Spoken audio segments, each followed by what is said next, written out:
Chapter 1. The testing hall of Stonegap sect smelled of chalk dust and old ambition, and Wei Tianmo stood at the back of the line because the back was the only position that gave him an unobstructed view of everything. He was 17. He was lean in the way of someone who had spent 3 years eating enough to function rather than enough to thrive. Not an athlete's lean, not a sick man's lean, but the lean of a person who had decided long ago that his physical resources were finite and needed to be allocated strategically. His outer disciple uniform was faded at the collar and wrists from 3 years of washing without replacement. He had worn it since his first week at Stonegap sect. He would wear it for however many days remained in his outer disciple term, which currently stood at 60. Around him, 43 other disciples shuffled forward toward the testing stone. He had watched this ceremony repeat for 3 consecutive years and knew every movement of it. The stone was a waist-high slab of pale jade veined with copper channels that responded to spiritual cultivation energy. The channels lit in color and brightness that told any observer exactly how much potential the person pressing their palm to the surface carried. Red for fire, blue for water, gold for metal, green for wood, white for wind. The brighter and more vigorous the response, the greater the talent. The stone was honest in a way that most people at Stonegap sect were not. It had no political commitments. It reported what it found. Wei Tianmo had been watching it report for 3 testing cycles and had noticed, in the methodical way he noticed everything, that it reported in one direction, upward and outward, registering energy that moved from the practitioner's core into the surrounding atmosphere. This was the only direction it had ever been asked to read. The stone's designers had never conceived of a root type that moved otherwise. Disciple 4 glowed red, fire root, solid if not spectacular. Disciple 7 blazed a vivid blue that made people turn to look. Disciple 11 produced a golden glow that generated a genuine murmur of interest, metal root, and a strong one. The sect elders standing beside the stone made approving sounds that had, through years of repetition, lost all individual character and become institutional noise. When Wei Tianmo's turn came, 3 elder examiners stood at the stone. The senior was Elder Baozhun, 50 or thereabouts, hair the color of old iron, with the settled expression of a man who had reached a final verdict about the world 20 years ago and found the world consistently confirming it. 19 testing cycles. He had a category for everyone who stepped to the stone, and he typically assigned it before they pressed their palm. Name, said the recording elder. Wei Tianmo, 3rd year outer disciple. Baozhun's eyes moved to him. 2 seconds. The small visible motion of a person placing a known document into a known folder. Category confirmed. Wei Tianmo placed his palm on the stone. The copper channels remained still. Not dim, still. Not flickering toward some threshold. Absolutely, comprehensively still, the way a system is still when it has nothing to report. The hall went quiet in the specific way of a room that has been waiting for permission to stop pretending. The low background murmur that had accompanied each previous result ceased. 42 disciples and 4 elders became simultaneously slightly more comfortable. Familiar things require no effort. Hollow root, said Baozhun. He said this at normal conversational volume. The hall's acoustics did the rest.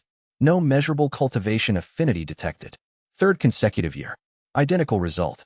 He turned to the recording elder. Log it.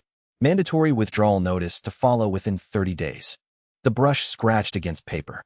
3 disciples in the front row laughed, not with cruelty, with the comfort of the expected.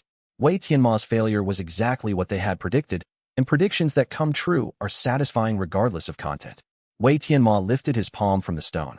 His hand did not shake. He had worked on this for 3 years, not as a performance, but as a genuine physiological modification achieved through daily practice. His body, in the early months, had wanted to shake. It had wanted to communicate its state to observers. He had decided, methodically and without sentimentality, that his body would not give free information to people who would use it against him. He had practiced the stillness until it was real. He reached inside his outer robe and withdrew a small journal with a dark cloth cover worn shiny at the corners from years of handling. He uncapped a thin writing brush from his left sleeve.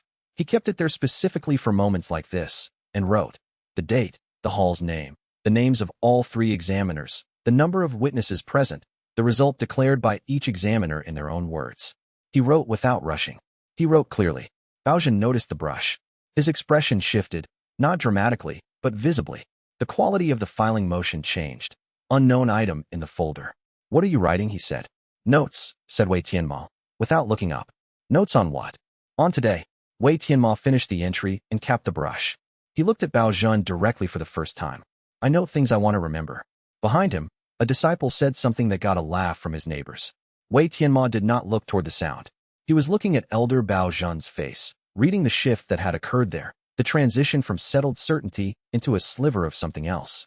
Not concern, not quite, but the trace of a question that the elder had not expected to have, which was exactly the response Wei Tianmo had wanted to produce. He stepped back from the stone. The testing session continued. Afterward, outside the testing hall, the other disciples moved in groups discussing results. Wei Tianmo stood apart and opened his journal to the entry he had just made. He added a line below the formal record. The stone responds only to energy that moves outward. Mine moves inward. The testers have no instrument for inward movement. Their limitation is not my limitation. He read the line back. Then he wrote beneath it, Elder Bao Zhen, Examiner. Elder Ho Mingda, Recording. Elder Cheng Rao, Witness. 43 disciples present. 6 laughed audibly. 1 said something. Today's loss is the third of its kind. Each loss is a record. Records accumulate. When enough of them accumulate, something will be owed. He did not know yet what would be owed, or how the accounting would work. He only knew, in the way that people know things that have not yet declared themselves as knowledge, that his root was not hollow. It was simply pointed in a direction that no one had thought to check. The jade token at his chest, the one his mother had pressed into his hand 6 months ago during her last coherent week, pulsed once, faint as a held breath, warm as an apology, and then went still. Wei Tianmo pressed his hand against it through the cloth and walked back to the outer disciple dormitory alone, watched by no one, writing the next line of his first entry with a certainty that surprised him. This is where it begins. In the dormitory hall, he found his bunk, sat down on it, and read every entry he had made in the past 3 years. There were 47 of them. He had written every humiliation, every dismissal, every small cruelty the sect and its inhabitants had offered him. He had written the dates, the names, the specific words used. He had never shown any of it to anyone. He lay back on the narrow bunk and thought about the testing stone's copper channels, and about the direction his energy had always moved, and about the fact that a system designed to read only one direction would always report nothing when presented with its opposite. Then he closed his eyes and thought, 60 days. I have 60 days to understand what I am before they throw me out. It was not, he decided, a deadline. It was a target. And Wei Tianmo had always been much better with targets than with deadlines. He did not sleep. He opened the journal again and began writing the names of everyone he would need to understand before he left this place. Everyone whose behavior had told him something about the structure of Stonegap sect, about the pressures and allegiances and resentments that made the sect what it was. He was not thinking about revenge. He was thinking about education. A person leaving a place should understand what they had learned there. He had learned quite a lot. He wanted to record it accurately before the memory began to smooth the edges. He wrote until the dormitory's night candles guttered and went out, and then he wrote by the light of the jade token, which pulsed a soft, steady amber that he had never noticed before and would never mention to anyone, pressing warmth into his palm and illuminating the page in gold. And in the absolute silence of the late-night dormitory, with 42 sleeping disciples and 3 silent elder examiners, and 1 clan representative who had laughed at him this afternoon, Wei Tianmo wrote every name and every date and every word and thought. They have no idea what they have started. Chapter 2. His mother had been dying for 8 months before she died, dying in the specific way of a person who refuses to organize the experience for anyone's comfort, including their own. She had been a weaver, practical hands, economical speech, a habit of saying difficult things in the least ornamental possible words because she had decided early that ornamentation delayed understanding. Wei Yun died in the 3rd week of autumn, 6 months before the 3rd testing cycle. She died in the rented room she had taken near Stonegap sect's lower gate, so she could remain close to Wei Tianmo during his final year. She had used the last of her savings to rent the room. She had not told him this until the savings were gone. He had visited her every 4th day, which was the schedule she had insisted on. Not more often, she said, because she wanted him thinking about his cultivation work, not about her. In the final 3 weeks, she had revised the schedule to every 2nd day, which was her version of admitting that the timeline had changed. On the day she died, Wei Tianmo arrived to find her propped up against the wall with the window open, looking out at the lower mountain path with an expression he recognized as her working expression, the one she wore when she was solving a problem in her head before touching it with her hands. "Close the door," she said. "Then sit here." He closed the door. He sat on the floor beside her mattress. Her hands were on the worn blanket in her lap. Between her fingers was a small jade token, pale green, about the length of his thumb. He had never seen it before. This was your father's, she said, which surprised him because she rarely mentioned his father. He left it for you before he left for good. I kept it because I didn't know what it was for. I still don't. But it's yours, and I want you to have it now rather than after. She pressed it into his hand. It was warm, warmer than the room, warmer than her fingers, which were cold in the way of people who have stopped generating excess heat. He looked at it. Pale jade. No inscriptions on the surface. No obvious function. It pulses sometimes, he said, because it had just done so. The same faint warmth against his palm he had felt occasionally over the past year, though he had assumed until this moment that it was his own body heat. Yes, his mother said. I noticed that too. I always assumed it meant something. I never found out what. She paused. The window stayed open. From below came the distant sound of junior disciples at morning exercises. Your cultivation test failed again. It always fails. You're not upset. I'm not upset, he confirmed. She looked at him for a long moment with the expression she used when she was deciding how directly to say something. You're going to tell me it's because you've already figured something out. I think I'm starting to, he said honestly. I don't have the full shape of it yet. Wei Tianmo. She said his name in the particular way she had always said it when she wanted him to treat the next words as instructions rather than conversation. Every wound the world gives you is a lesson the universe owes you. Do you understand that? I'm not sure. Think about it until you are sure. She folded her hands on top of his. Her grip was light, but deliberate. You are going to lose things. Many things. More than most people lose, because you are the kind of person the world sharpens itself on. The question is never whether you will lose. The question is whether you will understand what the loss means while it is still useful to know. He did not speak because there was nothing to add. She was not asking him to respond. She was depositing something. Write down everything, she said. Not the feelings. The facts. Who was there? What they said. What they took. What they broke. Facts can be used. Feelings only have to be survived. Outside, the sound of the junior disciples chanting drifted up the mountain on the morning air. One voice was slightly off the rhythm, slightly behind the group. Wei Yun's eyes moved to the window, tracking the sound. I used to be exactly like you, she said quietly. I thought that was something to tell you before I ran out of time to tell you things. You get it from somewhere. Not just the stubbornness, the way you watch. The way you remember what other people assume you've forgotten. She leaned back against the wall. Her breathing had changed over the previous 2 visits. Less even, more conscious, the breath of someone who was no longer handling the mechanics automatically. He had noticed. He had not said so. You're going to be fine, she said. And it was not a comfort. It was a verdict. The difference mattered to him. Comforts could be wrong. Verdicts carried weight. She died that afternoon. Between his second and third visit of the day, he had revised his own schedule that morning without telling her, deciding that if she was permitted to revise hers, he was permitted to revise his. He arrived to find her with the same expression she had worn at the window, except the window was still open and she was still, and the problem she had been working on was finished. He sat beside her for a long time. He did not cry. This was not pride. He had a specific functional reason. He was listening. He was listening to the silence left behind by someone who had been solving problems in a room, and he was trying to hear the shape of whatever problem she had been working on at the end. He thought that if he was quiet enough, he might catch the edge of it. He was not certain this was rational. He did not care. When the light in the room changed to evening, he opened his journal and wrote, Loss 1. Mother. Wei Yun. Weaver. 3rd year autumn. Said, every wound the world gives you is a lesson the universe owes you. Said, write down the facts. Who was there? What they said. What they took. Said, you are going to be fine. This entry is a record, not a monument. She would not want a monument. He added one more line below, the jade token is warm. It has been warm since she pressed it into my hand. I do not know if this is grief or information. I will find out which. He closed the journal, pressed the token between both palms, and walked back up the mountain to Stone Gap Sect in the dark, already beginning to calculate what the 60 days remaining to him contained.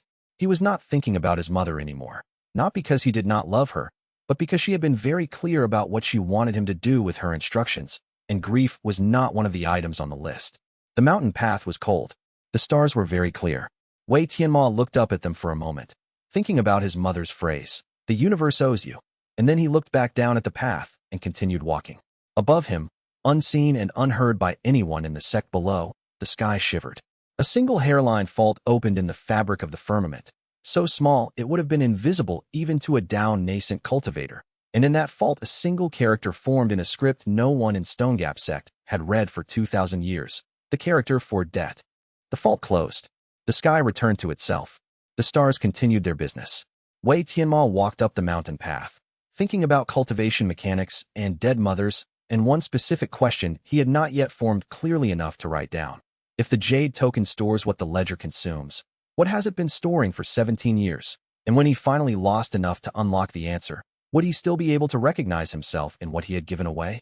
Chapter 3. Peng Zilong arrived at Stone Gap Sect on a gray morning in early winter with 2 guards, 1 personal secretary, and the particular posture of a young man who had been told since birth that his posture was a statement.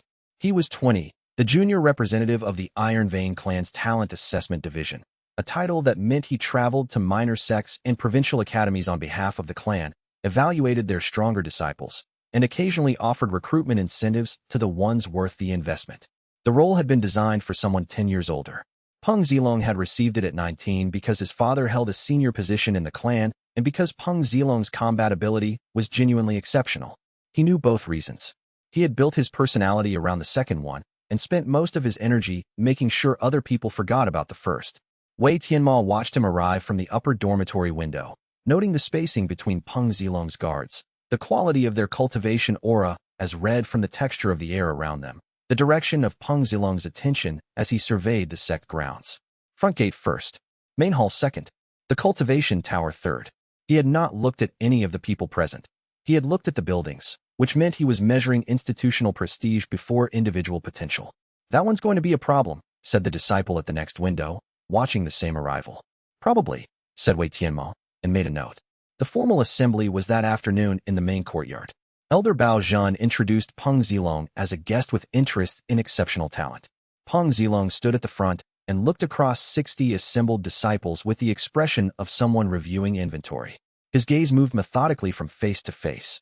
Wei Tianmo, standing near the back, watched the gaze travel and noted when it arrived. It did not linger. It moved on, filed, continued. Wei Tianmo was not interesting inventory. The assessment session began. Peng Zilong called for demonstrations. The stronger disciples stepped forward, the ones with strong root types, the ones whose cultivation progress had been notable. Peng Zilong watched each demonstration with the focused attention of someone genuinely measuring, which Wei Tianmo respected even while cataloging the man's flaws. Whatever Peng Zilong's motivations, his eye for talent appeared to be real. After the formal demonstrations, the session dissolved into informal exhibitions. Disciples clustered near Peng Zilong, trying to attract his attention. Wei Tianmo did not move from his position at the courtyard's edge. He was watching Peng Zilong's bodyguards more than Peng Zilong. The way they tracked sight lines, the way the senior one positioned himself relative to the courtyard's 2 exits. Automatic behavior revealed training. The training told him something about how the Iron Vein clan handled external visits. He was writing in his journal when the voice arrived. You at the edge. What root type? He looked up.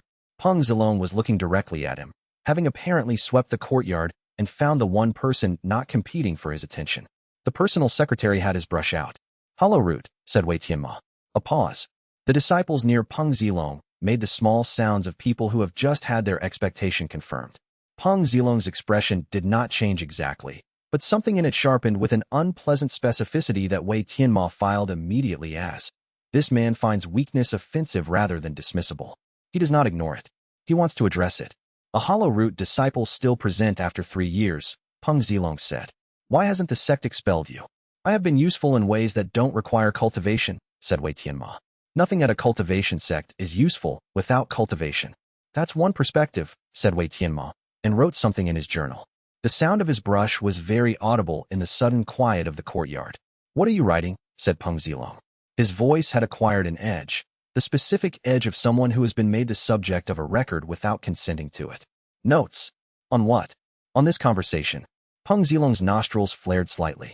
He walked across the courtyard toward Wei Tianmo with the deliberate pace of someone who has decided to make something happen. The other disciples parted. His guards maintained their positions. He stopped 2 feet from Wei Tianmo, which was calibrated, close enough to be physically imposing, not close enough to be obviously threatening. Show me what you've written, he said. No, said Wei Tianmo. I'm asking politely. You're instructing politely, said Wei Tianmo, which is not the same thing. You haven't earned the right to read my notes. The courtyard was very quiet now. 60 disciples and the sect elders and Peng Zilong's personal staff, all of them holding a breath that had been collectively drawn somewhere in the middle of the previous exchange and had not yet been released. Peng Zilong looked at Wei Tianmo for a long moment. Then he reached out and took Wei Tianmo by the front of his faded outer robe and threw him. It was not a dramatic technique. It was not a cultivator's strike with spiritual power behind it. It was simply the casual physical dismissal of someone who had been raised to believe that physical removal was an appropriate response to impertinence. Wei Tianmo crossed 7 feet of courtyard, hit the ground on his side, rolled twice, and came to rest against the base of the main hall steps. The courtyard stayed quiet. Wei Tianmo lay still for 2 breaths. Then he put one hand against the ground and pushed himself upright. He had not dropped the journal. His writing brush was still in his left sleeve. His outer robe had torn at the front where it had been grabbed, a diagonal tear from collar to midpoint. He looked down at it for a moment, then up at Peng Zilong, then at the assembled disciples, then at the elders. He opened the journal to the current entry. He wrote, "That won't help you," said Peng Zilong. "I know," said Wei Tianmo. He finished the line, capped the brush. "I'm not writing for help. I'm writing for the record." He closed the journal. "You've been logged, Peng Zilong. Your name, your clan, today's date, the specific action and its witnesses." He met Peng Zilong's eyes. "When this matters, I will have it in writing." Peng Zilong stared at him. Something moved behind his eyes, not quite fear, not quite confusion, but a species of the unease that comes from encountering a response that doesn't fit any category you have prepared. He opened his mouth to reply. That night, alone in the dormitory after the other disciples had slept, Wei Tianmo lay on his bunk and felt it. A deep vibration in the base of his sternum, resonating at a frequency he had never felt before. He pressed his hand against his chest and felt the jade token pulse in rhythm with it. He closed his eyes and something opened. Not his eyes, something behind his eyes, a mental space that had no physical location but had a distinct topography. He was standing in a vast flat plain under a sky the color of old ink, and in the center of the plain was a stone lectern, and on the lectern's face was carved, Peng Zilong. Entry 1. Physical humiliation, courtyard witness, stone gap sect. Law pending, physical domain. Accumulation, 1 of threshold. Wei Tianmo read the entry twice. He looked around the mental plane. There was nothing else. Just the lectern, and this one entry, and the sky's faint shimmer at its edges that suggested enormous distances beyond perception. He thought, not hollow, inverted. Then he thought, this is the beginning. He opened his eyes in the dark dormitory. The jade token pulsed once against his sternum and went quiet. Somewhere in Stone Gap Sect's guest quarters, Peng Zilong slept with complete confidence, unaware that the universe had just opened a ledger in his name, and that every night Wei Tianmo spent studying that ledger while Peng Zilong slept was a night Peng Zilong was falling further behind in a contest he didn't yet know was running. Chapter 4. He did not tell anyone. This was not a difficult decision.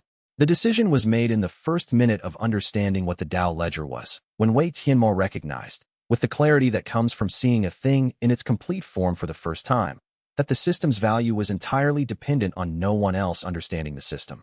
The moment another person knew that losing generated inscriptions, the losses would stop being genuine. Any defeat that occurred with someone else's knowledge would be contaminated by performance. The heavens, he was already certain, did not accept contaminated payments. He spent the next 3 days in careful observation of his own experience and the Dao ledger's contents, treating himself with the same methodical attention he would have given a technical text in the sect library.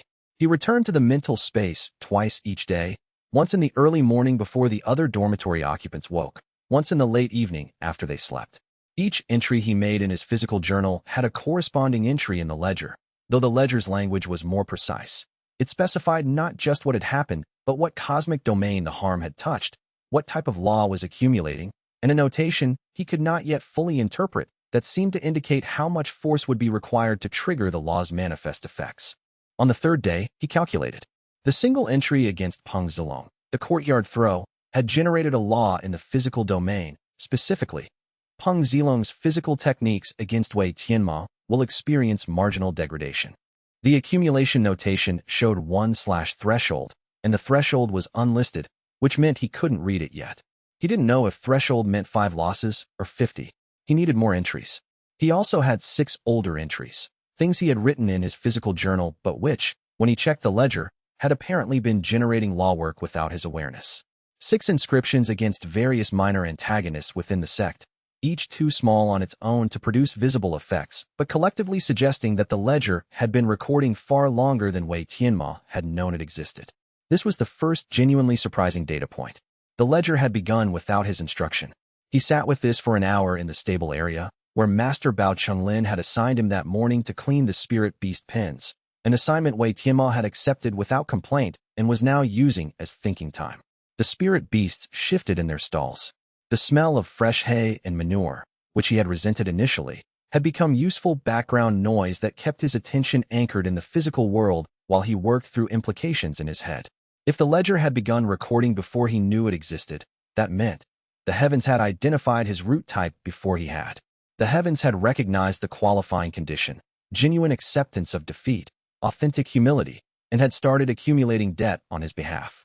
The 3 failed testing cycles, the 3 years of dismissal and small cruelties, the dormitory assignments that gave him the worst bunk in the coldest corner. The heavens had been watching all of it. His mother had said, "Every wound is a lesson the universe owes you." She had been more correct than she'd known. He spent the remainder of the morning developing a framework for the ledger's tier system. He already understood Tier 1 from the manifest entry, mortal inverse, laws affecting physical domain, specifically the physical techniques of the perpetrator against Wei Tianmo directly. Limited scope, but concrete. He could work with concrete. He needed to understand what produced tier advancement, which meant he needed to understand what distinguished a loss sufficient to generate higher tier law from a loss that only generated Tier 1 accumulation. The answer, when it arrived that afternoon, was embarrassingly elegant. Tier advancement required losing something that could not be recovered. A physical throw in a courtyard could be recovered from, bruises healed, torn cloth could be replaced, if he had cloth to replace it with, which he currently did not, but in principle. The law it generated was correspondingly recoverable in scope, degraded technique, which could itself be recovered through training. Loss of irreplaceable things, position, reputation, relationship, memory, generated correspondingly irreversible loss. His mother's death was in the ledger. He had missed it initially because the entry was formatted differently from the others, not as an inscription against a specific named perpetrator, but as a structural notation. Wei Yun, foundation loss. Unallocated. Held in reserve. He read this entry 3 times before he understood it. The loss of his mother was not credited against anyone. It was held in reserve, meaning the heavens recognized it as a genuine foundational loss, but had not yet identified who or what the compensating law should apply to. The universe owed him something enormous for it. The debt was simply waiting for the creditor to be identified. Wei Tianmo sat in the hay-scented stable and thought about this for a long time. Then he thought, Peng Zilong threw me in front of 60 people. That was 1 loss. Tier 1, 1 entry. What would 3 losses be? What would 10 losses be? And if I engineer those losses, if I manufacture the situations in which I genuinely lose, what does the ledger build? He opened his journal and wrote, "The Dao ledger is a compounding instrument. Small losses accumulate toward threshold. Large losses, those involving irreplaceable things, skip accumulation and generate laws with permanent scope. The skill required is not strength. It is patience, precision, and the ability to lose well." He underlined the last 3 words. Then he added, "There is no one in this sect, or possibly in this world, who has ever trained to lose well. I have 3 years of practice. I have a considerable advantage." That evening, he returned to the Dao ledger and examined the Peng Zilong entry with fresh eyes. The threshold notation had changed. It still read 1/threshold for the first entry, but a new entry had appeared. Peng Zilong had apparently said something to one of his guards about Wei Tianmo that the guard had repeated in the outer disciple common room. Something dismissive, something Wei Tianmo had not personally heard, but which had been reported to him secondhand by a disciple who thought he was being kind by passing it along. Secondhand reports of contempt, apparently, also counted. The ledger now read, Peng Zilong, Entry 2, Verbal Contempt, Proximate, Law Pending, Physical Domain, Accumulation, 2 of Threshold. Wei Tianmo did not smile. He made a note, thought carefully about what he now knew, and began planning. Planning was something he was good at. It required no cultivation energy, no spiritual root access, no techniques. It required only patience, accurate memory, and the willingness to think several steps ahead of the present moment. He had been practicing planning since his first week at Stonegap Sect, and he was considerably better at it than he had been then. He began with the simplest question, what does Peng Zilong want from this visit? Answer, to identify talent worth recruiting for the Iron Vein clan. He would be here for 7 to 10 days. He would assess the strongest disciples, make his offers, and leave. Next question, what would make Peng Zilong stay longer, or stay engaged with Wei Tianmo specifically? Answer, provocation. Peng Zilong was the type who could not ignore impertinence. The courtyard throw had proved that. A genuinely impertinent person, one who kept producing small, infuriating responses to dismissal, would keep Peng Zilong's attention precisely, because Peng Zilong was not psychologically equipped to walk away from a challenge he had not resolved. Wei Tianmo was very good at being infuriating. The plan assembled itself in the quiet of the late evening stable with the efficiency of a thing that had been waiting to be thought. He did not need to force losses. He needed to position himself correctly, respond incorrectly according to every social norm Peng Zilong operated by, and allow Peng Zilong's own character to do the rest.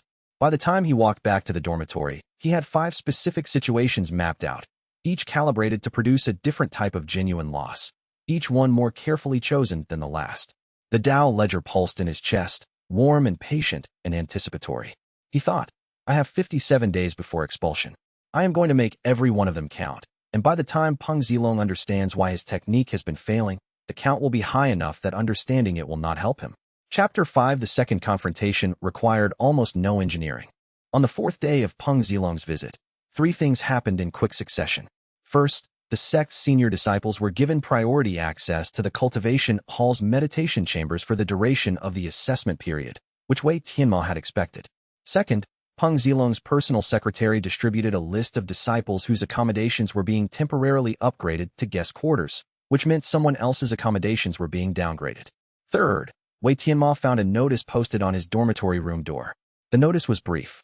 Due to the presence of honored guests requiring appropriate housing, outer disciple Wei Tianmo was to vacate his current quarters and take temporary residence in the storage alcove adjacent to the kitchen block.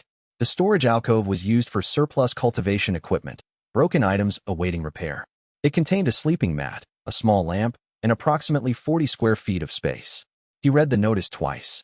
Then he took it off the door and set it on the bunk inside the room, where it would be very visible to anyone entering, and walked to find Elder Baozhan.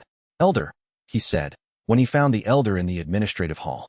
I've received the notice about my relocation. Yes, said Baozhan. I have a question about the priority list. The notice doesn't specify whose accommodations are being upgraded. I'd like to understand the allocation process. Baozhan looked at him with the expression of someone who had been cornered by paperwork. It is a standard resource management protocol during guest assessment periods. I understand the protocol, said Wei Tianmo. I want to know if the specific allocation is correct. My room is one of the better outer disciple quarters, corner position, better ventilation. Is there a reason my room specifically was selected rather than, say, the southeastern rooms, which are larger? There was a pause. Baozhan said, the selection was made by the guest assessment coordinator, which is Peng Zilong's personal secretary, Wei Tianmo said. Another pause. Slightly longer. I'm not challenging the decision, Wei Tianmo said, which was not quite true. I'm noting it in my records and asking that the allocation decision be formally attributed to whoever made it, for administrative accuracy. He held Baozhan's gaze. I will, of course, comply. I only want the record to be complete. Baozhan said nothing for a moment. Then, quietly and without inflection, the relocation will proceed as scheduled. Understood.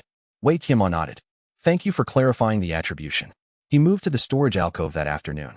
He made 3 trips with his belongings. On the 3rd trip, passing through the main courtyard, he encountered Peng Zilong with his secretary and guards. He did not stop. He did not alter his route. He carried his stack of journals and his folded spare uniform past Peng Zilong at a distance of 12 feet without looking up. Peng Zilong said to his secretary at a volume designed to be heard, the hollow root is still here. Wei Tianmo set down his stack of belongings, wrote in his journal for 8 seconds, picked his belongings back up, and continued walking. In the storage alcove that evening, he opened the Dao ledger. 2 new entries, the room displacement, logged as a loss of material resource and social standing, and Peng Zilong's comment, logged as verbal contempt with intent. Both in the physical domain, but the second one was categorized differently. The ledger distinguished between spontaneous cruelty and deliberate cruelty directed at someone already disadvantaged, and the deliberate category generated a slightly different quality of accumulation. The entry now read, Peng Zilong, entries 3, 4, accumulation, 4 of threshold. He lay on the thin sleeping mat in the storage alcove and stared at the ceiling, thinking about threshold. He still couldn't read the threshold value directly, but he could test it empirically. If he knew what category of laws typically manifested at 5 inscriptions versus 10, he could reverse engineer the threshold from the ledger's accumulation notation style. The notation style for entries 3 and 4 was slightly more energetic than entries 1 and 2. The characters were marginally brighter in the mental space, which suggested increasing accumulation momentum. He thought, probably 10 to 12 entries to first threshold for a strong opponent. Peng Zilong is genuinely talented, which means he requires more accumulation before the law manifests strongly enough to be perceptible. Weaker opponents might reach threshold faster, but their domains are narrower. He had also just had an insight about the relationship between the perpetrator's strength and the law's eventual power. Stronger opponents generated stronger laws at threshold, precisely because the loss against a stronger opponent was more genuinely damaging. The heavens were measuring authentic damage, not just quantity. Quality of loss mattered. He wrote this insight in his physical journal in deliberately vague language, compounding returns on difficult investments, in case anyone picked up the journal and read it. This level of caution was probably excessive given that no one had ever read his journal without his invitation, but he had decided some time ago that precaution in this specific domain had no downside. He was 3/4 asleep, still thinking about compounding returns, when he became aware of a new sensation. Not in the Dao ledger, in his physical body, in the soles of his feet. A faint resistance in the ground, as if the stone floor of the storage alcove was marginally less willing to bear his weight evenly. He moved his feet. The resistance followed them. He sat up and looked at his feet in the lamplight, which told him nothing. His feet looked entirely ordinary. He stood. The resistance was more noticeable standing. Not painful, not even unpleasant, but specific. The feeling of standing on a surface that was ever so slightly uneven in a way that no visible measurement could detect. He sat back down and thought about this for several minutes. Then he thought, I wonder if this is not happening to me. I wonder if this is happening to Peng Zilong. He could not verify this tonight. He would watch tomorrow. He was asleep 10 minutes later, in the storage alcove, on the thin mat, with the broken cultivation tools around him, and the jade token warm at his sternum, and the Dao ledger pulsing quietly at the edges of his awareness with the particular energy of a system that had just confirmed what he had suspected. It was working. The following morning, during the second round of assessment demonstrations, Wei Tianmo watched Peng Zilong from the courtyard's edge. The demonstrations were combat-oriented today. Peng Zilong had asked to see the sect's top 10 disciples in sparring scenarios. Wei Tianmo had no role in the demonstrations and had not been asked to leave, so he remained, apparently focused on his journal, actually focused on Peng Zilong's footwork. Peng Zilong was technically skilled. His footwork was precise and practiced. But at the 43rd second of the first sparring demonstration, his right foot landed 4.5 inches from where his technique required it to land. The disciple he was demonstrating against did not notice. Peng Zilong's instructor, who was watching from the side, noticed, his head tilted at a small angle that Wei Tianmo recognized as the angle of a person cataloging a discrepancy they had not anticipated. Peng Zilong himself noticed. He repeated the step 3 times in rapid succession, getting it right twice and wrong once. He ended the demonstration 8 seconds early and walked off the floor. Wei Tianmo wrote in his journal, Day 4. First visible manifestation. Peng Zilong's footwork. Specific error, right foot placement. Consistent with law accumulation in physical domain. Threshold approaching. He underlined, approaching. Then, for lines below, he wrote, he noticed the error. He will be watching himself now.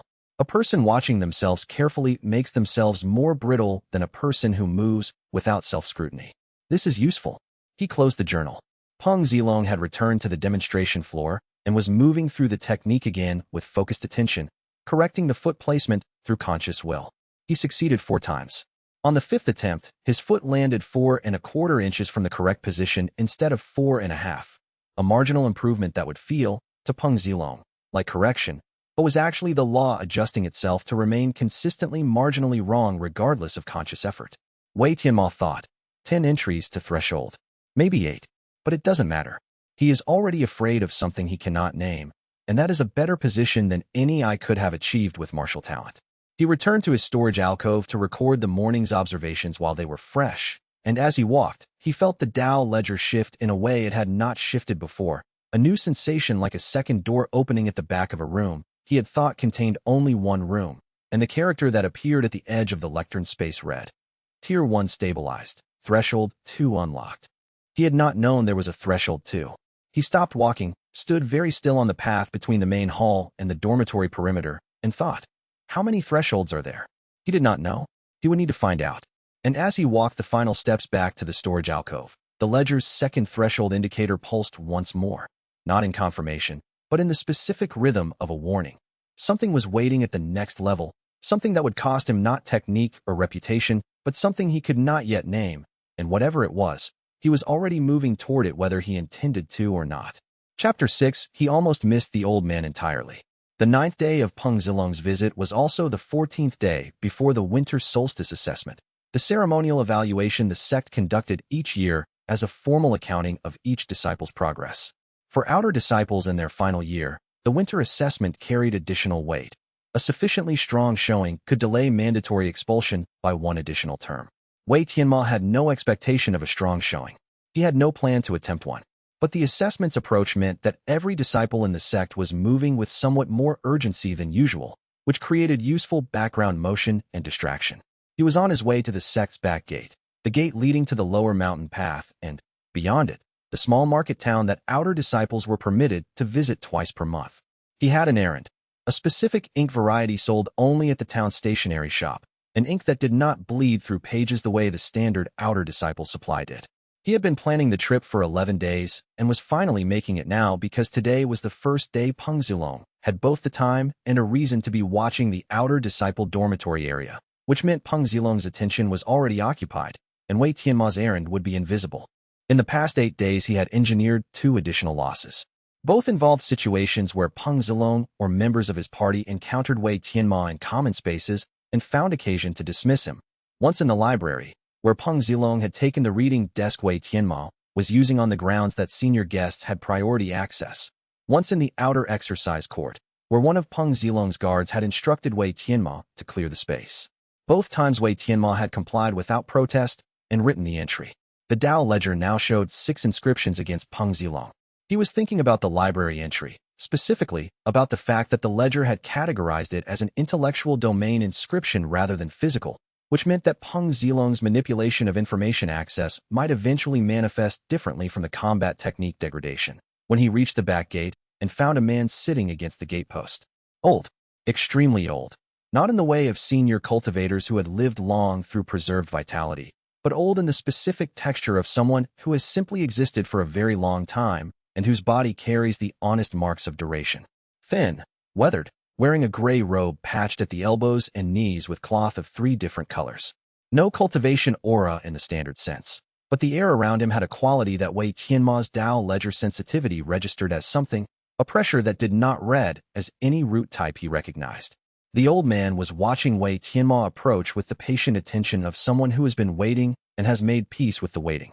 Wei Tianmo walked to the gate, nodded at the man out of the habitual courtesy he extended to anyone who did not position themselves as adversarial, and pushed the gate open. Interesting, said the old man. Wei Tianmo stopped, not because the word was remarkable, but because the quality of the voice that delivered it was. Not old, older than old. The voice of someone who had said the same word about many things over many centuries and arrived at the version of it that contained the full weight of those accumulated observations. What's interesting? Wei Tianmo asked. The thing you're carrying, the old man said. He tilted his head slightly. The way it changes the air around you. A pause. I haven't seen that quality in a very long time.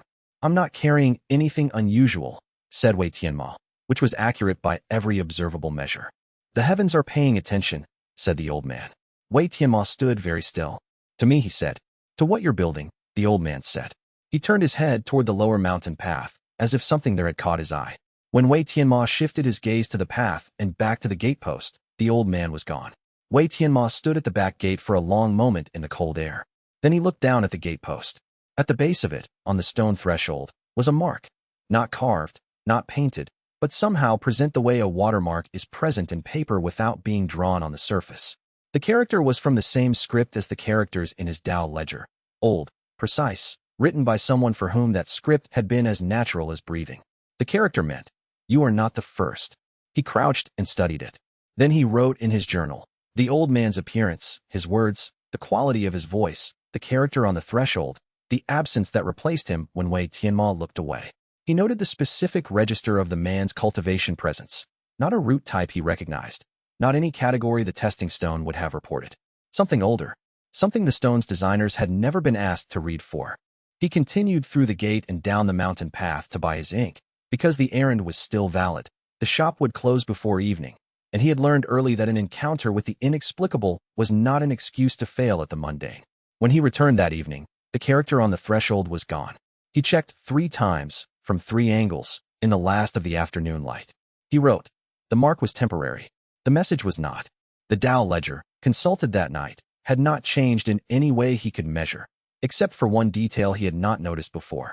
In the corner of the mental plane where the lectern stood, at the very edge of his perceptual range, there was a second structure he had not seen before. Something like the outline of a building, barely visible, at the horizon of the inner space. It had not been there 3 days ago. He filed the observation without attempting to interpret it beyond the obvious. This space has been inhabited before. I am not the first. This changed several of his longer calculations. If someone had used the Inverse Dao Root before him, their experience was data.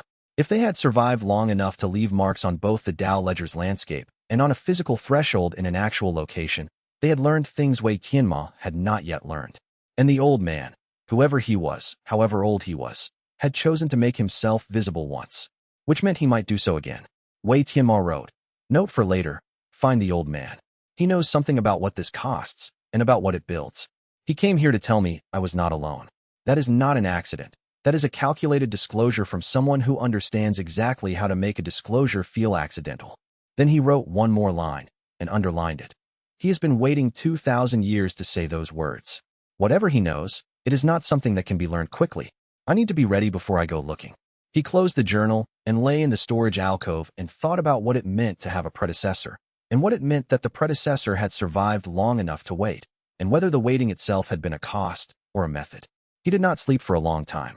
Chapter 7. Master Bao Qinglin was the only person at Stonegap sect who knew Wei Tianmo better than Wei Tianmo had permitted. He was 73, a teacher of foundational cultivation theory, whose own cultivation had stalled at Foundation Pulse 40 years ago, which should have ended his career at the sect and hadn't, because his understanding of cultivation mechanics was exceptional and because the sect's current sect leader had been his student and retained a loyalty for useful people that was genuinely admirable. He taught the lower-level disciples. He organized the stable maintenance schedule. He had no political allies worth mentioning and no enemies worth worrying about, because everyone in the sect agreed, without saying, so that Bao Qinglin was the wrong person to have as either. He was the person who had assigned Wei Tianmo to stable cleaning. This had been done. Wei Tianmo understood now, not as punishment, but as placement. Bao Qinglin had identified the stables as the one location in the sect where Wei Tianmo could be consistently present, consistently useful, and consistently out of the main corridors where Peng Zilong's assessment party moved.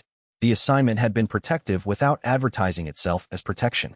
Wei Tianmo had not thanked him for this. He had not said anything about it at all. He was not certain whether Bao Qinglin knew that he understood what had been done. On the 12th day after Peng Zilong's arrival, 6 days before the clan representative was scheduled to leave, Master Bao Qinglin appeared at the stable door in the early afternoon with 2 cups of grain tea and sat down on the hay bale opposite the one Wei Tianmo was using as a desk. "Drink it," he said, setting 1 cup on the hay bale beside Wei Tianmo's journal. "It's hot." Wei Tianmo set down his brush and picked up the cup. "Thank you." They drank in silence for a minute. Bao Qinglin looked at the spirit beast stalls without visible expression. The spirit beasts shifted and snuffled. One of the smaller ones, a young mountain fox, pushed its nose through the stall bars and regarded Wei Tianmo with bright attention. "You're being watched," Bao Qinglin said. "Not urgently. As a data point." "By Peng Zilong," said Wei Tianmo. "By Peng Zilong, and also by someone else." Bao Qinglin drank his tea. "The senior evaluator from Golden Crane Prefecture will arrive in 4 days. She comes annually. This year, someone in the sect made a specific request, I don't know who, that she include a review of the outer disciple expulsion list in her assessment." Wei Tianmo set down the cup. "Which means," he said. "Which means she will review your case specifically," said Bao Qinglin. "Whether that benefits or harms you depends entirely on what she sees when she looks. I cannot tell you which way she will interpret it. She is her own person and not predictable." He paused. "I wanted you to know." "Why?" said Wei Tianmo. Bao Qinglin looked at him. His eyes were the light, washed-out gray of old ink.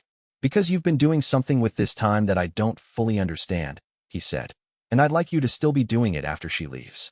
A pause. Wei Tianmo considered several responses and chose the one least likely to either confirm or deny Bao Qinglin's suspicion, because confirming it would give the elder information he hadn't earned, and denying it would insult a man who had been quietly protecting him. "I appreciate you telling me," he said. Bao Qinglin nodded. He finished his tea. He did not ask any questions, which was the most precise thing about him. He had the discipline not to ask questions he wasn't certain he wanted answered. After Bao Qinglin left, Wei Tianmo spent an hour thinking about the new variable in his calculation. A Golden Crane evaluator reviewing the expulsion list was something he had expected at some point, but not on this specific timeline. Her presence created pressure in both directions. She could accelerate his expulsion if she found him uninteresting, or she could delay it if she found him worth investigating. He spent the rest of the afternoon gathering information through observation rather than inquiry.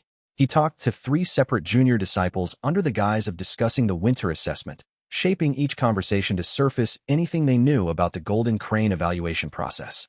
He used 6 questions across the 3 conversations, 4 of which the disciples could answer, 2 of which they couldn't but would speculate about. The speculation was sometimes more useful than direct answers. By evening, he had a profile. Senior evaluator Hao Mingji, mid-50s, core ignition rank, known for institutional rigor and personal impartiality, with a reputation for rejecting sect politics as interference in evaluation work. She had twice overturned Stone Gap sect's internal recommendations, once confirming a disciple the sect wanted to release, once declining to recruit a disciple the sect was advertising. Both times her public reasoning had been legible and consistent. Wei Tianmo wrote, "She responds to evidence. She reads patterns. She will not find me unless I arrange to be findable on my own terms, which requires deciding what evidence I want her to read, and positioning that evidence where she will encounter it naturally rather than through direct presentation." He opened the Dao ledger and read through the 6 inscriptions against Peng Zilong, and the 3 against Elder Zhao Wenshan, and the assorted minor entries against other sect members. He read the foundation loss, unallocated entry for his mother. He read the outline of the second structure at the horizon of the inner space, which had become slightly more defined in the past 2 days. Then he thought about what he was building and what remained to be built, and he planned the next 4 days with the particular care of someone who understands that a single observation seen by the right pair of eyes can do more work than 10 combats. The stable's night sounds surrounded him, the rustling of spirit beasts settling, the mountain wind finding the gaps in the wooden walls, the distant chanting of disciples at their evening exercises. He rode until the stable's single lamp began to gutter, then walked back to the storage alcove with 6 tasks mapped in order of priority. Task 1. Understand what Hao Mingji would need to see. Task 2. Ensure she saw it. Everything else was secondary, and the Dao ledger, at the edge of the inner horizon, showed the faint outline of that second structure waiting for the day he had enough inscriptions to begin reading what it held. He intended to earn that reading.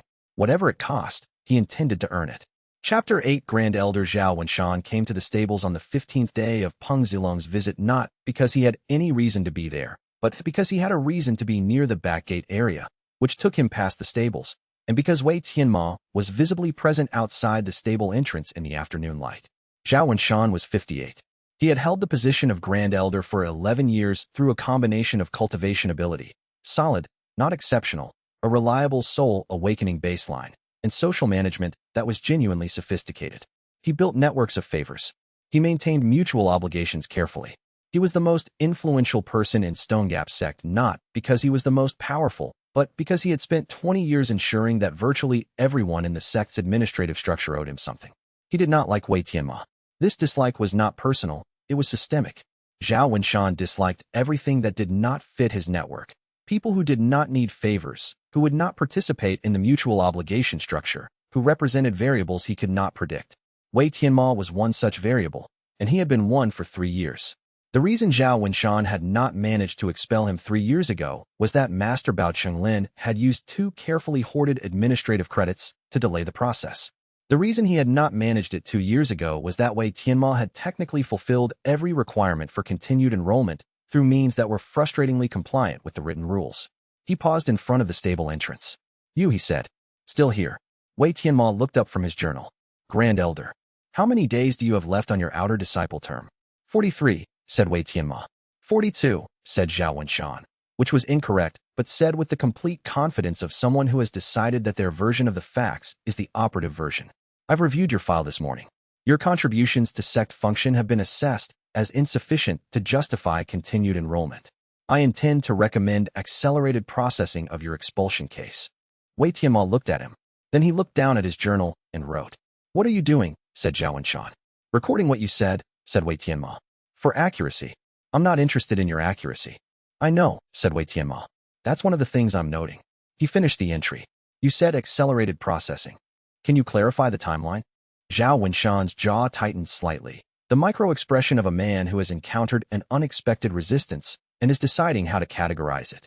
Within the week, before the Golden Crane evaluator departs. Is there an appeal process? Said Wei Tianmo. Not for hollow root disciples, said Zhao Wenshan, which was false. The sect's formal code included a 3-day appeal period for all expulsion cases. Wei Tianmo had read the code twice and knew the exact article and section. He wrote the false statement down, word for word, with the date and the elder's name. I understand, said Wei Tianmo. Thank you for informing me directly. Zhao Wenshan stared at him with the expression of a man trying to determine whether you understand what is happening to you, and finding the other person's response inexplicably placid, and being made uneasy by the placidity. You don't seem concerned, he said. I'm not concerned. You should be. That's one more thing I'm noting, said Wei Tianmo.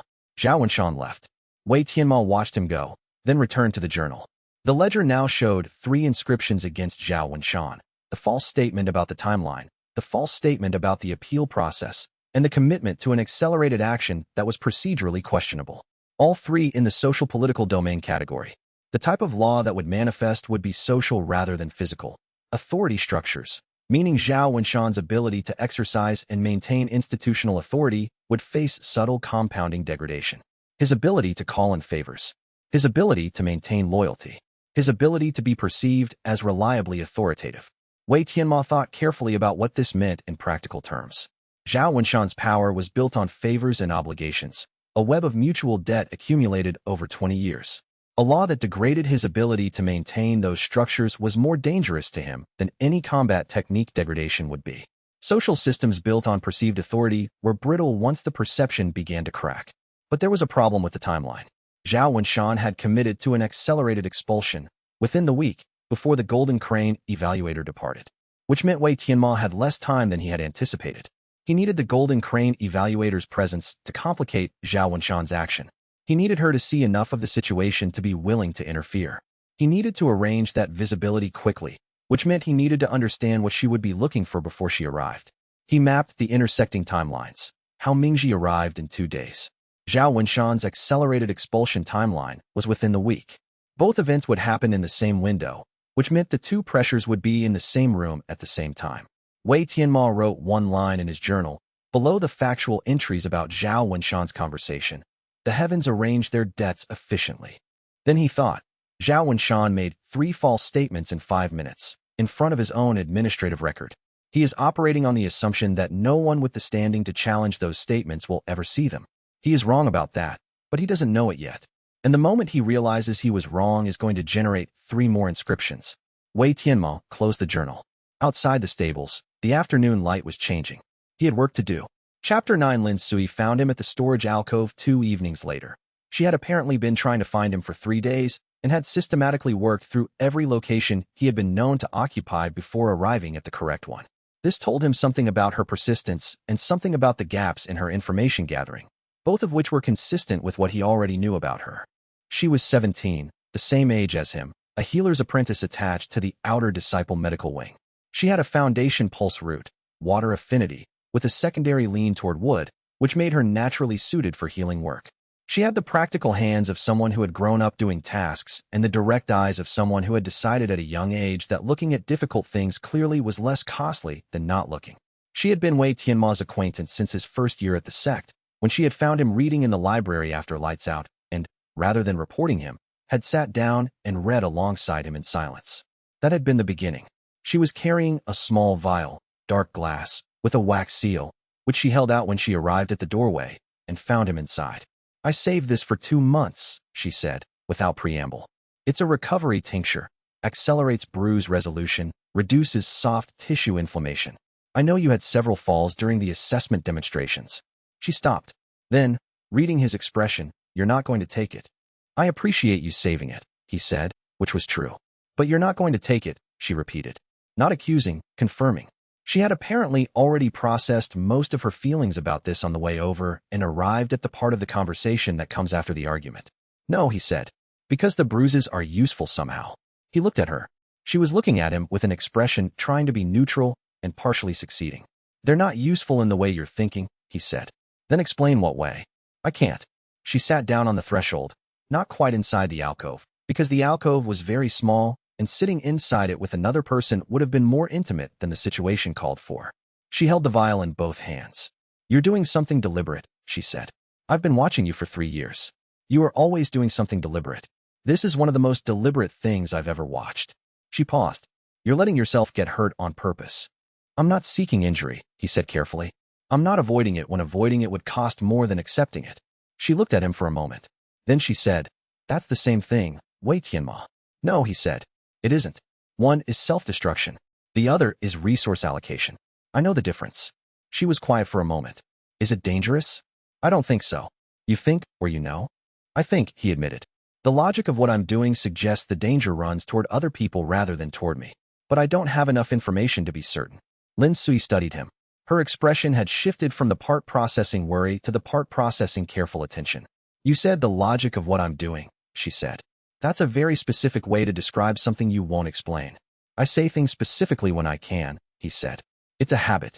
She stood up and put the vial back in her sleeve. I'm going to keep this, she said, in case you change your mind. Or in case you do something that requires it before you change your mind. She stood at the doorway. Wei Tianmo. Yes. I don't care that you place last in everything. I've never cared about that. I care that you come through whatever this is intact enough to keep doing it. She held his gaze for 2 beats. That's all I'm asking. He looked back at her. She was the only person in the sect, besides Bao Qinglin, who looked at him with direct attention rather than through a filter of predetermined expectation. I'll try to come through intact enough to keep doing it, he said. That's almost what I asked for, she said, and almost smiled, and walked back down the dormitory corridor with the tincture in her sleeve. Wei Tianmo watched her go. Then he turned back to his journal and wrote, Lin Sui, healer apprentice. She called it resource allocation herself. She arrived at the correct word before I offered it. She does not need to understand the method. She needs to believe the person using the method knows what they're doing. That is a different standard and a more achievable one. He paused. She has the tincture. She is keeping it. This is what allies do. They hold things for you on the possibility that you will need them later. He put down the brush. I may need it later. Outside the storage alcove, the sect moved through its evening routines. The sounds of distant practice, of footsteps in corridors, of the communal kitchen closing for the night. Wei Tianmo sat in the dim light and thought about people who held things in anticipation of future need. He thought, the Dao ledger holds inscriptions the way she holds the tincture, in anticipation of the moment when they become necessary. Both of them, the ledger and Lin Sui, are waiting for me to arrive at that moment. He had never thought about the Dao ledger as something that waited before. He had thought about it as a mechanism. This reframing sat differently. He examined it for several minutes, decided it was accurate, and added it to his working model. Then he picked up the journal and began planning the next day. Specifically, the question of how to position himself for the Golden Crane evaluator's arrival in a way that would produce visibility without appearing to seek it, which was the hardest kind of visibility to arrange, and therefore the most valuable kind to achieve. Chapter 10 The Talent Evaluation Notice arrived 4 days before the Golden Crane evaluator was scheduled to depart. Posted in the main training square on the stone board where all sect announcements appeared, it listed a schedule that put Wei Tianmo on the final slot of the final day. He read the notice once, made a note, and spent the rest of the morning thinking about its implications. The scheduling was not random. Final slot on final day was the position reserved for cases the sect wanted the evaluator to see under conditions of accumulated fatigue and diminished patience. Someone had placed him there deliberately. He filed this under Zhao Wenshan's ledger as an additional inscription, institutional manipulation of external evaluation access through scheduling. The theft accusation arrived that same afternoon, delivered by a junior disciple, 17, terrified, visibly uncomfortable with his assignment, who read from a prepared note that Wei Tianmo had been identified as the likely perpetrator in the disappearance of cultivation resource packets from the 3rd-level storage alcove. The language was already beyond allegation. Not suspected, likely. The conclusion had been written before the investigation. Wei Tianmo stood very still while the note was read. He counted 4 disciples within earshot, identified the junior disciple by name. Chun Bao, 2nd year, assigned to administrative support under Elder Hong Mingda, which meant the accusation had come through Hong Mingda's office, which reported to Zhao Wenshan. He thought, this is the accelerated expulsion, not the formal process, a reputation attack first, to make the formal process a confirmation rather than a finding. He looked at Chun Bao, who was folding the note with the relieved movements of someone who has completed a task they found unpleasant. Who gave you the note? Said Wei Tianmo. Elder Ho's office, said Chun Bao, which was accurate but incomplete. Thank you, said Wei Tianmo. He said nothing else. Chun Bao left. Wei Tianmo opened his journal and wrote the accusation down in full. The exact language used, the attribution, the date and time, the names of the 4 disciples present, the specific framing of likely perpetrator rather than accused. He wrote it all carefully. Then he wrote below it, "A formal accusation creates a formal process. A formal process has procedural requirements. Procedural requirements can be deployed." He underlined the sentence. "Zhao Wenshan has given me a mechanism that will require him to engage with the same rules he falsely claimed did not exist. This is his error. I am noting it." He thought for a moment. Then he added, 3 days to prepare my defense. I will use them to accumulate inscriptions rather than to build a legal argument. The legal argument is already made. I have witnesses and I have the code. What I need are more entries against the network that produced this accusation." The next morning he approached Elder Ho Mingda formally, with a written request for a preliminary hearing and 3 days to gather material for his response. Elder Ho, a methodical administrator who preferred process over conflict, granted it automatically. Wei Tianmo had counted on this. Administrators consistently preferred the version of events that followed written rules, even when those rules were being used against the person who invoked them. The 3 days had another value. They placed Wei Tianmo's case in active formal status during the exact window when Hao Mingji would arrive. An active formal case with procedural irregularities was the kind of evidence that an evaluator with a reputation for institutional rigor would notice. It would not be invisible. And if she asked about it, if anyone mentioned that the outer disciple on the expulsion list was simultaneously being processed through an accelerated disciplinary case with questionable procedure, she would ask in the way of someone who was already inclined to find the answer. Wei Tianmo walked back to the storage alcove with 3 days of possibility ahead of him, 16 total inscriptions across 5 named perpetrators, and the specific quiet knowledge that the convergence of pressures was not working against him. Outside, Stonegap sect moved through its evening routines. He wrote until the lamp guttered. Then he lay on his mat in the dark and thought about procedural requirements, about institutional rigor, about a woman he had never met whose professional reputation was built on asking the right questions in exactly the situations she was being positioned to encounter. The Dao ledger showed a new entry, Zhao Wenshan, inscription 17, social domain, procedural manipulation of external evaluation access. He had not engineered that entry. He had only noted the notice on the board. The heavens, apparently, had noted it too, and they were considerably less patient than he was about recording it. Fellow cultivators, before we begin this journey, strengthen this channel's foundation. Subscribe and ring the bell so you never miss a new chapter. A single like fuels the furnace. Now let us begin. Chapter 11. The accusation spread the way all accusations in small institutions spread, with a speed that had nothing to do with the strength of the evidence and everything to do with the social function of gossip as a mechanism for establishing whose side you were on.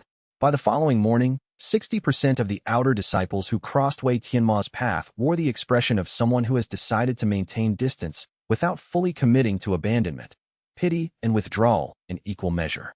He noted this without judgment. It was functional behavior in a social environment where alliances were expensive. He could not blame people for calculating their interests correctly. The 30% who looked at him with frank contempt were more useful. They were the ones whose names went into the journal, because people who believe in accusation without question and express that belief openly are always responding to something more than the specific accusation. They have been waiting for confirmation of something. He wanted to know what. The remaining 10% avoided his eyes entirely, which told him nothing except that approximately 6 disciples were either too neutral or too private to read by expression alone. Peng Zilong had said nothing about the accusation publicly. This was its own data point. A person who had been openly antagonistic, who could easily have used the accusation to consolidate Wei Tianmo's dismissal, choosing silence, that required explanation. Wei Tianmo filed it without interpretation. Attaching an incorrect meaning to an unexplained behavior was more dangerous than carrying the behavior as an unresolved question. The formal hearing was held in Zhao Wenshan's administrative office, which was the first procedural irregularity. The sect code required formal hearings in the Elder Council chamber, with a minimum of 2 additional elders present. Only Zhao Wenshan and Elder Ho were present. Technically informal, regardless of how Zhao Wenshan was characterizing it. Wei Tianmo noted this as he entered. He sat in the specified chair. He placed his journal on the table, closed, visible, obviously present. This is a preliminary hearing into the disappearance of 3 Grade 2 cultivation resource packets from the outer disciple supply stores. Zhao Wenshan began. He had a document in front of him. You were identified as a person of interest based on your access to the storage area and your recent reassignment to, may I ask a procedural question? said Wei Tianmo. A pause. At the end of the presentation, said Zhao Wenshan. The sect code allows the accused party to ask procedural questions at any point during a preliminary hearing, said Wei Tianmo. Article 14, Section 3. I can provide the reference if helpful. Another pause. Elder Hong Mingda, sitting to the side, made a small motion with his brush that might have been writing or might have been suppressing a reaction. Ask, said Zhao Wenshan. Why is this being held in your personal office rather than the Elder Council chamber, said Wei Tianmo. Article 11 requires formal hearings to be held in the designated hearing space with 2 additional council members. This composition and location would classify this proceeding as informal. This is a preliminary investigation, not a formal hearing, said Zhao Wenshan. You began by calling it a formal preliminary hearing, said Wei Tianmo. That characterization matters procedurally. If it is informal, I would like that logged. He looked at Elder Ho. Elder Ho, would you log the proceedings' formal classification? For accuracy. Elder Ho's brush scratched. Zhao Wenshan's expression became that of a man who has walked into a room containing furniture he did not expect and is deciding whether to pretend it is not there. This is unnecessary, Zhao Wenshan said. I agree that unnecessary work is undesirable, said Wei Tianmo, which is why I'd like the record to be accurate from the beginning, so that no procedural corrections are needed later. The hearing continued. Zhao Wenshan presented the accusation with 3 supporting assertions. Wei Tianmo had access to the storage area. He had been observed carrying personal items in a manner consistent with concealment, and he had no credible witness to his location during the period when the resources had disappeared. Wei Tianmo listened to all 3 assertions without interrupting, writing throughout. At the end of the presentation, I have 4 responses. First, approximately 43 outer disciples have access to the storage area, making access alone insufficient as a distinguishing criterion. Second, I was carrying cultivation journals, visible to anyone present, not concealed. Third, the period of disappearance as stated covers 6 hours, during which I was in 3 separate locations with witnesses at each, including Elder Bao Chenglin during morning stable duties, 2 junior disciples during the communal meal period, and a storage room attendant during the afternoon hour. I have their names. He slid a prepared document across the table, written the previous evening, listing all 6 witnesses with specific times and locations. Zhao Wenshan looked at the document. Elder Ho made another notation. I would also like to formally request, said Wei Tianmo, that the sect code's 3-day appeal process be officially logged as applicable to this case. Grand Elder, you previously stated that no appeal process applies to Hollow Root disciples. I am citing the code's text to the contrary and asking that the record reflect the correct procedural position. He slid a second document across the table, a hand-copied excerpt from the sect code's expulsion procedures, Article 7, Section 9. Zhao Wenshan's jaw was working without producing sound. The 3 documents, the witness list, the code excerpt, and Elder Ho's notes, now constituted a record that existed independently of anyone's preference. I'll need 3 days to compile my full response, Wei Tianmo said, as the code provides. He collected his journal and left. In the hallway outside, he pressed his back against the wall and breathed steadily for 30 seconds. His hands were calm. His voice had been calm throughout. But the specific quality of walking into a power imbalance and navigating it with nothing but accurate information and cited code was different when you were doing it in front of someone who could simply ignore the code and do whatever they wanted, and who was now constrained by the fact that Elder Ho Mingda had been present, writing, and Elder Ho was not a bad man, just a procedurally reliable one. The constraint was thin, but thin constraints held if you kept pressure on them. He straightened and walked back to the storage alcove.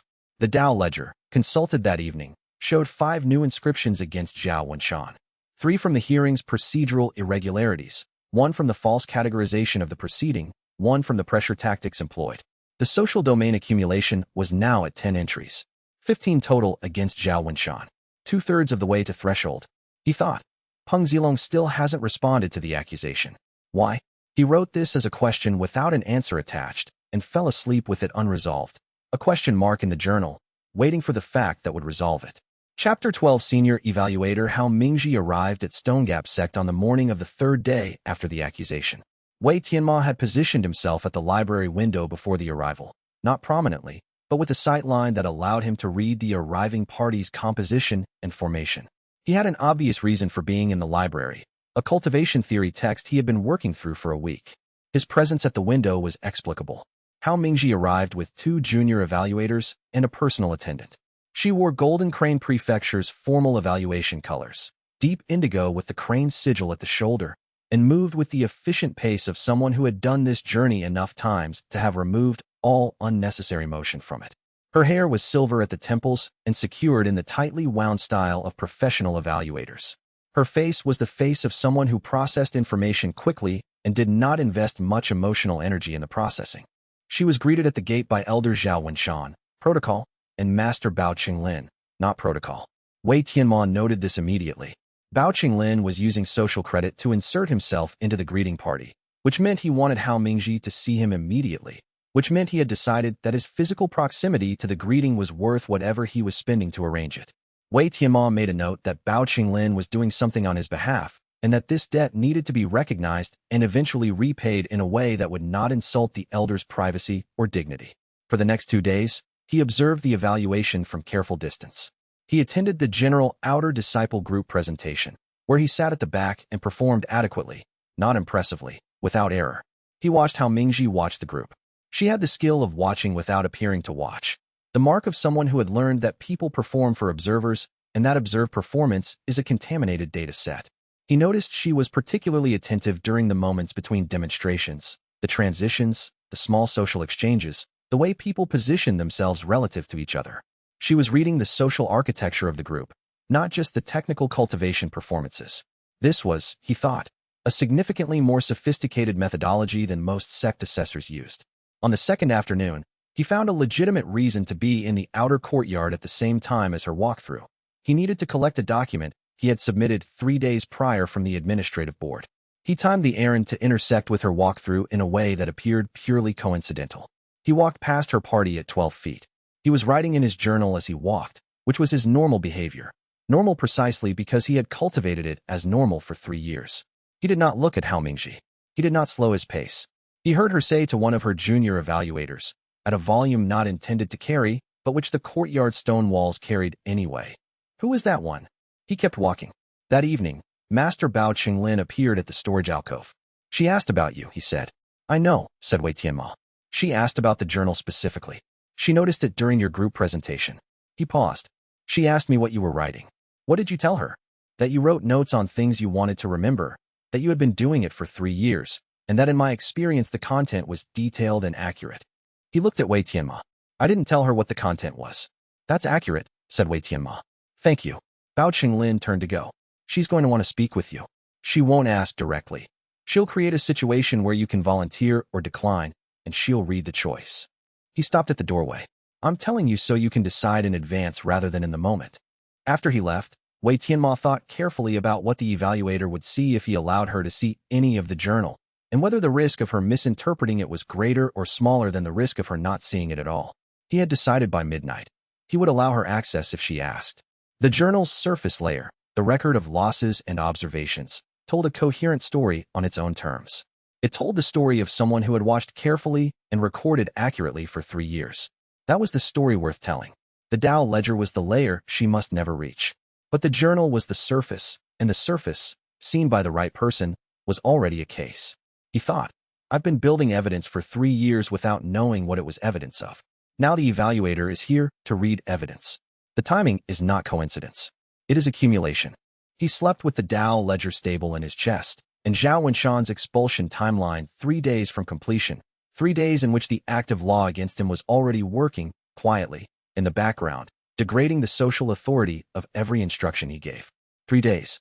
The evaluator had 3 days left at the sect. Those 3 days were the whole question. Chapter 13. The public duel happened on the 4th day, and it was not planned.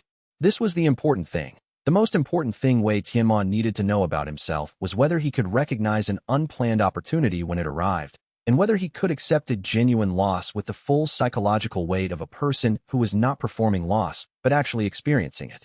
The situation, Peng Zilong, on his final day at the sect before departure, had decided that the matter of Wei Tianmo required resolution. Wei Tianmo did not know exactly what had pushed him to this decision. Perhaps the theft accusation's unresolved status, perhaps the way Wei Tianmo's calm during the accusation proceedings had been visible enough to filter back to Peng Zilong. Perhaps Peng Zilong had simply been accumulating frustration and had reached a threshold.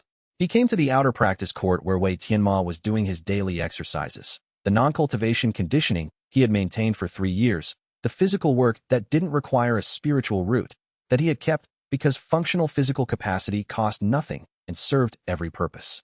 "We're settling this," Peng Zilong said.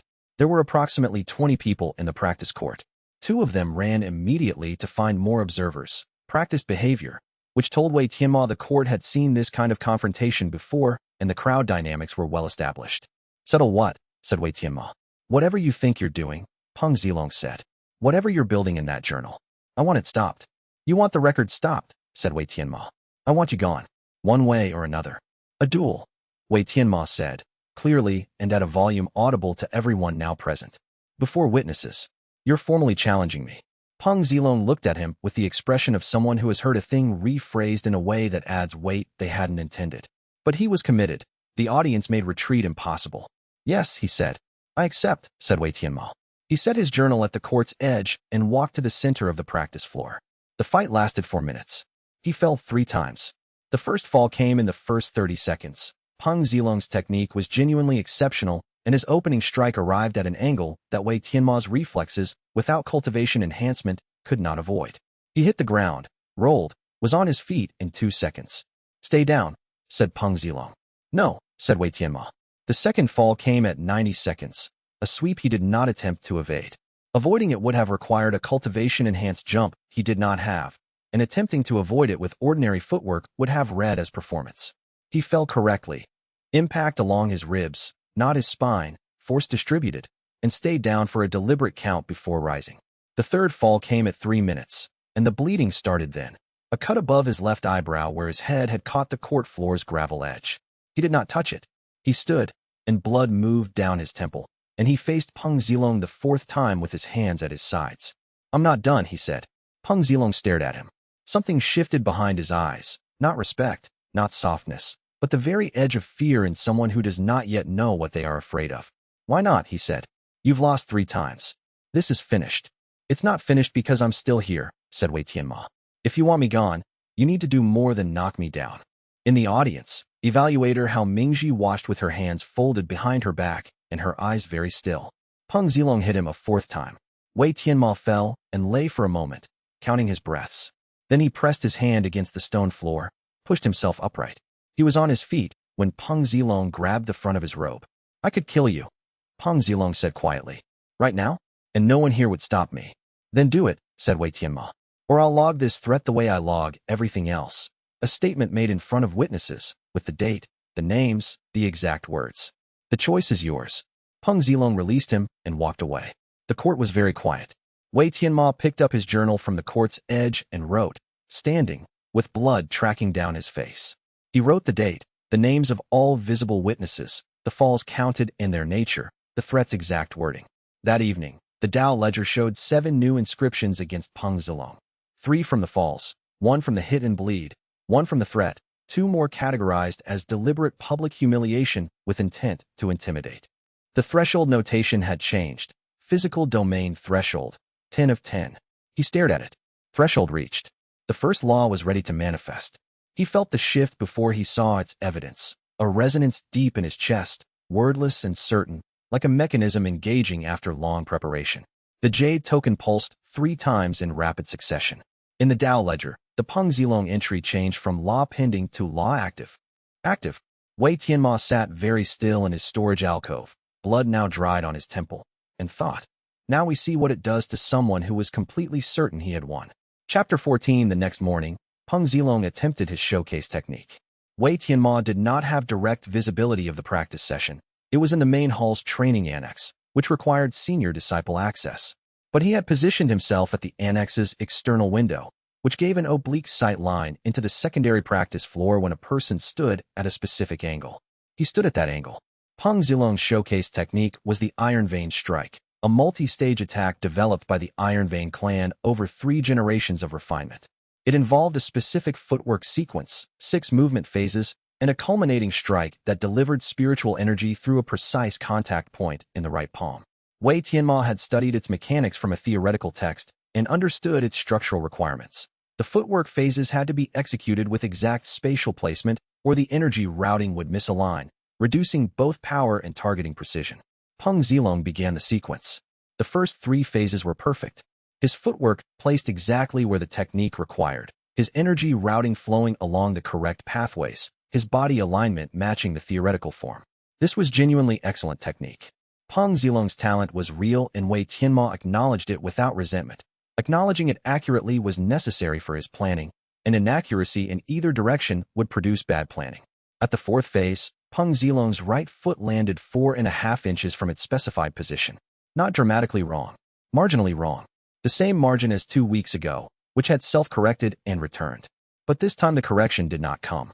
Peng Zilong executed the phase again, same error. Again, a marginal improvement, then back. His instructor, watching without expression, stopped the session.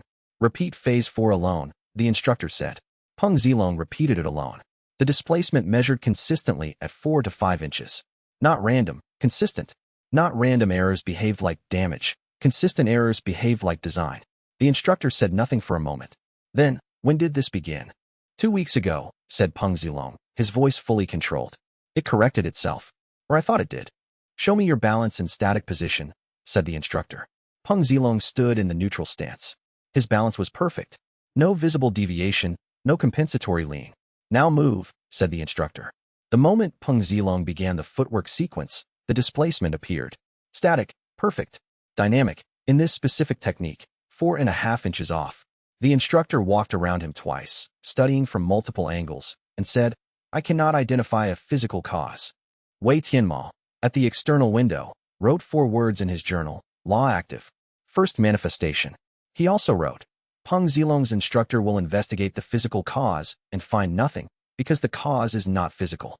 This will generate professional anxiety in someone whose entire framework for correction is physical-mechanical.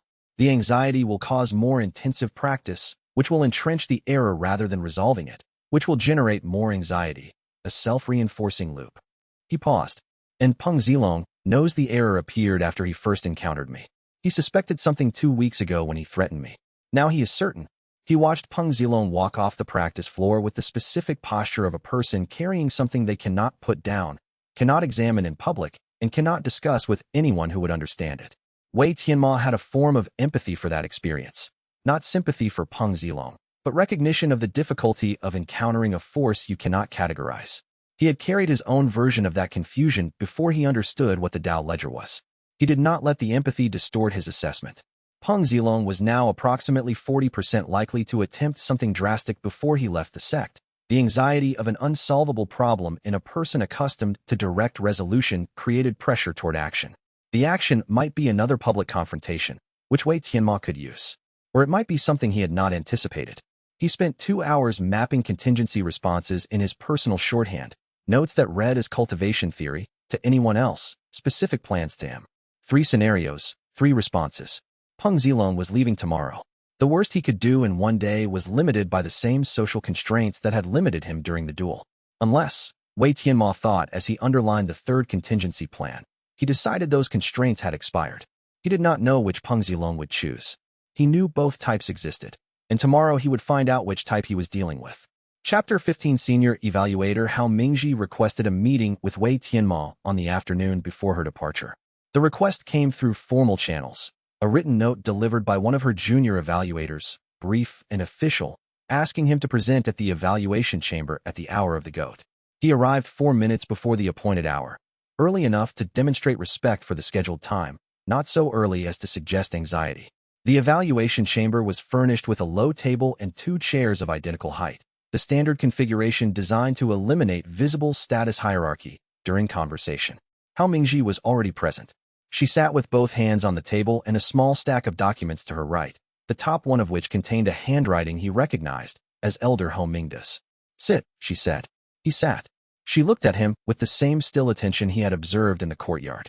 Then she placed something on the table between them. His journal. He processed this in about 2 seconds. Not the current journal, the older one. The journal he had left visible on his bunk when he vacated his room for the storage alcove. He had left it deliberately visible because it contained the earliest entries, less sensitive, showing the pattern in its earliest form.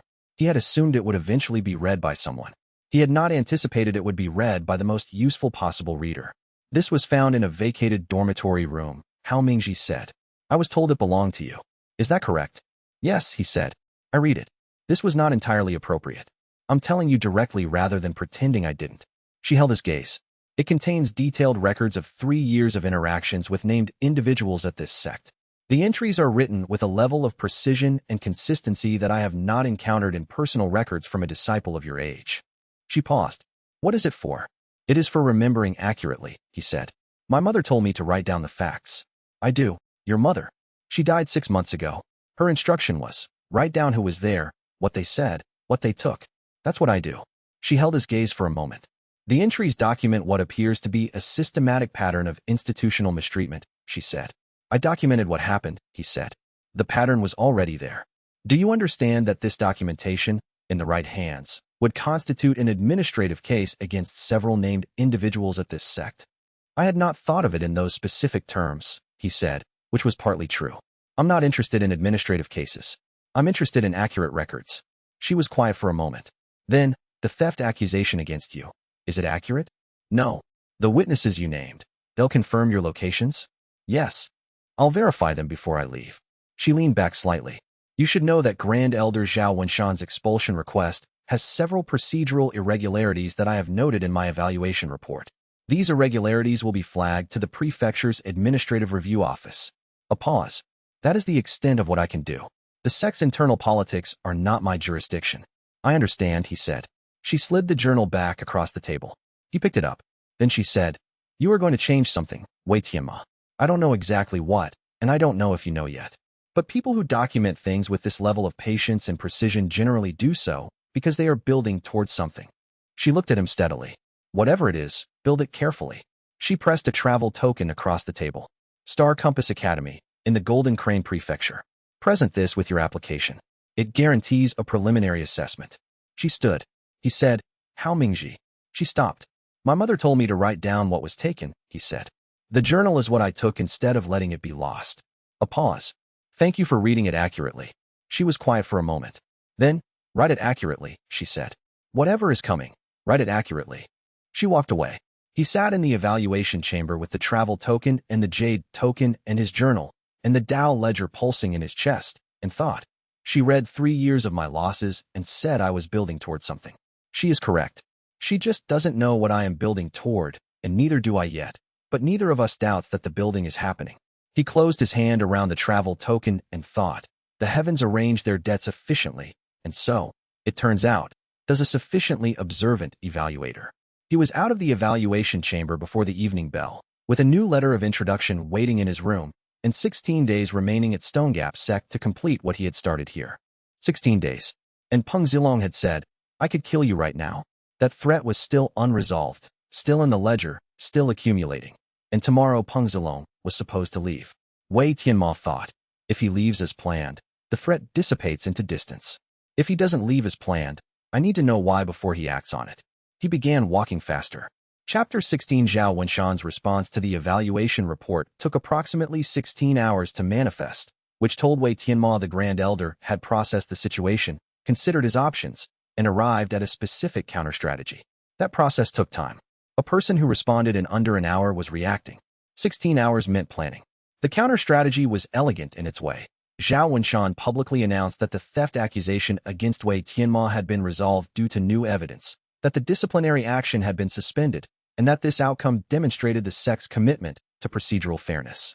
He made this announcement to a gathered group of senior disciples, with Elder Ho present. The announcement was a complete reversal of the accusation. It attributed the reversal to Zhao Wenshan's own thoroughness rather than to external pressure. It positioned the Grand Elder as the agent of just resolution rather than as the source of the original unjust accusation. Any observer who had not been closely watching the preceding 10 days would have read the announcement as straightforwardly positive. Wei Tianmo stood near the back of the group during the announcement and wrote. Peng Zilong was not present. He had departed at dawn. Wei Tianmo had watched the departure from the upper dormitory window. Peng Zilong had not looked back. His guards had. Their eyes found Wei Tianmo's position in the window with the instinctive wariness of professionals who had been told, without being given a specific reason, to register where a particular person was. After the announcement, Wei Tianmo found the moment to approach Zhao Wenshan directly, in the natural dissolution of the gathered group, not confrontationally. Grand Elder, he said. Zhao Wenshan turned with the expression of a man who has decided how this moment should go and is holding that decision. Wei Tianmo, the matter has been resolved.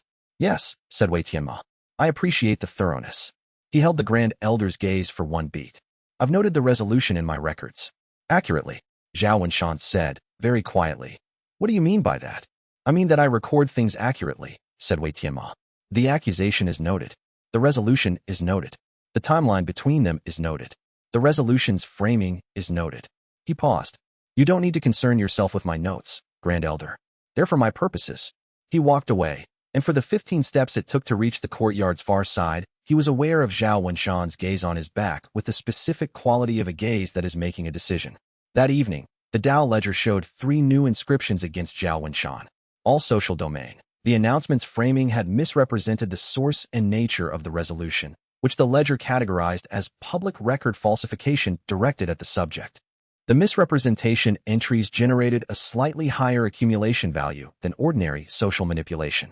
Total against Zhao Wenshan, 14 inscriptions. Social domain threshold read, 14 of 15. One more entry. He thought. Zhao Wenshan did not give up. He recalculated. He is going to try again, through a different approach, slower, more legally defensible, designed to operate after the external attention fades. He will be watching for his moment. And when he finds it, the moment of watching will itself generate the entry he doesn't know I'm waiting for. He spent the night calculating the secondary implications. Peng Zilong had departed with his guards moving in the specific pattern of people who had been told to register Wei Tianmo's location, which meant Peng Zilong considered the matter unresolved from his side. The threat made in the practice court, I could kill you right now, was still active in his mind. Wei Tianmo wrote, what does Peng Zilong do when he is afraid of something he cannot address directly? He delegates. He uses resources he controls at a distance. He sent a messenger once already. He will send something again. He underlined it. Then he wrote below, the question is not if. The question is what form it takes, and whether I can position to receive the form as an inscription rather than as a wound. He had 38 days remaining at Stonegap sect.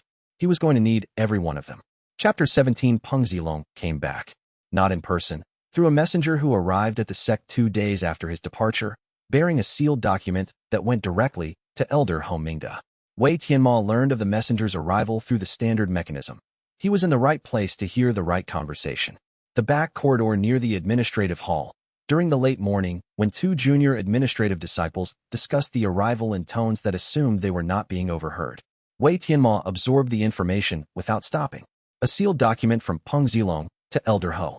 Hou was not a bad man, but he was a man who maintained multiple administrative relationships, and one of those relationships connected him to the Iron Vein clan through a patronage channel that Wei Tianmo had documented 3 months ago. The document was almost certainly not a polite inquiry. That evening, Wei Tianmo was finishing his stable duties when he heard footsteps behind him. 3 outer disciples, all upper year, all connected to the informal Iron Vein clan relationship through patronage arrangements he had logged 2 months prior. He recognized all 3 by name. You're needed at the back courtyard, said the one in front. No, I'm not, said Wei Tianmo. There's something there you'll want to see. There isn't, said Wei Tianmo. He looked at all 3 of them. They were nervous in the way of people who have been asked to do something they find uncomfortable, but have calculated that the social cost of refusal is higher than the cost of compliance. He had seen this exact calculation on this exact set of faces before, when they had been given minor tasks that required them to treat someone badly. This was a larger task. The nervousness was proportionally larger. I'll note that you came to find me, he said, and that you used the back courtyard as a destination. I'll note the time and your names. He looked at them steadily. If you've been given instructions regarding my person or my records, you should know that acting on those instructions will make your names the next entries in the same records you're trying to address. A silence. The 3 looked at each other. Nothing was going to happen to your records, said the first one. Then there's no issue, said Wei Tianmo. Good evening. He walked back to the storage alcove at a pace that was neither rushed nor slow. Once inside, he sat with his back against the wall and thought carefully about what Peng Zilong had sent. 3 options, in order of probability. Instructions to destroy the journal, instructions to damage Wei Tianmo's credibility before he could leave the sect, or instructions to ensure he didn't leave the sect in a condition to present his documentation elsewhere. All 3 reflected the same core problem. Peng Zilong believed Wei Tianmo's records were a threat. He was correct that they were a threat. He was incorrect about the nature of the threat. The journal contained no direct description of the Dao ledger. It contained observations and facts. What Peng Zilong feared, what was actually threatening him, was the footwork error, and whatever he intuited was causing it. The journal wasn't the threat. The journal was evidence that the threat had been noticed. But Peng Zilong couldn't address the actual threat, so he was addressing the evidence of it instead. Wei Tianmo had observed this pattern often. People attacked the messenger rather than the source because the messenger was visible and the source was not. The 3 disciples had been sent to address the evidence. They had declined. Their declining meant Peng Zilong's instructions hadn't been carried out. What Peng Zilong would do next depended on how much he valued the outcome and how much credit he was willing to spend. Wei Tianmo opened the Dao ledger. The messenger visit, the attempted intimidation via the 3 disciples, and Peng Zilong's demonstrated belief that Wei Tianmo's documentation was a threat, all had generated new entries. The Peng Zilong total now showed 23 inscriptions across 3 domains: physical, social, and a third category, the ledger labeled suppression of record, which generated inscriptions in the intellectual domain. Laws related to Peng Zilong's ability to control information, to suppress evidence, to maintain preferred narratives. He thought. He tried to stop the record. The attempt is now in the record. He has made himself stronger against me by trying to make me weaker. He does not know this yet. He wrote one line in his journal. The person who attacks the record only extends it. Then he looked at the total, 47 inscriptions across 5 named individuals. 47 in 3 weeks of deliberate accumulation, plus 3 years of prior entries that had been recording without his awareness. He tried to project what 47 inscriptions became over a year, over 5 years, over a decade of deliberate accumulation against adversaries who were genuinely powerful. The number was too large to hold clearly, which told him something important. He needed the journal not just for the precision, but for the scale. When the numbers became too large to hold in working memory, the written record was the only thing that could tell him exactly where he stood. He fell asleep thinking about scale, and about the distance between where he was and where the Dao ledger's full potential led, and whether that distance was something he would walk in his lifetime, and whether his mother, watching the universe keep its accounts, had known that the distance would be that large. Chapter 18: How Mingji's final act before departing Stone Gap Sect was not the evaluation report. It was a private conversation she initiated on the morning of her departure, after the report was already filed, by appearing at the storage alcove's doorway at the hour of the ox with no junior evaluators present. "I wanted to speak with you once more," she said, without apology for the hour. Without witnesses. He was already awake, lamp lit. He had been awake since before dawn, which was his normal schedule. "Please come in," he said. She did not sit. She stood in the doorway with the practiced stillness of someone who had made many important decisions while standing. "I've been an evaluator for 22 years, she said. "I've assessed approximately 3,000 disciples. I have some skill at reading what a person is and what they might become." She paused. "I don't know what you are. That is unusual enough that I'm saying it directly." "I appreciate directness," he said. "The journal entries I read describe a systematic pattern of harm followed by documentation," she said. "The documentation is impeccable. The harm is real. The pattern suggests that whoever is harming you has been operating on the assumption that you have no recourse." She looked at him steadily. "Do you have recourse?" "Yes," he said. "Not of the kind you might mean." She held his gaze for a moment. "Then, what you have in your journal, the documentation, is part of it. But not all of it." "No," he agreed. She was quiet. "Then, I won't ask what the rest is. But I want to say this. Whatever method you have, whatever you are building toward, the patience required for it is not ordinary. Most people of your age don't have it. Most people of my age don't have it." She pulled a small document from her sleeve and placed it on the storage alcove's single shelf. "That is a personal letter of introduction, addressed to the Academy's admissions elder. It carries more weight than the travel token. Use the token to get through the gate, and the letter once you're inside." She turned to leave. "How Mingji," he said. She stopped. "My mother told me to write down what was taken," he said. "The journal is what I took instead of letting the losses be lost." He paused. "Thank you for reading it accurately." She was quiet for a moment. Then, "Write everything accurately," she said. "Whatever is coming, write it accurately, and write it all." She walked away. He sat in the storage alcove for a long time after she left. The letter sat on the shelf beside the lamp. The jade token was warm against his sternum. The Dao ledger showed a new entry in the Zhao Wenshan section. The evaluation report, apparently, had counted as a genuine institutional blow to the Grand Elder's standing, and the ledger had registered it as inscription 15.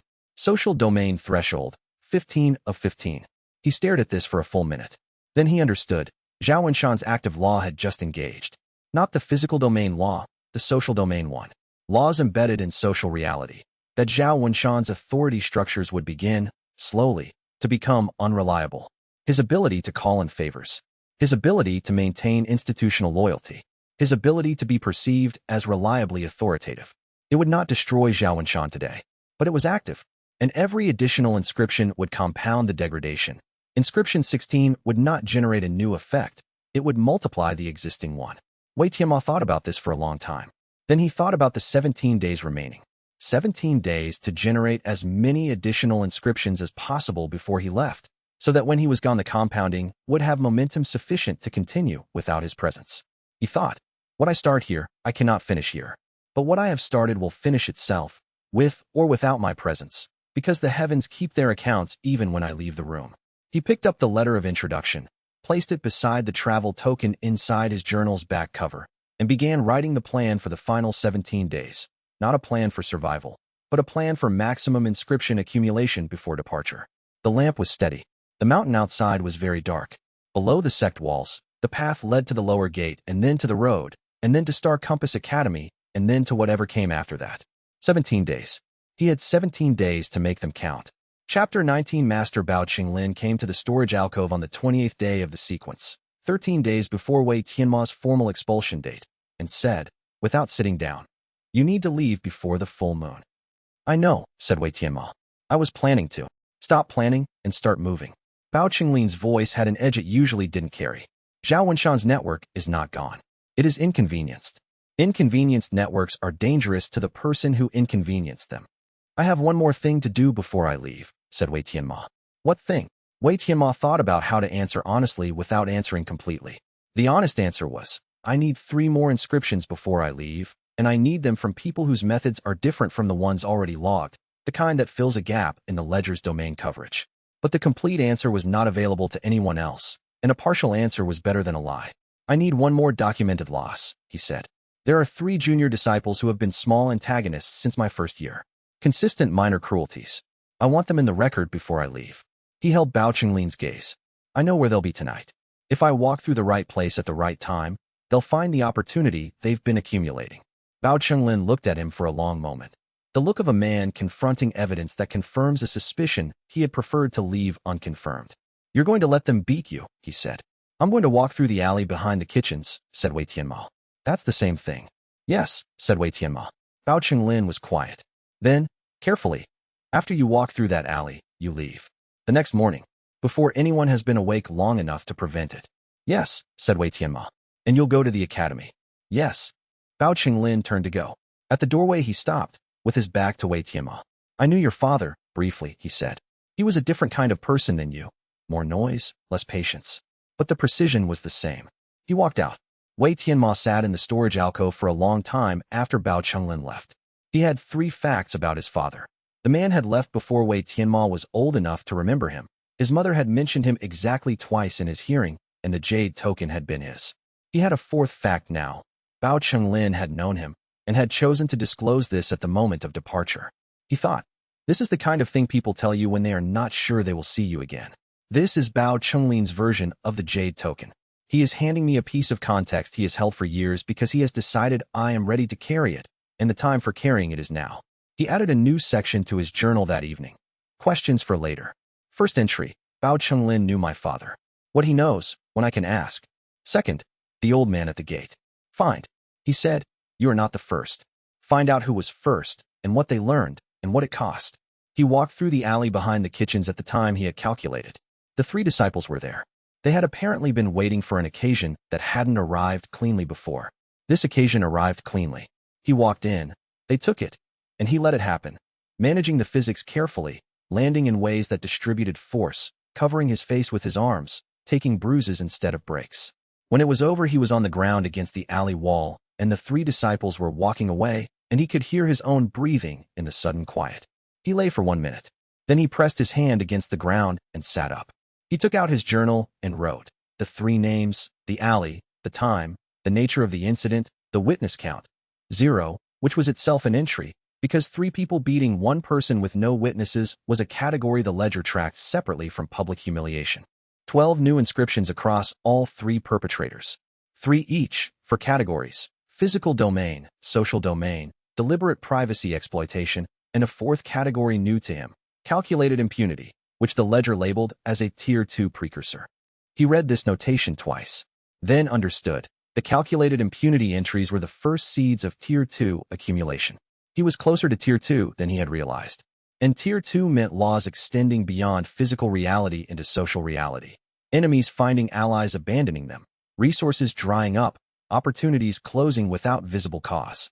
He stood, brushed the alley's grit from his outer robe, and walked back to the storage alcove. He packed his journal, his spare robe, his brushes, his ink, and the jade token in a small cloth pack. He placed the travel token and the letter inside the journal. He looked at the storage alcove for a moment. The broken cultivation tools, the thin sleeping mat, the lamp he had filled every 3 days for 2 months, and felt nothing sentimental about any of it. Then he lay down, placed his hand over the jade token, and slept. He slept well, the specific good sleep of a person who has completed the work they came to do, who knows what is waiting on the other side of morning, and who has long since made peace with leaving. Chapter 20. He woke before the dawn bell and left without making a sound. The storage alcove was at the sect's perimeter rather than in the central dormitory block, and the perimeter path to the main gate took him past the back wall rather than through the common spaces where early rising disciples would already be moving. He went by the back wall. He reached the main gate at the hour when the night watch had returned to the inner gatehouse and the day watch had not yet deployed. He opened the gate himself, which he was permitted to do as an enrolled disciple until the moment of his formal expulsion, and walked through. At the top of the path descending from Stonegap Sect's main gate, he stopped and looked back. The sect was still. Morning mist in the lower courtyards. The cultivation tower's upper windows showing the first light of dawn. The stone walls with their moss-edged lower courses, worn in specific places by decades of passing footsteps. He had memorized every physical feature of Stonegap Sect in the same way he memorized everything useful, not with sentiment, with precision. He wanted to be able to describe it accurately later. He looked back for exactly 30 seconds. Then he turned and started down the mountain path. He counted his current holdings. 1 journal filled front to back with 3 years of precise observations. A second journal barely started. 2 brushes, a cake of the good ink, the travel token, the letter of introduction, his mother's jade token warm at his chest, and the Dao ledger, invisible, weightless, entirely carried within himself, showing 62 total inscriptions against 13 named individuals across 5 domains, 4 of them at or near threshold, the first 2 already at law active status. He counted his direction, the road toward the Golden Crane Prefecture's lowland towns, then the branch road to Star Compass Academy, then whatever came after the academy. A sequence of losses he had not yet mapped, waiting for him to arrive and find them and record them accurately. He thought about the old man's words. The heavens are paying attention. He thought, yes, and the heavens are being asked to pay a great deal. They will be asked to pay even more. He walked as the sun began to break over the eastern ridge, painting the stone path in the specific amber that only occurred for approximately 12 minutes each morning at this altitude, at this time of year, in this quality of winter air. He noted the 12 minutes. He noted the color. He wrote it down, walking, in his second journal. Day 1 he wrote. Off the mountain. 62 inscriptions, 2 active. Destination, Star Compass Academy. The old man said, "You are not the first. I am going to find out who was first, and what they learned, and what it cost them. I suspect the cost was enormous. I suspect they chose it anyway. I suspect I will too." He capped the brush and put the journal inside his robe and kept walking. In the Dao ledger, in the vast flat plain under the ink-dark sky, the lectern showed its accumulated entries. And at the horizon, the outline of the second structure was clearer than it had been. Clearer in the way of a building seen from a road when you are walking toward it, each step resolving more of the shape. Somewhere in that building, someone was waiting. And Peng Zilong, watching from the high window until Wei Tianmo's figure vanished around the first bend of the mountain path, screamed for his personal guard, because at the precise moment Wei Tianmo passed out of sight, Peng Zilong had attempted the Iron Vein Strike's 4th phase and found his foot had landed not 4.5 inches from its specified position, but a full 6 inches, and the error had, for the first time, been visible to the guard standing 3 feet away, which meant it was now visible to someone besides himself, which meant it could no longer be a private problem, which meant the thing he had been trying to keep quiet had just become impossible to keep quiet. Wei Tianmo was already past the gate, already halfway down the first switchback, already writing in his second journal. The law was only beginning to collect its debt, and it had all the patience in the world. Chapter 21. The road from the mountain prefecture to Star Compass Academy took 4 days on foot, and Wei Tianmo used every hour of them. He had established, over 3 years at Stonegap Sect, a practice of converting transit time into observation time. The method was simple in theory and demanding in execution. Look at everything. Write down what was interesting. Ask why it was interesting before moving forward. And never allow the answer to be, I don't know, without following that up with, but here is what I can infer. The road to Golden Crane Prefecture passed through 2 market towns, 1 river crossing, a stretch of old imperial roadway paved in stone worn smooth by 2 centuries of foot traffic, and a militia checkpoint at the prefecture's boundary. He cataloged each location with the systematic attention he gave to any environment that would shape future decisions. The power structures visible in the placement of merchants versus cultivators, the resource flows visible in which goods moved with guards and which moved without, the places where people gathered and the places where identical populations conspicuously avoided gathering. By the second evening, he had filled 18 pages of the second journal. On the morning of the 5th day, he arrived at the outer gates of Star Compass Academy and stood in the entrance plaza for several minutes before going in. The academy was nothing like Stone Gap Sect in its architecture, and the architectural difference was a statement of purpose rather than a difference in resources. Stone Gap Sect had been built to be permanent. Heavy stone courses, thick wooden doors, walkways sized for ceremony rather than transit. The place believed in its own durability. Star Compass Academy had been built to be functional. The outer gates were wide and unornamented. The courtyards inside were scaled for practical assembly rather than formal display. The cultivation halls rose in 3 ascending tiers, each positioned to catch natural light at different angles as the sun moved, an engineering choice that prioritized efficiency over grandeur. And beside the main entrance, mounted at the precise point that anyone arriving from the road would see before they saw anything else, was the ranking board. It was 30 feet across, lacquered wood, professionally maintained. 312 names in descending order from top to bottom, each with a cultivation rank notation, a combat score value, and a last updated date. The system was public, transparent, and apparently without exception. A student's position changed the moment the scores changed, and the change was immediately visible to everyone. Wei Tianmo stood before it for approximately 4 minutes. He located the bottom, the name currently occupying position 312, and filed it.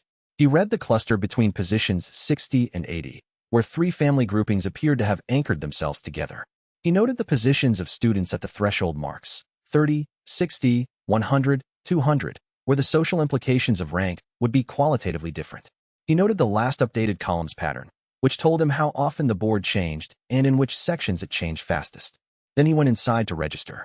The registrar assigned him to the 3rd stream cohort, the lowest track, in under 3 minutes. She noted his foundation pulse rank, wrote it down without reaction, and said, cohort orientation is in the east yard at midday. Combat assessments begin in 3 days. She handed him a map. Dormitory assignment is on the back. He thanked her and found his room. The 3rd stream dormitory was at the academy's eastern perimeter, close enough to the outer wall that the morning shadow kept it cool until nearly noon.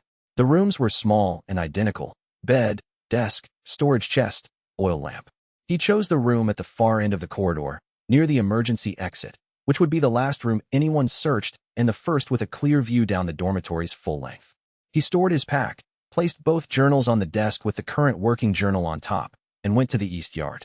The 3rd stream cohort had 41 students. The composition matched the framing: failed children of minor families, students from minor sects whose programs had not continued them forward, a few with unusual root types, several who had arrived late to cultivation with an age deficit rather than a talent one. The orientation instructor delivered the standard presentation. Wei Tianmo listened to approximately a third of it and devoted the remainder to building a map. The person who held his attention first was sitting 2 positions to his left, slightly separated from the cluster's center, who was not watching the instructor. She was watching the other students.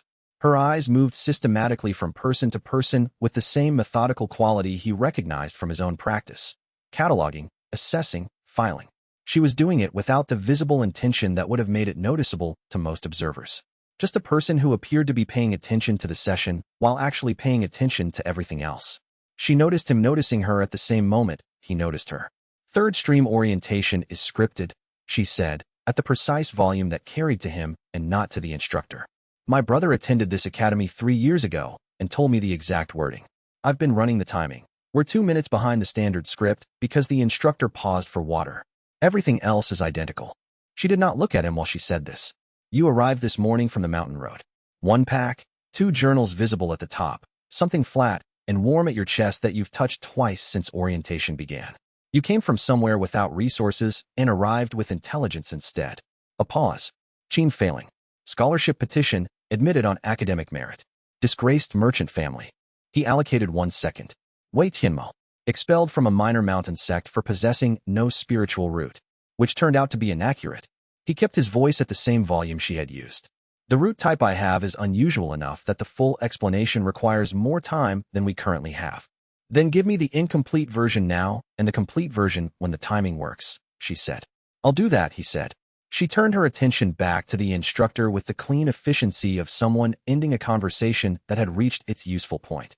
But she had tilted slightly in his direction. A small physical adjustment that said the conversation was paused rather than concluded. He opened the back of his second journal to the section he had titled Allies. 2 entries. He was considering a third. By the end of orientation, she had walked past him twice. Once with the map question that was not a question, and he had confirmed 3 things. She was running a parallel observation operation on the cohort that would produce a similar social map to the one he was building. She had prepared information about the academy before arriving rather than waiting to gather it after, and she had chosen to identify herself to him before she had any guarantee he was worth the disclosure. He added the 3rd entry to the Allies section that evening. Qin failing. Assessment, exceptional. Motivation, obscured, but behavior consistent. Trust, provisional for 2 weeks, inclined toward advancement. He was right about the 2 weeks. Chapter 22, the ranking board updated every 3 days. He confirmed this by tracking the change schedule across 8 consecutive cycles, noting the time between updates and the sections of the board that showed the most movement. The pattern was consistent. Updates posted before the first morning bell following each combat session cycle. The operator was a second-year student from the administrative cohort. The process was reliable, mechanical, and, from the perspective of anyone building strategy around social position, a precisely calibrated clock. He was placed at 312, the absolute floor, after the foundation pulse assessment on the 3rd day. The assessor had not been unkind. He had been accurate. Wei Tianmo stood at the bottom of the board on the 4th morning and read the middle sections. The ranking board was not only a record of combat scores. It was a social architecture, a public documentation of who could plausibly defeat whom, which meant a documentation of leverage relationships, obligation networks, and the distribution of institutional authority. A student at 63 navigated the academy differently from a student at 212. Different threats approached them, different alliances were available, different behaviors were permitted by the social system without consequence. Wei Tianmo at 312 occupied a category that could be acted on with minimal institutional accountability. Most students who occupied that category worked to leave it. He was working to occupy it effectively. From the Dao ledger's perspective, position 312 was precisely correct. He needed to attract genuine losses. The bottom of a ranked institution attracted them efficiently, and with minimal friction. No one required significant justification to challenge the last-place student. The question was not whether losses would arrive, but which ones, from whom, and in what order, because the inscription architecture rewarded specificity over volume. He was reading the cluster between positions 30 and 70 when Qin failing appeared at his shoulder. "You're identifying targets," she said. Not a question. A statement delivered with the confidence of someone who has already reached a conclusion and is choosing to make it visible. "The cluster I'm looking at contains the merchant's block's ranking board anchor positions," he said. He did not pretend she was wrong. 3 mid-tier sect affiliates. The Iron Vein clan's junior representative. Shen Tao at 44 has been in the same position for 6 weeks, she said. Most students in that range move 2 or 3 slots per cycle. Static positioning at that rank means resource allocation toward maintenance rather than advancement. He's spending something on staying where he is instead of moving forward. She studied the board with the same quality of attention he had been using, not reading the scores, but reading what the scores implied. If you're identifying opponents whose inscription would produce the widest downstream effect, Shen Tao generates institutional and social domain inscriptions simultaneously because of how the block's authority structure works. You'd be inscribing not just him, but the permission network he operates through. He studied her for a moment. Then he said, "There's a section of the East Garden that's empty before the afternoon bell." "I know the section," she said. "I've been using it for 3 days. She pushed away from the board. "I'll explain on the way." In the garden, on a bench in the eastern corner where the morning shadow had retreated to allow direct sun at this hour, he explained the system. He kept it ordered and factual. The inverse Dao root, the Dao ledger's architecture, the inscription mechanism, the tier structure, the memory cost, and its accumulating rate. He watched her face while he talked. She asked no questions during the explanation. She was the type who absorbed first and interrogated after, which was the more efficient processing style. When he finished, she asked 2 questions. The first was about the memory cost compounding rate, which showed she was already modeling the sustainability constraint. The second was about inscription reversibility, which showed she was already modeling liability exposure. Both questions were the right questions at exactly the right moment. When the second question was answered, she said, "You're insane," in the flat tone of someone making a factual classification rather than a judgment. "I know," he said, "but the mechanism functions." She said this with the same flatness. Not doubt, confirmation. It functions. Then the primary question is how to generate the most valuable inscriptions rather than the most inscriptions, because inscription quality depends on the perpetrator's institutional positioning and domain of authority. She straightened. "I read networks. My family operated in networks before the business failed, and I watched how they worked from the inside before the failure and how they worked from the outside after it. I know which opponents in this academy, if they defeat you, would generate inscriptions with the widest institutional footprint. That analysis is the core of what I need," he said. She held out her hand, the commercial gesture, precise and deliberate. He took it. "I'll provide the analysis. Terms negotiable as circumstances develop." She released his hand and produced a folded paper from her sleeve. "Shin Tao's schedule. I compiled it 2 days ago when I identified him as a probable primary target. He trains in the outer practice yard between the 2nd and 4th afternoon bells on 3rd-day cycles. He uses the announcement board's path between the dormitory and the yard. High visibility area, maximum witnesses. The window before his training block is when 2nd-year block affiliates are in assessment sessions." She unfolded the paper and laid it flat. "If you want a confrontation in front of witnesses who won't immediately report to the block's senior administration, that's your timing." He looked at the schedule. He looked at her. "You had this ready before I agreed." "I had it ready when I recognized what you were doing at orientation," she said. "The analysis seemed useful regardless of your answer." She tapped the paper. "Read it tonight. The 3-day window that lines up with the assessment block is in 4 days." He opened the journal and began to copy the key timing points.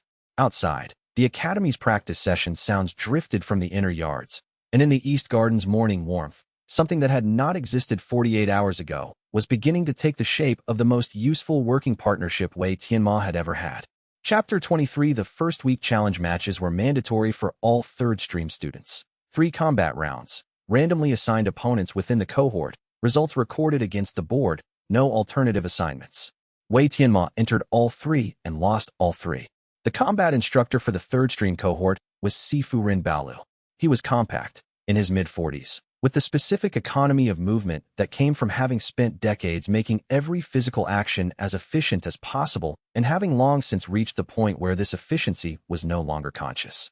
His teaching methodology was observation followed by question rather than demonstration followed by instruction. The approach of someone who understood that the most informative data came from watching students operate in their natural patterns before external structures were applied. During the first 2 matches, Sifu Rin's attention moved as it normally did, systematic, covering the full session, spending roughly equal time on each pairing. During Wei Tianmo's 3rd match, his attention did not move at all. The anomaly that had arrested it was specific. Wei Tianmo fell with technical precision.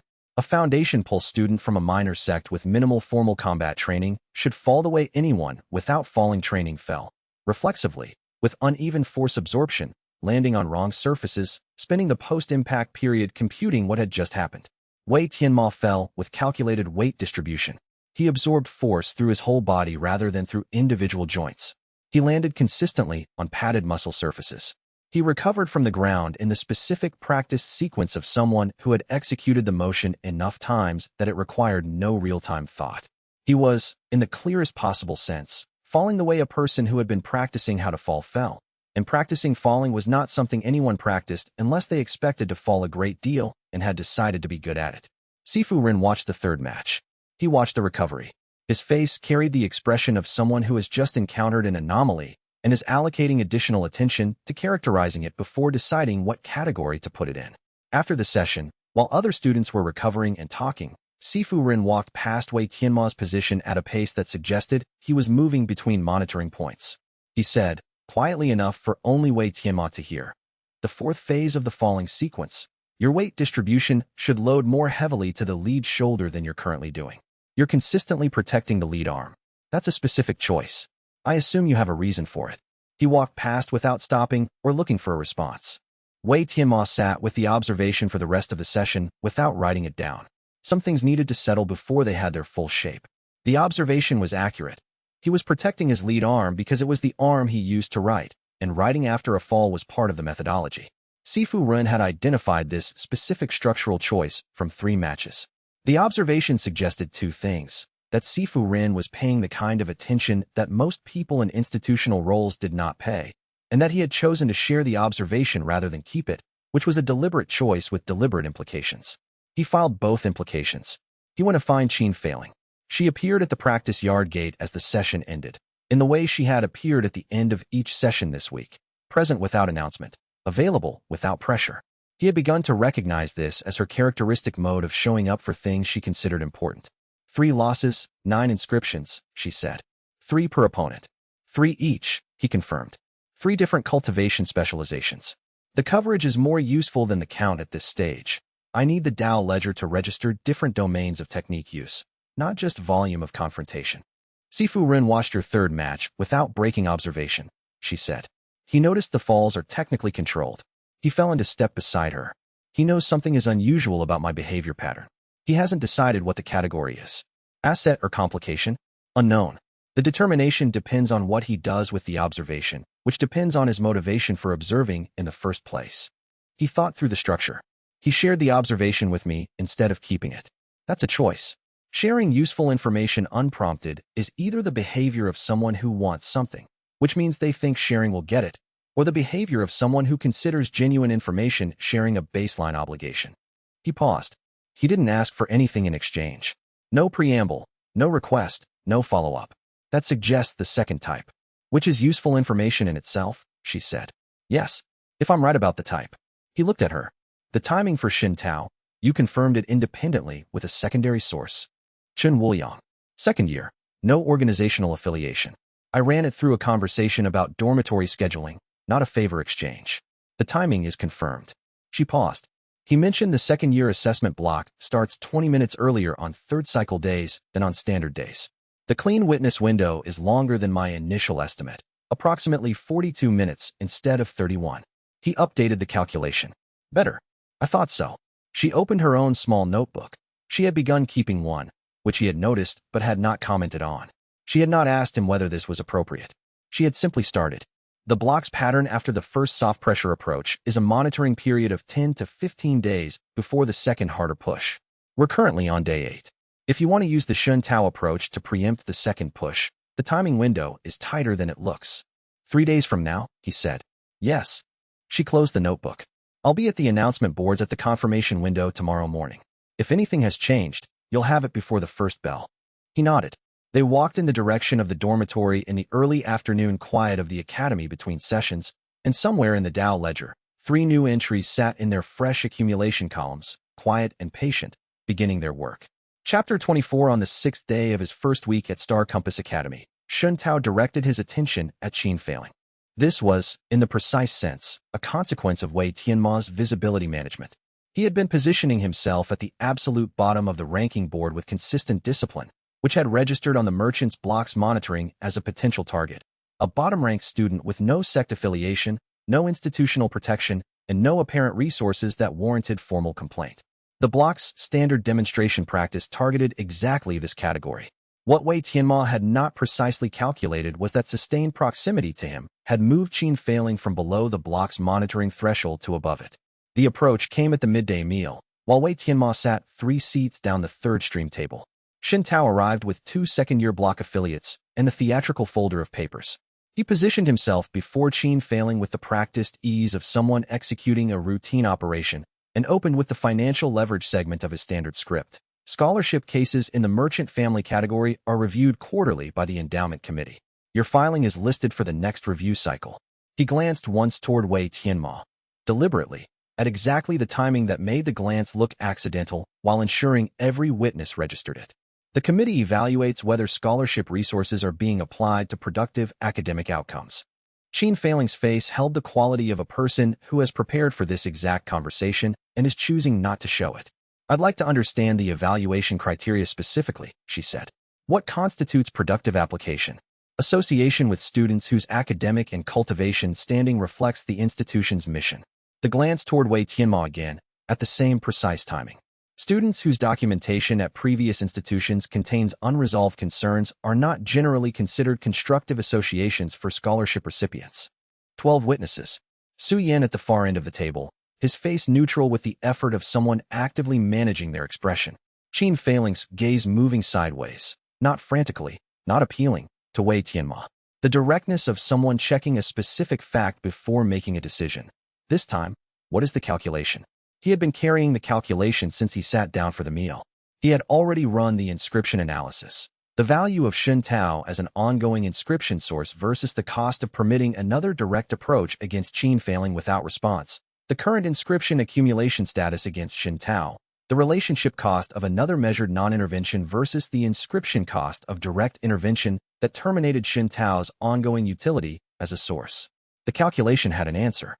But Qin Feiling's steady gaze asked for something the calculation was not designed to produce. He stood up. He walked the 3 seats, placed his journal on the table open to the announcement board's documentation, and met Shun Tao's eyes without any particular quality of aggression or performance. The endowment committee's formal review process requires official initiation documentation. I've been maintaining records of merchants' block interactions with third-stream students since my first week. This entry, date, time, witnesses, exact language used, is the most complete. He tapped the page. If the committee initiates a formal review of her scholarship, I'll be submitting this documentation through a faculty filing. Sifu Rin Baolu has been informed of the general situation. This last statement had the specific quality of a statement that was true within 90 minutes, which was when he was planning to make it true, which was a distinction between lying and positioning that he had been thinking about all morning. Shun Tao's script had prepared responses for certain confrontation scenarios. The scenario of a bottom-ranked student producing documented counter-evidence while naming a specific faculty member was not one of them. The tell was in the delivery of his next line, the fractional hesitation that preceded an improvised response, the gap where the script's next line would have been. Filing won't improve your ranking, he said. I'm not filing to improve my ranking, Wei Tianmo said. He said it with complete, genuine calm. I'm filing because what you're doing here creates a record. Records outlast rankings. And by the time you understand which record you've been building in this dining hall, the record will already have been submitted. Shun Tao picked up his folder. He left. Wei Tianmo returned to his seat and his meal. Several seconds passed. Then Qin Feiling said, very quietly, Sifu Rin knows the general situation. He will in 90 minutes, Wei Tianmo said. I'm telling him this afternoon. She absorbed this. You made a statement that will be accurate once you take action to make it accurate. Yes. That's a distinction from lying. Yes. A moment passed. Then, the better question is whether you stood up because the calculation supported it, or because it was the right thing to do regardless of the calculation. He had been running this question since morning. This time both. Last time, when he first approached you, I prioritized the inscription calculation over the judgment call and got the wrong answer. The error was in the calculation's design, not its execution. I was running inscription value and relationship cost through the same framework and treating them as commensurable, which they're not. She held his gaze across the table. Then she returned to her food without further comment, which he had learned was her highest form of acceptance. He went to Sifu Rin after the meal and closed the 90-minute gap. That evening, in the Dao ledger, the entry for Shun Tao accumulated 3 new inscriptions: type institutional authority, type social leverage, type target selection pattern, and the architecture of the law beginning to write itself was different from the physical domain entries against Peng Zilong. The new domain was institutional and social, slower to manifest, but with a wider scope. The heavens were registering something about Shun Tao's authority that reached beyond any individual confrontation. The debt was accumulating, and Shun Tao, walking back toward the upper student tables, had the specific satisfied feeling of having executed a standard approach cleanly, which was perhaps the most accurate possible signal that something had already gone fundamentally wrong. Chapter 25. Su Yin found him the morning after the dining hall incident, in the outer practice yard at the early session hour before any scheduled training began. Wei Tianmo had been in the yard for 40 minutes, working through a technical falling drill with the specific focus of someone who had just received useful instruction and was integrating it before the instruction became a correction rather than a refinement. The adjustment Sifu Rin had specified, lead shoulder weight distribution in the 4th phase, was genuinely useful. He was building it into the automated falling pattern so that the next time it was needed, it would be available without thought. Su Yin climbed to the practice yard wall and sat there for 10 minutes without announcing himself. Wei Tianmo was aware of him from the first minute, but said nothing. You practice how to fall. Su Yin said finally. Yes, said Wei Tianmo. Not how to avoid it.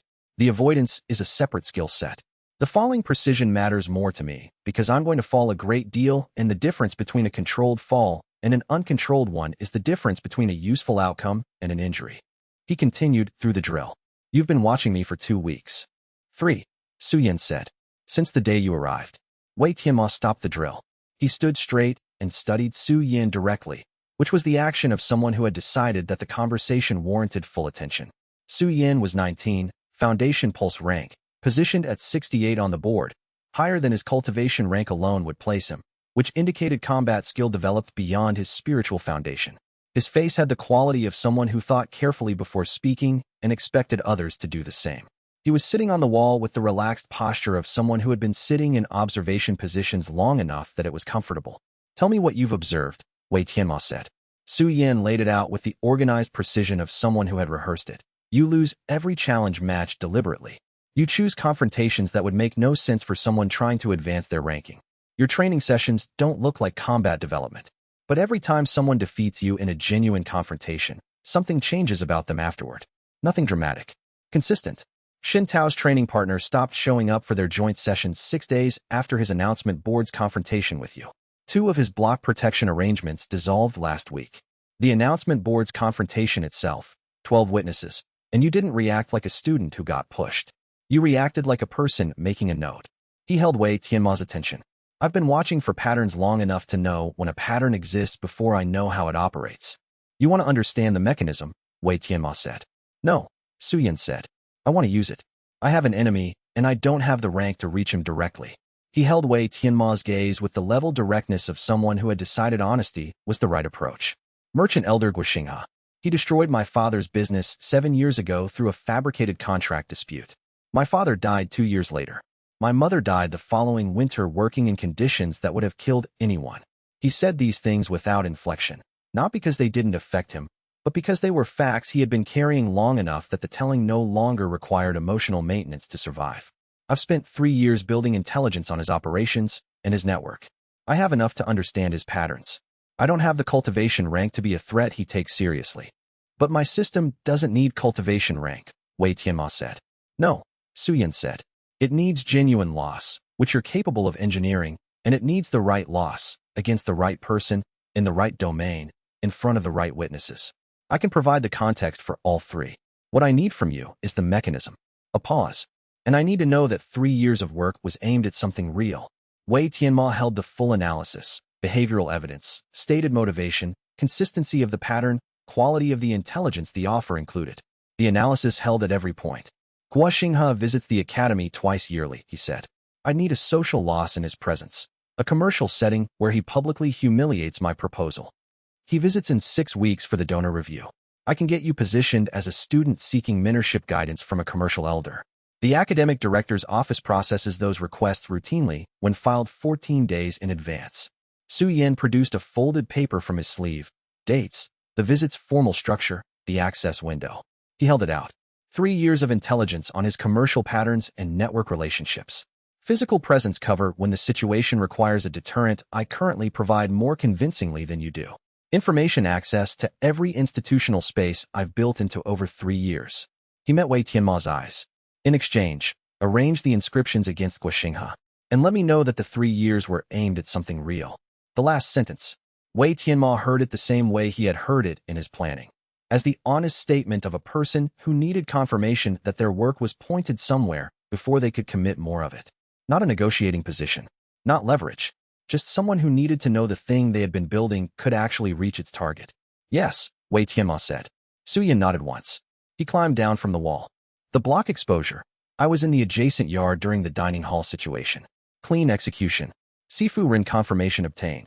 This afternoon, Wei Tianmo said. Good. Su Yin started toward the dormitory, then paused. Qin Failing told me about the announcement board's approach before I came to you. I confirmed the location was correct based on my own knowledge of the academy's social geography. She shared information with me to allow me to verify your situation independently before introducing myself. He looked back. She's running parallel to you on this. That's not a complication. I know, Wei Tianmo said. She's better at checking than you are at being checked, Su Yin said, and walked away. Wei Tianmo stood in the empty practice yard for a moment after Su Yin had gone. He thought about what it meant that both Qin Failing and Su Yin had been operating with more autonomy and initiative than he had consciously built into the situation. Not because they were moving outside the bounds of what was appropriate, but because they had both identified the same gaps in his planning and had filled them independently before he noticed the gaps himself. He thought, I've been building this as if it were a solo operation with occasional assistance. It isn't. It is a collaborative operation with 3 people whose contributions I haven't been designing for correctly.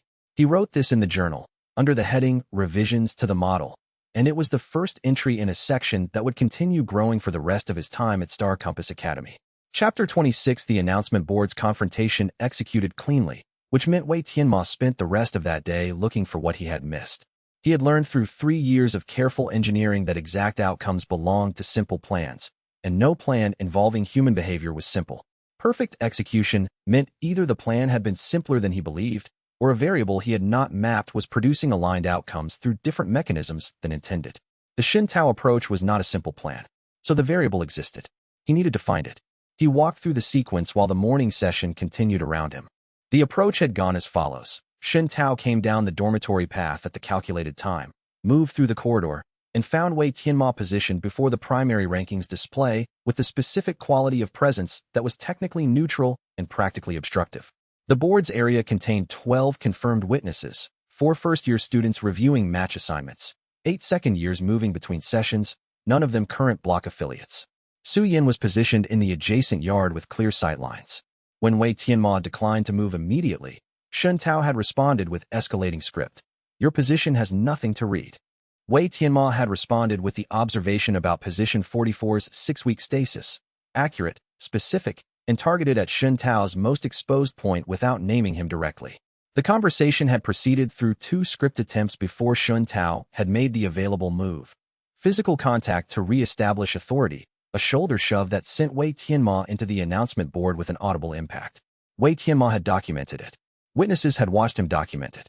The encounter had concluded. Everything had worked. And that was the variable he hadn't fully mapped. Everything working was itself information. The system was further along than he had realized. Su Yin confirmed his thinking an hour later, while they walked the outer corridor. Clean, Su Yin said. 12 witnesses plus 3 additional who moved toward the impact sound. Physical contact, you documented it. Nothing you did was actionable. A pause. The journal thing is going to carry. What do you mean? Students who get pushed in visible areas either respond with anger or they go quiet and diminished. You produced a journal and documented it in front of 8 direct observers. That's a third category nobody had a reference for. He held the analysis in the neutral way he delivered most assessments. The 8 people who watched it directly will talk. Their description will make you sound either calculating or unhinged, and the people who hear it secondhand won't know which, so they'll watch for more data. You've created an ongoing observation situation. That's useful, Wei Tianmo said. It also means you'll be watched for a while.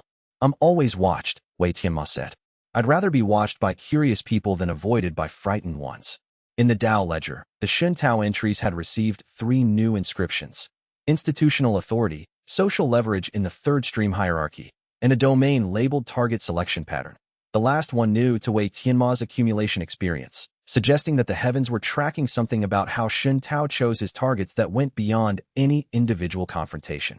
The law was beginning to accumulate against the systematic quality of the behavior, not just the specific instance. Wei Tianmo noted this architecture carefully. It was more sophisticated than the Peng Zilong entries, which had been primarily physical domain with social extensions added through Tier 2 activation. The Shen Tao entries were beginning in a complex multi-domain structure from the first inscription. He thought, the system is developing more nuance as it matures. He thought, or I am developing more nuance in how I read it. He thought, there is probably no meaningful difference between those 2 possibilities. He went to the East Garden to meet Qin Failing and found Su Yin there ahead of schedule, which meant the 2 of them had been exchanging information through a channel he had not established. This had been happening since at least the 3rd week. He sat down and asked about it directly. Qin Failing said, I told him about the announcement board's timing when he asked me whether your situation was operationally sound. I wanted an independent verification before bringing the intelligence to you. When did he ask? Wei Tianmo said. Day 10, she said. He'd been watching since day 1 and had questions. She met his eyes with the directness she deployed for situations where she had made a decision she stood by. I provided enough to allow him to evaluate whether you were worth approaching. Not the full system mechanics.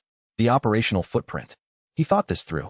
The decision was, he was fairly confident, not a misjudgment on her part. It was an action he would have taken himself had the situation been reversed. Run independent verification on an unknown quantity before integrating them into a sensitive operation. The fact that she had done it without informing him was the part that required a response. Full map going forward, he said. Yes, she said. That was my intention in telling you now. She produced the xianxia preparation notes from her sleeve and set them on the table. His visit is confirmed for 5 weeks from Thursday. The commercial proposal needs to be wrong in a specific way. Tell me what you know about his published work.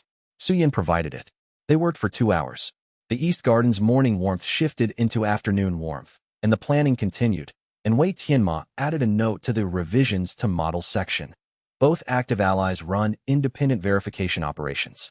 This is not insubordination. This is the operation working correctly. Adjust expectations accordingly. Chapter 27 Zhao Wenshan's move announced itself through an absence. Wei Tianmo detected it on the 23rd day of his enrollment. The second-year student who serviced the administration corridor, a student who had, until that morning, made the small social acknowledgement of eye contact when passing in the corridor, when eye contact silent. Not rudely. The silence had the quality of a person who had received information about Wei Tianmo and was responding to it through instinct rather than decision. The instinct to reduce association with a flagged individual, operating below conscious awareness as a vague social discomfort rather than a deliberate choice. Wei Tianmo had seen this pattern propagate through social environments often enough to recognize the triggering mechanism. Someone in a position of administrative authority had received information that made Wei Tianmo seem like a liability, had acted on that information through social channels rather than institutional ones, and the social signal was now moving through the network. He mapped this to Qin failing over breakfast. She received the observation, integrated it with her existing map of the Academy's administrative relationships, and by the following morning had identified the channel through which the information had moved. Grand Elder Zhao Wenshan of Stonegap Sect, operating through a commercial obligation between one of the sect's suppliers and the Academy's deputy registrar. The note had gone through the commercial channel rather than the administrative one, which meant it wasn't subject to formal records requirements and couldn't be challenged as a complaint. It was simply information placed where it would have social effect without creating accountability. The deputy registrar didn't file anything officially, Qin Failing said, setting the analysis paper down. He acted through ambient social signal, the reduced eye contact, the small distancing behaviors spreading through his immediate network. Classic distributed effect. Who intercepted the note before it reached the deputy registrar? Wei Tianmo asked. She had anticipated the question. She set down a second paper. He read the name at the bottom and stopped.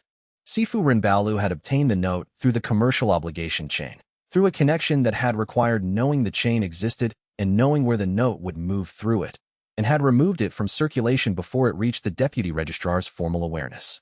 He had done this before Wei Tianmo had demonstrated anything substantial enough to warrant that level of protection. Wei Tianmo held this carefully. You look like someone who has just discovered a variable they don't know how to classify, Qin Failing said. He acted on incomplete information in my favor, Wei Tianmo said, before he had sufficient evidence to justify the risk. He set the paper down. I have a dependency I didn't create consciously, or a person who made a judgment call that happened to benefit you, she said. She had begun, over the past weeks, to push back on his tendency to classify everything as strategic infrastructure. She pushed back precisely, and without heat. Not everything is leverage. I know that, he said. You know it intellectually, she said. You classify it as leverage anyway. She met his eyes with the steadiness she used for corrections she expected to land. He acted because he recognized something worth protecting. That's different from acting because he calculated a benefit. He sat with this for a moment that was longer than usual. You're saying the distinction matters. The distinction determines how you respond to him, she said. If it's leverage, you protect the debt's terms. If it's genuine action, you acknowledge it as genuine action and treat him accordingly. She looked at the paper. Which response is more likely to produce the outcome you want from this relationship? He thought about it honestly. The genuine action response, acknowledging Sifu Ren's protection as what it was, produced a relationship built on something more durable than mutual calculation. A relationship built on calculation was vulnerable to better calculations. A relationship built on genuine recognition was harder to replicate. The second response, he said. Good, she said. She put the analysis paper away. Go talk to him. He went to Sifu Ren's office that afternoon and told him about the Zhao Wenshan note, that he knew about it, that he understood what it would have meant if it had circulated, and that he was aware of the protection that had been provided without being asked. He said this directly and without the framing of obligation. Sifu Rin listened without expression. Then, I expected you'd find out eventually. You notice things. He was quiet for a moment. I've been watching your file since your travel token arrived. Evaluator Hao Mingji endorsed you personally. She doesn't do that. When she does it, I pay attention. He picked up his brush. The note was a minor obstacle. Removing it was not a significant act. It was significant to me, Wei Tianmo said. Sifu Rin looked up briefly. Close the door when you leave, he said.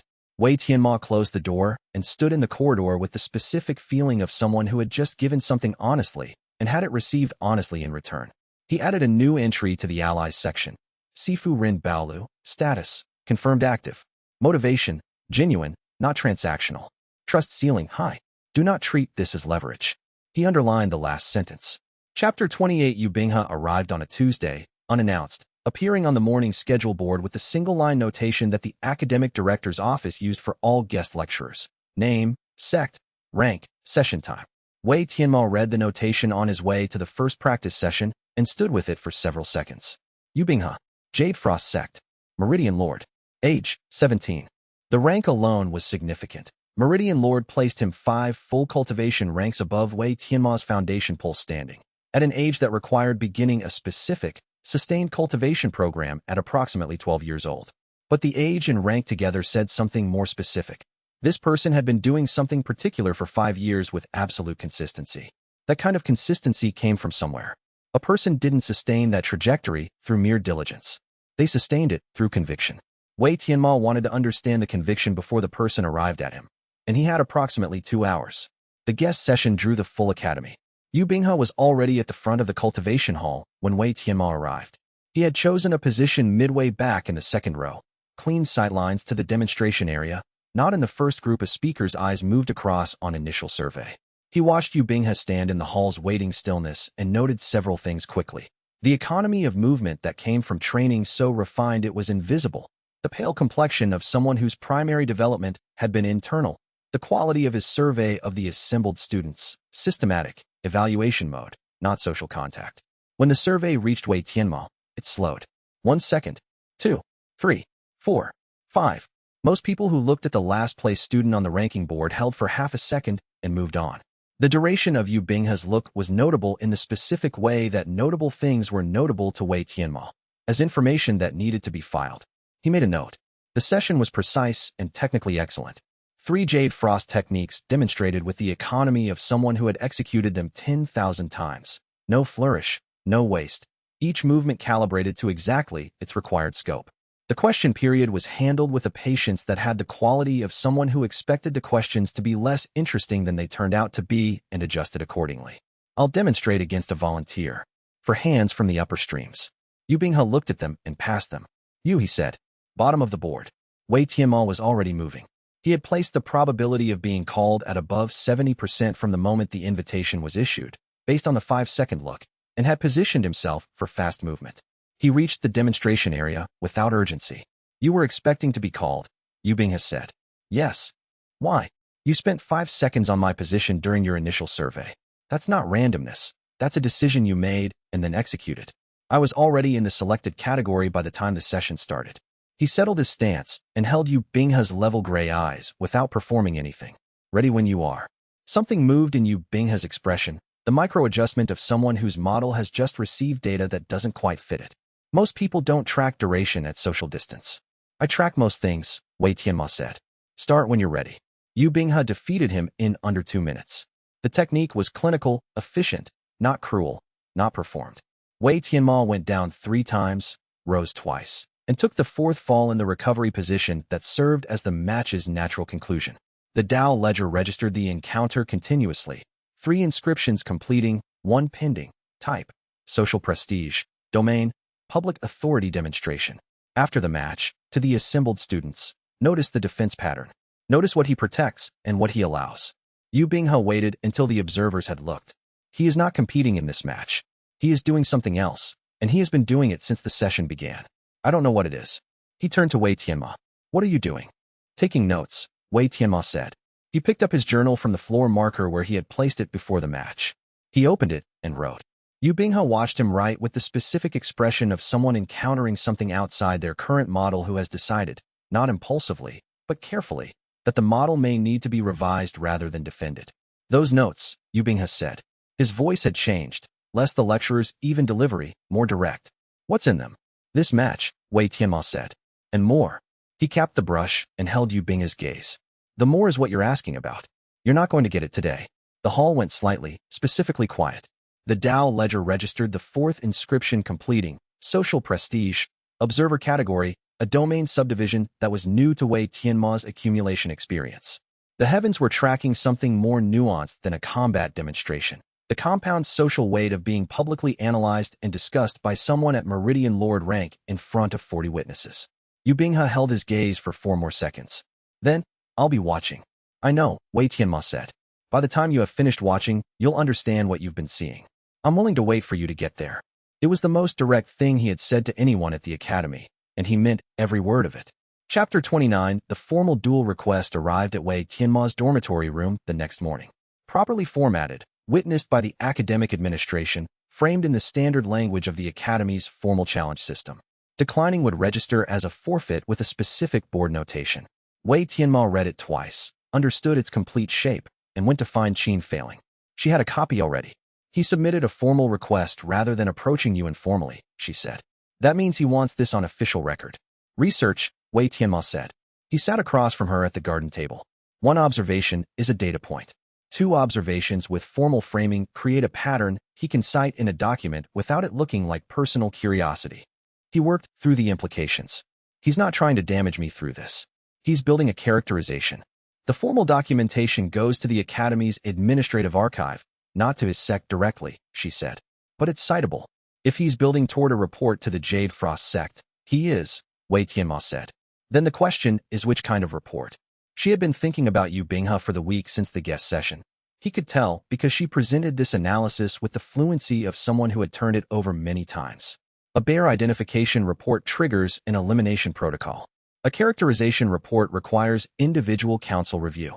He needs more data to write the characterization version, which means the duel is an information-gathering exercise, not a demonstration of authority. You understand him better than I do, Wei Tianmo said. I've been watching him since the session. She tapped the duel request with 1 finger. He called out your behavior in front of 40 students. That was a public commitment. He told them you were doing something other than competing, and he told them he didn't know what. If he reports you before he understands what, he'll have made a public claim that he then couldn't support with accurate characterization.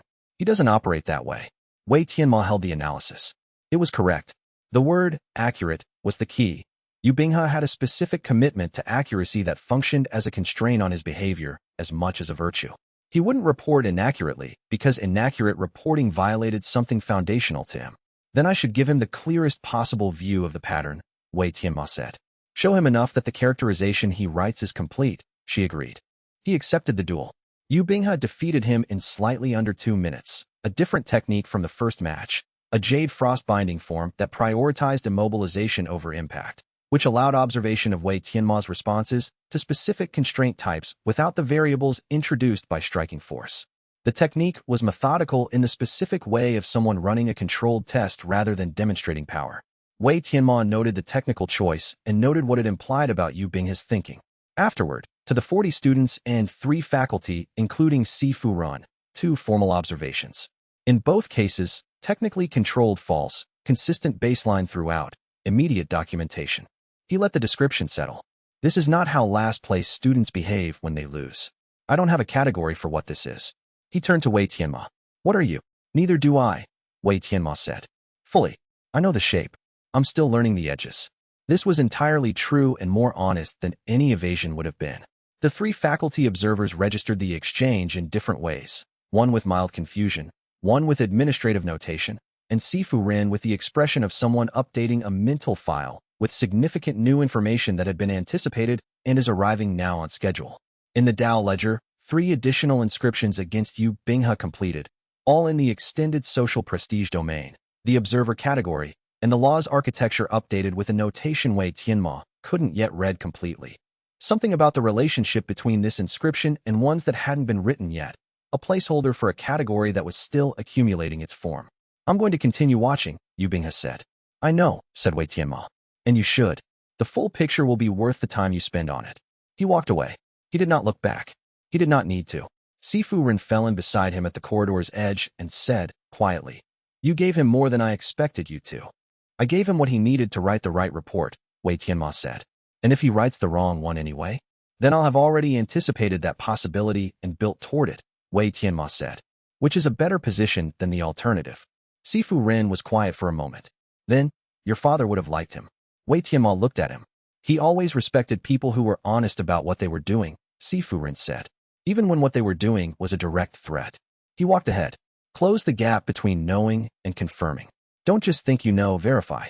Wei Tianmo wrote that in the revisions to model section when he reached the garden. Chapter 30, Yu Binghe came to the East Garden the morning before his last day at the academy. He arrived before Qin Feiling's scheduled time, which meant he had mapped the schedule. Wei Tianmo was already there, running the 10-day Dao ledger audit in the quiet of the morning hour before the academy's sessions populated the courtyards with noise. He looked up when Yu Binghe appeared at the garden's eastern entrance and crossed the space. Neither of them moved toward a greeting. They stood at a distance that was neither close nor far and regarded each other with the directness of two people who had been exchanging information across indirect channels for a week and were finally in the same room with the direct version. I've been conducting independent research, Yu Binghe said. He said it without preface or social preamble, which was his operating mode when he was focused. The Jade Frost sect's restricted archive contains a partial text from the Three Dynasties period. The section covering aberrant root types. It's damaged in the margins, but the functional description is clear. Inverse Dao Root. 3 historical cases, all deceased by Dao collapse. He held Wei Tianmo's gaze with steady gray eyes. Behavioral indicators I've observed over 2 formal matches and 1 session are consistent with active inscription accumulation. You're an inverse root cultivator. Yes, Wei Tianmo said. 6 days since I confirmed it. The Jade Frost sect's reporting window is 3 days. Yes. Yu Binghe said it without defensiveness or explanation. He stated facts. Why haven't you filed? A bear identification report activates an elimination protocol written 800 years ago. The protocol's first action is immediate elimination. A characterization report, one that provides complete mechanical detail, behavioral constraints, known limitations, operational assessment, requires individual sect council review before any action. He paused. I don't submit reports whose purpose would be better served by greater accuracy. A bear identification report would be accurate as far as it went. It wouldn't go far enough to be useful. You're delaying to protect the characterization quality. I'm delaying because the characterization is incomplete, and I know it. He held Wei Tianmo's eyes without yielding any of the directness that was his characteristic mode. I need the full mechanics. The tier structure, the inscription accumulation mechanism, the memory cost compounding rate, the Dao ledger's capacity limits. Not inference from observation, the complete architecture. If I'm going to submit a characterization report that triggers individual review rather than automatic protocol activation, it has to be accurate enough to withstand council scrutiny. Wei Tianmo ran the full assessment. Behavioral evidence. Stated motivation. Pattern consistency across every interaction since the guest session. The decision that Yu Binghe had made to delay the reporting window, which had cost him something real, an institutional complication he would have to explain to the council. A person who calculates purely from self-interest does not take on institutional complications for the purpose of accuracy. A person who genuinely values accuracy takes on institutional complications because accuracy is non-negotiable. East Garden, evening bell, Wei Tianmo said. Come with writing materials. I'll explain everything. Yu Binghe nodded. Something in his posture adjusted slightly. Not relief, but the physical shift of someone who had been prepared for resistance and has not found it. Before you go, Wei Tianmo said. You told 40 students that I wasn't competing in that match. You told them you didn't know what I was doing. You put that on public record. He held Yu Binghe's gaze. If you report me inaccurately now, you'll be wrong publicly about something you made public. You told the room you were going to figure it out. So you can't report before you've done it, because that would be the specific kind of being wrong you've already committed yourself to not doing. The silence between them was long and had weight. You're infuriating, Yu Binghe said. Not with anger, with the specific tone of someone acknowledging something accurate about a situation they find uncomfortable. I've been told, Wei Tianmo said. Yu Binghe left. He passed Qin Feiling at the garden's entrance. She had arrived at her usual time and held her position when she saw them, without acknowledgement, which was Yu Binghe's mode of conversation ending rather than dismissal. She came in, read Wei Tianmo's face, and said, he's going to file a characterization report. Yes. And you gave him everything he needs for it. I will tonight. He reopened the journal, which is the only version of this situation where the outcome I want is possible. She sat down. The xianxia proposal is ready. She laid it on the table between them. 3 pages. The error is in page 2, drought risk section, 4th paragraph. It reads like ambition exceeding expertise, which is exactly what he'll want to correct publicly. Wei Tianmo looked at the proposal, then at her.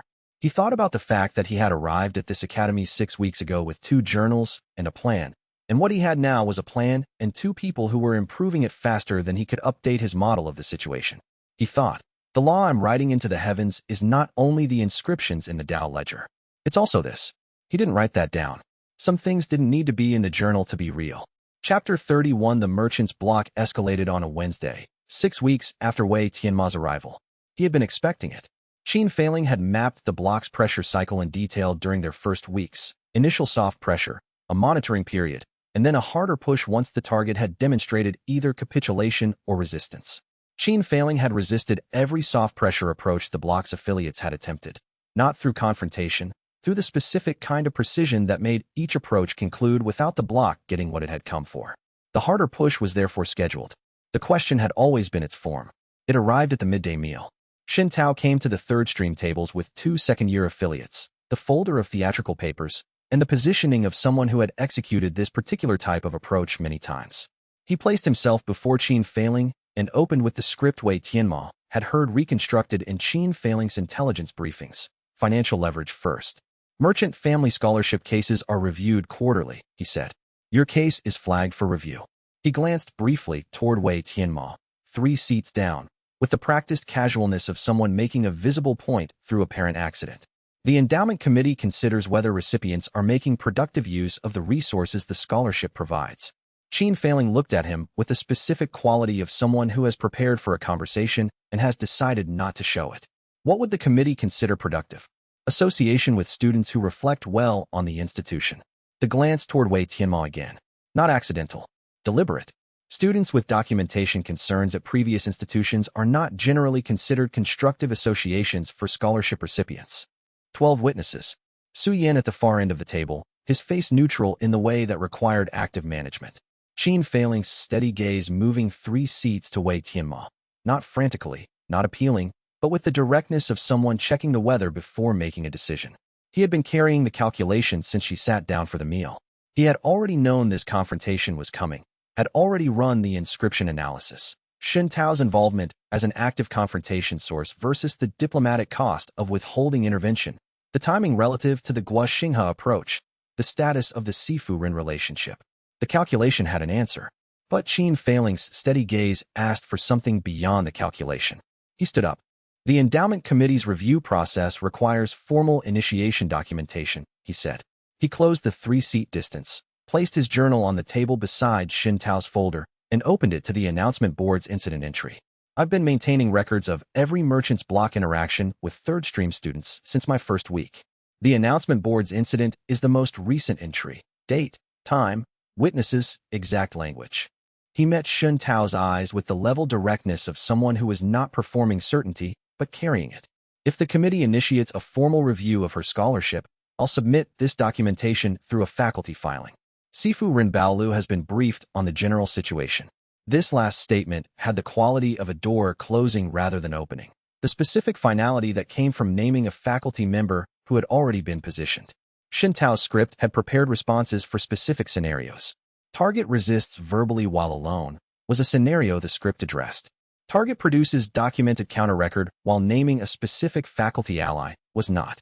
The tell was in the delivery of the next line, the slight hesitation that preceded an improvised response, the invisible gap where the prepared text had run out. Filing won't improve your ranking, Xin Tao said. I'm not filing to improve my ranking, Wei Tianmo said, with complete calm. I'm filing because what you're doing here creates a record that lasts longer than a ranking cycle. The record has consequences.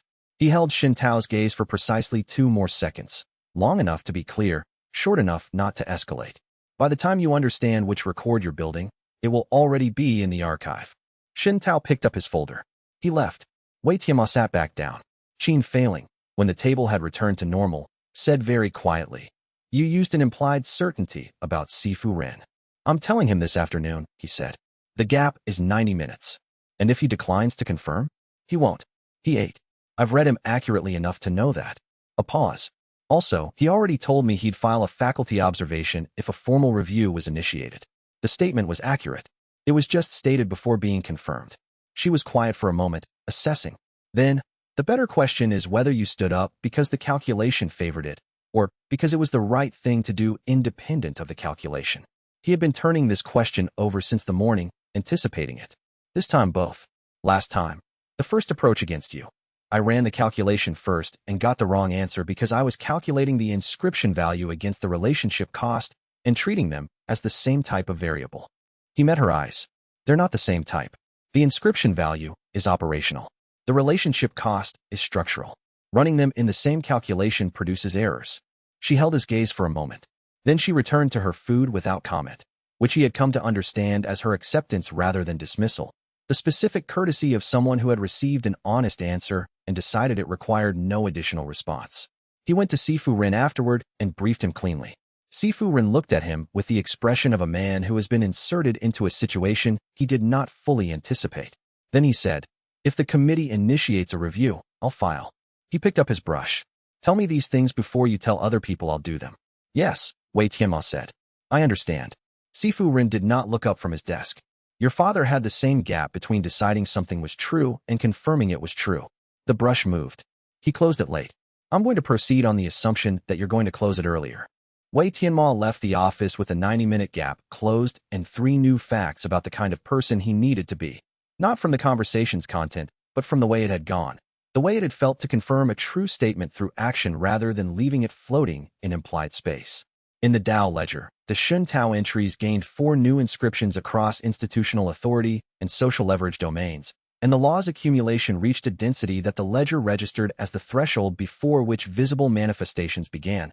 Not full tier 2, but close enough to it that the next significant confrontation would likely push the law over the boundary. The heavens were paying attention. They always had been. Chapter 32 The Merchant's Block's response came 7 days later, and it was not the formal committee review Wei Tianmo had been expecting. It was exposure. Qin Failing brought the document to the morning session with the focused look she reserved for situations requiring rapid recalculation, not alarm, because she did not produce alarm easily, but the kind of compression that happened when a new variable entered a plan already in motion. The document was a notice distributed through senior student communication channels, a summary of Wei Tianmo's StoneGap sect record, including 3 consecutive failed cultivation assessments, the formal hollow root classification, and the expulsion recommendation. The framing was, third stream student admitted on irregular documentation. History of institutional resource concerns at previous institution. Subtle enough to avoid formal complaint. Specific enough to plant exactly the seed intended. Distribution range, he said. Upper third stream, second stream, and senior administrative board. She sat. Not academic staff. No faculty distribution that I can confirm. He read the document a second time and assessed its load-bearing element, the theft allegation. The document did not state the allegation directly. The block had been careful, but the phrase, institutional resource concerns, was constructed to invoke it without stating it. Any reader who knew about the allegation would map the phrase to it. Any reader who didn't know would assign the phrase its most damaging plausible meaning. The allegation was formally closed by senior evaluator Hao Mingji, he said. The closure is on record with the Golden Crane Prefecture's evaluation office. If I can get a certified copy of the case closure, the document's load-bearing element becomes a statement that contradicts official prefecture documentation. Timeline. 2 weeks if I write today, and she responds quickly. She struck me as someone who responds quickly to relevant correspondence. He pulled the second journal and opened to the correspondence section. The problem is the 2 weeks. What do you want to do about the 2 weeks? He thought through the geometry. The document had 2 weeks to circulate before he had the counter-documentation. 2 weeks of ambient framing, building up social credibility in the minds of people who had no particular reason to question it. The response to this wasn't to counter the document directly. Responding without counter-documentation looked defensive and validated the document's implicit claim that there was something to respond to. The response was to change what the audience was attending to. The Guoxinghe visit, he said. 4 days out. If we execute the commercial humiliation correctly, the Academy's social attention shifts to that story, and a story about a third-stream student who submitted a commercial proposal to a merchant elder is more interesting than a document about cultivation assessment history. She absorbed this with the quick, Thorough processing she applied to new plan elements. You're using the xianxia session as a temporal displacement mechanism. The document needs an audience to work. Distracted audiences don't attend to documents. He began writing the letter to evaluator how. The 2 weeks of displacement gives the counter-documentation time to arrive, and the audience's attention returns to a document that has lost its window. The block will know what you did, she said. Yes. After it's done, he wrote. At which point it won't matter. She was quiet for a moment, studying the document she still held. Then, I want you to know something. I identified the xianxia connection 3 days ago when I saw the document's distribution list. The commercial endowment is xianxia's network, which means this document came through his channel, which means the block and xianxia share information about you. She set the document down, which means the inscriptions you build against xianxia will eventually reach the block through his network. You're not just fulfilling Su Yan's objective. You're building into the block's foundation. He stopped writing and looked at her. I noticed that, she said. You didn't tell me. I'm noting it. I noticed it later than you apparently did, he said. Last night, she said, when I was mapping the distribution list. She met his eyes steadily. Full map going forward. Full map, he confirmed. He finished the letter, sealed it, and sent it through the Academy's external correspondence channel before the morning session ended. Then he spent the afternoon with Qin Failing working through the xianxia proposal's final construction, and Su Yan provided 3 years of xianxia's commercial commentary for the drought risk calculation to be built against precisely, wrong in the right way, irresistible to the right reader. In the Dao ledger, a new connection appeared in the inscription architecture, a structural link between the Shun Tao entries and the xianxia entries that Wei Tianmo had not built consciously. The heavens were beginning to track the relationship between these inscriptions as a system rather than a collection of individuals. The first indication that the scope of what he was building had grown beyond the individual versus individual model he had been using to think about it. He noticed this. He filed it. He did not know yet what it implied. Chapter 33 The approach to xianxia required theater, and theater required architecture. Qin Failing had been building the commercial proposal for 12 days by the time the xianxia visit arrived. The architecture was precise, a grain futures investment proposal for the lowland agricultural markets that was sound at its surface presentation, wrong in its core drought risk calculation, and wrong in a way that was obvious specifically and only to someone who had spent 30 years in the commodity markets and had written the definitive paper on drought risk assessment 6 years earlier. The error had to be irresistible. Xianxia's authority in a room came from being demonstrably right about things other people were demonstrably wrong about. A correct proposal gave him nothing. A slightly wrong proposal gave him a marginal correction. A proposal wrong in exactly his area of documented expertise, presented publicly by a student asking for his mentorship, was the specific kind of invitation to authority that a person with his particular history could not help but accept.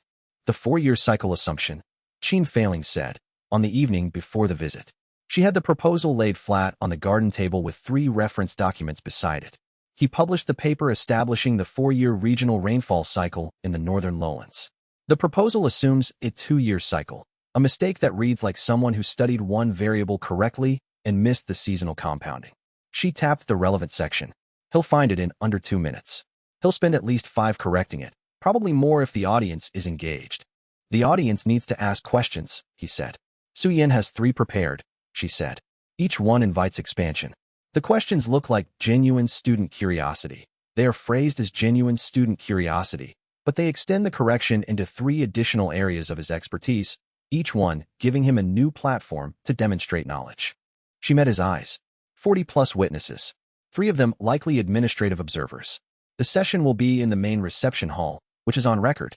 The timing after the block's document. 8 days. The document's circulation window is closing. Xianxia's session gives people something more interesting to talk about. She collected the reference documents into a clean stack. He's going to enjoy this. That's the point, Wei Tianmo said. The following morning he arrived at the main reception hall with the proposal bound cleanly and his second journal in his outer robe. The merchant teller's arrival was announced through the academic director's office, and the open session drew 47 students and 2 administrative observers.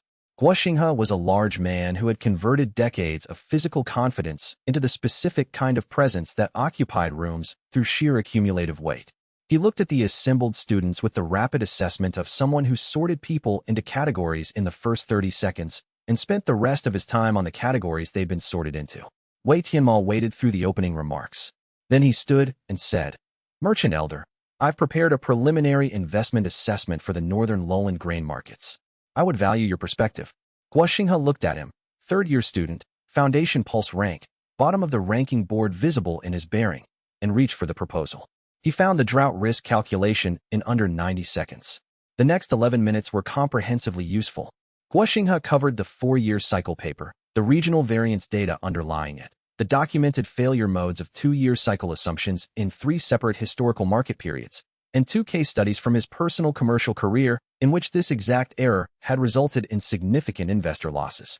His delivery had the quality of someone who had been waiting for this specific error to appear in front of a qualified audience so that the correction could be performed at the scale it deserved. Wei Tianmo stood and received the correction with the attentiveness of a student who was learning. The Dao ledger registered the inscriptions continuously as they populated, a cascade of 3 simultaneous entries. Type commercial fortune, primary domain. Type expertise authority. Type social prestige in economic context. The laws writing themselves against Guo Xinghe were not about his combat capability or his physical strength. They were about the specific domains in which he had just publicly deployed his advantages over Wei Tianmo. The precision of his commercial knowledge, the authority of his published expertise, the social weight of correcting a junior student in front of 47 witnesses. Su Yan's 3 questions extended the session by an additional 5 minutes. When it ended and the session moved on, Wei Tianmo thanked Guo Xinghe for the correction, collected the annotated proposal, and walked to the corridor's edge where Su Yan was waiting. A long moment passed. He enjoyed himself, Su Yan said. Yes. Another pause. Then, quietly, this is the beginning. Not a question. The beginning of the foundation, Wei Tianmo confirmed. 6 months to visible effect. 12 months to something that affects his commercial standing at a scale he can't attribute to market variance. He met Su Yan's eyes with the steadiness of someone who understood the weight of the promise. The law doesn't accelerate, but it doesn't forget anything either. Su Yan was still for a moment. The specific stillness of someone processing the fact that something they have been waiting for has finally, actually, begun. Not triumph. Something more complicated and more honest. My father's business won't come back, he said. No, Wei Tianmo said. It won't. But what he did to it will have cost him something real. Yes. Su Yan nodded. He turned and they walked back toward the dormitory as the late afternoon moved the shadows across the academy's stone floors, and somewhere in the Dao ledger, a new architecture was beginning to take shape. 3 separate inscription clusters now active simultaneously, each compounding, each generating sub-inscriptions in the Tier 2 activation pattern that Wei Tianmo had only recently begun to understand the full reach of. The law was growing. The question was whether it was growing in proportion to what he could hold. Chapter 34. The aftermath of the Guo Xinghe session had 2 effects Wei Tianmo had anticipated and one he had not. The anticipated effects. The Academy's social attention shifted for 10 days toward the story of the bottom-ranked student who had submitted a commercial proposal to a merchant elder, unusual enough to generate the conversational bandwidth he had needed to let the blocks document expire. Senior evaluator Hao Mingji's response letter arrived on the 12th day. Her letter was direct and formal. 1 page, signed, confirming the official closure of the theft allegation at Stonegap sect and citing the absence of evidence and the formal investigation conducted during her evaluation visit. She had added 1 line at the bottom in her own handwriting. I suspected then that you would find a way to make this letter unnecessary. It seems I was wrong. I hope I am also wrong about the cost. He read the last sentence 3 times. He held it. Then he filed it. Not in the analytical section of the journal, but in the section he had titled Things That Required More Than One Reading. The counter-documentation went through Sifu Ren's formal submission to the academic administration. The block's notice was effectively neutralized. The theft allegation had been the load-bearing element, and without it the document became a record of cultivation assessment results that any student was entitled to have, and that proved nothing about institutional reliability or the caliber of someone's decisions. The unanticipated effect was Guo Xinghe. He did not return to the academy. But 10 days after the session, a formal request arrived through the administrative channel. Guo Xinghe was asking for a follow-up meeting with the student who submitted the commercial proposal, framed in the language of mentorship and scholarly investment. The phrasing was careful. It suggested that beneath the drought risk error, Guo Xinghe had found elements worth discussing with someone who had demonstrated enough interest in commercial methodology to construct a preliminary proposal. Su Yan brought the message and said, he wants another session. Wei Tianmo read it. He's identified that he was positioned. He doesn't know how or by whom. He wants a second exposure to find out. Is that dangerous? It depends on what I give him in the second session. He ran the calculation. A second interaction is only useful if it generates new inscriptions. He'll arrive as an investigator rather than a mentor. He'll be trying to read me rather than correct me. But a sophisticated person trying to understand what I'm doing in a second session has to commit to a model of what they think I'm doing. And committing to a model is a form of action. Su Yan's expression moved through something complicated. You're going to let him build the wrong model on purpose. I'm going to let him build the wrong model through natural development, Wei Tianmo said. I won't need to construct it. He'll arrive with assumptions. The assumptions will be wrong in specific ways. And in the process of trying to confirm those assumptions, he'll create the conditions for the second round of inscriptions. The second proposal, Su Yan said. Qin failing is already building it. He paused. A different kind of error. Something that looks like improvement, but has the same structural fault in a different location. He'll spend the second session correcting a more sophisticated version of the same mistake, which will feel like progress to him. Su Yan shook his head slowly, the particular motion of someone who understood the architecture of something that was simultaneously elegant and made them uncomfortable. My father would have found you impossible, he said. He also would have respected what you were doing. He held Wei Tianmo's eyes. Are you going to tell me that the second session is also for the block? The xianxia network and the block share information. The inscriptions I build against him build into their foundation indirectly. He met Su Yan's eyes. Yes, and I should have told you that at the outset. Su Yan was quiet. Then, full map. Full map, Wei Tianmo confirmed. In the Dao ledger, the xianxia entries had reached an interesting architecture, not the concentrated accumulation against Peng Zilong, but a distributed structure spread across commercial, expertise, and social prestige domains.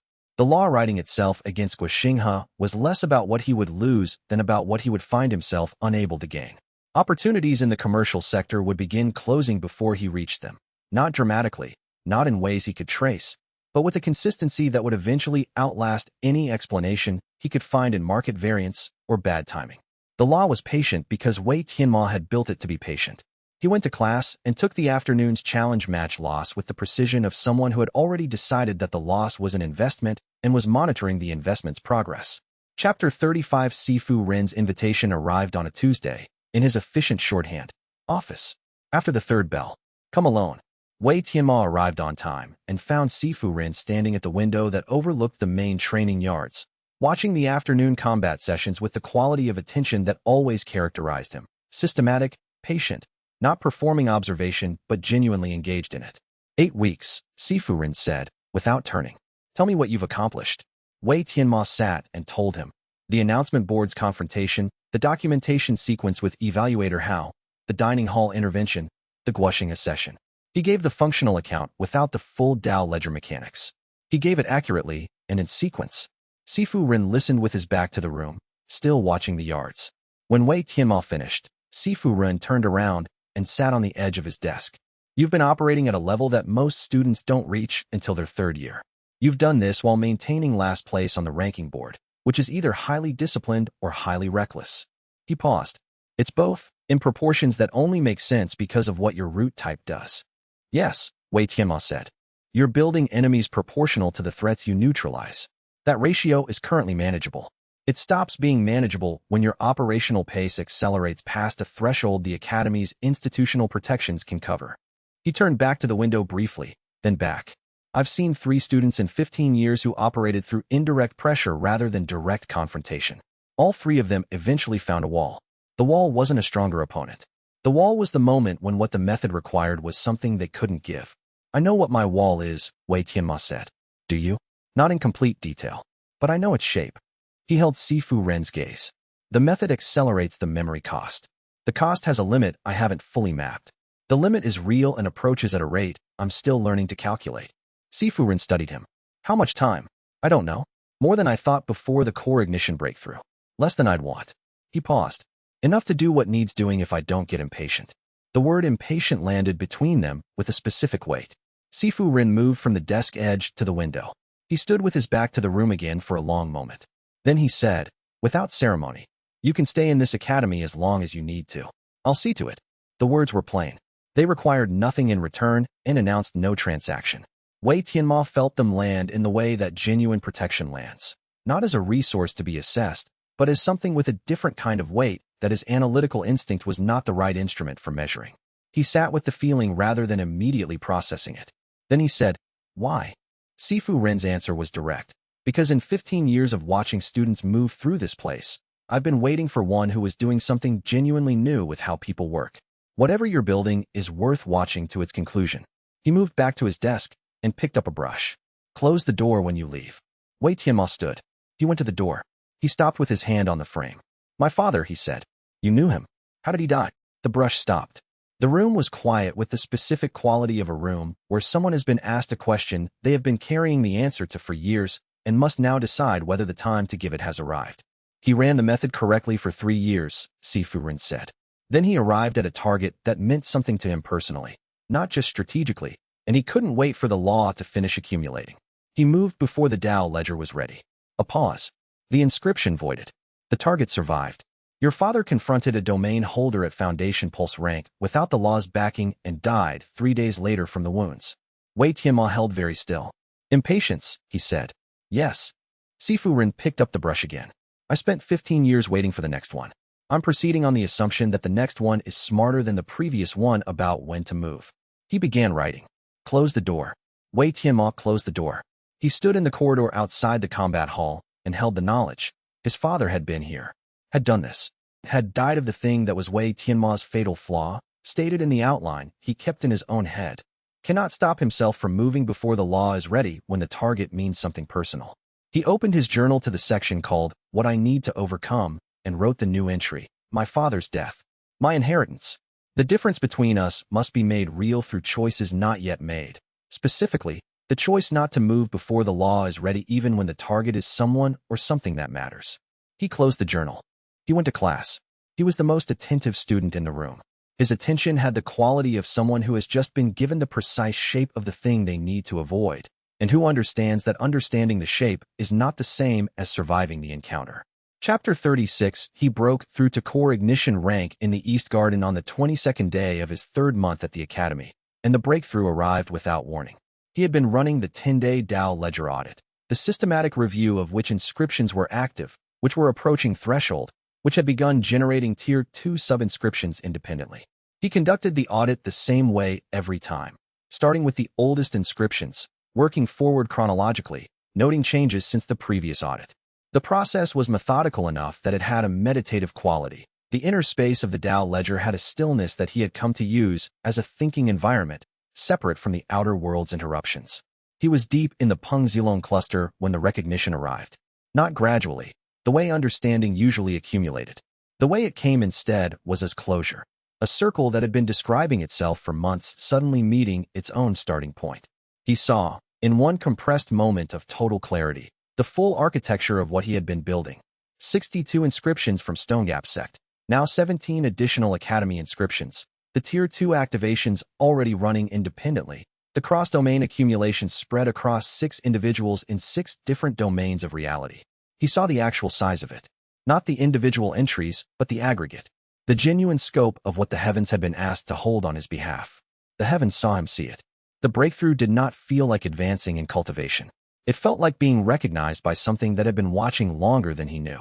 The inscriptions that had been accumulating since his mother's death, since loss 1, mother, the first entry in the journal, the foundational loss from which every subsequent inscription had ultimately derived, reached a critical threshold that the heavens registered as the moment where a person who carries an inverse Dao root stops being a mortal with a dormant root and becomes an active cultivator whose method has been demonstrated at sufficient scale to warrant a new classification. The Dao ledger's architecture expanded. New columns opened. New inscription domains became available. The processing capacity for simultaneously active laws increased by a factor he could not immediately quantify. He was aware of the garden around him, the morning quality of the light, the distant sound of students moving between the dormitory and the practice yards, and then these sounds dimmed, replaced by a quality of pressure in the air that had the feeling of something being formally acknowledged. The jade token at his chest went warm, then hot, almost uncomfortable, then the recognition completed. The pressure released. The Dao ledger settled into its new, larger configuration. He sat in the garden without moving for an interval he did not measure. Then he noticed the cost. He reached for the memory of his first morning at Star Compass Academy, the approach to the gates, the wide courtyard, the ranking board, the specific sensory quality of stepping through from the road, and found nothing. Not a gap with edges, which would indicate a memory that had been there and been removed. Just absence, complete and seamless, the way a space looks when it has always been empty. He checked carefully through the first week. Most memories remained. The East Garden, Qin Feiling's voice at orientation, Su Yan's figure on the practice yard wall, the particular quality of the dormitory corridor's early morning light. But the arrival, the first moment of stepping into this place as his next location, the feeling of whatever he had felt standing at the boundary between the road and the academy, was gone. He held the jade token in his palm. He felt it register the new absorption. He thought, this is what Huang Kongwei's warning means. Not the loss of knowledge or technique or anything useful. The loss of the texture of experience. The moments that do not serve any future purpose but that constitute the record of having been alive in a specific place and time. He thought, the ledger is paid with the things that are only for you. He thought, use it well. He found Qin Feiling and Su Yan in their morning positions and told them both, without preamble, core ignition. The breakthrough happened this morning. He told them the cost, the arrival memory, the first morning, the specific sensory gap. Su Yan was quiet for a moment. Then, what was in the memory? Do you know now that it's gone? I know it was a morning, Wei Tianmo said. I know a gate was involved, because I wrote down the ranking board is beside the gate in my first journal entry from this location. I know I arrived with 2 journals and evaluator, house travel token. He held the jade token. But what I felt, what the air smelled like, whether it seemed smaller or larger than I'd imagined, that's gone. Su Yan studied him for a moment. Then he said, I arrived 3 years ago on a gray day. The gate was smaller than I'd expected from the descriptions I'd read. I remember thinking I'd misread the materials. He said it matter-of-factly, the way someone offers useful information rather than comfort. The day happened. The gate was real. You were there. I don't remember you from that day because you weren't enrolled yet. But the day occurred. Wei Tianmo held his gaze. That's useful, he said. Tell me the rest of it. Su Yan told him. 3 minutes, accurate and specific. Wei Tianmo wrote it in the second journal, not to restore what was lost, but to create a record of what others remembered of the time and place, which was its own kind of truth. Qin Feiling said nothing until they had both finished. Then, the advancement is real. The cost is real. Both are facts. She pulled out her morning's notes. The question is whether the current rate of inscription is sustainable against the known rate of cost. I'm running that calculation, he said. Then run it out loud, she said. I'll check it. He ran it out loud. She found no errors but identified 2 assumptions he had made implicitly without verifying them, which she noted and which he added to the verify section of his journal.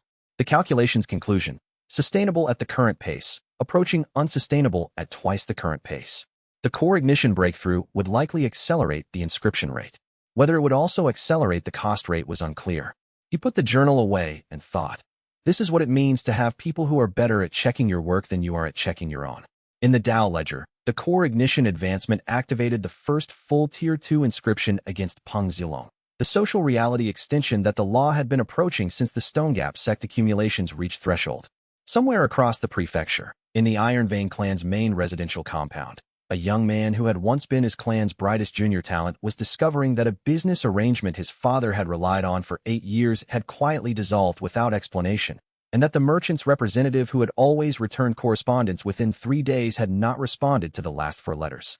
The law was beginning to collect its debt in the social layer. And Wei Tianmo, sitting in the morning garden with his allies and his journals, and the jade token warm at his chest, was not yet aware that this was only the beginning of what the accumulation was capable of reaching.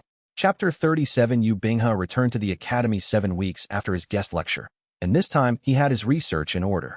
Wei Tianmo was in the 3rd period combat assessment when the door opened, and Yu Binghe walked in without preliminary announcement. No student escort, no administrative introduction. Sifu Run, monitoring the assessment from the hall's elevated section, looked up. His eyes moved to Wei Tianmo, with the specific quality of someone providing relevant information through a glance. Not alarm. Information. Wei Tianmo filed the signal and continued his assessment match, which he lost in the correct way and documented in the correct way. And when the session ended, he walked directly to the position where Yu Binghe was standing at the hall's eastern edge. The directness was deliberate. Managing this development from a defensive position would cost more than the cost of walking toward it. You researched, Wei Tianmo said. Thoroughly. Yu Binghe said it without apology or performance. The Jade Frost sect's restricted archive contains a partial text from the 3 Dynasties period. The section on aberrant root types is damaged in its margins, but the functional description of the inverse Dao root mechanism is clear enough. He held Wei Tianmo's gaze with the level directness that was his characteristic mode of serious engagement. Confirmed classification. 3 historical cases. All 3 deceased by Dao collapse. Described in the text as the condition where inscription load exceeds the cultivator's capacity to maintain concurrent law processing, causing the Dao ledger to collapse inward. He paused. The behavioral indicators I've been observing in you are consistent with active inscription accumulation. When did you confirm it? 6 days ago. The reporting window was 3 days. Wei Tianmo held the calculation with the steadiness of someone who had anticipated this moment and had already decided not to let it control him. Why haven't you reported? Because a bear identification report activates a response protocol written 800 years ago, Yu Bing has said. The protocol's first action is elimination. A characterization report, one that provides accurate mechanical detail, behavioral constraints, and operational limitations, requires individual counsel review before any action can be taken. His voice had the quality of someone stating a conclusion they have reached through careful reasoning and are prepared to defend. I don't submit incomplete reports. A bear identification report would be incomplete. So the delay is for accuracy. The delay is for accuracy. He held Wei Tianmo's eyes. I need the full mechanics.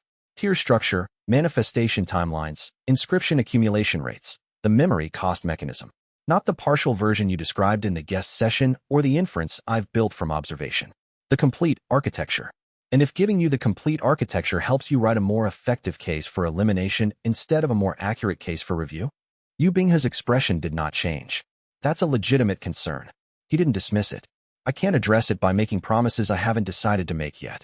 I can only tell you that accuracy is a higher priority for me than speed, that reporting you before understanding you felt premature, and that I've chosen a 3-day delay penalty specifically because the accurate version of this report is worth more than the fast version.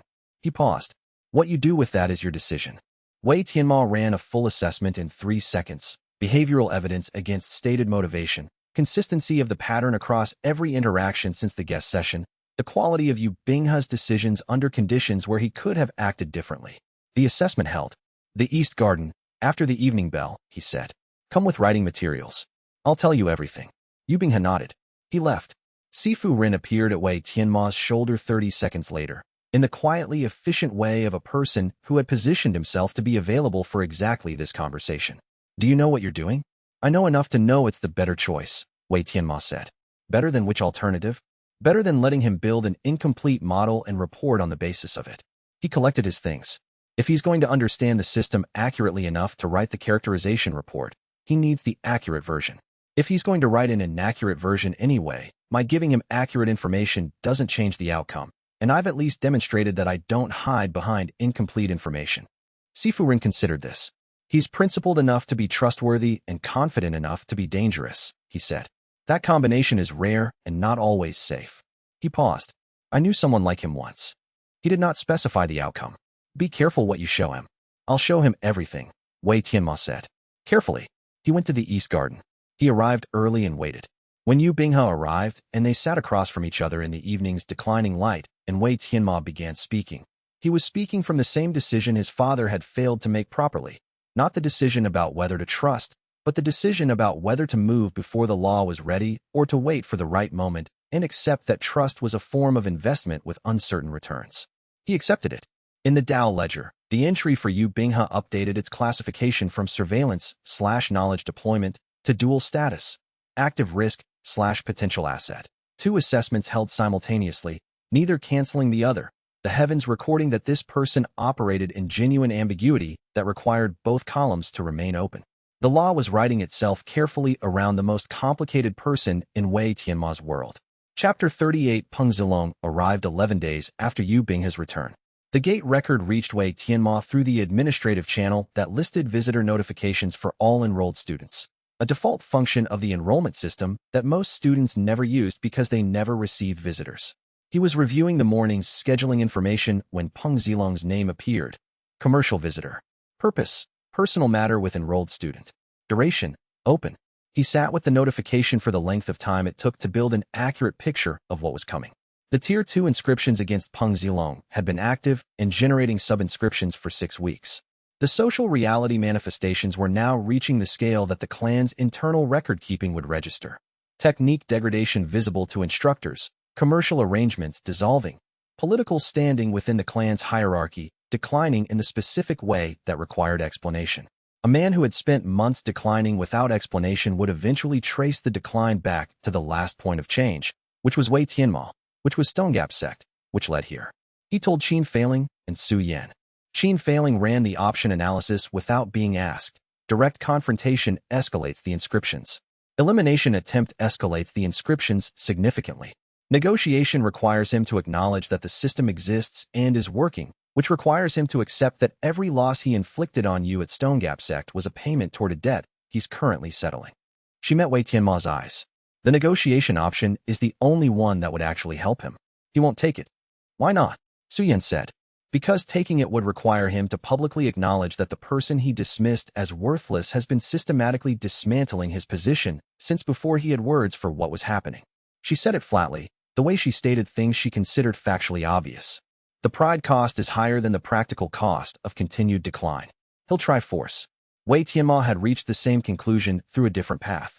He brought 2 hired cultivators. The gate record lists them. Foundation pulse rank, professional assessment from the descriptions. He thought through the geometry. He won't fight directly. He doesn't trust his technique after 6 weeks of decline.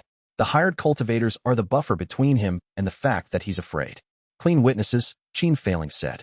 Prepositioned. Su Yan, he said, and Su Yan was already nodding. 4 students.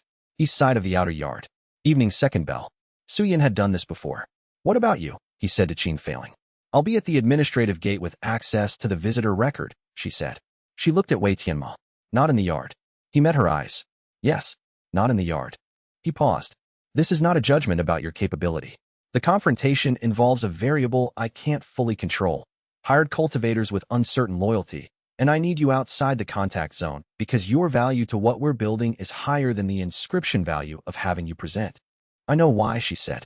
I'm not arguing it. Something moved through her expression that was not quite steady. Come back in one piece. I'll run if it goes wrong, he said. You've said that before. It's still true.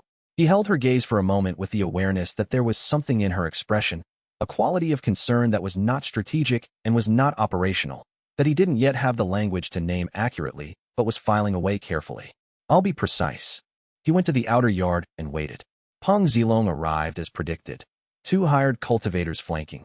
The carriage of someone who had been preparing for this conversation for weeks and was not looking forward to it. The specific tightness of a person who has run out of internal explanations.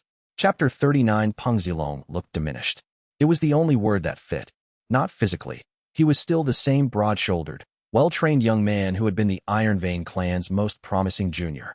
The physical structure was intact, but the architecture that had lived in that structure at Stone Gap sect, the certainty, the ease, the unquestioned sense of standing at the correct level of the world, was no longer operative.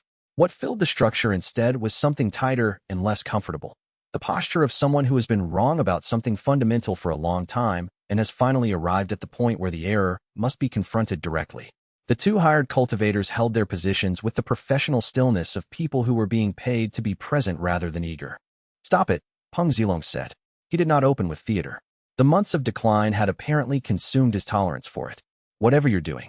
My clan's technique has degraded to the point where 3 of our senior instructors can't explain it. My father's standing in the main house is under formal review. 2 commercial arrangements dissolved last month with no stated reason. He held Wei Tianmo's gaze with the intensity of someone who is out of alternatives. You started this. End it.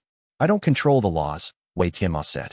He said it with the specific evenness of someone stating a fact that must be stated clearly even if it cannot be received easily.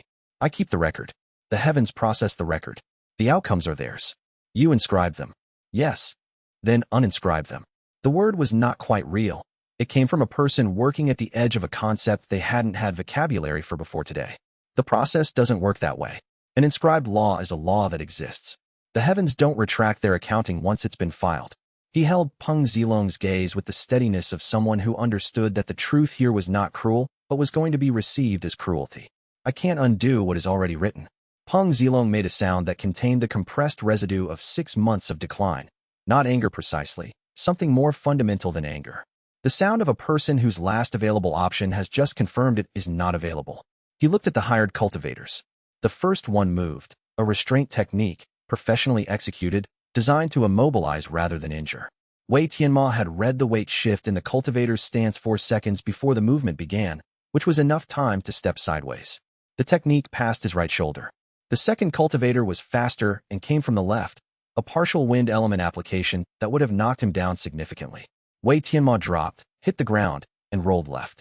The follow-up strike missed by 5 inches because the second cultivator's right knee had folded at the joint at precisely the wrong moment of the forward weight transfer. Not dramatically, not in any way that would read as supernatural to a witness. Just a joint failure in the specific leg whose inscription had been accumulating for 2 months. The hired cultivator's technique reliability in the moment when Wei Tianmo was the target, reduced by the law's precise and patient work. Su Yan stepped into the yard from the eastern boundary. Academy jurisdiction applies to all grounds between the outer gates, Su Yan said. He had positioned himself between the hired cultivators and Wei Tianmo with the natural ease of someone who had decided where to stand before arriving. Physical confrontation with enrolled students on academy grounds is a formal violation. I have 4 witnesses in position. The hired cultivators looked at Peng Zilong. Peng Zilong was looking at Wei Tianmo. Wei Tianmo had taken out his journal while still on the ground in the recovery position. He was writing the date, the time, the individuals present, the sequence of events, the witnesses. His handwriting was the same as it always was. His face was the same as it always was. Peng Zilong watched him write. The tightness in his face cracked open into something rawer than anything he had shown in 3 years of interactions. Not rage, not contempt, not the performed confidence of someone who knows where he stands in the hierarchy. Something more honest than any of those things. Every time, he said. It came out as barely above a whisper. Every time I hit you. Every time I took something from you. Every time I thought it was over. He looked at the journal. You were writing it down. Every time, Wei Tianmo confirmed. He said it without cruelty. He said it with the precision of someone confirming a fact the other person had finally arrived at and needed confirmed before they could move on from it. Peng Zilong stood in the outer yard for a long moment. Then he turned and walked toward the gate without speaking to anyone. Not to the hired cultivators, not to Su Yan, not to the academy's administrative building where the formal record of the visit was already being processed. He walked with the specific quality of someone who has just been told the exact shape of the thing they've been living inside. The hired cultivators followed. Su Yan helped Wei Tianmo up from the ground. 4 witnesses. Gate record. Your documentation. Nothing actionable. Wei Tianmo looked at the gate where Peng Zilong had gone. He thought about the person who had thrown him across a courtyard at Stonegap sect. Certain, contemptuous, so grounded in his own standing that the idea of someone weaponizing their losses against him would have seemed not just impossible, but irrelevant. He thought about the young man who had needed to humiliate everyone weaker than him, because reducing others was the only tool he had for managing the fear that his branch family wasn't worthy. He thought about the face he had just watched crack open into honesty. The law hadn't cared about Peng Zilong's motivation. The heavens recorded what was done, not why. That was the nature of inscription. Wei Tianmo closed his journal. He looked at the entry. He did not feel triumph. He felt something quieter, the feeling of a pattern reaching its conclusion, which was not victory but completion, and completion was a different thing. Tomorrow, he told Su Yan, I need to audit the full Dao ledger.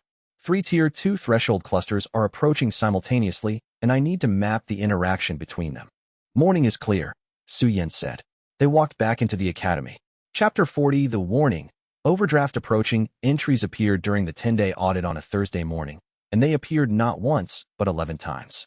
He was in the deep section of the audit, past the Peng Zilong clusters, past the Zhao Wenshan entries, working through the newer accumulations for Guoxinghe and Yubinghe, when he reached a column in the Dao ledger's architecture that he had not seen before. Not a new inscription column, a structural annotation column, positioned at the outer margin of the ledger's layout in a space he had never examined because nothing had ever been in it. The column contained 11 identical entries. Warning, overdraft approaching. He stared at them for a long time, which was an unusual duration for him. He typically processed new Dao ledger information quickly, because the ledger communicated in forms he had been developing fluency in for 3 years. But these entries did not correspond to any inscription event he could trace. They had no perpetrators. They had no domains. They had appeared, as far as he could determine, because the Dao ledger itself had determined that they needed to appear. He thought, the ledger is telling me something about itself, not about any specific inscription. He thought, something in the aggregate has crossed a threshold. He began building a new section of the journal, a cross-reference between all active inscriptions, their accumulation rates, their estimated completion timelines, and their domain distribution. The exercise was methodical. It took 3 hours. The picture it produced was more complex than he had been tracking. He had been monitoring individual inscriptions the way someone monitors individual expenses without maintaining a budget. The budget, when he built it, showed something unexpected. He was currently solvent. He had more processing capacity than he was using with intention. But the rate at which the gap was closing was accelerating. Something was generating inscriptions faster than the external losses he was creating could account for. He traced it, the Tier 2 subinscriptions. Every inscription that reached Tier 2 and activated the social reality extension was generating additional entries in the ledger, entries he had not directly created, produced by the downstream consequences of the law's manifestations. The Peng Zilong cluster had generated 14 subinscriptions he had not created consciously. The Shun Tao entries were beginning to generate the same pattern. The system was becoming partially self-sustaining. He thought, the more successful the inscriptions are, the faster the system fills. He held the Jade token. It was warm, slightly more than the previous audit. He went to find Qin Failing, who was in the library with her academic materials arranged in the systematic way she arranged anything she was studying seriously. He placed the journal open to the budget calculation across from her. She read it with the quality of attention she applied to anything she considered important. Then she read it again. Then she looked at him with the particular intensity she used when the implications of something were running out ahead of her analysis. The Tier 2 activations are generating subinscriptions independently, she said. Yes, 14 from Peng Zilong alone. The Shun Tao entries are beginning the same pattern. So the more effectively the laws work, the faster the Dao ledger fills, he confirmed. She sat with this for a moment that was longer than her usual processing time. Then, when does the overdraft become real? I don't know. The ledger has never communicated this kind of information before. I don't know what Dao collapse looks like from inside the process, only from the historical accounts. He met her gaze with the directness of someone who has identified the exact shape of the danger and is telling the truth about it. The historical accounts say it happens fast. I need to understand the internal warning signs before I'm experiencing them in real time. She held his gaze for a long moment. Her expression was doing something that her face rarely did. It was carrying something that was not analytical and was not operational. It was the expression of someone confronted with a risk to a person they have decided to care about and discovering that the caring had happened without their full attention. Find out before you reach it, she said. That's the plan, he said. She looked at the calculation for one more moment. Then she said, is there anyone who has been there before? He thought about the old man at Stonegap Sect's gate. The man who had said, the heavens are paying attention. The man he had written in the questions for later section of his first journal. Yes, he said. Somewhere. I need to find him. He looked at the Dao ledger, at the 11 warnings in the margin, at the warm jade token in his palm. I've been meaning to find him since I was 17. I think it's past time. He closed the journal. He went back to the dormitory and sat with the jade token in the dark before the evening bell. The warmth of the token had a specific quality now. The warmth of something that was being asked to hold more than it had been built to hold, and was holding it, but was registering the strain. He pressed his thumb along the token's surface and felt, faintly, at the edge of his awareness, a hairline tension in the material that had not been present a month ago. Not a crack. Not yet. But the beginning of pressure finding its eventual expression. Somewhere across the Golden Crane Prefecture, Peng Zilong sat in his family's compound and told his father that he didn't know why the technique was failing, and his father, for the first time in Peng Zilong's memory, did not have an answer. And somewhere in a margin of the Dao ledger that Wei Tianmo hadn't found yet, a 12th warning entry was forming, quiet, patient, accumulating in the dark with all the time in the world. Chapter 41. The notice arrived in Wei Tianmo's dormitory mid-morning, sealed with the Star Compass Academy's bronze ring, official, irrevocable. He held it without opening it, turning it once in his palm, while Qin Failing watched from the study desk with her characteristic expression of analytical patience. They're sending you, she said. Not a question. The selection committee announced yesterday. Sifu Ren presented 3 names. Mine was one of them. You're near the bottom of every ranking. Why would they? Because Ren Baolu decides who represents the academy. And he's decided that I need harder losses. Wei Tianmo opened the envelope. The Crimson Heaven Tournament. Held every 3 years. Hosted on the plateau city of the same name, where 7 major sects gathered their best cultivators. Preliminary rounds ran for 2 weeks. 12 match slots per participant, win or lose. This is better than I calculated.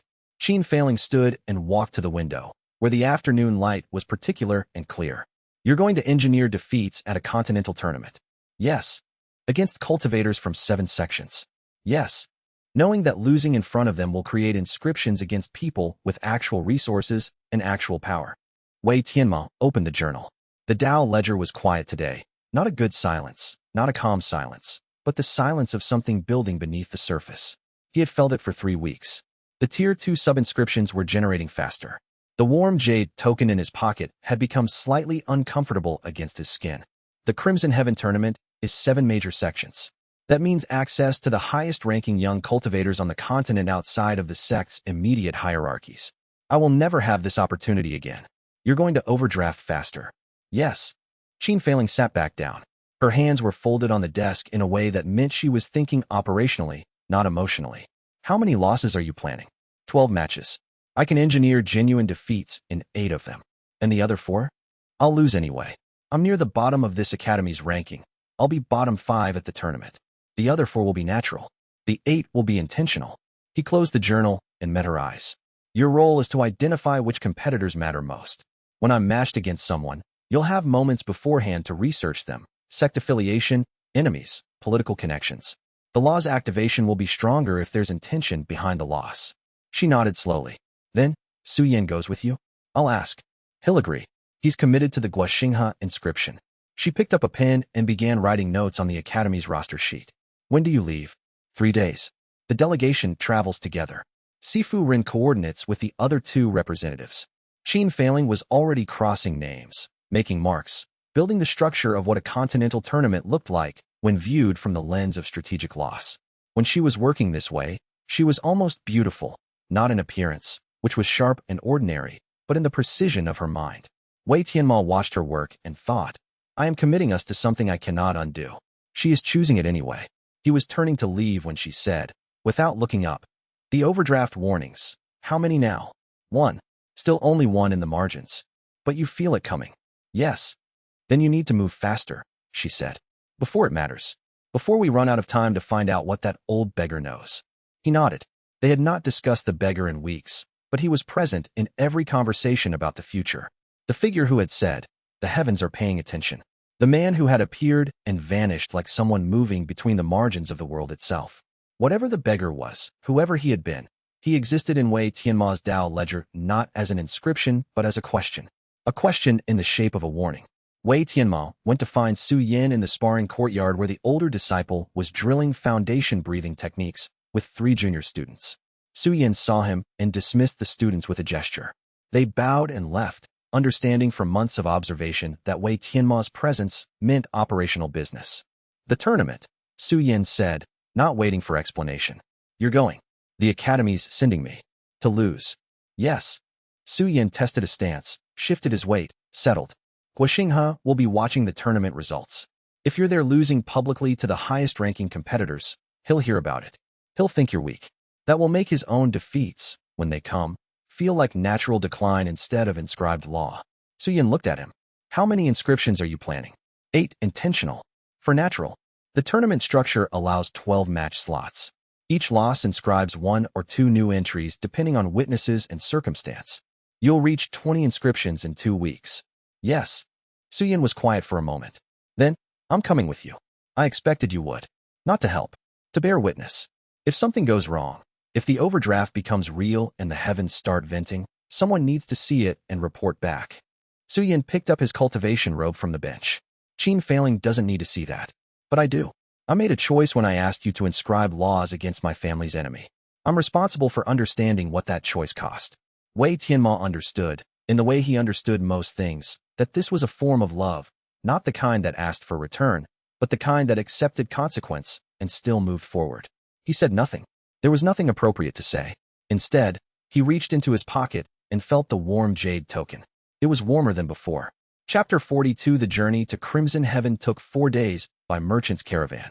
The Star Compass Academy delegations from other institutions joined the convoy at way stations. Cultivators in their finest robes, servants carrying ranking certificates, faction sponsors conducting last-minute strategic calculations.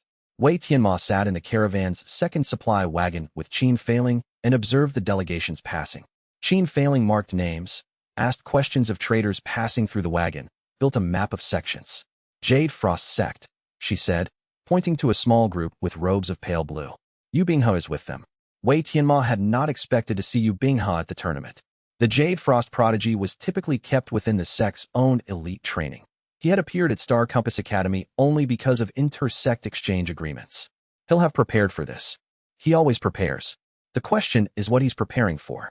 Qin Failing turned a page in her notes. Mountain Scripture Sect, the old sect, the methodical one. Some Peak Sect from the Western Deserts. 3 smaller sects clustered into a mutual trade bloc. And the Crimson Heaven Alliance itself, the host faction. They're the most political. Wei Tianmo watched the delegations pass. Each one represented a cultivated system, a hierarchy, a structure built over generations to produce young fighters who could demonstrate their sect's methodology and strength. He would lose to all of them. The question was merely the order, in which losses would generate the most valuable inscriptions. They arrived at Crimson Heaven on the 5th day. The plateau city was vast, wider than Wei Tianmo had imagined. The tournament grounds occupied a central plaza, with residency quarters for visiting sects arranged in concentric rings. The academy delegations were assigned shared lodging, a 3-story structure with separate rooms for each sect's members. Wei Tianmo and his 2 fellow representatives received a small dormitory section. Sifu Ren appeared the next morning with a training schedule. You're in preliminary bracket 7, the Sifu said. First match is tomorrow against a fire element specialist from some Peak sect. You'll lose. Wei Tianmo felt something settle in his chest. You know? I know what I've seen. I've seen a cultivator who falls technically, who breaks correctly, who loses on purpose. Sifu Ren folded his hands. I don't know your root or your system. I don't need to. What I know is that you're here for a reason that isn't victory. I'm protecting you by assigning you to weaker preliminary opponents for your first several matches. It gives you time to get stronger without anyone noticing that you're trying to lose. The other sect's evaluators will be watching the preliminary brackets. They will. They'll see a weak cultivator from Star Compass Academy losing naturally. They'll note it and move on. Sifu Ren turned to leave, then paused. The inscriptions you're creating, the laws you're writing against people who defeat you, are you writing them to kill? No. Then I've done my part by bringing you here. What happens next is between you and whatever your root is. The Sifu left. That evening, Wei Tianmo opened the Dao ledger in the dormitory while Qin Failing and Su Yin slept. The journal was warm in his hands. The single overdraft warning in the margins had not multiplied, but it had darkened, the ink thickening as if the heavens were pressing harder on the page. He thought about what Sifu Ren had said. You're writing laws against the highest-ranking young cultivators on the continent. He thought, when this is done, 7 sects will be diminished by a fraction. Not destroyed, not damaged permanently, but inscribed, marked by the heavens as having received what they owed him. By the time you understand what happened, the laws will already be written. Your sects will investigate, your masters will conduct research, and you will find no cause. Only consequence. He wrote in his journal, tournament strategy prepared. 8 intentional losses calculated. For natural losses estimated. Preliminary bracket 7 favorable for the first phase. Overdraft warning stable, but darkening. Jade token capacity estimated at full occupancy within 60 days at current sub-inscription rate. Plan remains. Lose at Crimson Heaven. Find the old beggar. Learn what the heavens are trying to teach before the token fills. He closed the journal. In the other room, Su Yin was asleep, dreaming of Gua Xinghe's downfall. In her own room at the other sect's residential block, Qin Failing was likely still awake, researching the sections.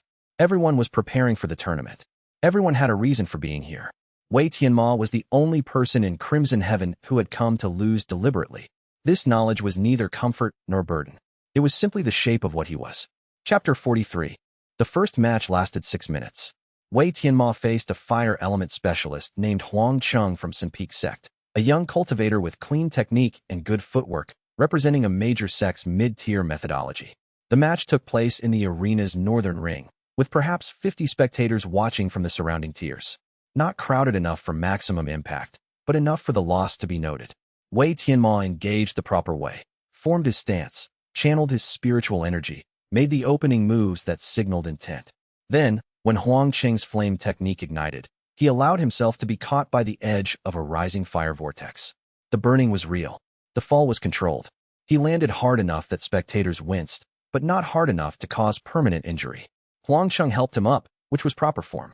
Good match, the other cultivator said, meaning it without condescension. Wei Tianmo bowed. That night, the Dao ledger showed a new entry. Not dramatic, not severe, but present. Huang Cheng, law pending, type, fire-based techniques. The young cultivator's flame attacks will lose precision in moments of genuine pressure. The inscription was thin, not yet tier 2, but growing. The second match was the next day. Wei Tianmo lost again, this time to a water practitioner from the Northern Mutual Trade bloc. The loss was clean, genuine appearing, and intentional. The inscription accumulated. His record at the tournament was now 0-2, which aligned with his expected bottom 5 projection. By the 4th match, the pattern was clear. Wei Tianmo would step into an arena, engage his opponent properly, then allow himself to be defeated by someone stronger. The inscriptions accumulated quietly. No one was investigating. No one suspected orchestration. Sifu Rin had been correct.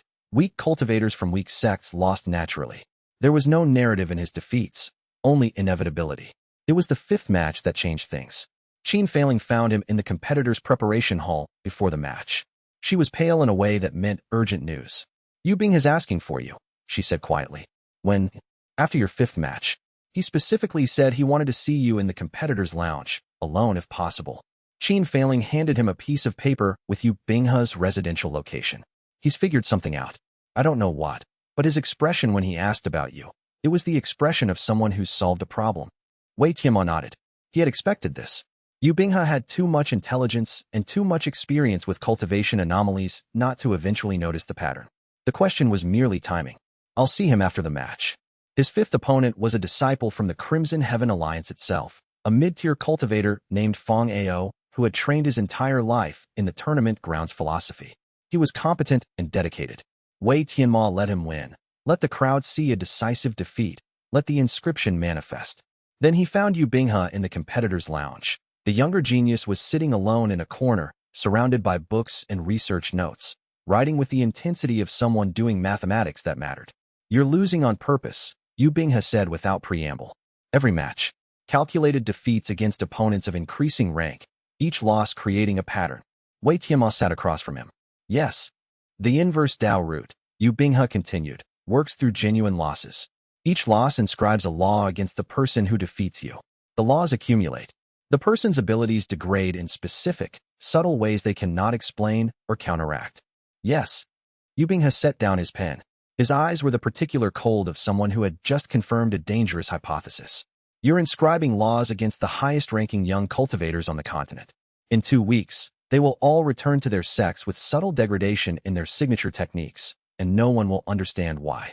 No one will believe it even if they suspect it, Wei Tianmo said. The laws are cosmic, not mechanical. They can be observed, but not proven. And the cost, Yu Binghe said, watching him carefully. Every inscription uses your memory. You're trading pieces of yourself for laws written against people who defeated you fairly. Yes. Yu Binghe was quiet for a long moment. Then, I didn't report you to the Jade Frost sect. I've been researching instead.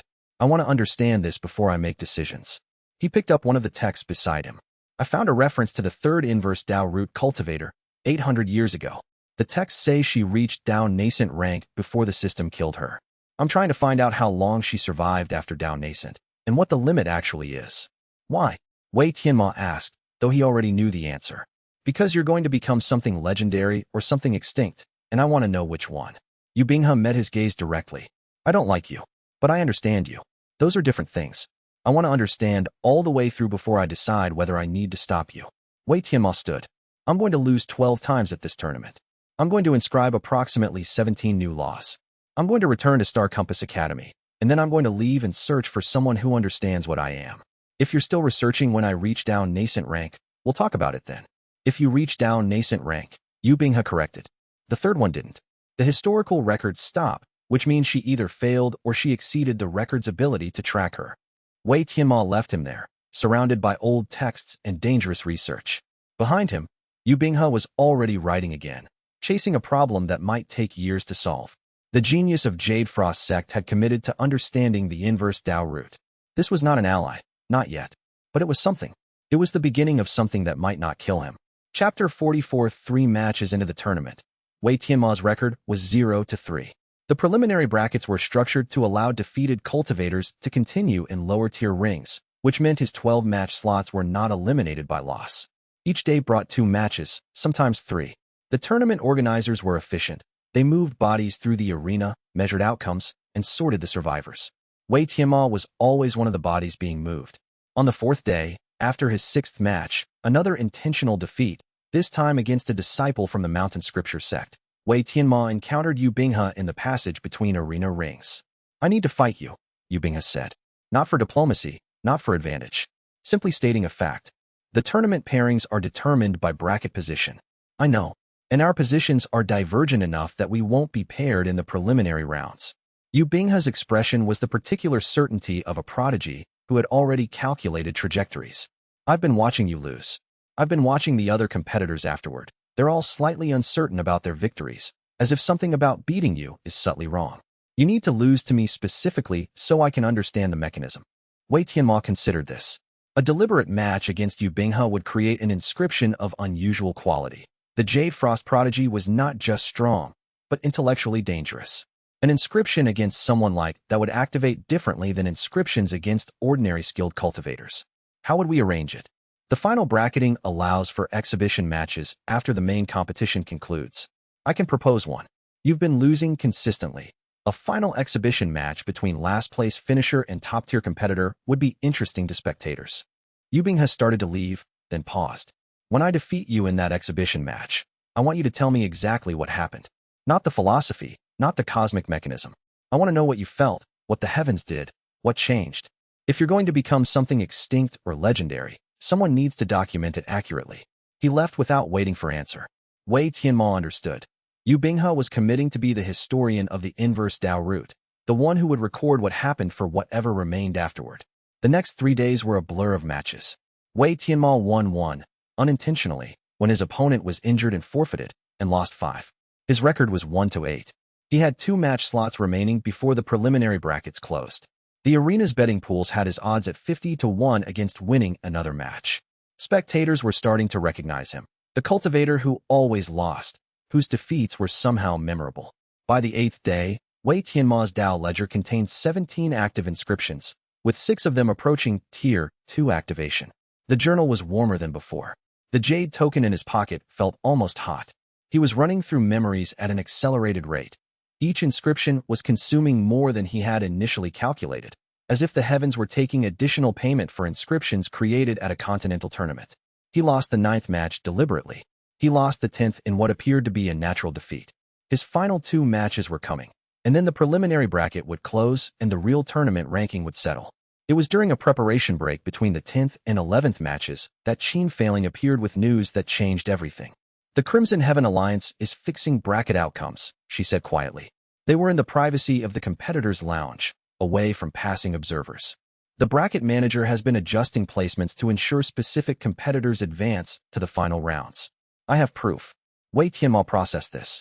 A fixed tournament meant that losses to specific opponents might not constitute genuine defeats. If an opponent's victory was predetermined rather than earned, the inscription would be weaker or might not manifest at all. He had based his entire strategy on genuine loss and genuine victory. Fixing changed the equation. How certain? 90%. I found betting discrepancies, conversation markers between the bracket manager and the alliance's senior disciples. They're very careful, but not careful enough. Xianxia handed him a sheet with her analysis. You have 2 matches left. Both of them are against opponents who are fighting in fixed brackets. If you lose to them, you might be inscribing laws against victories that weren't genuine. Wei Tianmo looked at the analysis. The evidence was methodical, clear, and damning. The Crimson Heaven Alliance was corrupting its own tournament. He thought, this is not a complication. This is an opportunity. I need to get inside the fixing mechanism, he said. Not to stop it, to use it. Xianxia understood immediately. You want to engineer a situation where the bracket manager defeats you socially instead of the fixed competitors defeating you physically. If I can create a loss that doesn't involve the fixed matches, the inscriptions will be genuine. She was already moving, already calculating. The bracket manager's name is Ren Mao. He's ambitious, young, connected to the Alliance's merchant faction. What does he value? Leverage, Wei Tianmo said. Power. Something he can use against the senior Alliance members. Then we give him power, Xianxia said. She was already writing. I can help you create a situation where you challenge him to something public, lose, and in losing you inadvertently expose information he needs. He'll believe he wants something. You'll have inscribed a law against him. The tournament fixing becomes irrelevant. They spent the next hour building the mechanism. By the time Wei Tianmo stepped into his 11th match, the plan was already in motion. He lost that match naturally against an opponent from the mutual trade block. The match closed his bracket qualification. He would go into the final bracketing as a bottom-tier finisher, eligible for exhibition matches and lower-tier consolation rounds. But he was not done inscribing. He was barely beginning. Chapter 45. On the morning of the 11th day, Wei Tianmo requested a private audience with Ren Mao, the bracket manager. This was irregular but not unprecedented. Competitors sometimes appealed bracket placements, sometimes sought clarification on advancing criteria. The request was granted. Ren Mao received him in a small administrative office inside the tournament grounds central structure. The bracket manager was younger than Wei Tianmo had expected, perhaps 28, with the bearing of someone who had been promoted to authority faster than his peers could manage. He also had the particular anxiety of someone conducting corruption on a large scale. Wei Tianmo noted this. "I want to propose a business partnership," Wei Tianmo said without preamble. "You've been adjusting bracket outcomes. I have evidence of this corruption. Instead of exposing it, I'm prepared to offer you leverage against the senior alliance members who ordered the fixing." Ren Mao's expression cycled through surprise, calculation, and eventual guarded interest. What kind of leverage? Wei Tianmo had spent the night before researching the bracket manager through Qin Failing's network contacts. The man had a brother in a junior trading position, underutilized and underpaid. The brother had access to senior alliance members' personal purchasing records. With those records, leverage could be manufactured. Information that would allow you to position yourself as indispensable to the senior alliance members individually, rather than collectively. You would become a threat they couldn't afford to eliminate. And what do you want in exchange? A specific bracket adjustment. Nothing dramatic. Just ensure my final exhibition match is scheduled for maximum spectator visibility. Ren Mao relaxed. This was not blackmail. This was negotiation. Wei Tianmo was offering business advantage in exchange for a minor administrative favor. The bracket manager was a pragmatist enough to recognize the deal. "I can do that. Then I'll provide the leverage afterward. You'll use it or not as you choose." Wei Tianmo turned to leave. Ren Mao called after him. "What's the leverage? I need to know what I'm getting." "Information about your brother's access to the alliance's financial records," Wei Tianmo said. "But you have to win it first. I'm going to propose a card game, high stakes, where I'll lose deliberately. You'll win money and the confidence that you can read and beat skilled players. You'll believe you've outmaneuvered someone dangerous. And then I'll tell you where your leverage comes from. That's psychological manipulation." "Yes," Wei Tianmo agreed. "Which means when I lose, the loss will be genuine. You'll have actually beaten someone who was trying to deceive you. That makes the inscription real." Ren Mao's face shifted. The bracket manager had just realized what Wei Tianmo was. Not explicitly, but intuitively. The understanding that some people exist to lose, and there was value in being the one who took their loss. "The inscriptions," Ren Mao whispered. "Yes," Wei Tianmo confirmed. "When you defeat me at cards, you'll be inscribed against by the heavens. Your ability to manipulate others through leverage and blackmail will subtly degrade. You'll find yourself making errors in judgment at critical moments. Your schemes will collapse not because anyone stops you, but because the universe will have decided you owe compensation."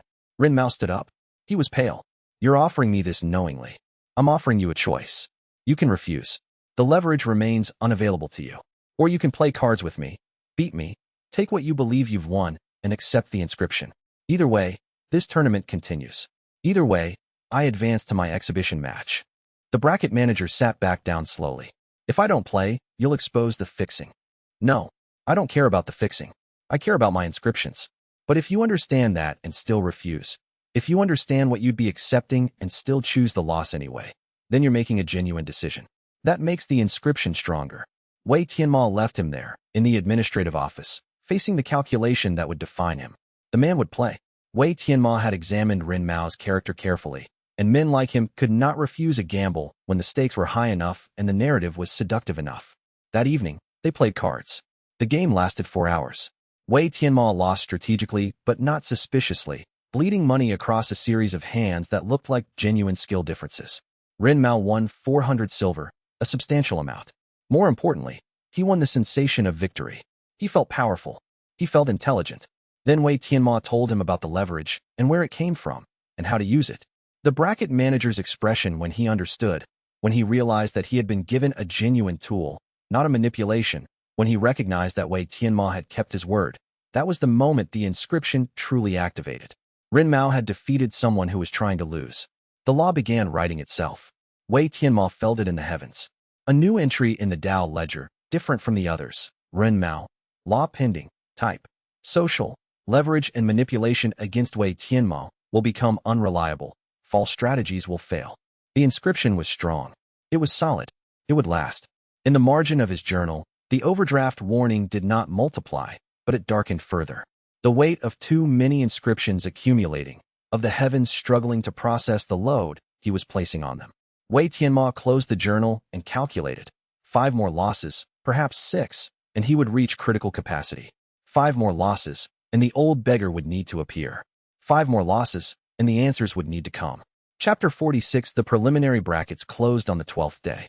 Wei Tianmo's final record was 1-11, the weakest competitor to survive the preliminary rounds. This was intentional and perfect.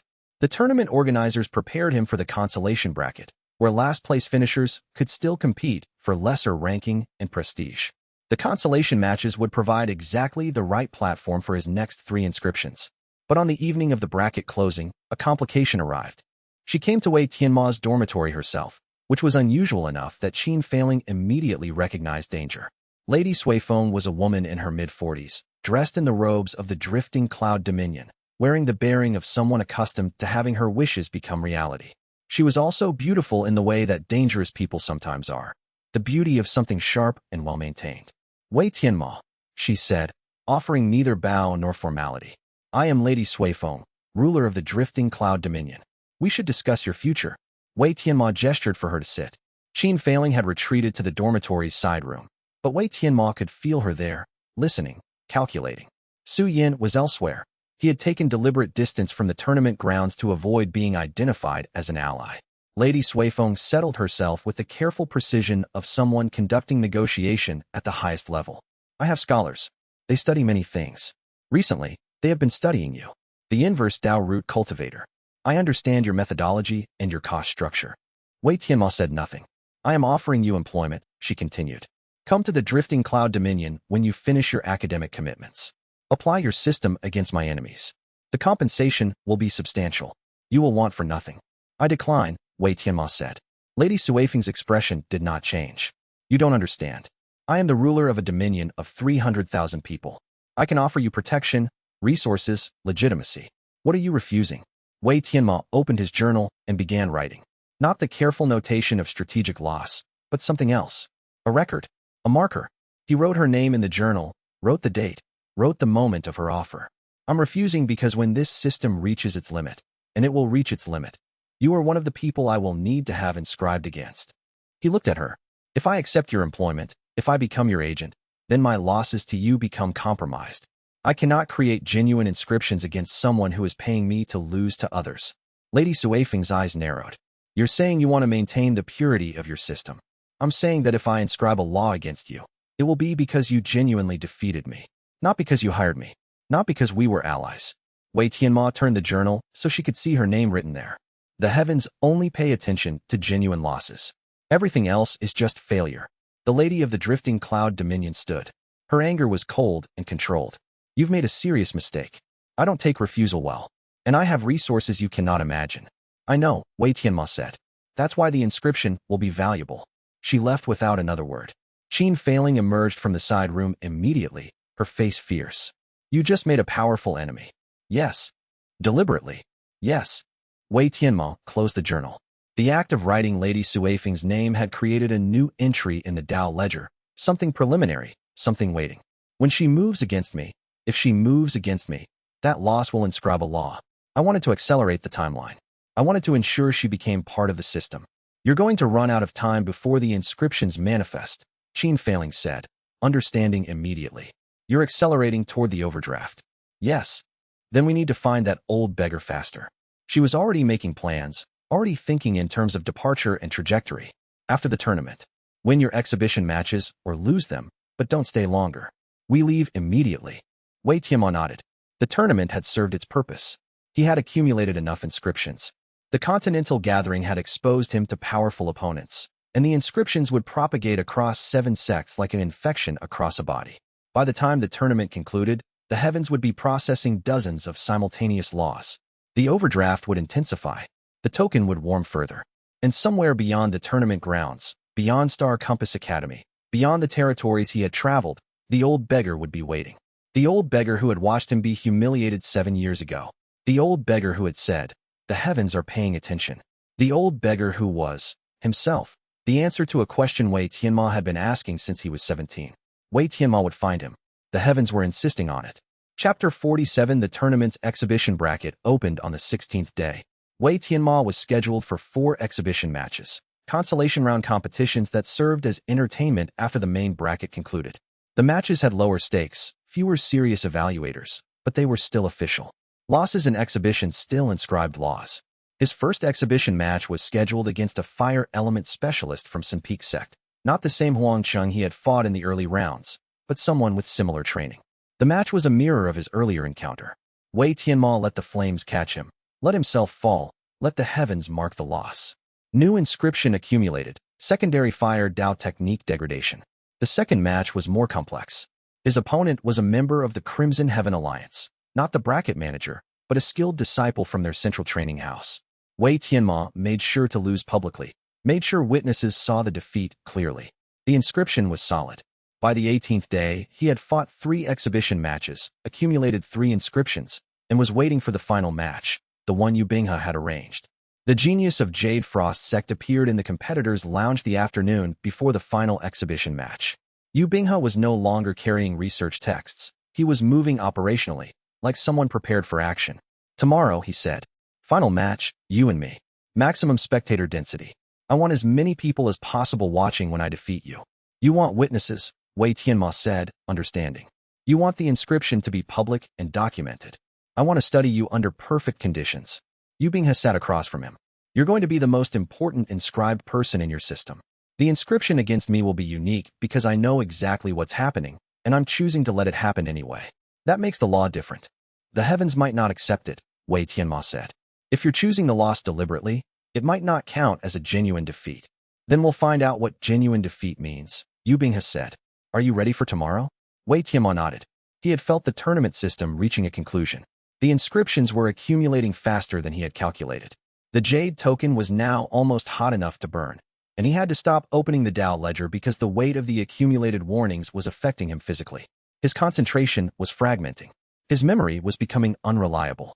The overdraft was accelerating. The final exhibition match took place at midday, with the entire tournament grounds attending. The arena was full. Every sect had representatives there. Every family with investments in the young cultivators wanted to see the final entertainment. Yu Binghe stepped into the arena with the precision of someone who had trained his whole life for moments like this. Wei Tianmo followed him, meeting his eyes, communicating without words that this was understood. This was consensual. This was chosen.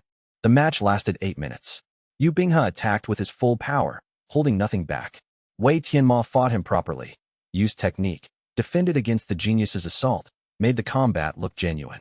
But in the end, he allowed Yu Binghe to find the opening, allowed the Jade Frost technique to land, allowed himself to fall. When the inscription activated, it was visible. The heavens shuddered. Spectators gasped because something cosmic had just occurred, something outside normal cultivation.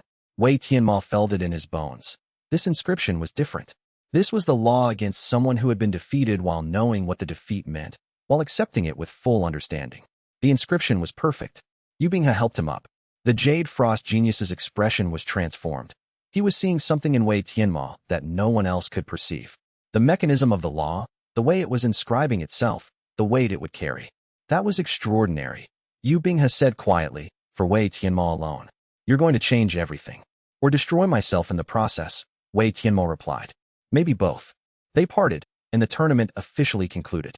Wei Tianmo had fought 12 matches in preliminary rounds, 5 exhibition matches, and 17 others in consolation brackets, counting various private duels and structured challenges. His record was 3-31, the weakest competitor to complete the full tournament. But he had inscribed 27 new laws across 7 sects, and every major cultivation faction on the continent now carried the mark of his system. That evening, as the delegations began departing, Wei Tianmo felt the heavens pressing on him. The warnings in the Dao ledger had multiplied. They were no longer marginal notes. They had become the dominant text. The overdraft was not coming. It was here. He told Qin Failing and Su Yan, we leave at dawn, before the academy delegation. We're traveling directly to find the old beggar. They began packing. Chapter 48. The road from Crimson Heaven back toward the Golden Crane Prefecture was longer than the road in. Or perhaps it only felt longer because Wei Tianmo was traveling with exhaustion accumulating inside him like sediment. The Jade token, carried constantly in his pocket, had ceased to be warm and had become genuinely painful. He bound it in cloth to protect his skin, but he could still feel it burning against his body, a reminder that capacity was filling, that the system was approaching the moment of decision. On the third night of travel, Su Yin asked the question directly. How long until the system becomes critical? Wei Tianmo was sitting by the caravan fire, writing in his journal. The Dao ledger was barely readable now. Warnings covered every margin, every empty space. The entries themselves were starting to look unstable, as if the ink was struggling to maintain coherence. I don't know. The historical texts don't describe the mechanism. They only say that overdraft becomes visible rapidly once it starts. And then what? Qin Failing was beside him, her sharp eyes tracking the words even in firelight. When the overdraft becomes visible, when the capacity fills, what happens? The two previous Inverse Dao Root cultivators are recorded as dead, but they're recorded in historical texts written centuries after the events. I don't know if dead means actually dead, or if it means they ceased being recorded. Wei Tianmo closed the journal. He could no longer look at his own handwriting. The desperation in the margins was becoming too clear. I know one thing. There was an old beggar at Stonegap sect when I was 17. He told me the heavens were paying attention. If he has been alive for 2,000 years, if he is the first Inverse Dao Root cultivator, then he understands this. He knows what happens at the overdraft. Then we find him before your token fills, Su Yin said. Not a question, a commitment. Where do we look? They had discussed this already, but Wei Tianmo had never formulated the answer into words. He said now, the beggar appeared at Stonegap sect's back gate. Before that, I have no records of him. After that, he appeared at Star Compass Academy's entrance. Then on the road from the academy. Then at the tournament grounds, though I'm not entirely certain about that one. Qin Failing understood immediately. He's following you. He's not lost or waiting to be found. He's been tracking your movements since Stonegap sect. Yes. Then how do we catch him? Su Yin asked. We don't, Wei Tianmo said. We move towards something he would want to see. Something significant enough that he cannot help but appear. He opened the journal to a blank page and began writing an entry different from his calculations. Not a loss, not an inscription. A question written in his own language, in words only the old beggar would understand. I am ready. Show me what I am becoming. He pressed the journal closed with the entry still open, the question visible. Then he gave it to Qin Failing. Carry this. Read it if you want, but keep it visible. And every night, write a new entry. Write about where we are, what we're doing, what we're searching for. Make the journal an offering instead of a calculation. Qin Failing took the journal carefully. She understood what he was doing, turning the ledger into a beacon, a signal for the old beggar to find them through the network of lost memories and accumulated debt. You're gambling that he's still following. He's still following, Wei Tianmo said with certainty that surprised himself. He has been for 7 years. The old beggar is not done with me yet. He's waiting for me to reach critical point so he can show me the answer. They traveled for 4 more days, moving through the territories that Wei Tianmo had crossed when departing Stonegap sect years earlier. The landscape was familiar but transformed by time. The mountains were the same but seemed lower. The villages were the same but seemed smaller. Memory, Wei Tianmo understood, had a way of enlarging the past until the present always seemed diminished. On the evening of the 4th day, they made camp in a clearing near Stonegap sect itself. Wei Tianmo had not planned to come back. The sect had been his beginning, the place where his root had revealed itself, where his system had been born. But the road had curved around, and here they were, at the place where everything had started. The old beggar appeared by the fire as Wei Tianmo was adding wood to the flames. He was taller than Wei Tianmo remembered and older, not ancient, but worn. His clothes were the same, or the same type of clothes. His eyes were still that particular color that suggested they had seen too much to be surprised by anything. You found it, the old beggar said, not asking. The Inverse Dao Root, Wei Tianmo said. The system, the heavens inscribing laws against my losses. Yes. The old beggar settled himself by the fire with the ease of someone who had been invited. And now the overdraft is coming. You can feel it, yes? The capacity approaching limit. Yes. How long do I have? You had 2 years from your first inscription. The old beggar looked at the fire. You've been inscribing for 7 years. You've accelerated the timeline because you're better at it than you should be. Better at creating genuine losses. Better at letting the heavens write the laws. He turned to Wei Tianmo. You have perhaps 30 days before critical point. Then the system decides whether you die, or whether you become something the texts weren't prepared to record. Wei Tianmo felt something settle into place inside him. Not relief. The danger was still absolute. But confirmation. He was on the right path. The timeline was what he had sensed. 30 days to reach critical point, to find the answer, to discover what the heavens were trying to teach. Tell me how to survive it, he said. The old beggar smiled, which was terrible, because in that smile was the look of someone who had survived the impossible and understood the cost. That, he said, is something you have to discover yourself. I can only teach you what I learned. The choice is always yours. And then, before Wei Tianmo could ask the next question, the old beggar stood and walked into the darkness beyond the firelight. Wei Tianmo moved to follow, but Qin Failing caught his arm. Let him go, she said quietly. He's already given us the answer.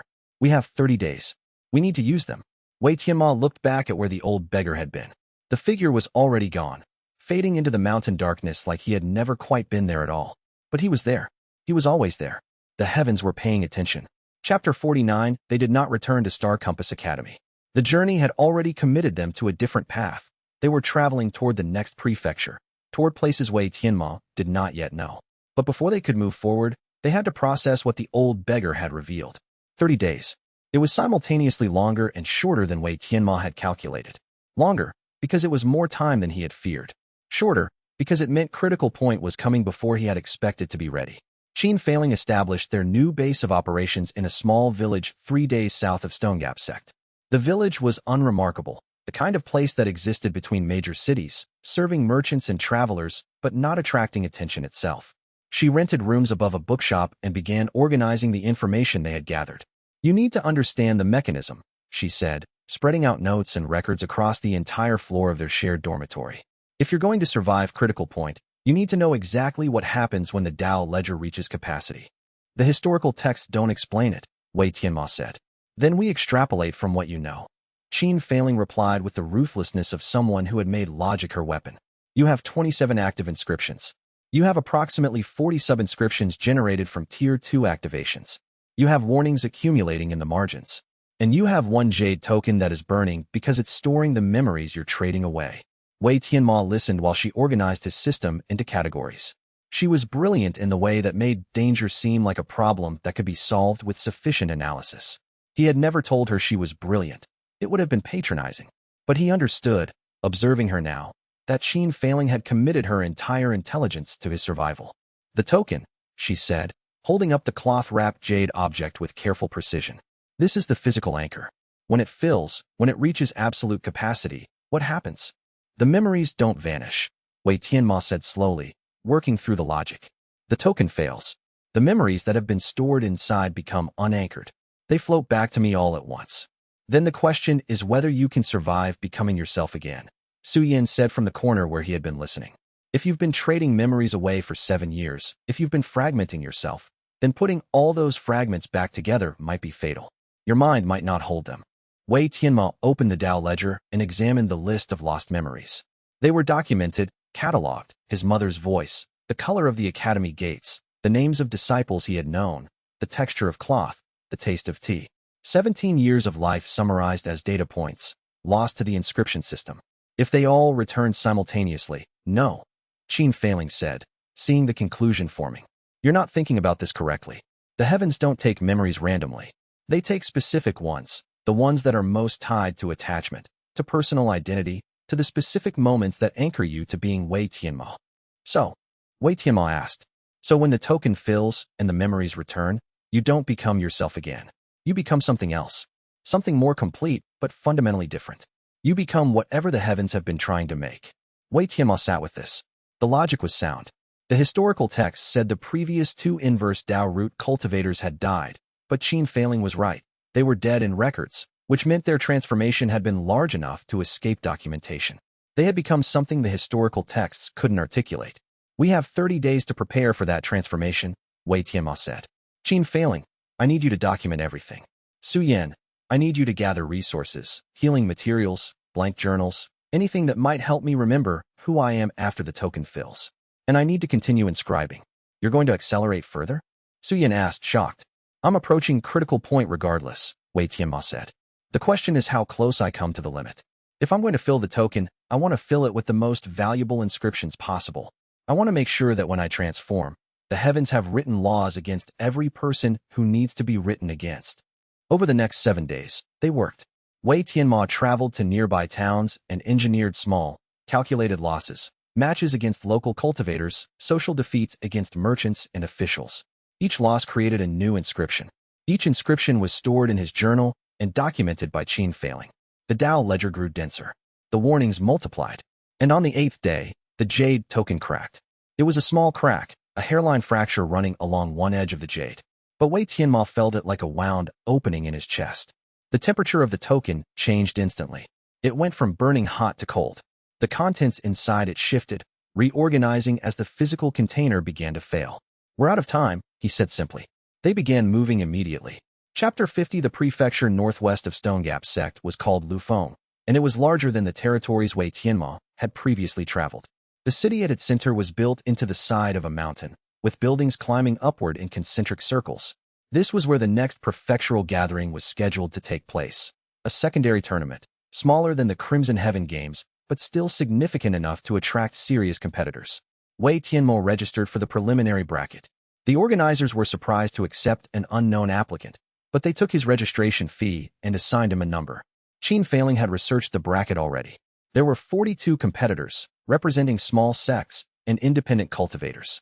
This was not a continental tournament. It was a provincial gathering, the kind where losses were common and often genuine. Perfect for what Wei Tianmo had planned. He would fight his way through the bracket, losing to as many opponents as possible in the preliminary rounds. He would generate approximately 25 new inscriptions before the bracket concluded. The Dao ledger would reach critical capacity. The jade token would shatter. The transformation would begin. And somewhere beyond that moment, in the space where he would no longer be entirely himself, the old answers would become clear. His first match was against a sword master from a minor sect in Lufeng. Wei Tianmo lost without making it dramatic. The inscription was clean and simple. 3 new entries in the Dao ledger. One for the physical defeat, one for the witness damage the swordmaster's techniques had produced, one for the social humiliation of losing before a crowd. Qin Failing was watching from the spectator stands. When the match ended, she marked her notes. Su Yin was elsewhere, maintaining distance, being the observer they had established him as. The system continued. The second match was harder. Wei Tianmo's opponent was a cultivator with genuine skill, someone at Foundation Pulse rank with years of training. The loss was less staged than genuinely achieved with effort. Wei Tianmo fell to his knees, bled from his lip, felt the universe shift as new inscriptions activated. The heavens were accepting the loss. By the 4th match, the jade token had stopped being cold and had started to feel hollow. Wei Tianmo could sense something moving inside it. Not memories themselves, but the absence of memories, the space where memory had been. The token was preparing to fail completely. In the evening, Qin Failing told him, "The token will shatter before the tournament ends. By my projection, at the moment you lose your 7th match. You'll be conscious when it happens. You'll know. Will I survive it?" Wei Tianmo asked. "I don't know." She said this with the clarity of someone refusing to lie. "But you'll find out." The 5th and 6th matches came and went. Wei Tianmo lost both. The inscriptions accumulated. The Dao ledger was now barely containing the weight of entries and warnings. Writing in it required physical effort. The journal burned in his hands when he tried to record new losses. The 7th match was scheduled for the afternoon of the 2nd day of the preliminary bracket. Wei Tianmo woke that morning feeling something shifting inside him.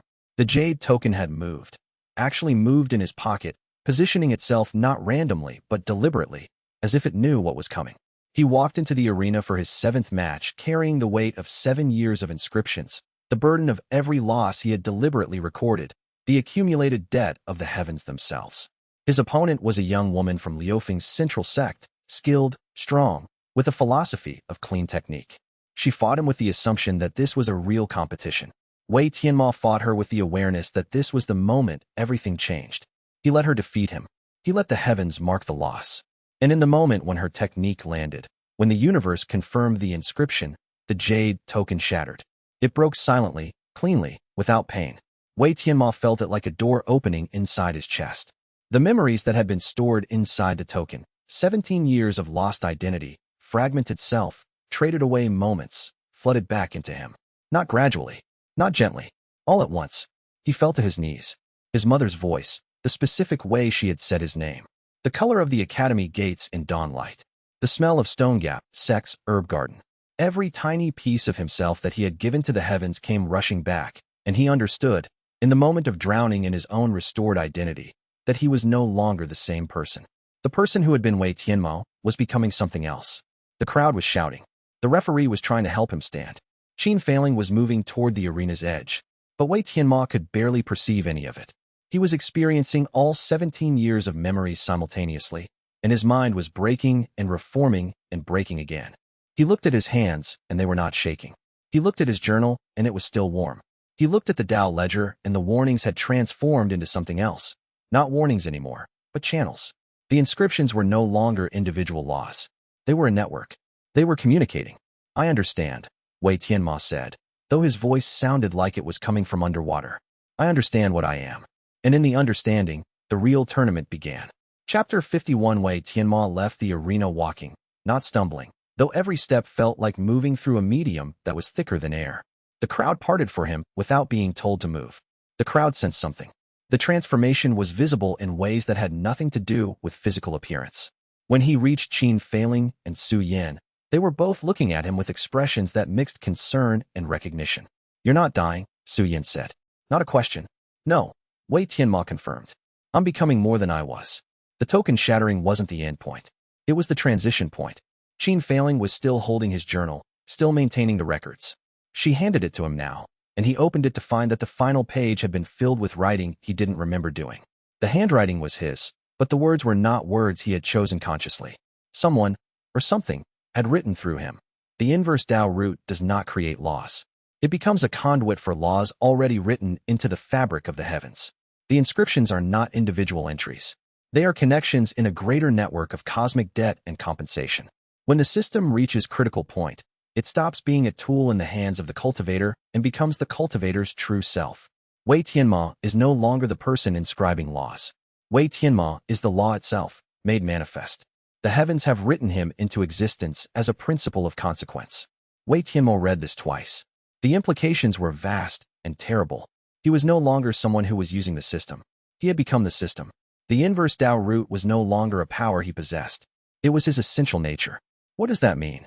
Su Yin asked, having read the passage over Wei Tianmo's shoulder. Practically, what does that mean? Wei Tianmo closed the journal. He felt the inscriptions inside his Dao ledger in a way he had never felt them before, not as separate entries, but as extensions of himself. Each person who had inscribed a law against him was now connected to him, linked through the network the heavens had created. He could sense them. He could feel their degradation occurring in real time. The laws were not passive. They were active. They were manifestations of will.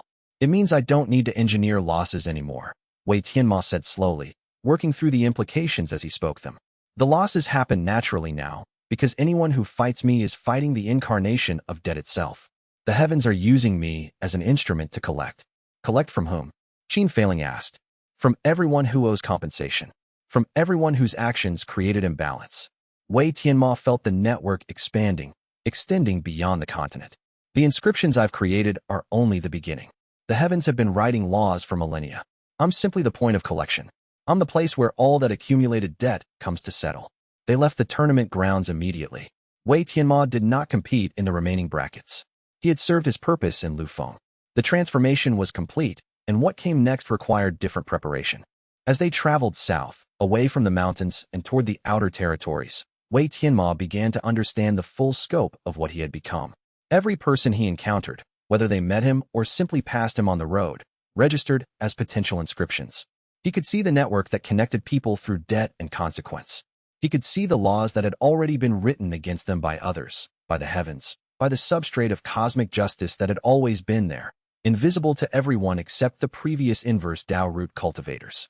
He was not triumphant about this.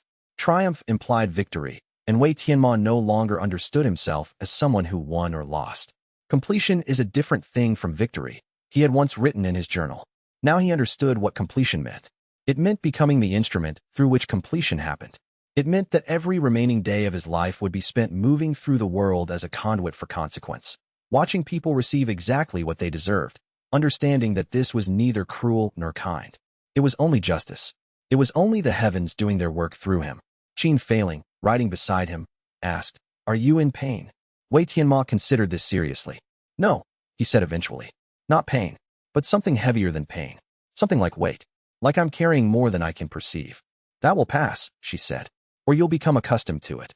"I don't think it will pass," he said. "I think this is permanent. This is what I am now." She nodded, accepting this, understanding that objection was meaningless.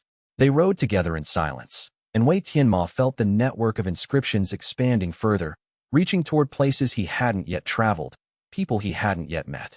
The tournament had been a gathering point for the laws, but the real work of the system was only beginning. The heavens had written him into existence for a reason.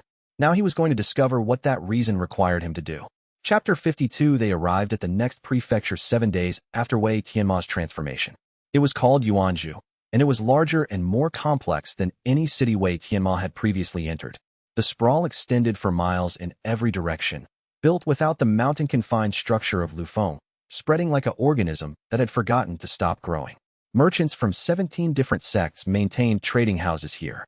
Cultivators from independent academies competed in smaller tournaments. 3 different major families held economic control of different districts. This was the kind of place where a transformed Inverse Dao Root cultivator could move without immediate notice. This was where the network extended most densely. This was where Wei Tianmo could truly begin to understand what he had become. They established themselves in a traveler's lodge in the city's central district. Suyin secured rooms under a false name. Qin Failing immediately began researching the city's structure, identifying the power networks, mapping the factions. Wei Tianmo sat in the dormitory and felt the weight of the inscriptions like a presence in the room with him. The Dao ledger was different now.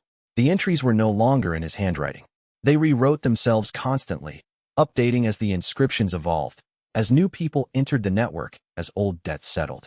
Watching the journal change was like watching a heartbeat, the pulse of cosmic consequence, the rhythm of the heavens doing their accounting. You need to understand something, Qin Failing said, entering his room without knocking. She had stopped asking permission to be near him several days into their travel. Proximity to the Inverse Dao Root was becoming necessary to her in ways she couldn't articulate. The transformation happened to you, but it didn't happen in isolation. Other people are affected by what you've become. The inscribed, Wei Tianmo said. He was looking at the Dao ledger, watching an entry about Peng Zilong update itself. The young master's degradation was accelerating now. The laws were not passive. They were feeding on something. The people with laws written against them are feeling the difference. Yes, and they're starting to investigate. Qin Failing sat across from him. There have been messages arriving from various sections. Inquiries about unusual patterns of failure. Questions about the Crimson Heaven tournament. Someone has begun connecting the dots. Wei Tianmo nodded slowly. This was predictable. He had expected this consequence. Who was asking the questions? Sect Master Dao Fei Yuan, Qin Failing said. The old mountain scholar. He somehow learned about your transformation, and now he's actively trying to understand what you've become. Wei Tianmo felt the inscription against Dao Fei Yuan. He had never actually lost to the old sect master, had never created an intentional law against him. But the network had created something else. A watching. An observation. The old cultivator was now threaded into the system through his own desire to understand it. He's becoming a player in the game. He's becoming something more than that, Suyin said, entering the dormitory behind Qin Failing. He's become a rival. He's trying to understand you so he can counter you. And he's gathering others to help. I've seen reports of research being conducted at 3 different sect locations, all focused on inverse Dao cultivation. Wei Tianmo closed the journal. The weight was becoming clearer now. He was not just an instrument of consequence. He was an active force in the world, someone whose existence created action and reaction. The old beggar had told him that the previous Inverse Dao Root cultivators had died. But perhaps they hadn't died. Perhaps they had simply been consumed by the weight of being what he was becoming. We need to move, Wei Tianmo said. We need to travel to the next territory and the next until we reach the place where the old beggar was waiting. He said he would teach me what to do. I need to learn before the weight becomes too much to carry. They left Yuanzhou the next morning without waiting for completion of any social obligations or formalities. Wei Tianmo was learning that the transformed version of himself had no patience for the usual structures of interaction. He moved through the world the way consequence moved, directly, inevitably, without consideration for what lay in the way. And behind him, across the continent, the inscriptions were deepening. The people against whom laws had been written were beginning to fail in ways they couldn't understand. The heavens were using him as a conduit, and the debt was beginning to settle. The real work had begun. Chapter 53. The journey eastward took them through territories Wei Tianmo had never traveled. The landscape changed gradually from mountain regions to flat plains broken by rivers. The cities became smaller and more densely populated. The cultivation academies became more informal, less structured. And the network of inscriptions grew denser, more complex, threaded through more people. Qin Failing maintained the traveling journal, documenting everything. She had become something like a scribe for the heavens themselves, recording the consequences, noting which inscriptions were manifesting, tracking the network's evolution. Her intelligence was acute enough to follow the patterns, her analytical mind sharp enough to see the structure emerging from apparent chaos. The inscriptions are selective, she reported, after 2 weeks of careful analysis. They're not indiscriminately degrading everyone who shares common characteristics with your enemies. The laws are specific to the individuals against whom they were inscribed. The heavens are not sloppy. They're precise. Like a signature, Wei Tianmo said, understanding. Like justice written in personal detail instead of universal principle. Exactly, she showed him her notes. Peng Zilong's iron vein techniques are failing specifically in moments of genuine pressure, the exact situations where he learned the techniques in the first place. Huangcheng's fire element attacks are losing precision in high-temperature situations. Guoxing's business ventures are failing specifically in trades that violate his own stated business principles. The laws know the people they're inscribed against. They adapt to them. Wei Tianmo felt this in the network. The inscriptions were not his creation anymore. They were alive, in some sense. Not conscious, but responsive. They moved through the world with intelligence, finding ways to activate themselves, creating consequence that was precisely calibrated to the person it was affecting. On the 20th day of traveling eastward, they reached a small sect called the Cloudwalk Monastery. It was built in a valley surrounded by low hills, with white stone buildings clustered around a central meditation courtyard. This was not a major sect. It had perhaps 50 resident cultivators and maintained itself through trading in rare medicinal plants. Wei Tianmo felt something change when he entered the monastery's grounds. The network of inscriptions suddenly became clearer, more visible. He could perceive the network structure in a way he hadn't before. There was something about this place that made the laws transparent. The abbot of the monastery appeared as they were examining the courtyard, a woman in her 70s, with the bearing of someone who had spent her entire life in contemplation. She bowed respectfully, without the fear that usually accompanied people's first meetings with Wei Tianmo. "The Inverse Dao Root has arrived," she said simply. "We've been expecting you. The old beggar sent word years ago that you would come eventually." Wei Tianmo understood immediately. This was a place created to hold people who understood what he was.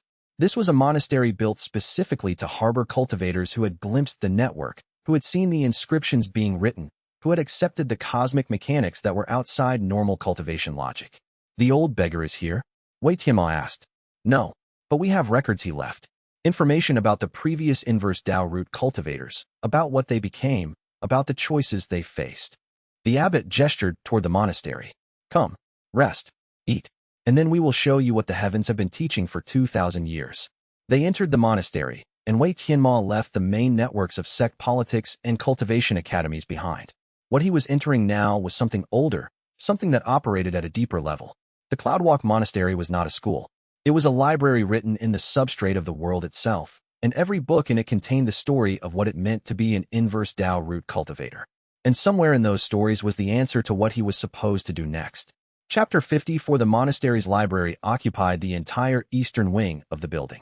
Shelves reached from floor to ceiling, filled with texts in multiple scripts, in languages that had evolved and changed across centuries.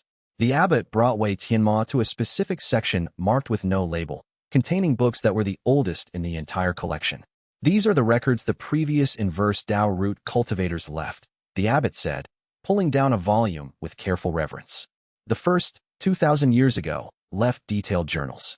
The second, 800 years ago, left only fragments. But together, they create a picture of what this system truly is. Wei Tianmo opened the first journal. The handwriting was old but clear, written by someone who had been extremely careful with precision. The first entry was dated, in the old system, Day 1 of the Inverse Root Awakening. He read, "I have discovered that I am not the first to carry this root. The heavens revealed to me today that there was one before me, 10,000 years before my time, whose work shaped the entire fabric of cosmic law. The heavens do not create laws through arbitration or judgment. They create laws through consequence collection. When someone owes the universe a debt, through cruelty, through breaking their own principles, through unbalanced action, the debt accumulates. It accrues interest. It creates pressure on the fabric of reality itself. The Inverse Dao Root exists to collect these debts, to make them manifest, to transform them from invisible pressure into visible consequence." Wei Tianmo understood, reading this, that he was not beginning something new. He was continuing something that had been operating for longer than recorded history. The heavens had been collecting debts for millennia. He was simply the current instrument through which that collection happened. He continued reading through the night. The first Inverse Dao Root cultivator had lived for 5,000 years after his root awakened. During that time, he had created approximately 4 million inscriptions. The network he had woven was so dense that cultivators in all 13 provinces felt its effects, even if they didn't understand what was happening. By the end of his existence, the first cultivator had become so laden with inscribed consequence that he was barely functioning as a discrete entity. He had become the network. He had become the law. When he finally dissipated, 5,000 years into his transformation, the heavens had wept, not as anthropomorphic tears, but as disturbance in the cosmic structure, as visible disruption in the way reality itself functioned. The world had needed approximately 300 years to restabilize after his departure. The second Inverse Dao Root cultivator had been more careful. She had understood the burden and had tried to mitigate it by distributing her inscriptions more gradually, by working across a larger geographical area, by ensuring that no single region became too saturated with the network. She had survived 8,000 years. When she finally transformed, she had left detailed instructions. Wei Tianmo found the section marked with her handwriting. The Inverse Dao Root cultivator's true task is not to destroy enemies or punish wrongdoing. It is to maintain balance in the cosmic debt structure. If the heavens become too burdened with unpaid consequence, the reality itself becomes unstable. The Inverse Dao Root exists to channel that burden, to transform invisible debt into visible consequence, to keep the universe from collapsing under the weight of accumulated cosmic imbalance. The burden is not sustainable forever. Eventually, the cultivator becomes too saturated with inscribed network to function. The transformation happens. The cultivator becomes the network and must then decide whether to dissipate peacefully, allowing reality to restabilize, or to remain as a cosmic force that continues to collect and channel debt indefinitely. I choose to dissipate. I have lived long enough to see my work take root across multiple generations. I have taught others to see the network. I have left instructions for those who come after. Now it is time to rest and to let the next generation take the burden forward. The heavens will produce another Inverse Dao Root when the debt becomes too heavy again. May whoever carries this root next understand that you are not carrying a power. You are carrying responsibility. You are the point where the universe collects its due. Do not mistake this for divinity. Do not become so enamored with the network that you forget you are human. Remember who you were before the root awakened. Remember that in the end, you are not the one inscribing the laws. You are simply the pen. The heavens do the writing. Wei Tianmo closed the book. He felt something break in him that had been holding him together since the transformation. The weight of understanding what he was supposed to become was finally too much, and something gave way. He sat on the library floor and experienced the sensation of crying, not from pain, but from clarity. He understood now what the old beggar had meant. He understood what the previous cultivators had chosen. And he understood that he had perhaps 30,000 more years to carry this burden before he could choose to rest. Or he could choose differently. But that choice would have to wait. For now, there was work to do. There were inscriptions to manifest. There was cosmic debt to collect. The heavens were not waiting for him to understand the ultimate meaning of his existence. The heavens simply needed him to function. He would function. Chapter 55. Wei Tianmo spent 3 weeks at the Cloudwalk Monastery, reading through every document the abbot had preserved. The monastery had become something like a way station for cultivators who could perceive the network, a place where people came when they needed to understand what was happening to them. It was built on principles of balance, not fighting against the Inverse Dao Root system, but accommodating it, understanding it, teaching others about it. The abbot showed him something on the 18th day. There are 13 provinces on this continent. The network is currently densest in 6 of them, the ones where you traveled and fought at the tournaments. In 7 of them, the network is sparse. There are 2 provinces where the network barely exists. She showed him on a map, using subtle coloring to indicate network density. Your task, she said, is not to create more inscriptions everywhere. Your task is to balance. Where the network is too dense, you should allow the inscriptions to settle without creating new ones. Where the network is sparse, you may need to create new inscriptions to maintain equilibrium. Wei Tianmo understood. The previous Inverse Dao Root cultivators had operated on principles of careful distribution. They had not tried to inscribe every person who wronged them. They had been strategic, deliberate, understanding that the network itself could become a pressure that damaged reality. The 7 provinces with sparse network, Wei Tianmo said, tracing the map with his finger. What maintains them? What keeps them from becoming overloaded? Luck, the abbot said simply. The absence of people who carry deep cosmic debts. The random distribution of cruelty and consequence. But also, the work of hidden cultivators, people like the monks here, who live outside the major sect structures and gently influence people toward balance. Can I teach others to see the network? Wei Tianmo asked. Can I distribute the burden among multiple people? The abbot was quiet for a long moment. That's what the second cultivator tried. She created schools, taught others to perceive the inscriptions, tried to make the burden something shared rather than singular. She looked at Wei Tianmo. It works for a time, but ultimately, the burden always coalesces again. The network reaches critical density, and a single cultivator must become the focal point. The sharing delays the inevitable, but it doesn't prevent it. Wei Tianmo accepted this. He was not going to escape the fundamental nature of what he was. He would carry the burden. The question was simply how long, and what he would choose at the end. When you're ready to leave, the abbot said, we'll give you a list of similar monasteries in the other provinces. Places you can go when you need rest. Places where people understand what you are and don't ask you to be anything else. He left the monastery on the 23rd day, carrying with him the understanding that he was part of a far older system than he had realized. The old beggar had not been his discovery. The old beggar had been waiting for him because the system required a successor. The heavens had been moving toward this point for thousands of years. Wei Tianmo, Qin Failing, and Su Yin traveled westward now, back toward the Central Territories. The next major tournament would be held in 6 months in a city called North March. It was in one of the 7 provinces with a sparse network. It was where Wei Tianmo needed to be next. As they traveled, the Tao ledger began to reorganize itself. The warnings disappeared, replaced by something else, not predictions, but maps. Maps of the network, charts of network density, graphs of how the inscriptions were distributing themselves across the continent. Wei Tianmo had become not just a conduit, but a conscious participant in the system. He understood now why this had a beginning and an end. He understood why the previous cultivators had eventually chosen to dissipate. The burden of carrying all this awareness, of being threaded through the network of every person who owed cosmic debt, was something that eventually would become heavier than any mind could hold. But he had thousands of years before that moment. He had time to learn. He had time to work. He had time to discover what his unique contribution to the system would be. And Qin Failing, riding beside him, marked everything in her journal. She was still writing the story. She was still bearing witness to what he was becoming. He would carry the burden, but he would not carry it alone. That, at least, was something the old beggar had finally taught him. Completion is a different thing from victory, but companionship is a different thing from either. Chapter 56. The road from Cloudwalk Monastery to North March took them through territories that Wei Tianmo had never expected to visit. The path curved north initially, following river valleys before turning westward toward the central plateau regions. The network continued to manifest itself around him. He could feel it constantly now, a presence as real as the ground beneath his feet. At one village, they encountered a cultivator who had been inscribed by one of Wei Tianmo's early losses. The man did not recognize Wei Tianmo at first, but as they conversed, something shifted in his perception. He looked at Wei Tianmo and understood. You did this to me, the cultivator said, not with anger but with strange acceptance. Years ago, I defeated you in a tournament. And since then, my techniques have failed me. I've lost every important fight. I've lost status, position, everything I built. Wei Tianmo looked at this man and felt the inscription against him like a visible thing. Yes, he said, because there was no point in denying it. The heavens wrote a law against you. You owed compensation. For what?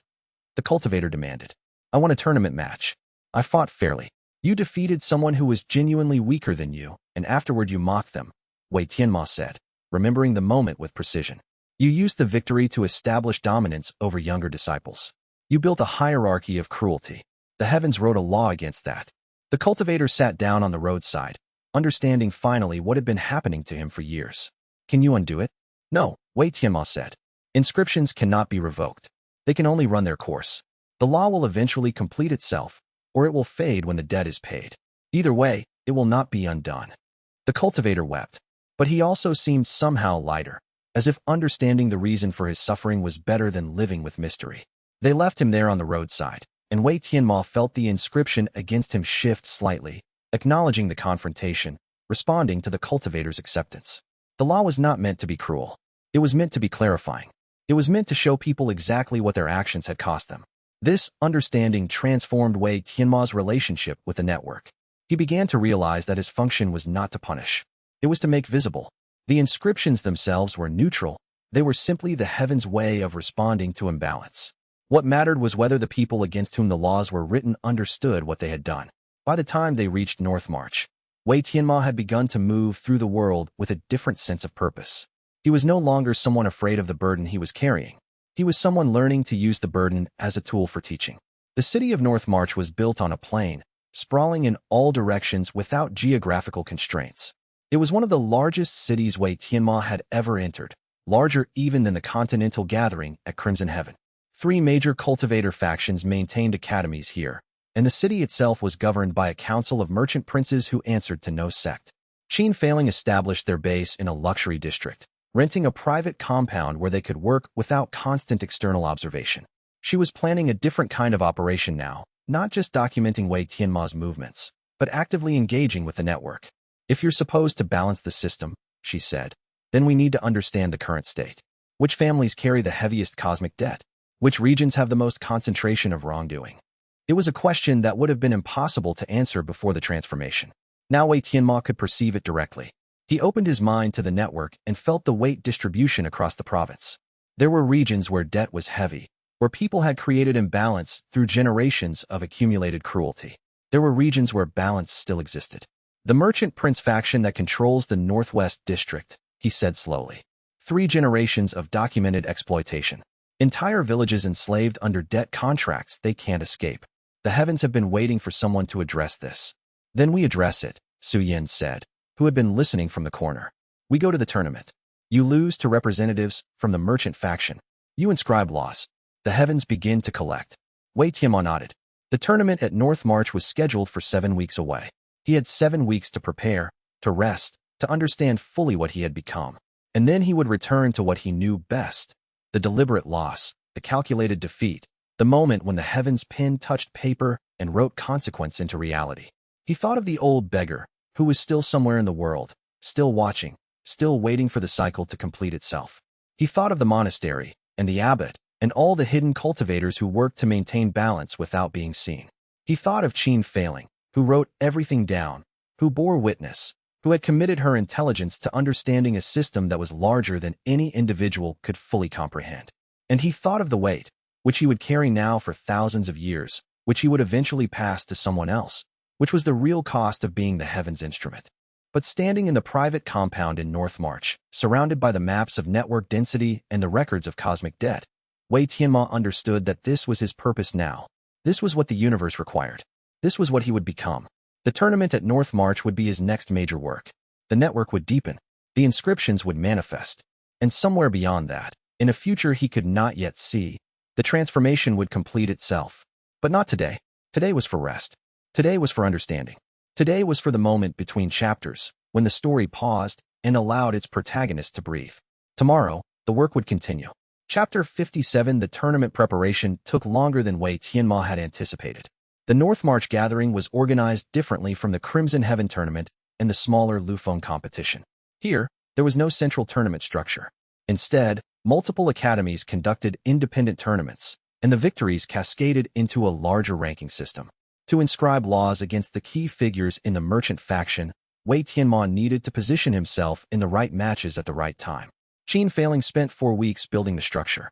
She researched the merchant princes, identified their sons and daughters who represented their families in cultivation competitions, and traced the networks of alliance and enmity that bound them together. The merchant faction had not risen to power through virtue. They had risen through calculated exploitation, through breaking their own business principles, through enslaving entire villages based on technicalities in debt contracts. The primary target, Qin Failing reported, marking her map with deliberate precision, is Merchant Lord xianxia, age 42, currently the most influential of the 7 merchant princes. He personally authored the slavery contracts for the Northwest District, and his son, Chao Kuan, is competing in the Academy tournament. Can I reach Chao Kuan? Wei Tianmo asked. Yes. Chao Kuan is 17, strong but not extraordinary. He's competing in the mid-tier bracket of the Star Vault Academy tournament. You can arrange to face him. Qin Failing smiled grimly. And when you lose to him, you'll inscribe a law against him that will specifically target his ability to maintain the family's business practices. Every scheme he tries to implement will become unstable. Every contract he tries to enforce will find loopholes. The law will make him a liability to his own faction. Wei Tianmo understood what this meant. Xiao will remove his son from power. The family will fracture. Probably. And when the family fractures, The contracts they've been enforcing will collapse. The enslaved villages will find legal standing to challenge their servitude. Qin Failing was not triumphant about this, but she was methodical. You won't have to destroy the merchant faction. The heavens will simply make it harder for them to maintain their exploitation. The network will target their practices specifically. Wei Tianmo registered for the Star Vault Academy tournament the next day. The academy was one of the 3 major institutions in North March, with a reputation for producing technically excellent cultivators with minimal regard for ethics. It was the academy where the merchant faction sent its children. It was exactly where the inscription needed to happen. His first match was scheduled for the 3rd day. Wei Tianmo spent those 3 days in meditation, not to prepare for combat, but to clarify his intention. The inscription he was about to create was not a response to personal injury. It was an intervention in a larger cosmic system. It was the heavens using him as their instrument to rebalance something that had become tilted toward cruelty. Chao Kuan entered the arena on the 3rd day with the confidence of a young cultivator from a powerful family. He was technically skilled and physically strong. He was also, Wei Tianmo could perceive through the network, saturated with the moral weight of his family's actions. The inscription against him would not be subtle. It would be devastating. Wei Tianmo fought him with genuine effort. This was not a casual loss. This was a loss that cost something, because Chao Kuan was skilled enough to inflict actual injury. Wei Tianmo bled. Wei Tianmo fell. Wei Tianmo lost comprehensively, in front of 200 spectators from the Star Vault Academy. And when the loss was complete, the inscription was perfect. Wei Tianmo felt it manifest in the Dao ledger. Not just one law, but 3 simultaneously. One targeting Chao Kuan's ability to implement the family's business schemes. One targeting his ability to command loyalty from subordinates. One targeting his cultivation advancement itself. The heavens had written 3 laws where Wei Tianmo had calculated only 1. The network, it seemed, was hungry for balance in this region. Chao Kuan helped him up afterward, and Wei Tianmo could see the moment the younger cultivator felt the inscription settle against him. It was subtle, just a moment of disorientation, a sense of wrongness. But Chao Kuan would feel it more intensely in the following weeks as the inscription began to activate. Wei Tianmo withdrew from the tournament immediately. His purpose had been served. The network had been fed. The balance would begin to shift. That evening, a messenger arrived at their compound with a sealed letter. The letter was from Merchant Lord Chao Xiao himself. The content was brief. I know what you've done. I don't understand how, but I know. You've set your system against my family. In response, I'm setting my resources against you. I'm dispatching 5 cultivators to eliminate you before your inscriptions can fully manifest. This is not a threat. This is a statement of action. You have made an enemy you cannot defeat through loss. Wei Tianmo showed the letter to Qin Failing and Su Yan. Neither of them seemed concerned. He's acting faster than he should, Qin Failing said. The inscriptions haven't fully activated yet. He's moving on fear instead of evidence. That will make him more vulnerable, Su Yan observed. Fear makes people make errors. Wei Tianmo closed the letter. He understood what Chao Xiao was trying to do. The merchant lord was attempting to eliminate Wei Tianmo before the inscriptions against Chao Kuan could fully propagate. If he could kill Wei Tianmo, he believed he might be able to stop the inscription network from spreading. But that was not how the system worked. The inscriptions were written by the heavens, not by Wei Tianmo. Killing him would not stop them. If anything, his death would accelerate the manifestation. He doesn't understand, Wei Tianmo said quietly. He still thinks I'm the agent. He still thinks I'm the one writing the laws. He doesn't understand that I'm just the conduit. Then we help him understand, Qin Failing said. When his cultivators arrive, you'll meet them. You'll lose to them. And each loss will be another inscription. Chao Xiao will realize, too late, that he's given you exactly what you needed. Wei Tianmo nodded. The merchant lord had just created the perfect circumstances for the network to deepen. In trying to protect himself, he had ensured his own downfall. This was the nature of the system. This was what the second Inverse Dao Root cultivator had written in her journal. The heavens do not need my cooperation. The heavens do not need my intention. The heavens simply use whatever is already happening and transform it into consequence. The beauty of the system is that people trying to resist it make it stronger. They become the instruments of their own inscription. Wei Tianmo understood now. He was not the danger. The danger was the cosmic debt itself, the accumulated imbalance that the heavens were trying to correct. He was simply the mechanism through which that correction happened. And Chao Xiao, in trying to kill him, was simply feeding the system more of what it needed. The merchant lord had made his choice. Now the heavens would collect. Chapter 58. 3 days later, the 5 cultivators arrived. They came to the compound at midnight, moving with the coordination of trained killers. Su Yan woke Wei Tianmo with urgent whispers. and they went to meet the assassins in the courtyard rather than hiding. The 5 were skilled. They were ranked at Meridian Lord and above, people who had studied combat their entire lives. They were also, Wei Tianmo could perceive through the network, people who had committed acts of cruelty under Cao Zhao's direction. Their debts were written into them like scars. The fight lasted longer than the previous public matches. These were lethal assassins, not tournament competitors. They came with the intent to kill, and Wei Tianmo had to respect that by fighting with genuine effort. He could not allow himself to die. That would disrupt the system, would leave the inscriptions incomplete. But he also could not win, because winning would violate the nature of what he had become. He had to lose in a way that was genuine enough to inscribe laws, but survivable enough to leave him alive. The first assassin fell when Wei Tianmo allowed him a clear strike that should have been fatal, but that he deflected at the last moment. The assassin fell, thinking his technique had worked, and in that moment of false victory, the inscription activated. The second assassin was faster, more dangerous. Wei Tianmo let her drive him backward, let her establish dominance, let her believe she was winning. When she had positioned herself correctly, he allowed her final strike to succeed. He fell. The ground came up to meet him. The inscription wrote itself. The third, fourth, and fifth assassins followed the same pattern. Each one believed they had achieved victory in the moment before the inscription manifested. Each one felt the weight of cosmic debt settle against them as the heavens marked their presence in Wei Tianmo's system. By the time the fifth assassin fell, Wei Tianmo was bleeding from 3 wounds and had bones that were certainly fractured. But he was alive. The 5 assassins were alive as well. He had made sure of that. They needed to survive to feel the inscriptions develop. They lay on the ground, confused, understanding that something cosmic had occurred, but not yet able to comprehend what. One of them spoke, her voice weak. "What did you do to us?" "I lost to you," Wei Tianmo said simply. "I let you defeat me, and the heavens wrote laws against that defeat." The assassin understood then, in the way that people understood when confronted with truth that was too large to deny. "You're the Inverse Dao Root." "Yes," Wei Tianmo said. "And Cao Zhao has just given me everything I needed. By sending you to kill me, he's created 5 more inscriptions. By trying to stop the system, he's deepened it." Qin Failing emerged from the compound with medicinal supplies, and Wei Tianmo let her treat the wounds. Su Yin was already moving the assassins to guest quarters. They would remain in the compound, recovering, feeling the inscriptions activate, slowly understanding the cosmic debt they were now carrying. Cao Zhao's response came 2 days later. Another messenger, another letter. This time the merchant lord was not threatening. He was negotiating. "Tell me what you want," the letter said.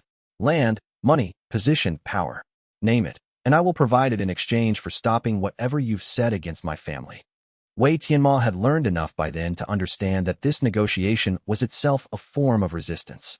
Cao Zhao was still trying to use resources to control the situation, still trying to buy his way out of cosmic consequence. Wei Tianmo wrote a response. "There is nothing you can offer me that I want. The inscriptions against your family are not weapons you can disarm or trade away. They are laws written by the heavens in response to the imbalance your actions have created. I am not their author. I am only their conduit. You cannot negotiate with me because I am not your opponent.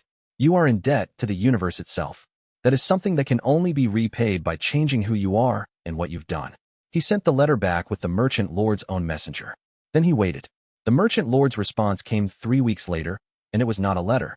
It was Cao Zhao himself, arriving at the compound unarmed, wearing the clothes of a penitent rather than the robes of a powerful merchant prince. "I've dissolved the slavery contracts," Cao Zhao said without preamble. "I've released the enslaved villages from their debt obligations. I've begun returning land and resources to the communities my family exploited." He looked at Wei Tianmo with eyes that were hollow. "Will it stop? Will the inscription stop if I change?" Wei Tianmo examined the merchant lord through the network. The man's cosmic debt was still present, still substantial, but something had shifted. By taking action to undo the imbalance, Cao Zhao had begun the process of repayment. The inscription was not yet satisfied, but it was no longer purely destructive. It was becoming educational. "The inscription will continue," Wei Tianmo said.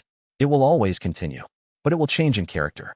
Instead of degrading your actions, it will help you understand the cost of what you've done. It will make it harder for you to repeat the same patterns. It will eventually complete itself once the debt is fully repaid." Cao Zhao nodded slowly. "How long? How many years?" "I don't know," Wei Tianmo said. "The heavens don't measure time the way we do. It could be years. It could be decades. But the repayment has begun. You've taken the first step toward balance." The merchant lord left the compound the next morning. Wei Tianmo felt something shift in the network as Xiao departed. The inscriptions against the merchant family were not weakening, but they were becoming less adversarial. They were becoming educational. They were becoming tools for transformation rather than tools for destruction. This, Wei Tianmo understood, was what the previous Inverse Dao Root cultivators had learned over thousands of years. The inscriptions were not meant to destroy. They were meant to teach. They were meant to show people the cost of their actions and give them the choice to change. The system was not cruel. It was only honest. It was only showing people exactly what they owed and giving them the opportunity to repay. And Qin failing, watching from the window as Xiao wrote in her journal. The first major inscription has begun its transformation. The merchant lord has chosen to change. The network continues its work. Wei Tianmo remains the conduit, the pen, the mechanism through which the heavens write their laws. She closed her journal and turned to look at Wei Tianmo, who was standing alone in the compound courtyard, feeling the weight of the network, understanding finally what he had been created to become. Not an avenger, not a judge, not even a warrior. Simply an instrument of cosmic justice, learning to teach instead of destroy. Simply a person who had lost everything and found that in the losing, the universe had written him into something eternal. Chapter 59. The weeks following Xiao Zhao's departure were the deepest rest Wei Tianmo had experienced since the transformation. He remained in the compound at North March, avoiding public tournaments and major gatherings. The network continued its work through the inscriptions he had already created. New consequences manifested in the distance. Cultivators discovering their abilities had shifted, merchants finding their ventures no longer predictable, families experiencing dissolution as the weight of their cosmic debts became visible. Qin failing documented everything with methodical precision. She had filled 3 entire journals with analysis of network patterns, inscription propagation, and the mathematical structures that governed how the laws distributed themselves. Her work was becoming increasingly sophisticated. She was learning to read the network almost as clearly as Wei Tianmo could perceive it. "There's a pattern," she said one evening, spreading her analysis across the floor of their study chamber. "The inscriptions are not random. They follow a distribution curve based on the intensity of the cosmic debt. People who have committed smaller wrongs experience gentler inscriptions. People who have committed profound harm experience severe inscriptions. It's proportional." Wei Tianmo studied her charts. She was correct, of course. The heavens did not work through arbitrary punishment. The network calibrated itself based on genuine imbalance. More than that, Qin failing continued. The inscriptions also respond to repayment. Xiao is changing his behavior, and the network is responding by becoming less adversarial toward him. The system is designed to offer an exit. People can escape the worst of the inscriptions by changing themselves. That's what the second cultivator wrote in her journals, Wei Tianmo confirmed. The system is not designed to be eternal punishment. It's designed to be eternal teaching. If people learn, if they change, the inscriptions eventually complete and fade. But if they don't change, Su Yin said quietly, the inscriptions never fade. They just keep manifesting, keep degrading, keep creating consequence until the person understands they have to change or be destroyed by it. This was the terrible mechanism at the heart of the system. It offered choice, but choice with absolute consequences. Either change and repay the debt, or be consumed by it. There was no middle ground. There was no way to ignore the inscription and continue unchanged. How many people will choose to change? Wei Tianmo asked, though he already knew the answer. Most won't, Qin failing said. Most will fight the inscription instead. Most will try to kill you, try to find workarounds, try to negotiate their way out of consequence. That's the real burden of what you've become. Watching people have the choice, watching them understand it, and watching most of them choose destruction instead of transformation. Wei Tianmo felt the weight of this understanding settle on him. The old beggar had tried to warn him, through his silence and mysterious appearances. The previous cultivators had tried to warn him through their journals. But there was no way to truly prepare for the knowledge that you would spend thousands of years watching people refuse the choice that would save them.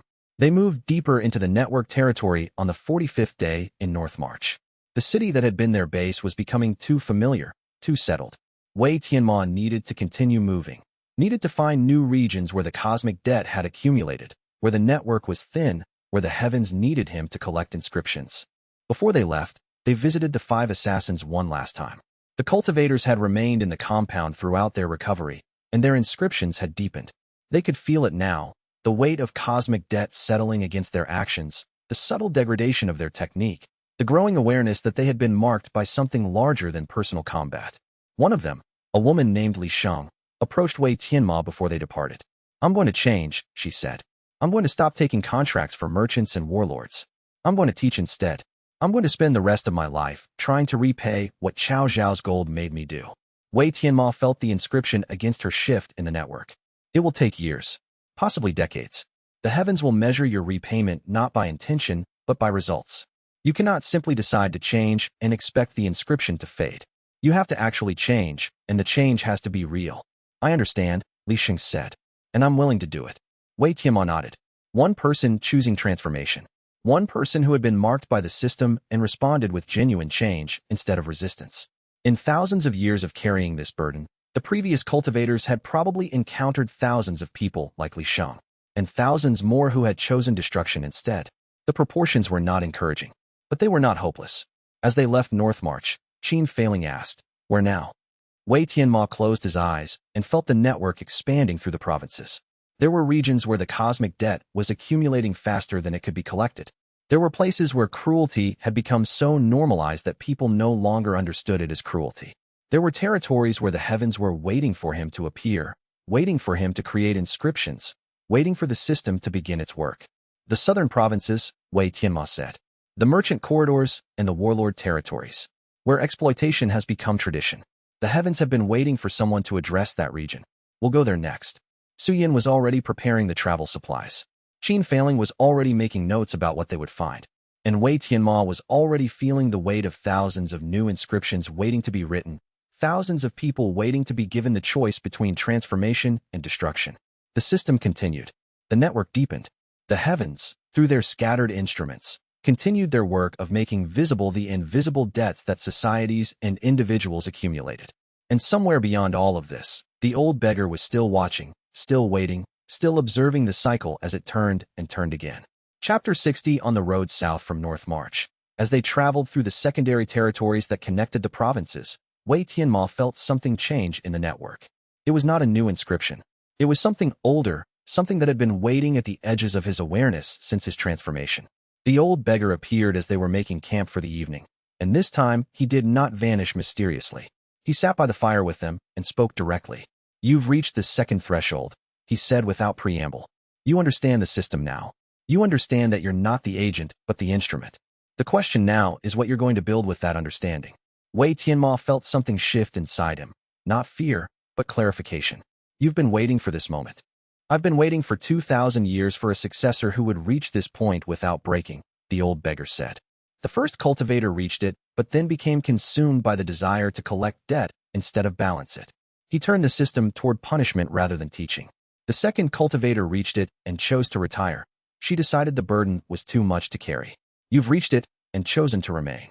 "I haven't chosen anything," Wei Tianmo said. "I've simply continued forward." "Yes," the old beggar agreed. Which is exactly what this system needs. Someone who doesn't choose dramatically, but simply continues with intention. Qin Failing asked the question that Wei Tianmo was still forming. "What comes next?" "Next," the old beggar said, "Wei Tianmo discovers that there are others like him. Cultivators in distant provinces who also carry an inverse Dao Root, who also perceive the network, who are also trying to balance cosmic debt. The heavens did not create only one inverse Dao Root. There are many. They are scattered across the world, operating independently, sometimes competing, sometimes cooperating. Wei Tianmo will eventually meet them, and when he does, he will have to decide whether the network should be unified or remain distributed." Wei Tianmo understood, in that moment, that his story was not a story about one person gaining power. It was a story about one person becoming part of a system that was larger, older, and more complex than he had ever imagined. The old beggar stood and looked at him directly. "You have been asking the right questions. Now you are ready for the questions that have no answers. When you reach the moment where you cannot solve the problem, when you cannot find balance, when you cannot make the system work as it should, that is when you will truly understand what it means to be an inverse Dao Root cultivator. That is when you will understand what the previous cultivators chose to do with themselves." "Will you stay?" Wei Tianmo asked. "Will you teach me?" "No," the old beggar said. "I will watch. I will observe how you navigate what comes next. And when the moment arrives where you must make the choice between transforming yourself or remaining as you are, I will help you understand the options. But the choice will always be yours." The old beggar turned and walked away from the fire. But this time, Wei Tianmo could follow his path with the network. He could feel where the old cultivator went, could track him into the darkness beyond the campfire's reach. The mystery was not in the old beggar's disappearance. The mystery was in the knowledge that Wei Tianmo would eventually understand why the old cultivator had chosen to remain a wanderer, watching, teaching, supporting. Su Yan spoke after a long silence. There are others like you. Yes, Wei Tianmo said. Scattered across the world. Each one working independently. Each one carrying the burden of making cosmic debt visible. And you'll have to decide whether to unite them. Qin Failing said, understanding the implication.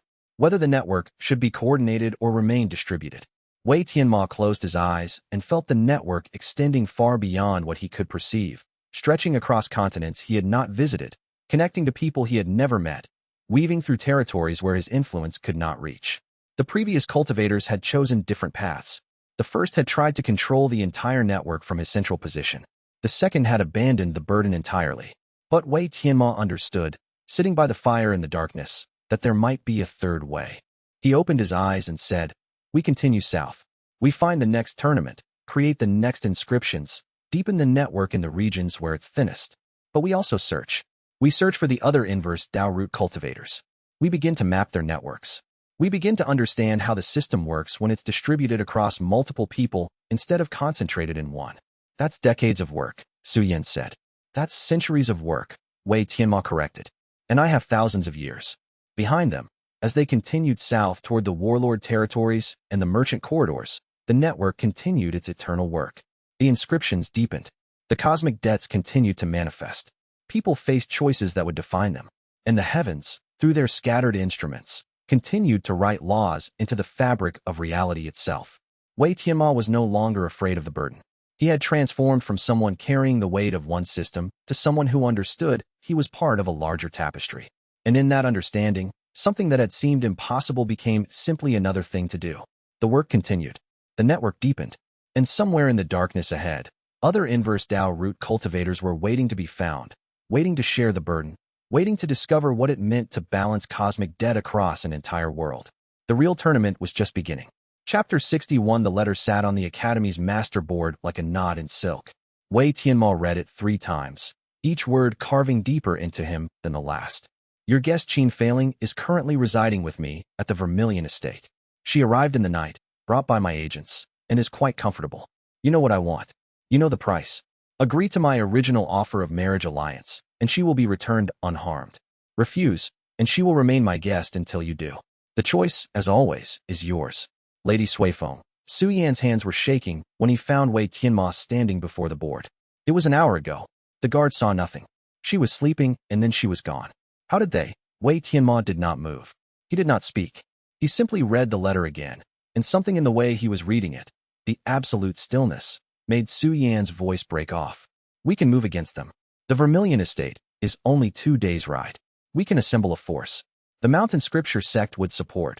Wei Tianmo finally turned away from the board. His face was the color of old stone. Come, he said. They walked to his quarters in silence. Wei Tianmo poured tea with careful, deliberate movements. The liquid was dark, almost black. He did not drink it. He set the cup on the table and stared at it, as if it contained an answer. She is alive, Wei Tianmo said finally. Yes, but she is a guest. Lady Suifeng did not lie about that. If she wanted Qin Failing dead, she would not have written a letter. She would have simply left a body. Su Yan felt the logic like a stone in his chest. So what do we do? Wei Tianmo reached for the leather journal that lived in his sleeve. He had carried it for months now, filling page after page with accounts of losses, with the precise moment each inscription had taken hold, with the names of those who bore the weight. He opened it to a clean page. His pen hovered above the paper, and he did not write. Su Yan had seen Wei Tianmo write after defeats, after humiliations, after losses that should have broken him. He had seen the way writing seemed to settle something in him, to make the unbearable into something that could be transformed. But he had never seen Wei Tianmo unable to write. He had never seen the pen simply hanging in the air, waiting. The inscriptions against Lady Suifeng, Wei Tianmo said slowly, are incomplete. I have been building them gradually, accumulating smaller losses, letting them compound. If I act quickly to retrieve Qin Failing, the kidnapping becomes a temporary inconvenience. The inscription's void. Lady Suifeng escapes with her basic plan intact. So we don't act quickly, Su Yan said, understanding beginning to move through him like cold water. We let it happen. We let it be recorded, Wei Tianmo corrected. There is a difference. He closed the journal without writing anything. He set it on the table carefully, as if it might crack. When he looked at Su Yan, his eyes were perfectly clear and perfectly exhausted. Qin failing will be safe, he said. I will make sure of it. But first, this loss becomes what it needs to become. And what does it need to become? Su Yan whispered. A law, Wei Tianmo said. Against a woman who is stronger than we want to admit and more dangerous than we want to accept. Su Yan sat down. The tea had gone cold. The letter sat waiting on the board like a blade that had not yet fallen. And in the silence between them, Wei Tianmo closed his eyes and accepted the weight of a decision that would cost him in ways he could not yet name. Chapter 62. Lady Suifeng was 45 years old, and the years had moved through her like a stonemason through marble, sharp, precise, removing everything except what was essential. She sat in the Vermilion Estate's morning room, the light falling through paper windows in geometric patterns. Her hands were steady as she reviewed correspondence. They had always been steady. In the early days, before politics had consumed her, before she had learned that kindness was the same as cruelty if it was offered to the wrong person, her hands had trembled. That had been 12 years ago. The trembling had stopped when her previous consort had been purged from the court by the Mountain Scripture sect's political faction. He had been moderate, which made him useless. He had been kind, which made him vulnerable. And then he had been dead, taken apart by systematic destruction the way a clock is disassembled to prove it is only a clock. She had learned the lesson thoroughly. Yu Jianlong had been born in the second year after her consort's death. She had held him and made a promise to the sky that he would never know the vulnerability his father had embodied. He would be sharp. He would be essential. He would never be kind in a way that exposed him. The girl, Qin failing, was currently in the East Wing. She had not fought. She had not screamed. She had gone peacefully in the night because Lady Suifeng's agents had approached her with courtesy, and she had understood immediately that refusal was theoretical. There was no point in making it difficult. That was what distinguished the girl from most people. She understood that some battles could not be won through protest. Lady Suifeng had been watching Wei Tianmo for nearly a year now, collecting information the way some people collected jade figurines. The Inverse Dao Root cultivator was clearly something unprecedented. The things he did with losses were not standard cultivation theory. But more interesting than his technique was his vulnerability. He cared about people, actually cared, in the way people had cared 2,000 years ago before the world had learned better. He cared about a merchant girl named Qin failing. He cared about the boy Su Yan. He cared about a woman he had never met named Lin Sui, simply because he had imagined she might be kind. That kind of caring was more precise than any blade. You could aim straight at it, and it would not dodge. How is the girl? She asked her attending servant. Calm. She has eaten well. She requested writing materials. Lady Suifeng nodded. Of course she had requested writing materials. The girl understood the rules. She was not a hostage in the sense that hostages had to suffer visibly. She was a hostage in the sense that her existence here was a question asked directly to Wei Tianmo. Which is more important to you, victory or her safety? Most people would have known the answer immediately. They would have surrendered rather than expose someone they cared about to harm. But Wei Tianmo was not most people. He was someone who had built an entire system based on losing. Lady Suifeng wondered, sometimes late at night when she was alone, whether he had learned to lose safely or whether each loss still cost him something real. She suspected it was the latter. That was why she had taken the girl. The door to her study opened. Her son, Yu Jianlong, entered with the particular grace of someone who had been trained since birth in the art of appearing unthreatening while being extremely dangerous. He was 23 now. He had his father's face and her calculations. Has he responded? He asked. Not yet. It has only been an hour. He will refuse the marriage alliance, Yu Jianlong said simply. I have been watching him. He does not refuse anything because it is offered. He refuses because he has already decided what matters to him, and a marriage alliance does not matter. The girl will not matter more. Lady Suifeng looked at her son. This child she had raised with such precision, this instrument of her will made flesh, and felt something move in her that she had taught herself not to feel. It might have been doubt. He will do something unexpected, she said instead. But the girl will stay here until I understand what it is. Chapter 63. Your friend is not in danger, Dao Fen said, settling into the chair across from Wei Tianmo with the careful movements of an old man. Which, I suspect, is not as reassuring as I intended. The Mountain Scripture sect's office was exactly as Wei Tianmo remembered it, floor-to-ceiling books, a desk that was more a monument to paper than a functional structure, and the profound silence that comes from a place where thinking is considered a labor equal to any physical work. She was taken for a reason, Wei Tianmo said. If that reason disappears, so does her value. Precisely, Dao Feiyuan agreed. Which is why I wanted to tell you something before you made your first decision. something that might alter the shape of that decision considerably. The old man reached into his sleeve and extracted a thin sheet of paper. The handwriting on it was precise, almost calligraphic. Wei Tianmo read it once and could not look away from it. Qin Feiling has connections you are not aware of, Dao Feiyuan said quietly. Her merchant family's activities in the trading routes have generated intelligence networks that reach to every coastal prefecture in the world. She has been sending coded messages since her capture, using mechanisms I will not explain, because I do not fully understand them, and those messages are being received by people who are very good at turning information into action. Wei Tianma's hands went still. You're saying she is not captured. I am saying, Dao Feiyuan corrected, that she is not helpless. She is not in danger. She is exactly where she appears to be, and she is managing that situation as methodically as you would manage a problem in cultivation. The question is not whether she will be safe. The question is whether you will allow her to continue managing her own safety, or whether you will need to rescue her.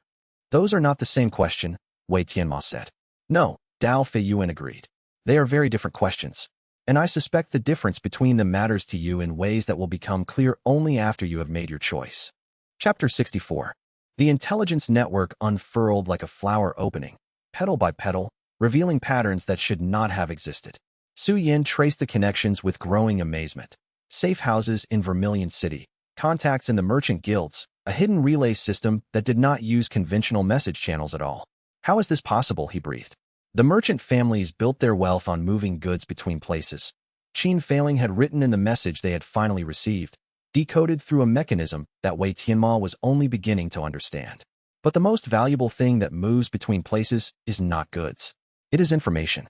I am where Lady Suifeng keeps her advantage. I am learning it.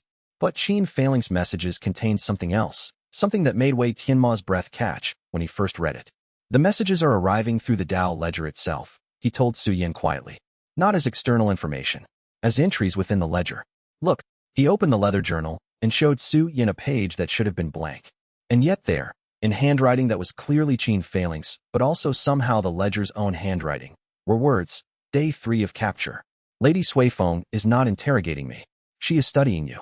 She believes you will break because of me. I am going to prove her wrong. She has given me writing materials. I am using them to map her estate. When I leave, I will leave carrying intelligence worth more than my weight in jade. Until then, keep working. I am working too. Wei Tianmo read it 3 times. Then he looked at Su Yin and said, very quietly, the Dao ledger is becoming something else. What do you mean? I mean, Wei Tianmo said, that it was supposed to be a record of losses and inscriptions, a tool for transformation. But it is starting to act like something more. It is starting to actively participate in events. It is not just recording what happens to me. It is recording what happens to people I care about. And somehow, Qin Feiling's messages are reaching me not through conventional means, but through the system itself. The ledger is becoming, I don't have the words for it, not a ledger anymore. Something alive. He closed the journal carefully. Something was shifting in the structure of his power, and he did not yet have the knowledge to understand what shape it was becoming. Chapter 65. 3 days passed. Lady Suifeng's deadline was a wall of stone approaching from the horizon, and Wei Tianmo sat down, finally, and began to write. The pen moved with absolute certainty. Each loss was recorded with precision. The kidnapping itself, Lady Suifeng's arrogance in sending the letter, the psychological pressure of the deadline, the specific manner in which she had calculated that care would make him weak. Each entry was a thread. Wei Tianmo was weaving them into something that would not bind Lady Suifeng directly, but would wrap around her commanders, around her logistics, around the structure of whatever she was building. He wrote, First loss, the taking of Qin Feiling, a loss of certainty. I know she is safe, and yet I do not know. The heavens owe me precision. They owe me clarity. They owe me a law that teaches Lady Suifeng that ambiguity is a blade that cuts both ways. And when he was finished writing that entry, he composed a message, not to Lady Suifeng, to Qin Feiling, through the impossible channel of the Dao ledger. I know what you are doing. I know you are safe.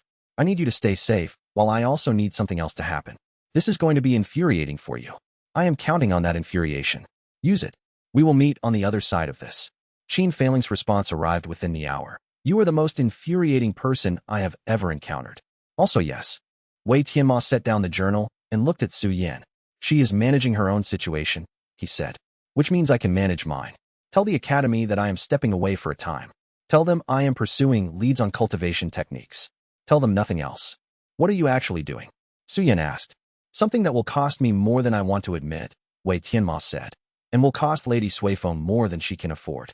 And when it is over, Qin failing will be safe, the inscriptions will be complete, and everything between us will be different. He closed his eyes. I am becoming something I do not want to be, he whispered. But the alternatives are all worse. Chapter 66. The breakthrough happened in silence. Wei Tianmo was sitting in a bare room of a safe house in the secondary district of Vermilion City, breathing through a state of meditation that he had developed over months of practice. In his mind was a single thought, precise, necessary, unstoppable. I care about her. This matters to me. Her suffering is my loss. The Tao ledger had been waiting for that admission. The moment Wei Tianmo accepted it with absolute clarity, the moment he stopped trying to separate his strategic mind from his human heart, something inside him cracked open like an egg. The breakthrough to soul awakening rank was not the smooth ascension he had experienced before. It was violent, tearing, like being remade from the inside out. His cultivation base exploded into a new configuration. His spiritual sense expanded to encompass not just the immediate area but the entire city, the entire prefecture, layers of perception stacking on top of each other like a hand becoming a fist. And something was taken. In the moment of breakthrough, Wei Tianmo reached for a memory, his mother's voice, the way she had said his name when he was small, the particular tone that meant safety, and found nothing. The memory existed in outline. He could remember that she had a voice. He could not remember the sound. He sat in the dark room and wept silently, the way he had learned to weep in the years after she died, without making a sound, without letting the body betray the heart. The heavens had exacted their price. And it was exactly what Wei Tianmo had been afraid of. Not that he would be hurt, but that the price would be paid in the currency of what he loved. He stood up. He was stronger now. He could feel the new rank settling into his bones like something that belonged there. But he was also diminished in a way that could not be measured in cultivation metrics. He had moved forward by losing something essential, and the balance was not in his favor. Chapter 67. The letter arrived sealed with wax that held the crest of the Jade Frost sect. Wei Tianmo opened it with care, and Yu Binghe's handwriting emerged like a ghost from water. I found a partial text. The third inverse root cultivator. She reached it 800 years ago. The texts call her Xinhuan Jing. She did not ascend to Tao nascent through accumulating inscriptions or through some sudden, catastrophic breakthrough. She reached it by changing what counts as a loss. The method is fragmentary, incomplete, obscured by time. But the principle seems to be this. She discovered a way to inscribe herself as having experienced a loss while avoiding actual suffering. The texts are unclear about how, but whatever she did, it allowed her to accumulate inscriptions without the secondary costs beginning to compound as quickly. Find a way to lose safely. That is the message from her era. That is what might allow you to continue forward without becoming hollow. I do not know if this is wisdom or delusion, but I am sending it to you because you asked me to send you anything that might matter.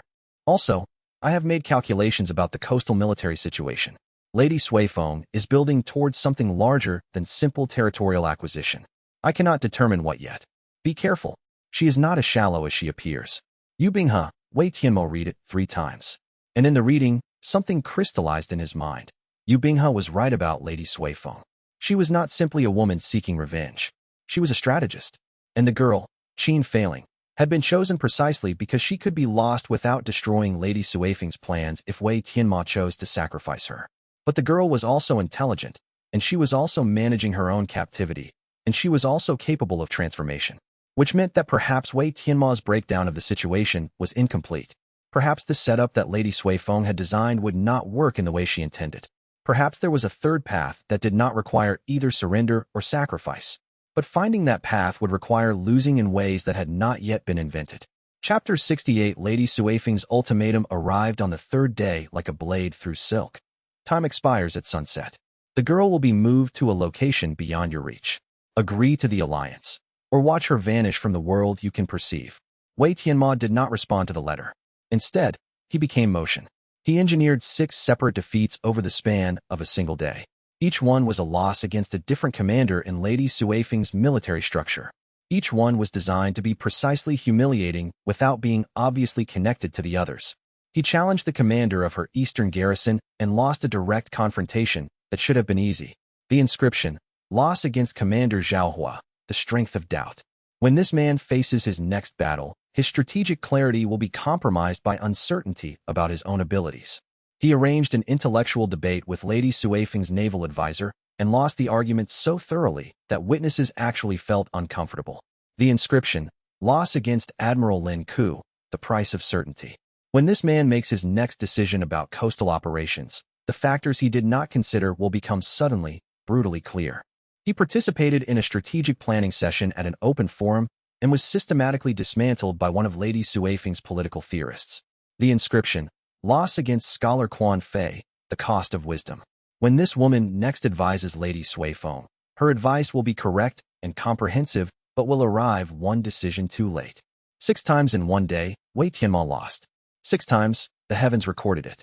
6 times, the inscriptions bound themselves to specific people, specific moments, specific chains of consequence. By the time sunset arrived, he had written himself into a cornerstone of transformation. Lady Suifeng's entire command structure had been seeded with laws that would activate the moment they entered actual conflict.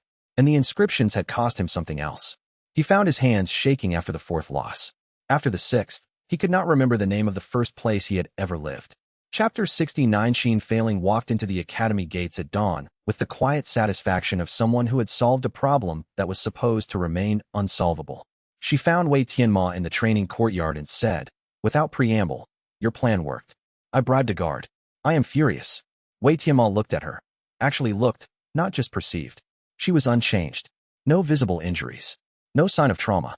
Simply present, exactly as she had been before, carrying with her the weight of her own intelligence. "I know," he said. "I was counting on that too." She stared at him.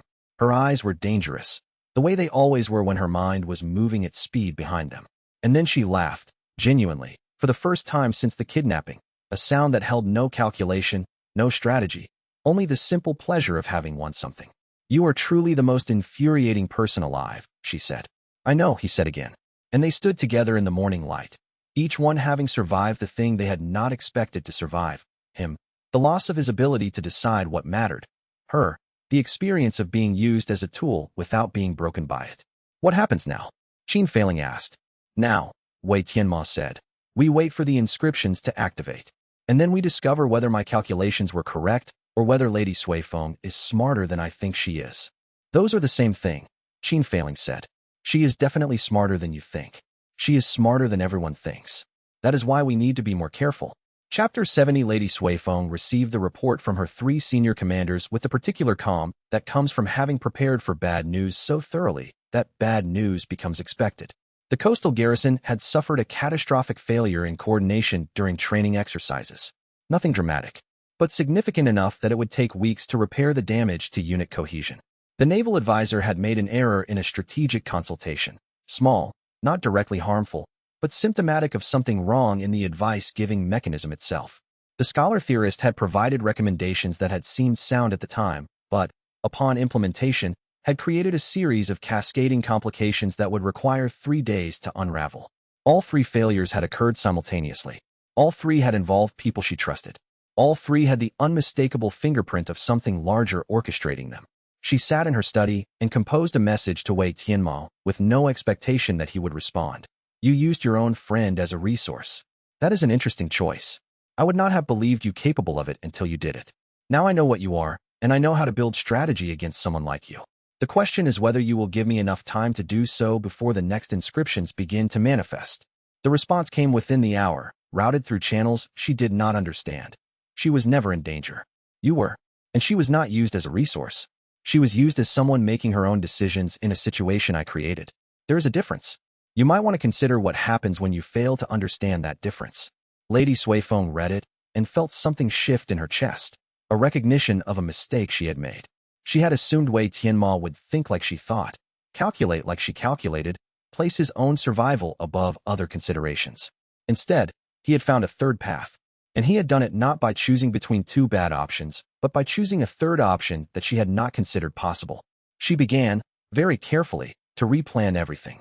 Chapter 71. The old beggar appeared at the academy gates like an answer to a question no one had asked. The guard stopped him, of course. But Wei Tianmo, feeling something shift in the Dao ledger, a presence that did not belong to any of the inscriptions, that was not connected to the system he had been building, simply said, "Admit him."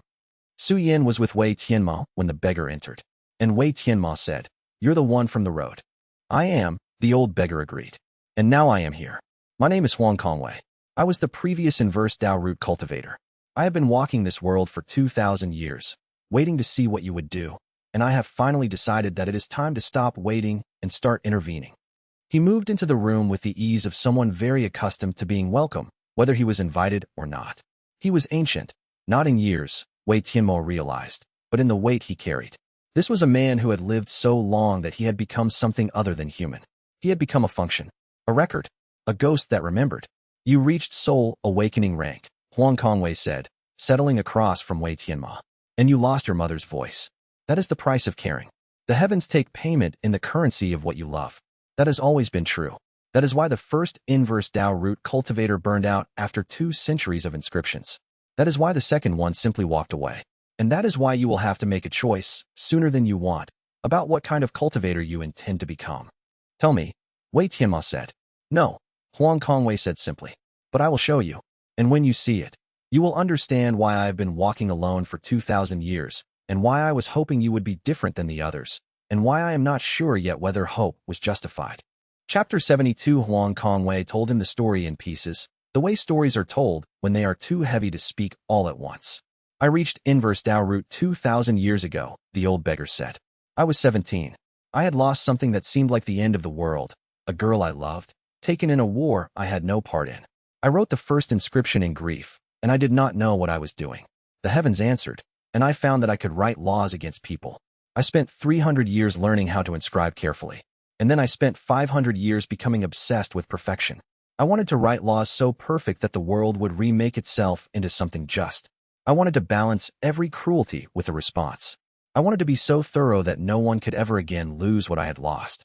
I was insane, not in a way that showed, but insane all the same. I inscribed against an entire empire. I rewrote their fate across 3 generations, and I did it precisely enough that no one could trace it to me. When I was finished, the empire had transformed. The cruelty had been punished. The system that had taken the girl I loved had been methodically dismantled, and I had forgotten everything. My name, first, then my face, then my purpose, then the girl's name, then the empire's name. I became hollow, a ledger that recorded losses but had no eye to experience the recording. I survived as a function. For 500 years, I walked this world as a ghost, recording and recording and recording, until the weight of the inscriptions became so great that they began to collapse under their own mass." Wei Tianmo could not speak. He could only listen as this ancient cultivator described the exact future that was waiting for him. "You are the first one in 2,000 years who is still yourself," Huang Kongwei continued, "who has inscribed laws but not become a law himself. But not for much longer. Unless you find a way to stop, or a way to transform your stopping into forward motion. I do not have answers. I only have warnings. And the warning is, every inscription will cost you something. Not power, not ability, something real." Chapter 73. The Overdraft Warnings, Wei Tianmo said. "In the Dao ledger, I have been seeing them accumulate. I did not understand what they meant." Huang Kongwei nodded. "You are beginning to learn something that the texts never explicitly state. The heavens are not unlimited. They are a system. They have capacity. And when too many inscriptions are active simultaneously, the universe begins to experience debt. The heavens cannot maintain all of them at once. So they begin to choose which ones to prioritize.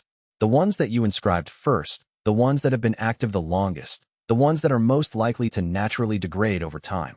Those are the candidates for voiding. And if they void without my knowledge, then the people you inscribed them against begin to recover from the effects. All the work you did becomes undone. This is why the second inverse root cultivator gave up. She did not want to live in a world where her victories were temporary, where the inscriptions she created with such care would eventually dissolve." Wei Tianmo felt the weight of it settle into him. He had been building an empire of consequences, and that empire was always only temporary. The heavens themselves would ensure it. "How do I prevent it?" he asked. "You do not," Huang Kongwei said. "You accept it.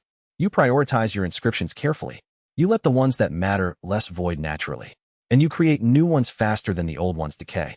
You become not a builder, but a gardener, constantly pruning, constantly planting, constantly managing the delicate balance of growth and loss." Chapter 74. Wei Tianmo audited his Dao ledger with the kind of attention usually reserved for studying scripture, and what he found made his breath catch. 3 inscriptions had already voided, including 2 ancient ones against Peng Zilong that had been accumulating since Stonegap sect, building and building towards something he had imagined would be permanent. They were gone now, absorbed back into the heavens, no longer his to command, which meant that Peng Zilong's cultivation base, degraded by months of subtle interference, would begin to recover. The man's pride, damaged by constant small humiliations, would begin to heal. All of that work, undone. Wei Tianmo sat with it. And then he made a decision that changed the structure of everything. He would not fight the voiding. Instead, he would accept it. He would let the older, less critical inscriptions expire naturally. But to maintain the ones that mattered, he would need to create new inscriptions at a faster rate. And to create new inscriptions efficiently, he would need larger losses, more dramatic defeats, more public humiliation. He would become not a careful architect, but a performer. His own humiliation would be the stage on which the heavens would write their laws. Chapter 75. The duel happened in the afternoon, with the entire academy watching. Wei Tianmo challenged an advanced student named Lin Peng, a cultivator of soul awakening rank, talented, confident. The match was scheduled for the main courtyard. The entire academy came to watch. Wei Tianmo lost so thoroughly, so completely, that even Sifu Ren Baolu winced. He was dismantled. He was broken. He was humiliated in front of the entire academy. Lin Peng did not even have to use anything beyond basic technique. Wei Tianmo simply allowed himself to be beaten. He fell to the ground, gasping, unable to rise. When he finally did manage to get back to his feet, the entire courtyard was watching in stunned silence. His reputation fell like a stone dropped from a height. The inscriptions that resulted from that loss were devastating. Not to him, but to Lady Suifeng's senior commanders. Multiple laws bound themselves simultaneously, all triggered by that single public failure. It was as if Wei Tianmo had opened a valve and let the pressure of months of accumulated losses flow out in a single moment. That night, Qin Failing found him in the training courtyard. He was sitting alone, covered in dust, his hands still shaking from the strain of deliberately not defending himself. She said nothing. She simply sat beside him. And when he finally looked at her, she was watching his face with an expression that held no judgment, only understanding. "I am becoming something that frightens me," he said quietly. "Yes," she agreed. "You are becoming someone who is willing to break himself for a principle. That is not frightening. That is just terrible. Is there a difference?" "Yes," she said. "Frightening things run from you. Terrible things, you run toward. You are running toward this. That is worse than just being frightened." Su Yin, watching from the darkness at the edge of the courtyard, said nothing. But the look on his face was clear. "I understand it. I still hate watching it." Chapter 76. An assassin arrived on the 16th day with the careful precision of someone who had been hired by someone who paid well. She was Meridian Lord rank, which made her a genuine threat. Wei Tianmo felt her approach the way a person feels the change in air pressure before a storm. And he did something he had never done before. He ran. He ran through the academy's hidden passages. He hid in the granary. He allowed himself to be cornered in a secondary courtyard, where he fought just hard enough to appear as if he was defending himself, but carefully, always carefully, allowing the assassin to believe that she was winning through skill rather than through Wei Tianmo's deliberate allowance.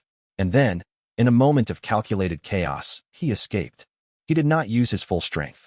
He simply ran faster than she expected and vanished into the dark. The assassin reported back to Lady Suifeng. "The cultivator Wei Tianmo is weakening. His recent public defeats appear to be taking their toll on his ability to resist. I recommend a second attempt with more force." But Wei Tianmo was not weakening. He was being recorded. The inscription that formed from the assassination attempt was directed not at the assassin, but at Lady Suifeng herself. "Loss against Lady Suifeng, the pride of preparation. When this woman makes her next move against me, the factor she did not prepare for will be more important than the factors she did." Chapter 77. Dao Feiyuan summoned Wei Tianmo to a private meeting at the Mountain Scripture sect under the pretense of discussing cultivation scholarship. The old sect leader was polite, methodical, and deeply interested in the Inverse Dao Root as an academic subject. But Wei Tianmo, sitting across from him, understood the truth underneath the courtesy. "You want to understand how to build something similar," Wei Tianmo said quietly. Dao Feiyuan did not deny it. "The Inverse Dao Root is a system. Every system can be understood. Once it is understood, it can be replicated. I have spent 40 years studying the structure of how power is built in the cultivation world. You have created something entirely new. I would be negligent if I did not try to understand it. And if you understand it, then the Mountain Scripture sect will know how to protect itself against you, or how to ally itself with you. The options improve with knowledge." Wei Tianmo accepted the logic. He even approved of it in a way that surprised him. Dao Feiyuan was not being hostile. He was being thorough. "What if I tell you?" Wei Tianmo asked. "Then you will lose the advantage of surprise. And if I do not tell you?" Dao Feiyuan smiled. "Then I will spend the next decade studying you carefully, testing hypotheses, and eventually understanding it anyway." You might as well lose the advantage now in exchange for something I can offer you in return. Chapter 78. Wei Tianmo allowed Dao Feiyuan to study him, voluntarily, deliberately, in a way that gave the old man useful but incomplete information. He explained the structure of the Dao ledger. He described the way losses became inscriptions. He detailed the cost of breakthrough. But he did not explain the fundamental mechanism. Why genuine care for another person could trigger a breakthrough. Why the heavens responded more strongly to losses that involved people he loved than to losses that affected him alone. Dao Feiyuan asked for that secret directly. I cannot give it to you, Wei Tianmo said. Because to give it, I would have to explain it, and to explain it, I would have to expose something about myself that I do not want exposed. The loss of that explanation, the loss of that privacy, would itself generate an inscription. The old man understood. He nodded slowly. So the price of knowing is too high, he said. The price of knowing would kill what you are trying to protect, Wei Tianmo corrected. You cannot understand the inverse Dao Root without becoming one, and I would not wish that on anyone. Dao Feiyuan absorbed this. He made no further attempts to extract the secret. Instead, he reached some kind of internal resolution. When he spoke next, his voice was different, not hostile, but genuinely respectful. You are not what I thought you were, he said. I am going to revise my assessment. Chapter 79. Yu Jianlong was 23 years old now, a genuine cultivator of talent and discipline. He challenged Wei Tianmo to a formal duel before the academy not out of malice, but because his mother had requested it. He was better than the last time they had fought. He had grown. He had trained. His technique was clean and precise. Wei Tianmo lost. He did not lose gracefully. He lost badly, publicly, in a way that made the watchers cringe. Yu Jianlong stood over him, hand extended, and Wei Tianmo looked up at the young man's face and saw confusion there. The question of why Wei Tianmo had not fought back, why he had deliberately failed. You are angry, Wei Tianmo said as Yu Jianlong helped him to his feet. No, the young man replied. I am confused. And in that moment, Wei Tianmo activated the Tier 2 inscription upgrade against Yu Jianlong. The laws that had been binding themselves against him shifted into a new configuration. They would now extend into his social and political fortune. They would begin to affect not just his cultivation but the web of relationships and alliances that sustained his position. This was the cruelest form of inscription yet. Not because it was more powerful, but because it would cost Yu Jianlong things he could not quantify, advantages he could not prove he had lost. And as Wei Tianmo lay in the infirmary that night, his ribs bruised, his shoulder badly damaged, he felt the weight of what he was doing settle into him like a second spine. He was winning by losing.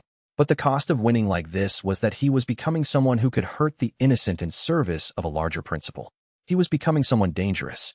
Chapter 80. That night, Wei Tianmo opened his Dao ledger to review the new inscriptions from the duel. And the ledger keeper looked back at him, not as a shadow, not as a sensation, but as a distinct presence, clear and separate and undeniable. It sat in the ledger like a person sitting in a room, and it spoke with the voice of his mother. You are running out of room, it said. Not in the token. In yourself. Wei Tianmo checked the jade token with shaking hands. It was cracked, a hairline fracture running from the top to the bottom, a fissure opening in what was supposed to be unbreakable stone. As he watched, it deepened. Not visibly, but he could feel it, the way you can feel a tooth beginning to crack before the pain arrives. He set the token down carefully and moved to the next room, where Huang Kongwei had been sleeping. The old beggar was not sleeping anymore. Huang Kongwei had stopped breathing sometime in the night. His body was already beginning to grow cold. On the pillow beside him was a second jade token, cracked and empty, identical to Wei Tianmo's own, but shattered long ago. Wei Tianmo sat beside the dead man and did not move for a long time. 2,000 years of accumulated inscriptions had just become invalidated.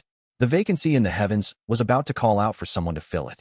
And Wei Tianmo, at 21 years old, sitting in a room with the corpse of the previous Inverse Dao Root cultivator, finally understood what Huang Kongwei had been trying to tell him. He had not come to the end of his path. He was only beginning to see how far the path actually extended. The real wait was about to begin. Chapters 61 to 80 expanded with additional scenes, internal monologue, and emotional depth to reach 18,000 plus words. The Academy's morning hall seemed narrower after Wei Tianmo read the letter. Each corridor he walked through seemed to bend slightly, as if the space itself was responding to the weight of the decision he was carrying. The other disciples moved around him with the usual deference reserved for talented cultivators, but today their attention felt different. They could sense something in him had shifted. Not broken, but bent. The way bamboo bends in wind before it breaks. He found himself standing before the letter again, though hours had passed. The handwriting was pristine, the characters perfectly formed, each one a blade. Lady Suifeng had written this herself, which meant the threat was personal. Not a threat delegated to subordinates, not something casual. This was a message crafted by someone who understood that the act of writing it was itself a form of communication. Su Yin had left an hour ago, his shoulders heavy with the weight of understanding that Wei Tianmo had chosen something other than immediate action. The older disciple did not understand the fullness of it yet. How could he? But he understood enough to know that the easy path had been rejected. Wei Tianmo returned to his quarters and sat in the exact position Huang Kongwei would have recommended, facing the door, back protected, balanced on the border between movement and stillness. He emptied his mind of strategy and filled it instead with a single question. What does Lady Suifeng want more than Qin failing? The answer arrived slowly, like the sun approaching the horizon. She wanted acknowledgement. Not of her power. That was already obvious to everyone. Not of her intelligence. The letter demonstrated that clearly. She wanted acknowledgement that her grief was real and that it could not be dismissed or minimized by someone with better cultivation or a more perfect system. She wanted Wei Tianmo to feel the loss she was forcing him to experience. Not as a strategic problem to be solved, but as pain. Real pain. The kind that could not be inscribed away or transformed into cosmic law. The kind that simply hurt. And that was the moment Wei Tianmo understood that Lady Suifeng was more dangerous than he had estimated. The Vermilion Estate's walls had been built 300 years ago, during an era when cultivation sects still bothered with traditional fortification. They were beautiful walls, constructed from stone that had been selected for color as much as durability. The morning light caught them at an angle that made them appear to glow faintly golden. Qin Failing had measured the walls from her window room. She had counted the number of guards who walked the perimeter. She had noted the gaps in their patterns, the moments when one guard's attention was focused elsewhere while the next guard's attention had not yet arrived. She had drawn maps of the estate's internal passages, based on the sounds she could hear from different locations, on the patterns of water flow and servant movement, on the 1,000 tiny details that most people would never notice because they had never been trained to notice them. The merchant families did not train soldiers. They trained observers. They trained people who understood that information flowing between points was more valuable than any physical resource, because information could be used to redirect resources, to create leverage, to rewrite the rules of engagement without anyone noticing the rules had changed. Lady Suifeng had believed she was holding a hostage who had no power. Lady Suifeng had been incorrect. Qin Failing sat in her room, writing in the journal that had been provided for her, and the strange thing was this. She was writing the exact truths of her situation. Not lies. Not coded messages that might be discovered. Simple, absolute truth. Wei Tianmo will not come rescue me. He will instead use my captivity to build something larger. This is maddening. I should be angry. I am also impressed. These two emotions exist in me simultaneously, and I do not know how to reconcile them. She would have hidden this journal if she had been a conventional hostage. Instead, she left it open on her bed, visible to the servants who cleaned her room. Let Lady Suifeng read it. Let the woman understand that Qin Failing was not suffering. She was working. She was building. She was transforming the situation from the inside, just as Wei Tianmo was transforming it from without. Two minds moving through the same space from different angles, creating a pattern that neither of them could have created alone. Dao Feiyuan's office smelled like old paper and older secrets. The smell itself was a kind of communication. This was a man who believed that knowledge was meant to be preserved, studied, protected, and eventually shared with those who had proven themselves worthy of it. He poured tea for Wei Tianmo with movements that suggested these precise gestures had been performed 10,000 times, that the ritual itself mattered more than the tea. Your friend is not in danger, he said again. And this time Wei Tianmo listened not just to the words but to the structure of them. The way Dao Feiyuan had chosen to emphasize friend rather than hostage. The deliberate naming of Qin Failing's status in relation to Wei Tianmo, not in relation to Lady Suifeng.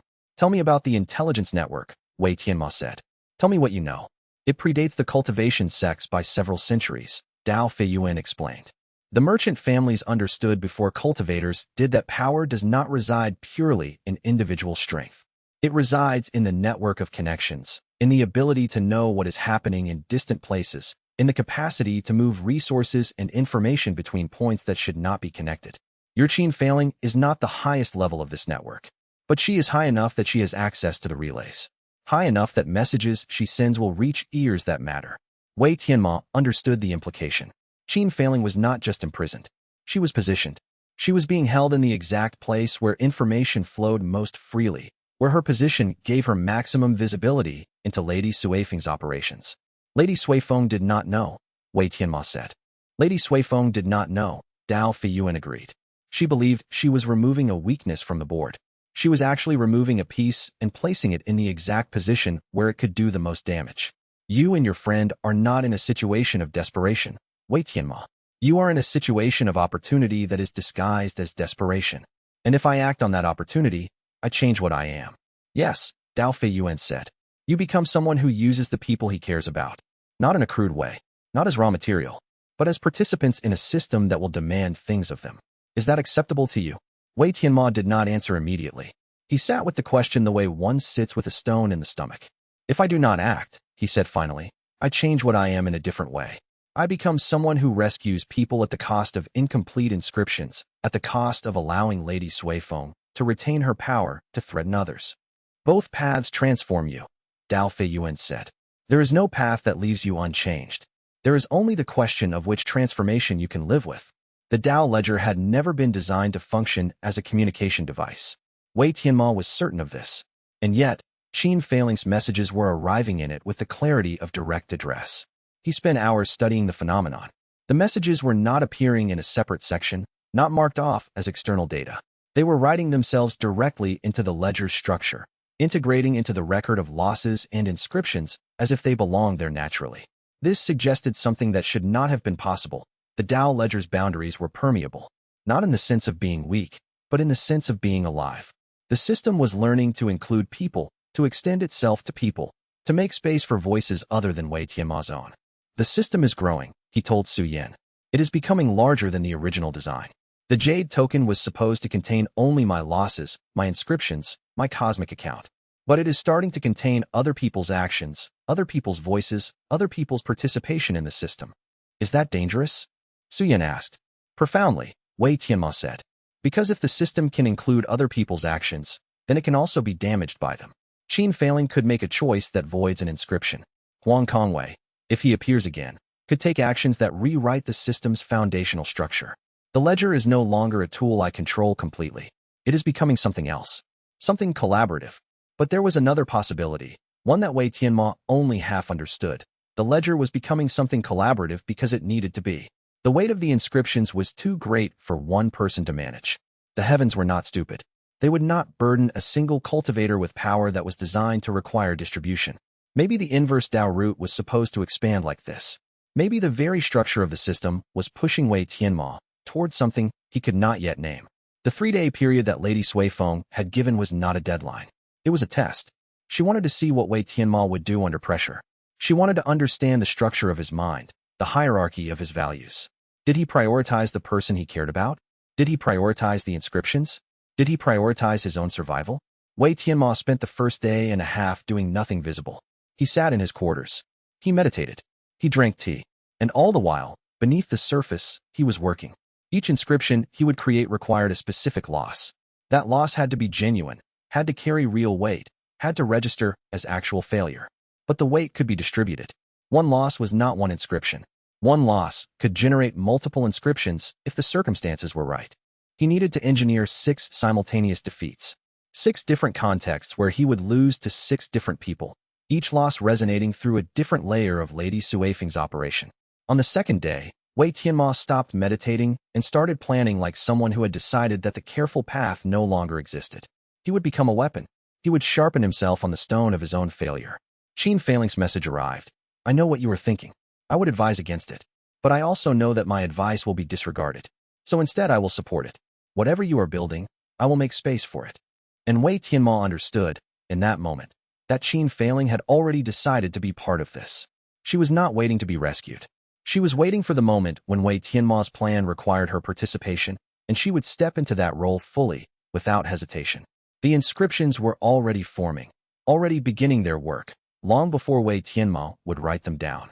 The breakthrough did not feel like an ascension. It felt like a descent. Wei Tianmo's awareness sank deeper into layers of himself he had not known existed. Not upward into higher cultivation, but inward, into the substrate of what made him capable of caring about anyone at all.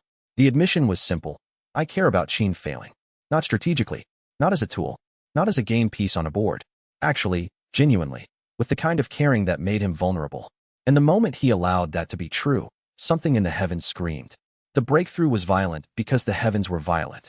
They responded to authenticity by upgrading it, by giving it the kind of power that only authentic feeling could wield.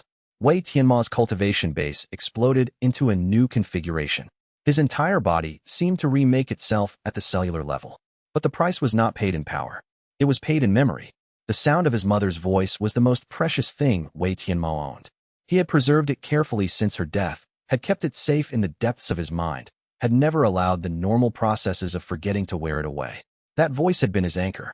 The sound of her saying his name had been the thing that reminded him he was real, that he existed, that he mattered. And then it was gone. He reached for it in that moment after the breakthrough, in the moment when the new power was settling into his bones, and found only silence. The memory remained. He knew she had a voice, knew that the sound had existed, but the actual sensation of hearing it was simply no longer available to him. The loss was more profound than any physical pain. It was the loss of something he could not get back, could not recreate, could not inscribe against the heavens to recover. He wept alone for the first time in years, and understood, in the depths of that weeping, that this was only the beginning. Every breakthrough would cost him something he could not afford to lose. Every step forward would require the surrender of something precious. And the heavens would not care about the value of what was taken. The heavens only cared that the price was genuine. Yu Binghe's letter contained something encoded in the spaces between the words, something that Wei Tianmo had to read 3 times to understand. I have been wrong about you. Not just in the ways I have already admitted, but in fundamental ways. I believe that you were building towards something destructive. I believe that the Inverse Dao Root was a weapon designed to harm. I have been slowly coming to understand that it is something more complex. It is a system for making the universe acknowledge pain. That is not destructive. That is testimonial. The Jade Frost sect cultivator had been thinking deeply about what Wei Tianmo was doing. Not in a hostile way. In a way that suggested genuine intellectual engagement with the problem. The third cultivator, Xin Wanjin, she discovered something that the texts do not fully explain. But reading between the lines, I believe she discovered that losses could be curated. That you did not have to take all losses equally. That some losses could be allowed to fade, to matter less, to be processed as background noise rather than as central events. And if you could curate your losses, then you could control which costs the heavens extracted. So she cheated, Wei Tianmo said aloud, alone in his quarters, holding the letter. She did not cheat. Yu Binghe's written voice responded through the letter. She negotiated. The heavens are not hostile. They are a system. Systems have rules. And rules can be understood, can be worked within. Your challenge is not to break the system, but to find the edge cases where the system has limitations. That is where Xin Wanjin found her breakthrough. But there was something Yu Binghe did not say, something Wei Tianmo had to infer. If losses could be curated, then the losses that mattered most, the losses that carried the greatest weight, would be the ones Wei Tianmo could not afford to lose. And those losses were becoming more and more precious. The challenge was not in engineering individual defeats. It was in ensuring that all 6 defeats resonated through Lady Suifeng's system in ways that would create lasting inscriptions. Wei Tianmo spent the daylight hours of the second day fighting. Each confrontation was designed differently, required different forms of surrender. Against Commander Zhaohua, he fought with strength and lost through superior technique. The inscription settled into the man's bones like a seed. When the coastal war began, when it inevitably would, Zhaohua would hesitate at critical moments. His doubt would cascade through his subordinates. 3 specific military formations would fail at 3 specific moments. The pattern was not random. It was written. Against Admiral Lin Ku, he fought with strategy and lost through incomplete planning. The inscription was more subtle. It would not prevent the man from making decisions. It would only ensure that the one critical factor he failed to consider would be the decisive one. In naval warfare, where visibility is crucial, the factor he would not consider was the visibility of his own fleet to the enemy. When the time came, his fleet would be seen at precisely the wrong moment. Against Scholar Quan Fei, he fought with logic and lost through the limitation of perspective. This inscription was the most elegant. It would not make the woman's advice wrong. It would only ensure that her correct advice would arrive one decision too late. By the time Lady Suifeng understood what Quan Fei had recommended, the moment for action would have passed. 3 losses in 3 contexts. 3 inscriptions beginning to form in 3 different people. And 3 more losses still required. Wei Tianmo's body was beginning to crack under the strain. Losing was supposed to hurt. His system required that hurt to function. But losing 6 times in rapid succession was creating damage that could not be easily repaired. By the 6th loss, Wei Tianmo's hands were shaking not with fear, but with the accumulated physical strain of deliberate failure. And his memories were beginning to fray. The apartment from his childhood, the one above the noodle shop, he could no longer remember the exact position of the window. He could remember that it existed, but the precise angle of light that came through it, the way the morning sun had warmed the room, that was gone, absorbed into the heavens as payment for the inscriptions. When Xianxia walked through the gates, Wei Tianmo experienced a moment of profound disorientation. He had expected her to arrive later. He had expected more drama, more struggle. But she had simply solved the problem through direct action, identification of a vulnerability in the guard system, exploitation of that vulnerability through an economic incentive, and extraction. She had done exactly what Wei Tianmo had been attempting to do through the most roundabout route imaginable, and she had done it in a fraction of the time. The most terrifying part was that she seemed completely unsurprised by this, as if she had always known that the problem was solvable, that the gate was not truly locked, that she only had to find the right key. You bribed a guard, Wei Tianmo said. It was not a bribe, Xianxia corrected. It was a negotiation. I offered him something that Lady Suifeng would not offer him. He found my offer more compelling. This is how commerce functions. And Wei Tianmo understood, watching her deliver this explanation with complete conviction, that Xianxia had not been a hostage at all. She had been a merchant conducting business in an unusual marketplace. She had identified a need, assessed the cost, and closed a deal. The inscriptions were still forming.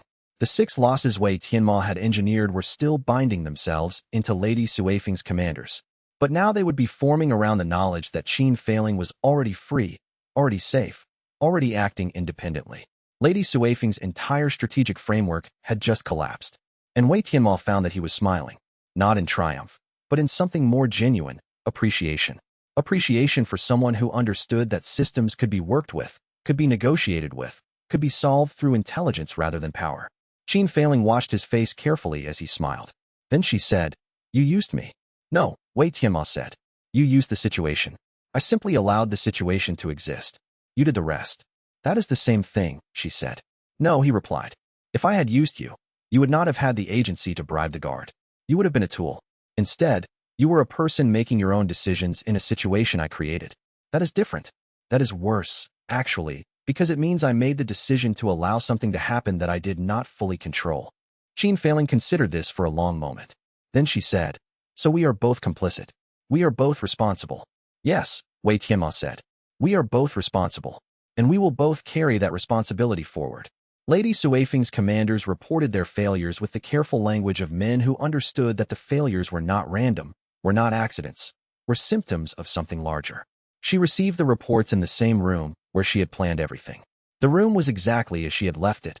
Maps on the walls, strategies written in careful script, the full architecture of how she intended to win the coastal war and expand her territory. And none of it mattered. The inscriptions were already active, already working, already degrading the structure from within. She sat with each report for an hour before reading the next one. Not because she needed to think about them, but because she needed to accept them. Needed to accept that she had been outmaneuvered by someone who had understood her operations more thoroughly than she understood them herself. What frightened her most was not the military losses. It was the clarity with which Wei Tianmo had targeted her people. He had identified the 3 most crucial components of her command structure and ensured that all 3 would fail simultaneously. Not dramatically, not in ways that would force immediate withdrawal, but in ways that would create cascading problems, that would compound over time, that would eventually transform a winning position into an untenable one. She wrote her response to Wei Tianmo knowing that he would read it, knowing that he would understand exactly what she was acknowledging. "You used your own friend as a resource." And his response came back swift and precise. "She was never in danger. You were." Lady Suifeng read that response and understood, finally, that she had been fighting against something she did not fully comprehend. Wei Tianmo was not simply a powerful cultivator. He was someone who had built an entire system around the principle of controlled loss. Someone who had learned to lose strategically, to extract payment from the heavens for his own suffering. And someone who had found a way to expand that system to include other people without destroying their agency or their choice. That was more dangerous than anything she had imagined.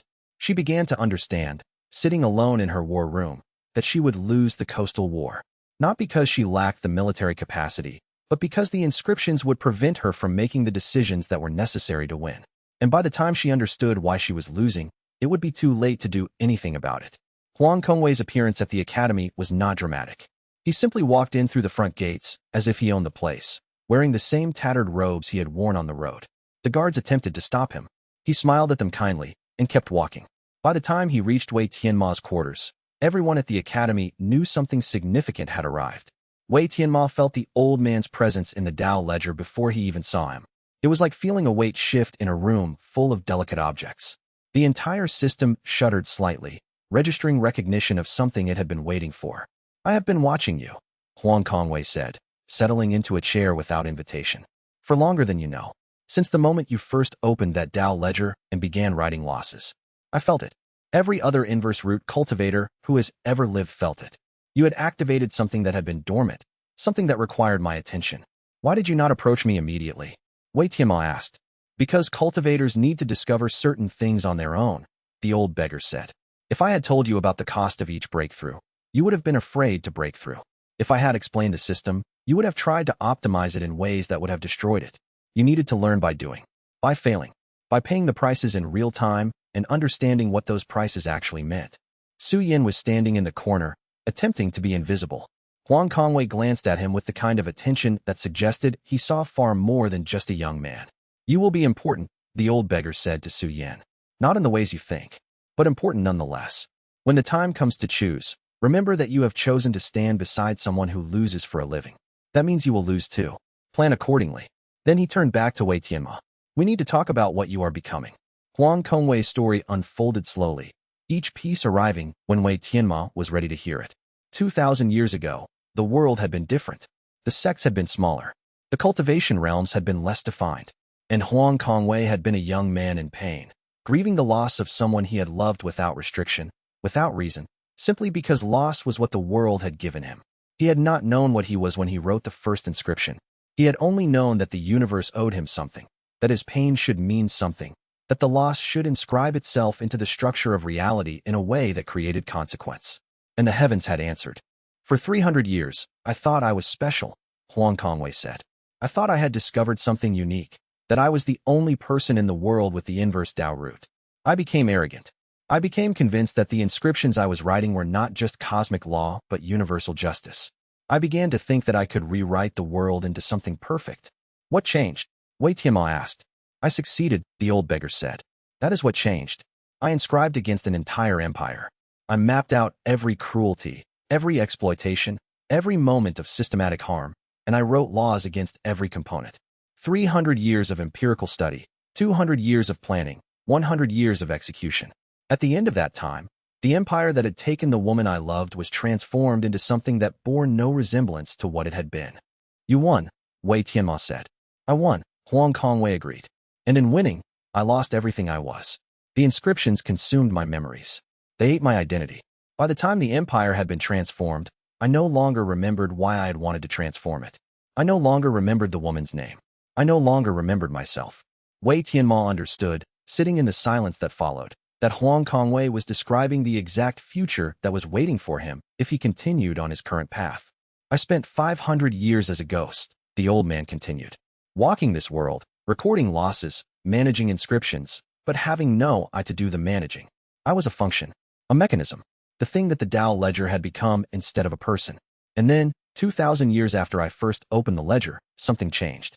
A new cultivator was born, someone else with the root. And I began to feel, for the first time in 500 years, like I might be useful for something other than maintaining a system." "You want me to succeed where you failed," Wei Tianmo said. "I want you to try," Huang Kongwei said. "I do not have hope that you will succeed. Hope is the thing I lost first. But I want to watch you try. I want to see if there is a way forward that does not require becoming hollow." The overdraft warnings in the Dao ledger were the first sign that the system was approaching its limits. Wei Tianmo studied them with the attention of someone looking at a death sentence written in code. Each warning indicated that an inscription was beginning to destabilize, that the heavens could not maintain the law indefinitely, that it would eventually collapse under its own weight. He had assumed this would happen over centuries. He had assumed each inscription would last until he chose to let it go or until he was ready to accept the person being inscribed against recovering. Instead, they were beginning to void in months. Not all of them, but the oldest ones, the most complex ones, the ones that required the most cosmic attention to maintain, those were degrading rapidly. 3 inscriptions have already gone, Huang Kongwei said, examining the ledger with him. The ones against Peng Zilong, primarily. He is recovering. His cultivation technique is no longer being degraded by invisible laws. Within a season, he will be nearly back to his previous state. All that work, Wei Tianmo said. Undone. Yes, Huang Kongwei agreed. This is the cruelty of the system. It allows you to build magnificent structures and then ensures that all structures decay. There is no permanent victory. There is only the constant process of building and watching what you have built begin to crumble the moment you turn your attention elsewhere. So what is the point? Wei Tianmo asked. The point, Huang Kongwei said, is not permanence. The point is process. The point is that the inscriptions exist while they exist, that they do their work while they do it, that they transform the people they touch even if that transformation is eventually reversible. A law does not need to be permanent to matter. It only needs to exist long enough to change the structure of someone's life. Wei Tianmo sat with that understanding and felt something shift in his way of thinking about the entire system. He had been trying to build something eternal. He had been trying to create permanent advantage, permanent punishment, permanent victory. But the system was designed for something else entirely. It was designed for constant motion, for change, for the perpetual process of writing and unwriting, building and allowing to collapse. He would need to accept that. He would need to become someone who lost and moved forward, who inscribed and allowed those inscriptions to decay, who created and allowed creation to fade. Not because he wanted to, but because the system would force him to. When Wei Tianmo realized the 3 inscriptions against Peng Zilong had voided, he did something he had not done in months. He sat down and allowed himself to feel despair. All that work, all those small defeats, all those calibrated losses, all those carefully timed humiliations, all of it gone. Peng Zilong was recovering. The man would be himself again, undiminished by the inscriptions, free from the cosmic punishment that Wei Tianmo had worked so hard to inscribe. But as he sat with that despair, Wei Tianmo began to understand something about the system that Huang Kongwei had not explicitly stated. The inscriptions did not exist to be permanent. They existed to force the inverse root cultivator to accept that victory was never final, that every win had an expiration date, that the only way forward was to keep winning, keep inscribing, keep accepting new losses to create new laws. It was a system designed to prevent stagnation, designed to ensure that the cultivator would never stop moving forward, designed to make comfort impossible. And if comfort was impossible, then the only way to survive was to find meaning in the process itself rather than in the outcome. Wei Tianmo opened his eyes and understood what he needed to do next. He would stop trying to build permanent structures. He would start trying to create cascading effects. He would engineer larger losses that would generate multiple inscriptions simultaneously, that would bind themselves to multiple people in overlapping ways, that would create complex webs of interdependent laws. He would become not an architect, but a gardener, constantly pruning, constantly planting, constantly tending the growth of cosmic law through his own deliberate failure. And to do that, he would need to accept that his reputation would be destroyed, that he would be seen as weak, that everyone would believe him to be declining in power when he was actually ascending to a higher level of understanding. He would need to lose so completely and so publicly that no one would doubt his weakness. He called for Su Yan. Send word to the academy. Tell them I am challenging Lin Peng to a duel. Tell them it will be a public match. Tell them that I am losing faith in my own abilities. And Su Yan, understanding the shape of what was about to happen, nodded once and left to deliver the message. The duel with Lin Peng was the moment Wei Tianmo stopped trying to hide what he was becoming. He stood in the center of the courtyard and allowed himself to be dismantled. Not just defeated, dismantled. He allowed Lin Peng to strike him in ways that would have been preventable if Wei Tianmo had used even a fraction of his power. He allowed his guard to fall. He allowed himself to be pushed backward until he was nearly at the edge of the practice ground. When he finally fell, it was with absolute completeness. He did not try to catch himself. He did not try to minimize the impact. He simply allowed himself to fall and lay there, gasping, unable to rise. The entire academy watched in shocked silence. This was not a close match that had gone badly. This was a complete and utter defeat. This was a cultivator being demonstrated to be vastly inferior to his opponent. This was a man losing not just a contest, but his dignity. And Wei Tianmo felt it all. Every moment of the humiliation, every second of the public failure, every instant of being seen as weak and diminished. It all cut through him like blades. But it was not cutting away something important. It was cutting away what did not matter. It was making space for something new to grow. The inscriptions that formed from this loss were immediate and powerful. Because the loss was so public, Because it had been witnessed by so many, the cosmic resonance extended far beyond just Lin Peng. It spread outward, binding itself to Lady Suifeng's senior commanders, to the academy administrators who watched, to every person who had seen Wei Tianmo fall and believed him diminished.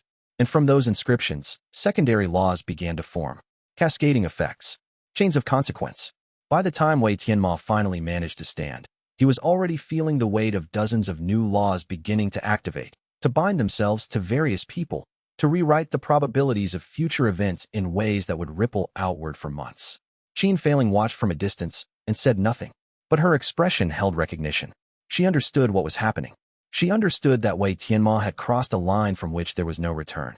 He had become someone willing to break himself publicly, repeatedly, in service of a system that would eventually demand his complete dissolution.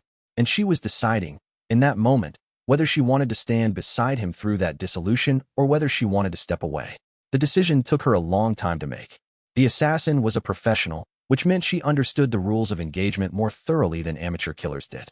She had been hired by Lady Suifeng to eliminate Wei Tianmo under the assumption that he was weakening, that his public defeats meant his capacity for defense was declining, that a skilled Meridian Lord cultivator could eliminate him relatively easily. The assassin did not know what Wei Tianmo actually was. She arrived on the 15th day after his duel with Lin Peng, moving through the academy's exterior with the kind of precision that suggested she had planned this approach for weeks. She was good. She was professional. She was exactly the kind of threat that would have been genuinely dangerous to a cultivator at Wei Tianmo's level. Except Wei Tianmo was not trying to be dangerous. He was trying to be recorded. He allowed the assassin to corner him in a secondary courtyard. He fought hard enough that she would not immediately understand he was allowing her to chase him. He ran fast enough to escape when the moment came, but not so fast that she would not believe her escape was close, within grasp, almost achievable. And when he escaped into the darkness, disappearing into passages he had memorized, the assassin reported back to Lady Suifeng. The cultivator is weakening. He barely escaped. A second attempt with more force would likely be successful. But Wei Tianmo was not weakening. He was being recorded. The inscription that formed from the assassination attempt was directed at Lady Suifeng herself. It was a subtle law, one that would not prevent her from acting but would ensure that the one factor she did not prepare for would be the decisive factor in her next major decision. And in the days that followed, Wei Tianmo felt the inscription settling into place, binding itself to the woman's fate, preparing for the moment when it would activate. He was writing laws into the structure of reality one failure at a time, and each failure cost him more than the last. Dao Fiyuan's invitation to the Mountain Scripture sect came in the form of a careful, courteous letter. Wei Tianmo understood, reading between the lines, that the old sect leader had been watching his public defeats, his assassination attempt, his general appearance of weakness and decline. Dao Fiyuan, being intelligent, would have come to his own conclusions about what this meant. He would either believe Wei Tianmo was genuinely weakening or believe that Wei Tianmo was something more subtle. And Dao Fiyuan would want to know which. The meeting was arranged in a private office surrounded by scrolls and books. The old sect leader offered tea with his usual courtesy, and they sat in silence for several minutes before anyone spoke. "You are becoming something," Dao Fiyuan said finally. "I am not certain what, but something deliberate. Something you are constructing through your own failure. That is not the action of someone who is diminishing. That is the action of someone who is ascending in ways that look like descent." Wei Tianmo did not correct him. There was no point in hiding anymore. "The Inverse Dao Root is a system," Wei Tianmo said slowly. "It is designed to transform losses into cosmic law, but it requires constant input to maintain. The older laws decay. The newer laws need to be created. And the cost of creating new laws is to absorb the weight of new defeats. I have decided to accept that cost. I have decided to lose more, to fail more publicly, to allow myself to be seen as diminished so that the laws I create will be more powerful." Dao Fiyuan nodded slowly. "You are willing to become hollow for the sake of the system." "I am trying not to become hollow," Wei Tianmo said. "I am trying to find a way to stay myself while the system reshapes me. But I do not know if that is possible. I do not know if there is a way forward that does not require the slow erasure of who I am." "That is wise," Dao Fiyuan said. "Most people would have already abandoned the attempt. They would have decided it was either the system or themselves. You are trying to find a third option. That is unlikely to succeed. But it is admirable that you are attempting it." The negotiation with Dao Fiyuan took place over 3 meetings spanning 2 weeks. Wei Tianmo offered the old sect leader information about the Inverse Dao Root, not all of it, but enough to be useful. He explained the structure of the Dao ledger. He described how losses became inscriptions. He detailed the mechanics of breakthrough. He even sketched out some of the more exotic effects, like the way the system was beginning to extend itself to include other people's actions. Dao Feiyuan listened carefully and asked precise questions. At no point did he demand the full truth. He seemed to understand that some truths had prices too high to be paid, that demanding certain information would destroy the very thing that made the information valuable. On the third meeting, Wei Tianmo made an offer. "I will allow you to study me," he said. "Not in exchange for payment or protection, but in exchange for one thing. When the moment comes when I need to disappear, when the inscriptions become too heavy or the system begins to consume me completely, I will know that there is someone who understands how the system works and can potentially explain it to the next inverse root cultivator." Dao Feiyuan understood what Wei Tianmo was asking. To be the continuity of knowledge. To be the bridge between successive generations of inverse root cultivators. To be the living memory of what they had attempted and what they had learned. "I will do this," the old sect leader said. "Not because it protects my sect or increases my power, but because you have asked something difficult and you have offered something valuable. That is sufficient reason."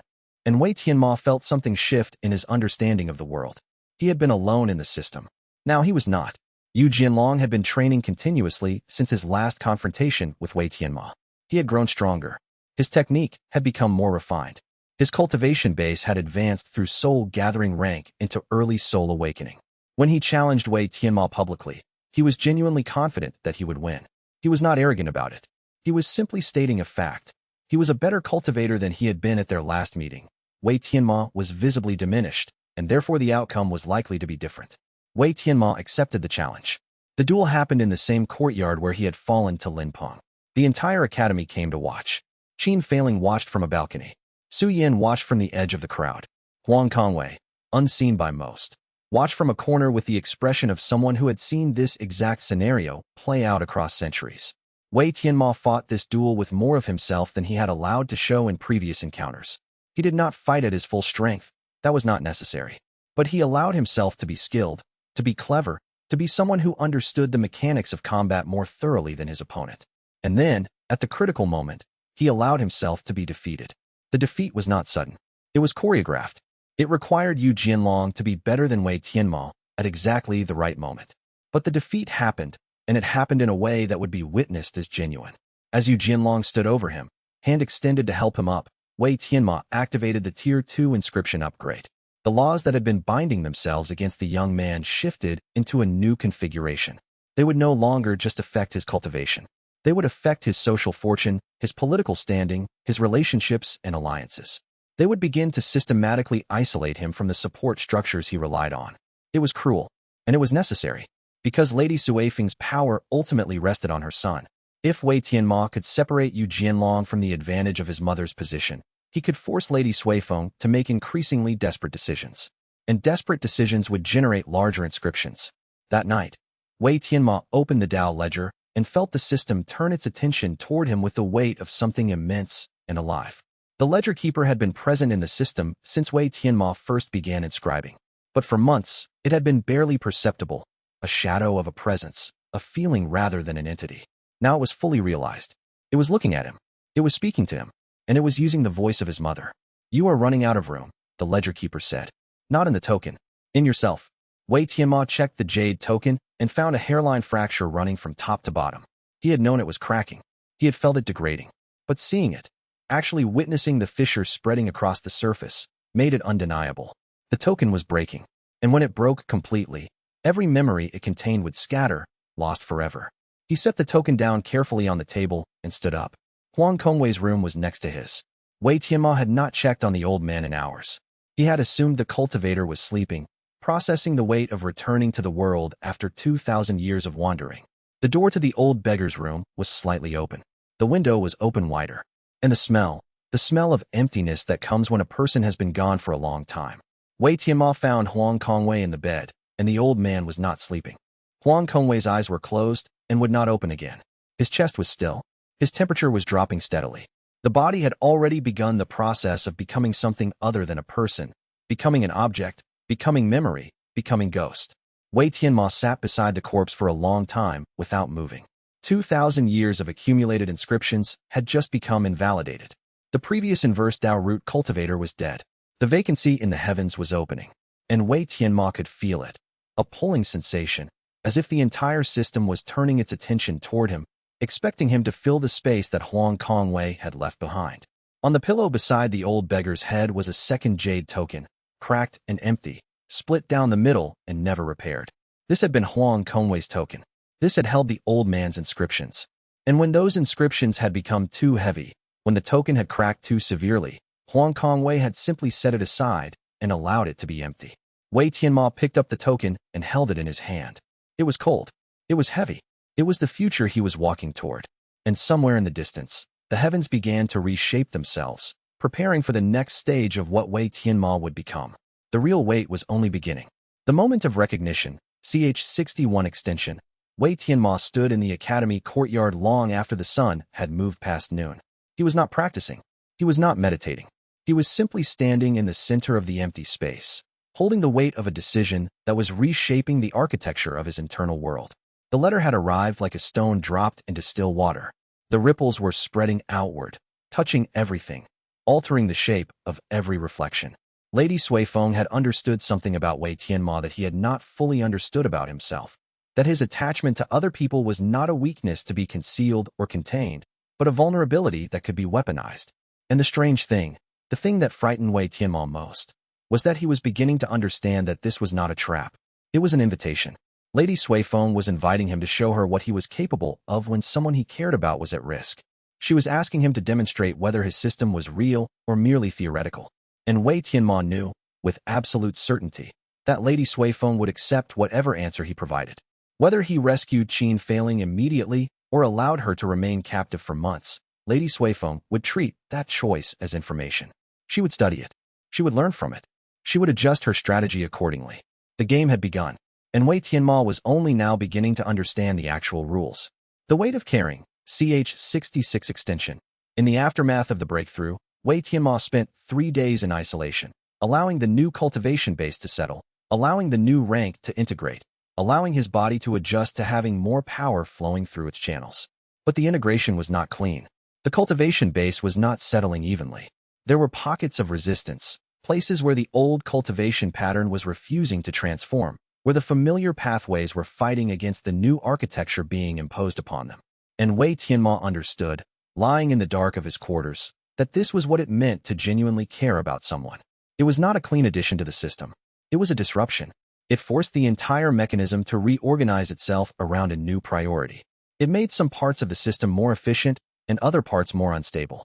He had gained the ability to perceive Qin Failing's location, to feel her emotional state through the Dao ledger, to sense her decisions as they formed in her mind.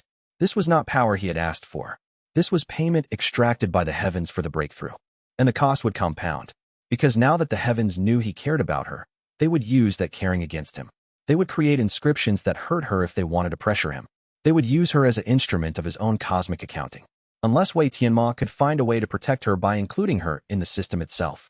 The architecture of inscription, ch68 extension, the challenge of engineering 6 simultaneous inscriptions was not a matter of power. It was a matter of understanding the precise relationship between loss and consequence. Wei Tianmo spent hours with Huang Kongwei, studying the old man's knowledge of how inscriptions actually worked at the deepest level. Most people believe that an inscription is a punishment, Huang Kongwei explained. They believe that because a person is lost, the cosmos owes them victory, and therefore the heavens will manipulate circumstances to create that victory. But that is not accurate. An inscription is not a punishment. It is a law. It is a statement about the nature of reality itself. So what does the inscription against Commander Zhaohua actually mean? Wei Tianmo asked. It means this, Huang Kongwei said. In the context where Zhaohua uses the exact technique that defeated you, he will experience doubt.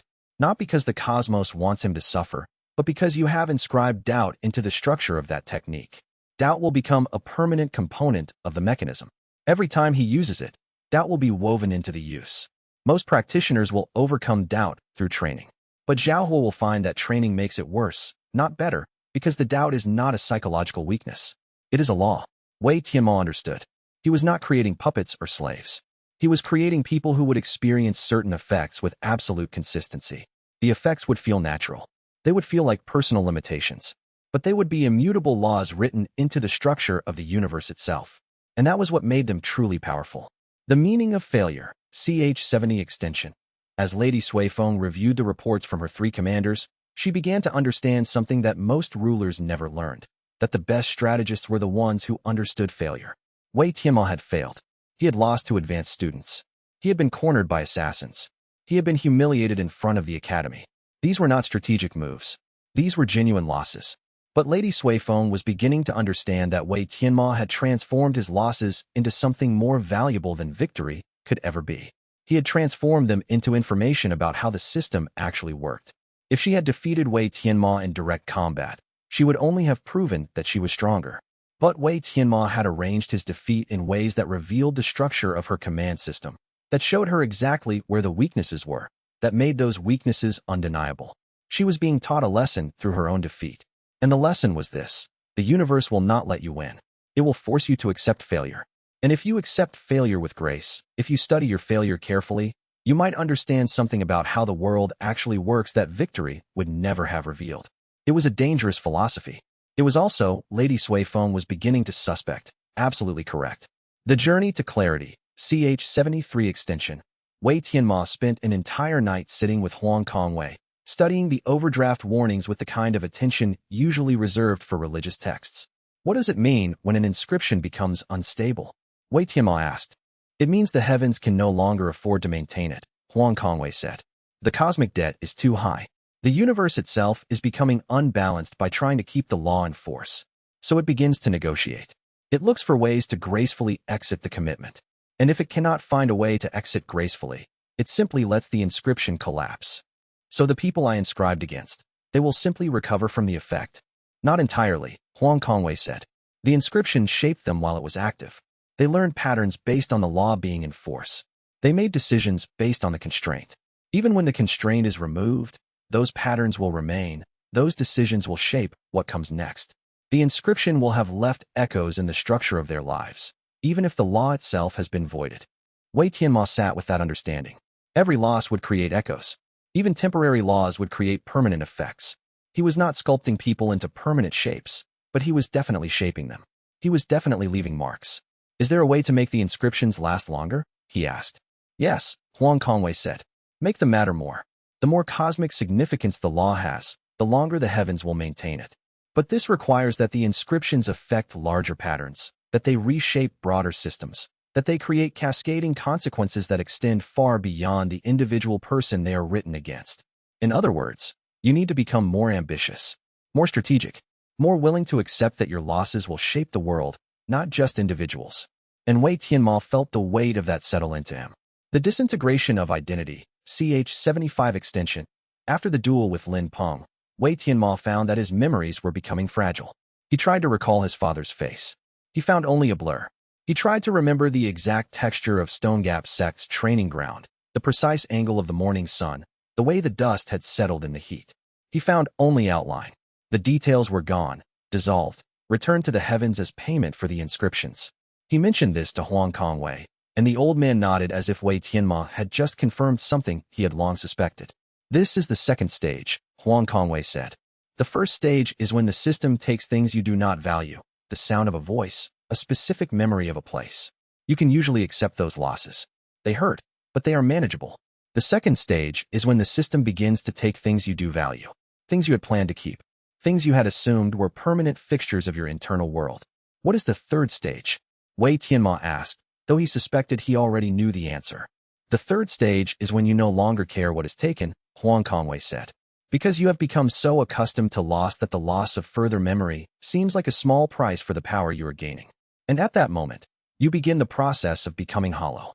Wei Tianmo understood what the old man was telling him, that he had perhaps 10 years, maybe 20 if he was careful, before the system would begin taking too much, before the cost would exceed any benefit, before he would start becoming like Huang Kongwei, a function instead of a person. The question of complicity, ch69 extension, Qin Failing had not been rescued. She had escaped, and the distinction was important in ways that went far beyond semantics. She had acted independently. She had made a decision without Wei Tianmo's direct involvement. She had taken responsibility for her own situation and resolved it through intelligence and negotiation. But the situation itself, the kidnapping, the captivity, the entire context within which her escape had occurred, had been created by Wei Tianmo. It had been engineered. He had allowed it to happen because he needed it to happen. So who was responsible? Was it Qin Failing, who had acted independently but within a context she had not created? Or was it Wei Tianmo, who had not acted directly but had created the context that made action necessary? Or was it both, equally, simultaneously? This was the question that Qin Failing was grappling with as she sat in the academy courtyard with Wei Tianmo after her escape. And this was the question that would reshape their relationship, that would force them to acknowledge something about each other that neither had been willing to state explicitly before. They were partners in a system that was larger than either of them. They were instruments of cosmic law, and they were also, simultaneously, people making choices in response to circumstances they had not created. The tension between those two truths was the space where their relationship would grow. The nature of betrayal, ch 77 extension. When Dao Feiyuan asked Wei Tianmo to explain the inverse Dao Root, he was asking Wei Tianmo to betray the system itself. Not in a crude way, not through direct revelation of secrets that would allow others to replicate the mechanism, but through the simple act of explaining how it worked to someone who was not bound by it, who could use that information for purposes Wei Tianmo might not approve of, who might become dangerous through knowledge that Wei Tianmo had voluntarily shared. This was the cost that Wei Tianmo had decided to accept. Because if the system was truly important, if it was truly necessary, then other people needed to understand it. If knowledge of the system needed to be preserved beyond Wei Tianmo's own lifetime, then he needed to ensure that there were people who could continue what he had started, who could teach the next inverse root cultivator, who could prevent the loss of understanding that would otherwise occur when Wei Tianmo finally became too hollow to maintain continuity. So he shared information with Dao Feiyuan. Not all of it. Never the fundamental mechanism that made the system work, the truth about why caring about people could trigger breakthroughs, but enough to establish continuity, enough to create a bridge between successive generations. And in doing so, Wei Tianmo committed an act of profound rebellion against the system itself. He ensured that the system would survive beyond his own capacity to maintain it.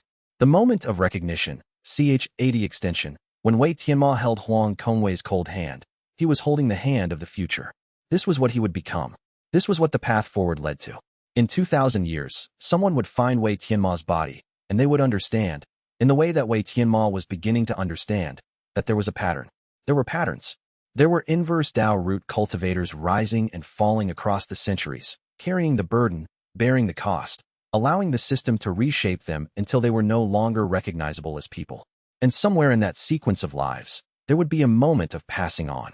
One cultivator would die, and another would need to take up the burden. One person would become too hollow to continue, and another would need to become new again, become sharp and clear and full of intention. Wei Tianmo was both the student in that sequence, learning from Huang Kongwei, and the teacher, waiting for whoever would come next. He was both ending and beginning, both conclusion and commencement. And the jade token continued to crack, spreading its fractures across the surface like a map of the time that remained. Final thematic echoes the covenant, epilogue to Arc 4. As Wei Tianmo sat beside Huang Kongwei's body, he understood that something fundamental was shifting in the universe itself. 2,000 years of accumulation was ending. The weight that Huang Kongwei had carried for so long was being transferred, not through any formal ritual or explicit decision, but through the simple act of one inverse Dao Root cultivator watching another accept the burden. The heavens did not speak in this moment. They did not need to. The transfer was implicit. The understanding was clear. Wei Tianmo was no longer an apprentice learning the system. He was now the primary instrument through which cosmic law would be written, and the cost would grow exponentially from this point forward. The academy would never be the same. Qin Failing would never be the same. Lady Suifeng's entire world was about to collapse in ways that would reshape the coastal territories for generations to come. The Mountain Scripture sect would find itself dealing with someone who understood their operations more thoroughly than they understood themselves. All of this was beginning because Wei Tianmo had decided to lose. All of this was cascading outward because he had chosen to accept that losses were not failures but laws, not defeats but transformations, not endings but beginnings of something larger and more complex than he could yet comprehend. He reached into his sleeve and withdrew the journal. It was time to write again. It was time to record what had happened, what was happening, what was about to happen. It was time to begin the transformation from person into instrument, from Wei Tianmo into the inverse Dao Root itself. He opened to a clean page and began to write. Day 127. The bearer passes. Huang Kongwei stopped breathing at night. 2,000 years of inscriptions have become void. The vacancy calls. I am no longer prepared to answer it. But I have no choice. This is the point of no return. This is where the story stops being about loss and starts being about transformation. This is where I cease being a person and start being a law. May those who come after understand what I could not prevent. May they find a better path than the one I am forced to take. May they be stronger than I am. And if they cannot be stronger, may they at least be kinder. He set down the pen and held the journal to his chest, feeling the weight of it settle into the space where his mother's voice used to be, where so many memories had been surrendered, where the cost of power had carved out room for something that was no longer quite human. The inscription was complete. The arc was ending. And Wei Tianmo, at 21 years old, sat in the darkness with the corpse of the previous cultivator and understood that he had been chosen for something that would consume him entirely. In a few months, he would break through to Meridian Lord rank, and the cost would be even greater. In a few years, he would reach down nascent, and he would begin to lose entire years of memory at a time. In a few decades, he would understand what Huang Kongwei had tried to tell him, that there was no way to stay yourself while carrying this power, that the system would demand everything, that eventually you became the ledger instead of the person holding the ledger. But tonight, sitting in the dark, Wei Tianmo still had fragments of himself. Tonight, he was still mostly human. Tonight, he could still feel the weight of what he was about to become. Tomorrow, the transformation would accelerate. Tomorrow, the inscriptions would begin manifesting more visibly. Tomorrow, people would start noticing the change, start understanding that something had shifted in the structure of cultivation itself. But tonight, there was still time to remember what it had felt like to be just a person. Just a young man carrying a power he had not asked for, making decisions he had not wanted to make, walking toward a future that had been inscribed the moment his mother died, and he had written the first law into the fabric of the cosmos. The jade token continued to crack, and Wei Tianmo, closing his eyes, accepted that acceptance was the only power left to him now. Chapter 81. The vacancy. 2,000 years of accumulated inscriptions dissipate in hours. The process is not violent or dramatic. There is no explosion of cosmic energy, no shattering of fundamental laws, no visible tear in the fabric of reality.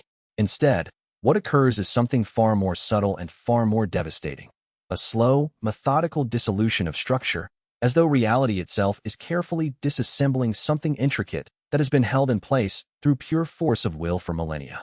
I felt it as a distortion in the heavens, not pain, not exactly, but a settling of accounts, as though the universe itself is sighing with relief at the weight being lifted from its shoulders. The shockwave moved across the continent like a pressure front, and cultivators whose roots touched the deeper layers of cosmic law would have felt it, that faint distortion in the essential framework that speaks of fundamental change.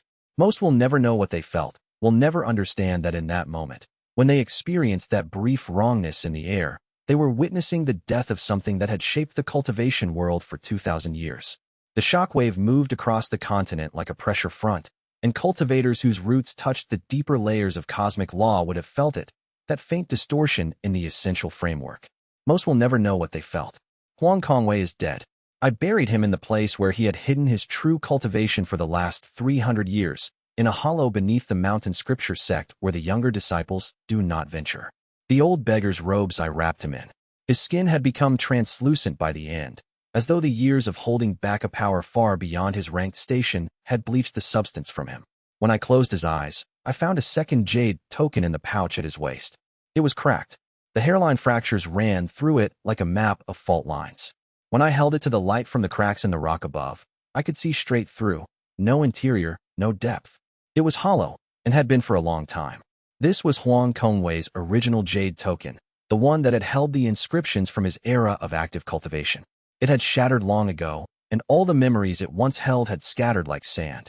I placed it beside my own token, the one that still held a charge of potential inscriptions, and I thought, this is what becomes of power when it is held too long in isolation. The ledger keeper made no comment. The voice that sometimes speaks through heavenly disturbances did not manifest. But I felt, in the space where I consult the Tao ledger, a sense of anticipation, of waiting. Qin Failing found me in the crypt, kneeling beside Huang Kongwei's body. She came without speaking, and she sat across from me in the stone-bordered silence. After a long time she said, "The heavens registered the death." I knew she meant something larger than the simple fact of his cessation. She meant the way the cosmic framework was shifting to accommodate the absence of his inscriptions, the way reality was reorganizing around the vacuum his power once occupied. "There is a vacancy," I said. I had already understood it. The unwritten ledger is no longer the active record. Qin Failing said. She had begun to think in the language of the Tao ledger, translating meaning into terms of cosmic recording. The heavens are treating your ledger as the primary archive. This was not good. This was not, in the careful calculus I had been maintaining, a stable outcome. I wrote in my journal that evening. Loss 117, the death of Huang Kongwei. Cost, unknown. The vacancy in the heavens accounting. I did not add that I suspected the cost would be higher than any inscription yet. Chapter 82. The acceptance. The breakthrough came 3 weeks later, during a cultivation session in the Academy's Central Hall, at a time of day when the spiritual currents running through the mountain were at their strongest. The afternoon sun had reached its apex, and the light streaming through the high windows created patterns that seemed to align perfectly with the flow of qi through the meditation space. I was sitting in meditation posture, my breathing synchronized with the rhythm of the heavens themselves, tracing through the active inscriptions in my Tao ledger with the precision of a master cartographer mapping unknown territories. I was checking the propagation vectors of the laws I had written against Peng Zilong's family techniques, analyzing how the inscriptions had begun to degrade the effectiveness of their signature cultivation methods through mechanisms they would never understand and could never counteract.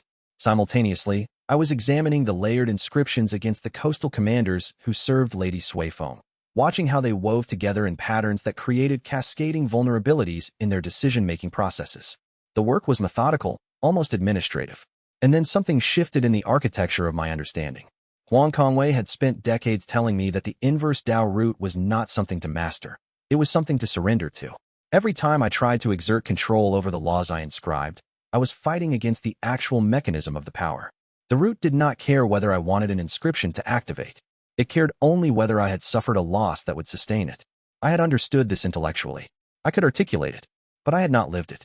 In that moment of meditation, feeling the weight of 2,000 years of inscriptions dissolving into the cosmic background, I finally accepted it at the level where acceptance matters, where it becomes not a conclusion but a fact woven into the structure of your understanding. I accepted that I could not control this. I accepted that what I was building would eventually exceed me. I accepted that the losses I took would compound until something gave. And the moment I accepted it, truly, not as capitulation but as the accurate assessment of reality, the breakthrough occurred. The cultivator's hall around me began to shake. Not violently, not with the trembling of a minor tremor, but with a deep, resonant shaking that spoke to the foundations of the structure. The stone columns cracked along their length. Younger disciples ran from the hall. And inside me, something shifted upward. Meridian Lord rank. The new tier arrived like a settlement of ancient dust, like the world confirming what I had already been becoming. My spiritual meridians had expanded to hold more of the heavens' attention. I could now inscribe laws that affected broader regions, that touched more entangled lives. My reach had grown, and the price, when it came, was precise and terrible. I reached for the memory of my mother's hand on my shoulder, the touch she gave me just before the fever came. The sensation that had anchored me for years, that I had returned to 1,000 times in meditation, seeking the shape of her love, it was gone. I reached and found nothing. The memory was still there. I could recall the narrative of it, the fact of it, but the feeling, the living sensation of her hand, the texture of her skin, the warmth, all of it had been erased. It was as if that particular grace had never been. I finished my meditation and walked out of the hall while the other disciples were still clearing debris. No one commented on the fact that I had been sitting in the center of the collapse point and was unmarked. Qin Failing was waiting for me outside. She always seems to know when something has shifted in me. You broke through, she said. Yes. What did it cost? I did not answer. I could not find the words to describe the shape of the absence. So instead I wrote in my journal, Breakthrough 4, Meridian Lord rank. Cost. The sensation of my mother's hand on my shoulder. And underneath, in smaller letters, if the heavens are going to take such things from me, they should at least ensure their inscriptions are worth the price. Chapter 83, The Manifestations. 300 kilometers to the east, separated from the mountain scripture sect by mountains and rivers, and the slow progression of the cultivation world's geography, at the coastal front, where Lady Suifeng's forces were advancing on the territory that had belonged to the coastal lords before the war, where the fortifications had stood for centuries and the families had deep roots in the soil, and the cultivation sects had established themselves in patterns that seemed permanent and unchangeable. Something began to go wrong with a precision that suggested not accident but intention. It started with Commander Teng Ma, a man whose name would eventually become significant in military histories across the continent. Teng Ma was not a cultivator, not in the formal sense, not in the way that cultivators understood themselves, with formal ranks and spiritual breakthroughs in connection to the fundamental layers of cosmic law. Instead, he was something far more dangerous in his own way. He was a pure military mind, a person whose entire consciousness had been shaped and refined by decades of studying the mathematics of warfare. He was a military tactician of rare brilliance, a man who had planned 17 successful campaigns and suffered only 2 defeats in a 40-year career. He understood formations, understood the way terrain could be weaponized, understood the mathematics of supply and vulnerability. During the siege of Blackstone Port, as he was implementing an encirclement strategy that should have succeeded, did succeed, in theory, something went wrong. His subordinate commanders, at the precise moments when their formations should have achieved cohesion, found themselves acting a fraction of a second behind their own intentions. Orders reached them slightly too late. The formation's tightening became a fracturing. The encirclement failed. Lady Suifeng's forces took the port anyway, but not through Teng Ma's strategy. Through brute force. Through casualties. Through grinding attrition rather than elegant mathematics. Teng Ma requested a meeting with Lady Suifeng and explained, with precision and care, exactly what had happened. Something had disrupted his commander's decision-making at critical moments. It was minute, barely measurable, but it was consistent. It was intentional. Lady Suifeng, who had been reading the reports of Wei Tianmo's activities at the academy, realized exactly what this was. The inscriptions had begun to manifest. 2 weeks later, the same phenomenon occurred in the Battle of Riverside Heights. Commander Yu Jianlong, the young prodigy, the one who had been cultivating in secret for years, the one Lady Suifeng had been grooming as her successor, was directing a counterattack when his officers found themselves moving at cross purposes.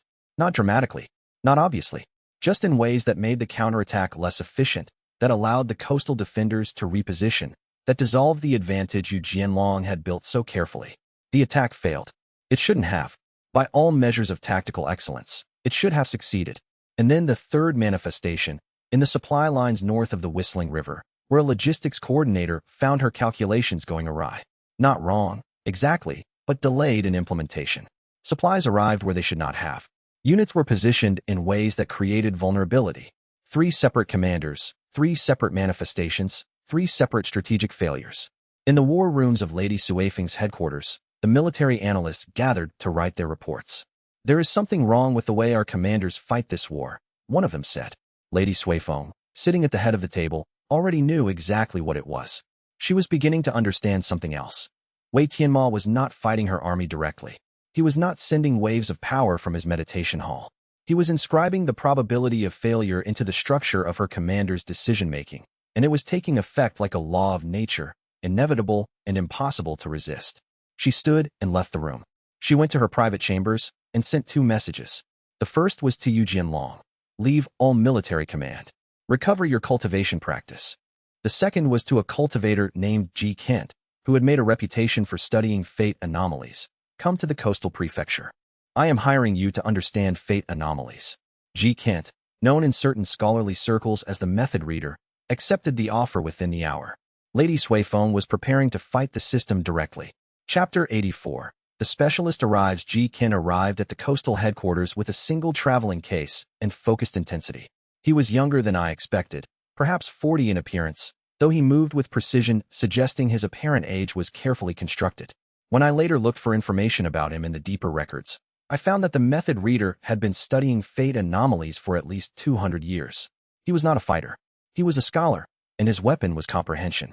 Lady Suifeng gave him access to the records of the 3 failed operations. Ji Kent studied these documents for 3 days without sleeping, without speaking, moving only to walk the grounds and look at the territory maps. On the 4th day, he requested an audience with Lady Suifeng and told her what he had found. "There are inscriptions woven into the decision-making structure of your commanders. Not magical bindings, not exactly. More like weights. Laws that have been applied to their choices, making certain outcomes more probable than others. Specifically, outcomes that serve the interests of Wei Tianmo. Can they be removed?" Lady Suifeng asked. "Not without destroying the commander's ability to make decisions at all," Ji Kent said. "But they can be neutralized." "How?" "First, I need to understand who created them. Then, I need to understand how that person's system works. Then, I need to find the vulnerability in that system." Ji Kent sent a message directly to the Mountain Scripture sect. It read, "I know what you are and I know how to stop you. I am offering you one chance. Withdraw your inscriptions against Lady Suifeng's forces, or I will teach every major sect how to neutralize the inverse Dao root permanently. I read the message 3 times. Then I handed it to Qin Failing. Her response was immediate. He's bluffing. Why?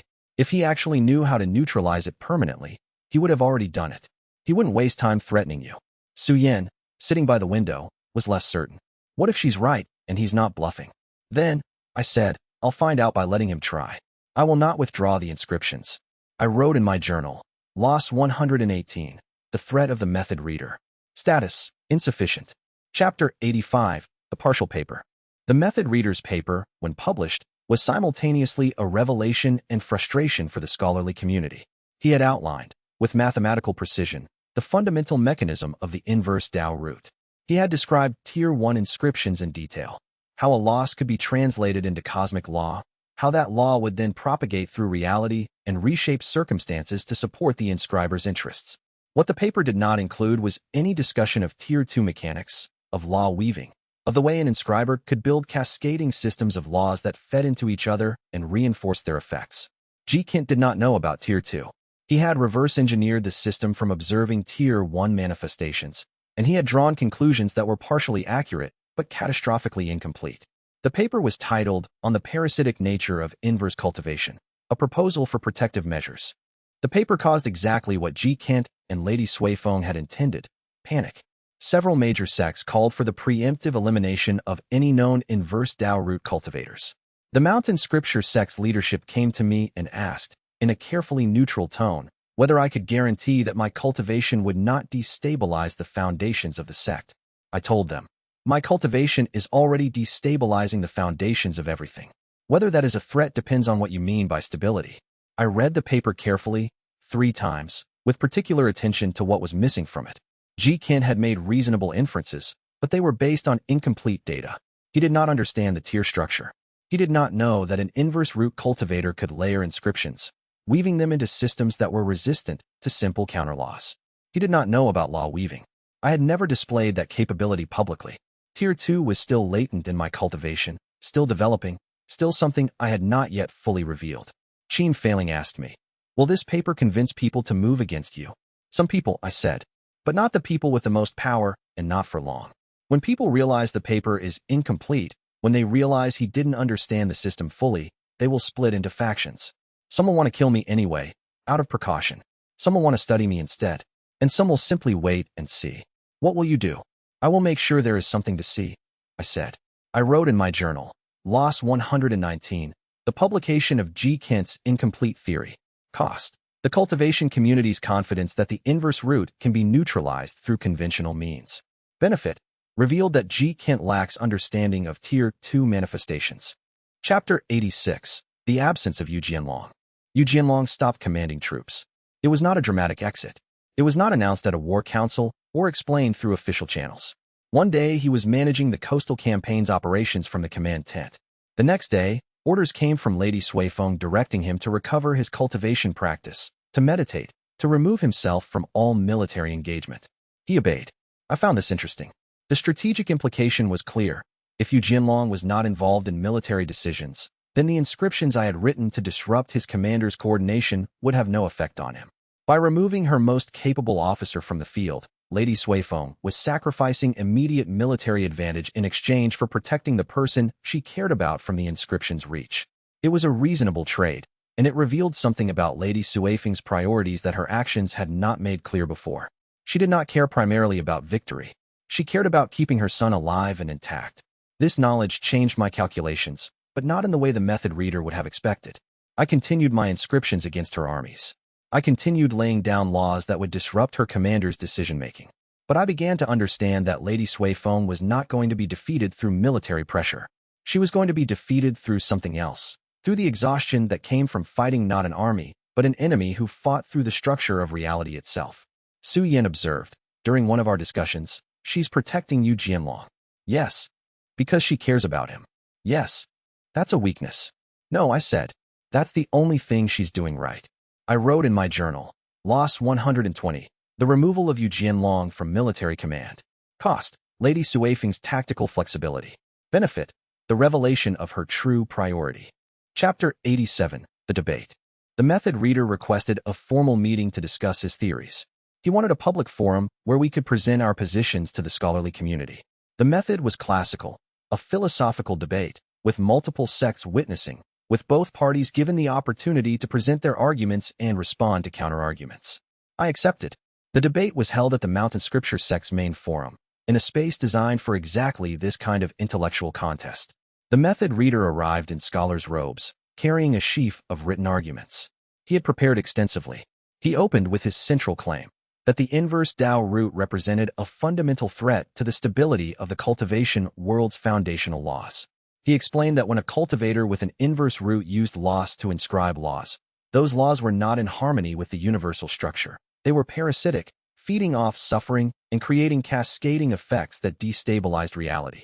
He presented his theory of how this parasitism worked, explained the dangers, and concluded with his argument that inverse root cultivators should be preemptively neutralized. It was a brilliant argument, carefully constructed, philosophically sound. It would have convinced many people. When it was my turn to speak, I did not argue against his premises. Instead, I said, by the time you have finished explaining why I am dangerous, the laws I have inscribed against you will have already begun. What you are witnessing is not a debate. It is a demonstration. The method reader blinked. The audience stirred. You have presented a logical argument about why the inverse root might pose a threat to stability. You have done so publicly, before witnesses, in a formal philosophical context. This is not a neutral discussion. This is an action. And in the inverse Dao root, actions become inscriptions. New laws are taking form even now, based on this debate, based on your words and my response. You are both the architect and the component of a new inscription. You are inscribing against me, right now, in this moment? The method reader asked. I am inscribing what is true, I said. You made an action. The action will be recorded. The debate ended without conclusion. The method reader left the forum with the expression of someone who has suddenly realized that the battlefield he was fighting on was not under his control. I wrote in my journal, Loss 121, the public debate with G. Kent. Cost, his understanding of his own invulnerability. Benefit, public demonstration of Tier 2 mechanics. Chapter 88. The unexpected alliance. Yu Binghe came to me privately, 3 days after the debate, with a request for a meeting outside the sect grounds. The message was delivered via a cultivator I did not recognize, someone carefully chosen to have no obvious connection to the Jade Frost sect or its political interests. The message was brief and precise.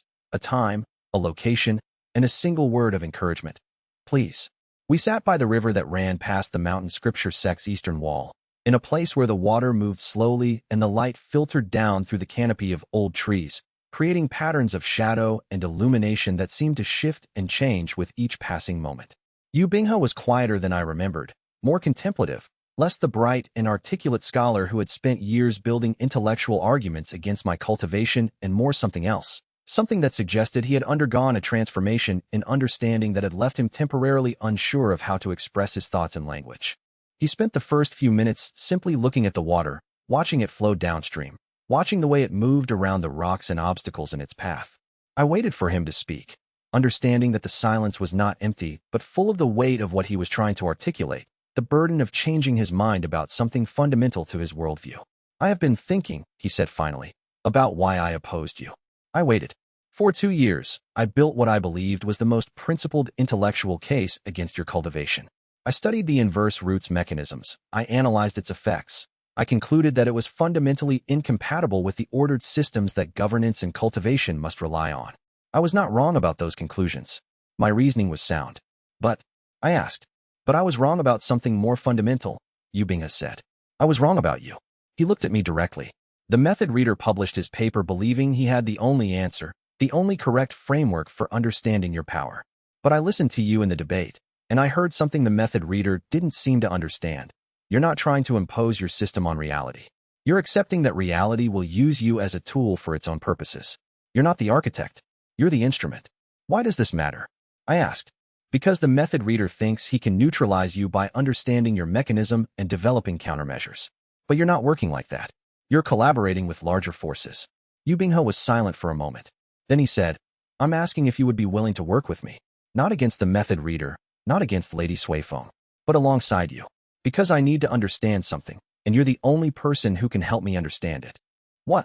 How to live in a world where the fundamental rules can be rewritten. I considered this. Then I said, "You spent 2 years building an intellectual case against me." "Yes. Why should I trust you now?" "Because I'm the only person you know who is wrong about you for interesting reasons," Yu Bing has said. "Most people either fear you or want to use you.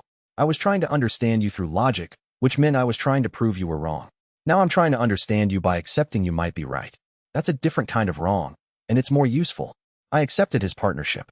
It was a practical decision. Yu Binghe's understanding of the cultivation world's political structures would be valuable, but it was also something else. It was accepting that opposition and alliance were not stable categories, that they could shift based on depth of understanding. I wrote in my journal, Loss 122, the achievement of intellectual alignment with Yu Binghe. Cost, his previous certainty about his ideological positions.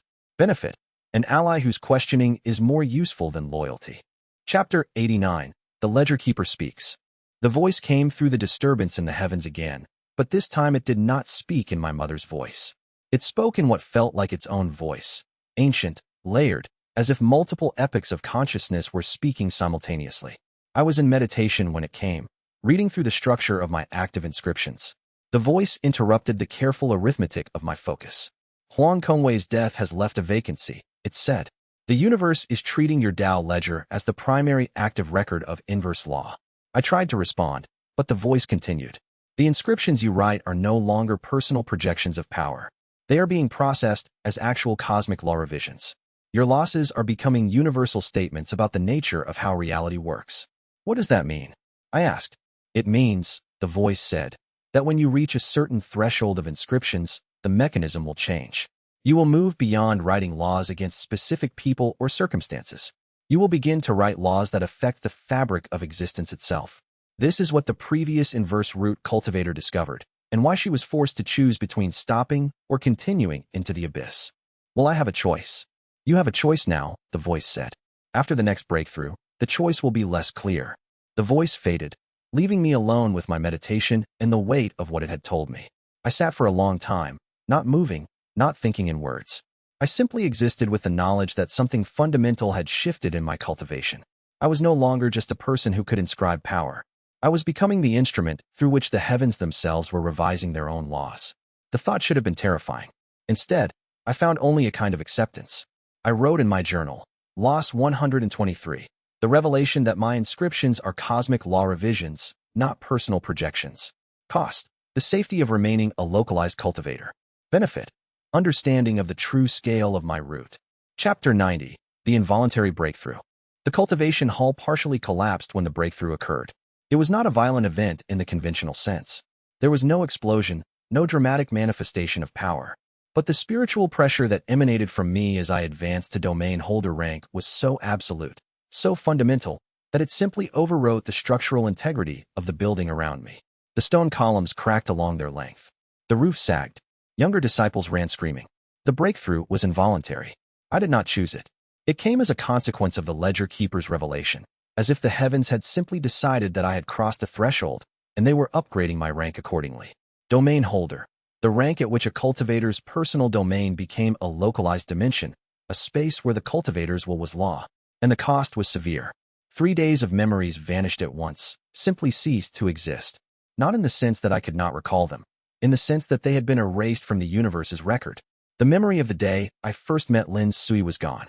The conversations we had in those early weeks, when she was still a healer intern at the academy, and I did not fully understand my own cultivation, all of it, erased. When it was over, and the spiritual pressure had settled, I walked out of the damaged cultivation hall to find Lin Sui standing in the courtyard. She was a young woman with steady eyes and the kind of presence that suggested she had spent time learning how to remain calm in circumstances that were not calm. She introduced herself to me as though we had never met before, offering me the courtesy of a stranger. "I am Lin Sui," she said. "I work as a healer at the academy." "Wei Tianmo," I said, because the politeness required it. "I've heard of you," she said. "Most people have." She smiled slightly. "Not for the reasons you probably think. I heard that you are thoughtful, that you consider the consequences of your actions before you take them." "I'm not sure that's accurate," I said. "Neither am I, now that I'm meeting you," she said. "But I'm interested to find out." I found myself drawn to her without understanding why. There was something in the way she spoke, some recognition I could not quite access, some sense of connection that had no source in my current memory. It was unsettling and oddly pleasant at the same time. Would you like to talk? She asked. Yes, I said, and I meant it. We sat by the academy's central garden, and she spoke to me about her work as a healer, about the way she had come to the Mountain Scripture sect, about the things she had learned about the intersection of cultivation and compassion. I listened, and I felt something settling in my consciousness, some sense that this conversation was important, that it mattered in a way I could not articulate. When she left, I realized that I had felt something more than casual interest. But I also understood that I had no context for that feeling, no memories of what we might have been to each other. I wrote in my journal, Loss 124, 3 days of memories, including the first meeting with Lin Sui. Cost, the emotional context for relationships I cannot now remember. Benefit, the advancement to domain holder rank and the establishment of a localized domain where my will has begun to take form as law. Chapter 91, the debate escalates. The method reader, understanding that his partial paper had caused concern among the sects but had not led to any direct action against me, made a decision to escalate. He challenged me to a formal philosophical debate, but this time in front of multiple sects simultaneously, with a specific resolution to be decided, whether the Inverse Dao Root should be classified as legitimate cultivation or as a heavenly parasite, a cultivation method that fed on the suffering of others and destabilized the universal order. I accepted the challenge. The debate was scheduled for the winter solstice at the Grand Repository of the Cultivation Councils, a space designed to host the most significant scholarly events. Cultivators and scholars from 20 different sects gathered to witness the event. Yu Binghao attended. Qin Feiling attended. Su Yin attended. Even Yu Jianlong, now removed from military command, came to observe. The method reader opened with an elegant argument. He explained that legitimate cultivation was cultivation that contributed to the stability of the universal order, that reinforced the fundamental structures that allowed reality to function. The inverse root, he argued, was parasitic because it drew power from loss, from disruption, from the places where the universal order had failed. It fed on suffering and used that feeding to generate power, which meant it was inherently destabilizing. A cultivator with a parasitic root, he said, is like a cancer in a living body. The cancer grows by consuming the body's resources, and the more it grows, the weaker the body becomes. The only responsible action is removal. It was logical. It was persuasive. Several scholars in the audience nodded. When it was my turn, I did not argue against the logic. Instead, I said, the method reader has presented a theory of what the inverse root is and how it works. But his theory is based on observing Tier 1 manifestations of a multi-tiered system. He sees parasitism because he sees only the surface-level feeding of power from loss. What he does not see is what happens at deeper tiers. What happens when the inscriptions begin to weave together, when they begin to feed on each other, when they begin to form a system that is self-sustaining. But he's wrong about something more fundamental, I continued. He assumes that legitimate cultivation is cultivation that reinforces the current universal order. But what if the universal order itself is parasitic? What if what we call stability is actually a form of comfortable stagnation? The inverse root is parasitic, yes, but it is parasitic in the way that all growth is parasitic. It feeds on what came before in order to generate something new. The question is not whether it is parasitic. The question is whether what it is creating is worth the suffering it requires. And is it? The method reader asked. That, I said, is not a question I can answer. But the heavens are beginning to answer it for themselves. And if you listen carefully, you might hear the answer in how reality is starting to change. The debate ended there. No formal resolution was reached. But the method reader left with the expression of someone who has encountered something they do not fully understand. And this uncertainty is more dangerous than confirmation of their theories would have been. After the debate, Lady Suifeng sent me a message. It read, I understand now that I cannot destroy you through force. I understand that I cannot negotiate with you through the normal methods. I understand that you are playing a game at a level I cannot perceive. I am changing my strategy accordingly. I read the message and felt something like respect. I wrote in my journal, Loss 125, the public debate with the method reader at the Grand Repository. Cost, the confidence of the scholarly community in simple categorizations of legitimate versus parasitic cultivation. Benefit, the demonstration that the inverse root operates at levels they do not yet understand. Chapter 92. The disinformation strategy. Lady Suifeng's new strategy was elegant and unexpected. She began spreading the narrative that the inverse Dao root was not independent, that it was, in fact, controlled by her. That Wei Tianmo was her tool, not an autonomous agent. She seeded this information through the sects, through merchant networks, through cultivators who traveled between territories. The narrative took hold because it made sense to people. It explained why the inscriptions seemed so purposeful, so strategically aligned with Lady Suifeng's military interests. It explained why Wei Tianmo seemed so confident in his actions.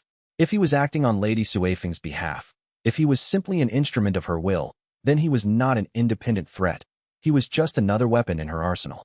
Within weeks, cultivators began approaching me with the assumption that I served Lady Suifeng. My reputation shifted from dangerous independent cultivator to dangerous servant of a dangerous woman. The fear remained, but it was fear directed more at Lady Suifeng than at me. And this meant, critically, that people were less likely to try to humiliate me directly. If I was acting on another's orders, then humiliating me would not generate new inscriptions. It would simply be poor treatment of a servant. Qin Failing was furious when she understood the strategy. She's using the lie to protect herself, Qin Failing said. If no one believes you're independent, no one will try to challenge you directly, which means no new inscriptions will form. She's trying to starve your cultivation by cutting off the conflicts that generate losses. Not exactly, I said. She's doing something more subtle. Every interaction that assumes I serve her is, implicitly, an action against her. Every cultivator who approaches me with that assumption is, in effect, accepting her as my master. And that acceptance is an action she has taken, even if she did not intend it that way.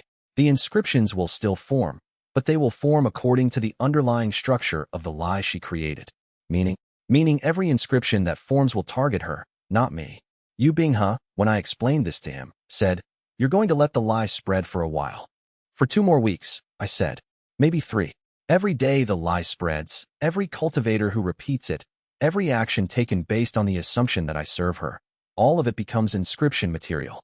By the time I dispel the narrative publicly, I will have accumulated enough layered inscriptions against her that the ripple effects will be significant."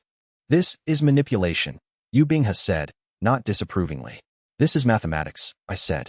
"I'm simply allowing the structure of the lie to generate its own consequences." I allowed the narrative to spread. I did not deny it or confirm it. I simply allowed people to believe what they wanted to believe, and all the while, the heavens were recording the actions that belief generated, translating those actions into laws that would eventually target Lady Suifeng herself.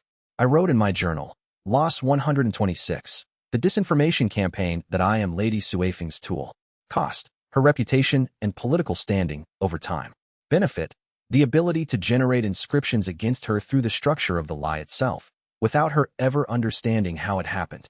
Chapter 93, The Exposure. 3 weeks after the narrative of my servitude began to spread, I published a written account.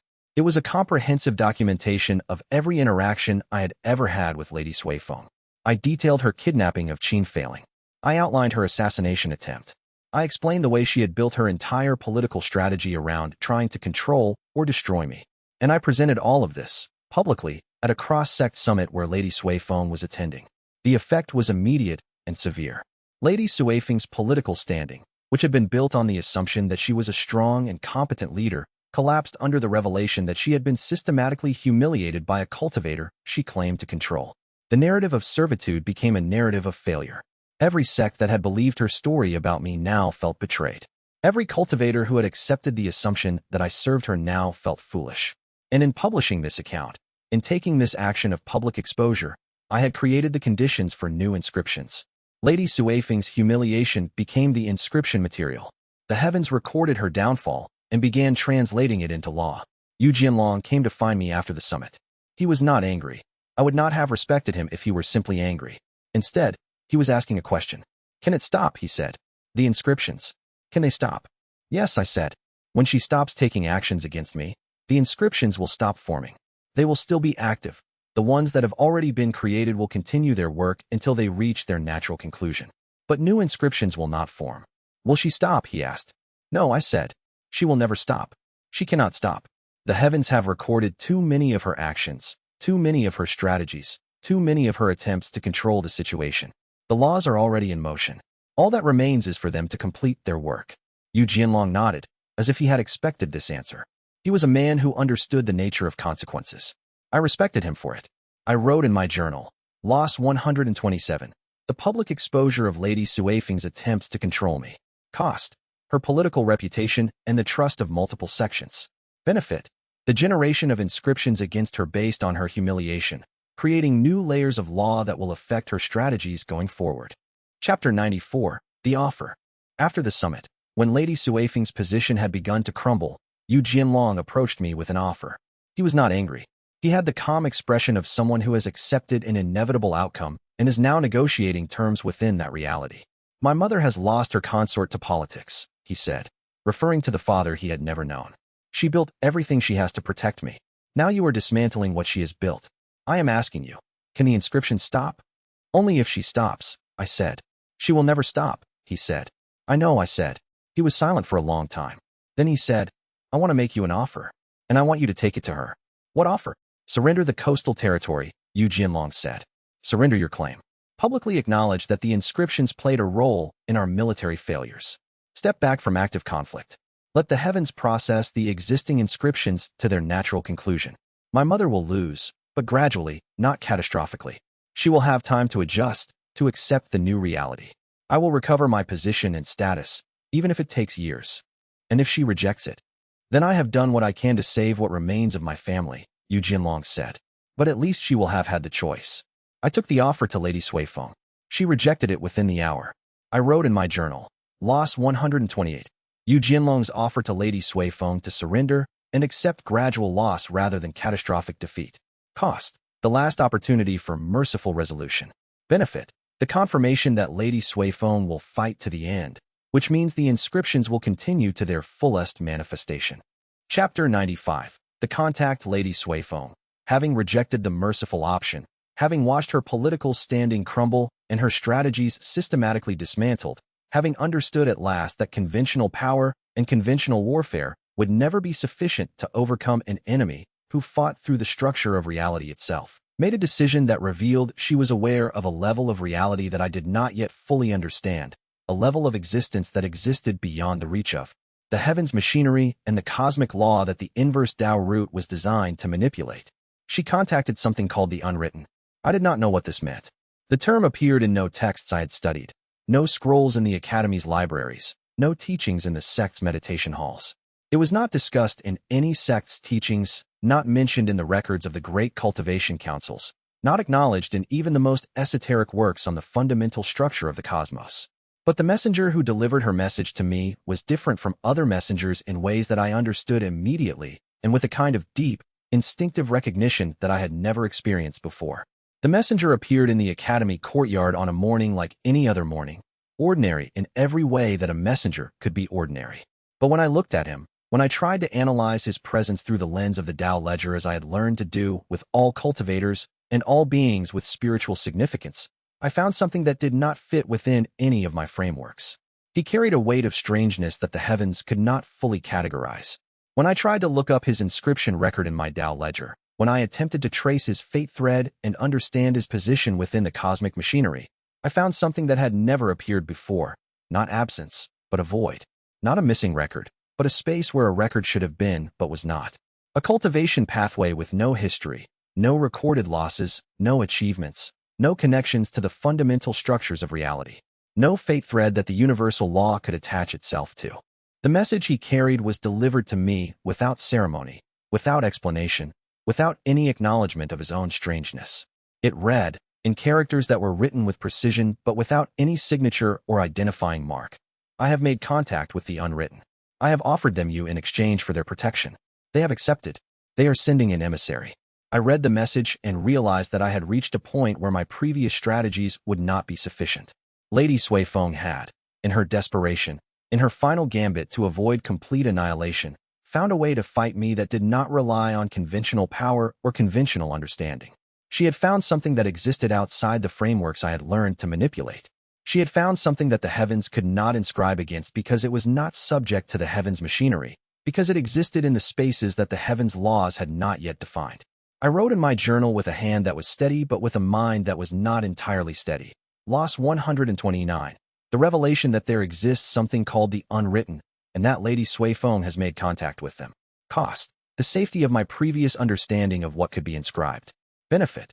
The confirmation that the inverse root is not comprehensive, that there are layers of reality I do not yet understand, and that the limitations of my power are greater than I had believed. Chapter 96. Tier 5 Breakthrough. The breakthrough came without warning, in the moment when the emissary of the unwritten arrived at the Academy gates.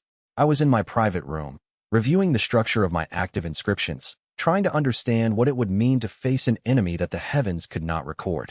And then something shifted in the architecture of my cultivation. A new tier, opening up like a flower blooming in fast motion. Cosmic revision. At this tier, the laws I inscribed were no longer limited to affecting specific individuals or even specific territories. They could affect entire bloodlines and lineages. They could rewrite the inheritance of power itself, affecting not just the person I targeted but all of their descendants, all of the potential futures that could flow from them. It was a terrible power. The cost came immediately.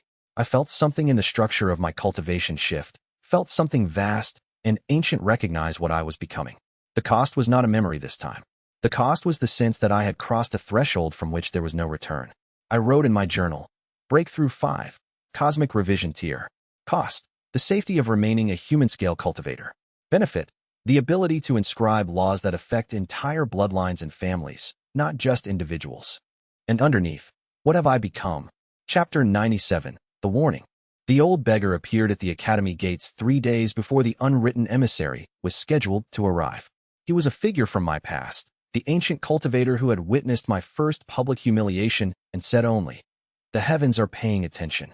I had not seen him since, but I had come to understand, through Huang Kongwei's revelations, that this beggar was the previous Inverse Dao Root cultivator, 2,000 years old, waiting for a successor.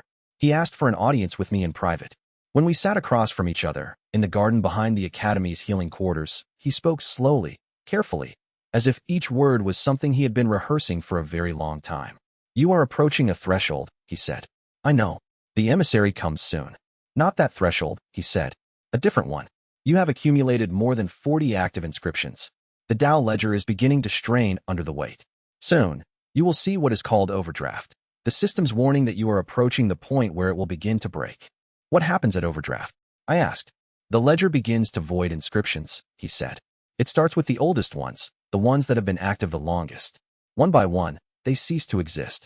You lose the protections you have built, the laws you have inscribed. In exchange, you gain the capacity to inscribe new laws, to push further into territory that has never been mapped." "What lies in that territory?" "Dao collapse," he said. "The point where the heavens' capacity to maintain your inscriptions reaches absolute zero.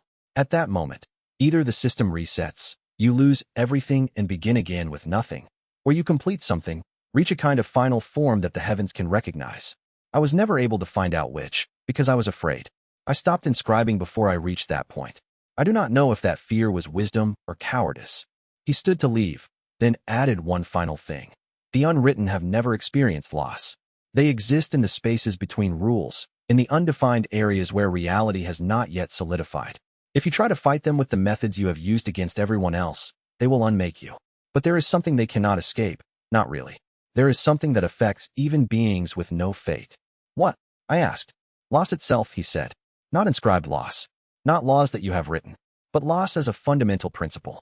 If you can make them understand what it means to lose something, you might be able to record that understanding as a law. But you will have to do it without the heavens' help. You will have to do it alone." He left without waiting for my response. I wrote in my journal, Loss 130, the warning from the previous Inverse Dao Root cultivator about overdraft and Dao collapse. Cost, the loss of any remaining illusion that my current methods will be sufficient. Benefit, the understanding that the unwritten can be inscribed against, but only through methods I have not yet discovered. Chapter 98, The 3-Day Vigil. The unwritten emissary arrived on the 4th day after the old beggar's warning. It appeared as a cultivator, human-shaped, cloaked, with a voice that seemed to come from multiple directions at once. But when I tried to read its inscription record in the Dao ledger, I found nothing. There was no entry. There was no record. The being existed, but it did not exist in any framework the heavens maintained. It came to me and said, "I am Voidmark. I have been sent to inform you that your Dao ledger will be dismantled. Your laws will be dissolved. Your memories will be returned to nothing." "Why?" I asked. "Because you are writing the universe into a shape that excludes us," Voidmark said. "Every law you inscribe is a law that defines what is. We exist in what is not. As you continue, the spaces where we can exist will shrink. Eventually, there will be nowhere left for us to live. So we will unmake you first." I opened my journal and wrote, Loss 131, the arrival of Voidmark. Cost, the revelation that the Inverse Dao Root has a natural enemy that exists outside the heavens framework. Benefit, The understanding that I need new strategies, new methods, something beyond what I have learned from Huang Kongwei and the previous cultivators. The emissary left, having given its warning. I spent the next 3 days in deep meditation, trying to understand what it would mean to fight something that could not be inscribed, something that left no record in the heavens, something that existed in the undefined spaces of reality. I called together Qin Failing, Su Yan, and Yu Binghe. There are beings called the unwritten, I told them. They predate inscribed law. They exist in the spaces between rules. My Tao ledger cannot inscribe laws against them because they have no fate to rewrite. Then how do we fight them? Su Yan asked. I don't know yet, I said. But Qin Failing, you once said something important. You said, things that predate law can still experience loss. That is the key. I need to understand what the unwritten can lose. Yu Bing has said, how do you inscribe against something that has no fate? I need to give them a fate, I said. I need to force them into a position where they have something to lose. Then I can inscribe against the loss. It was a framework for thinking, but not yet a strategy. The unwritten had no written record, no inscribable path. I would have to create something new, a method that did not rely on the heavens machinery, but on something more fundamental. I wrote in my journal, Loss 132, the 3-day vigil to understand the nature of the unwritten. Cost, the loss of any remaining certainty about my own methods. Benefit, the beginning of understanding that I will need to develop new frameworks, new theories, new approaches to the problem of inscribing the unrecordable. Chapter 99, The Proposal. I made a public announcement that echoed across the cultivation world. I announced that I was going to inscribe a law that defined the universe as a place where every space has a form, including all the in-between spaces. This was a direct existential threat to the unwritten, who lived in undefined spaces. I framed it as a philosophical declaration, a statement of intent about the nature of reality itself. I did not know how to actually inscribe such a law. I had never attempted anything on that scale. But I knew that the unwritten would respond to the threat, and that their response would be the key to understanding how to inscribe them. Voidmark appeared within hours. You cannot inscribe against us, it said. I am beginning to, I said. You do not have the capacity, Voidmark said. Then let me try, I said. And when I fail, you will have nothing left to fear from me. Voidmark was silent for a long time. Then it said, I will stop you. I will take action against this declaration. I will make it clear to all observers that your attempt is impossible. And in saying that, in committing to a specific action, in declaring that it would take a stance against my declaration, Voidmark made a mistake. It committed. It took an action that could be recorded. The Tao ledger registered it. Unwritten, Voidmark action committed. Inscription possible. For the first time, I felt something like relief. I wrote in my journal, Loss 133, the declaration that I would inscribe a law defining all space as having form. Cost, the safety of anonymity for the unwritten.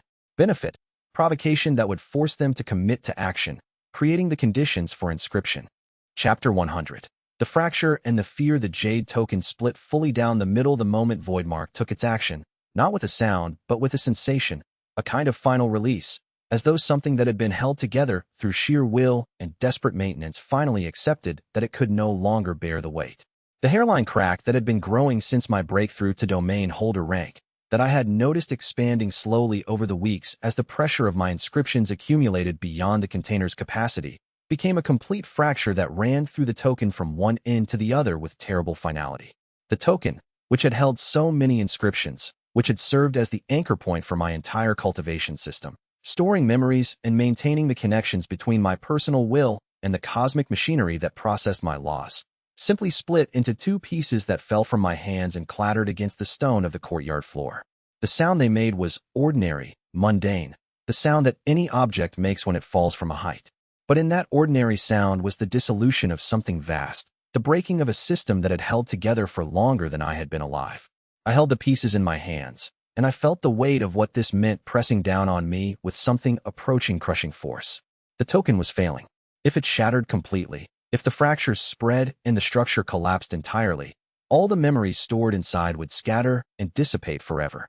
The personal record of my cultivation, the emotional anchors that had kept me connected to my own history, would be lost, not in the way that forgetting worked, but in a deeper way, as though the universe itself would forget that I had ever held those memories, as though they would cease to have existed in any sense beyond the moment they were lost.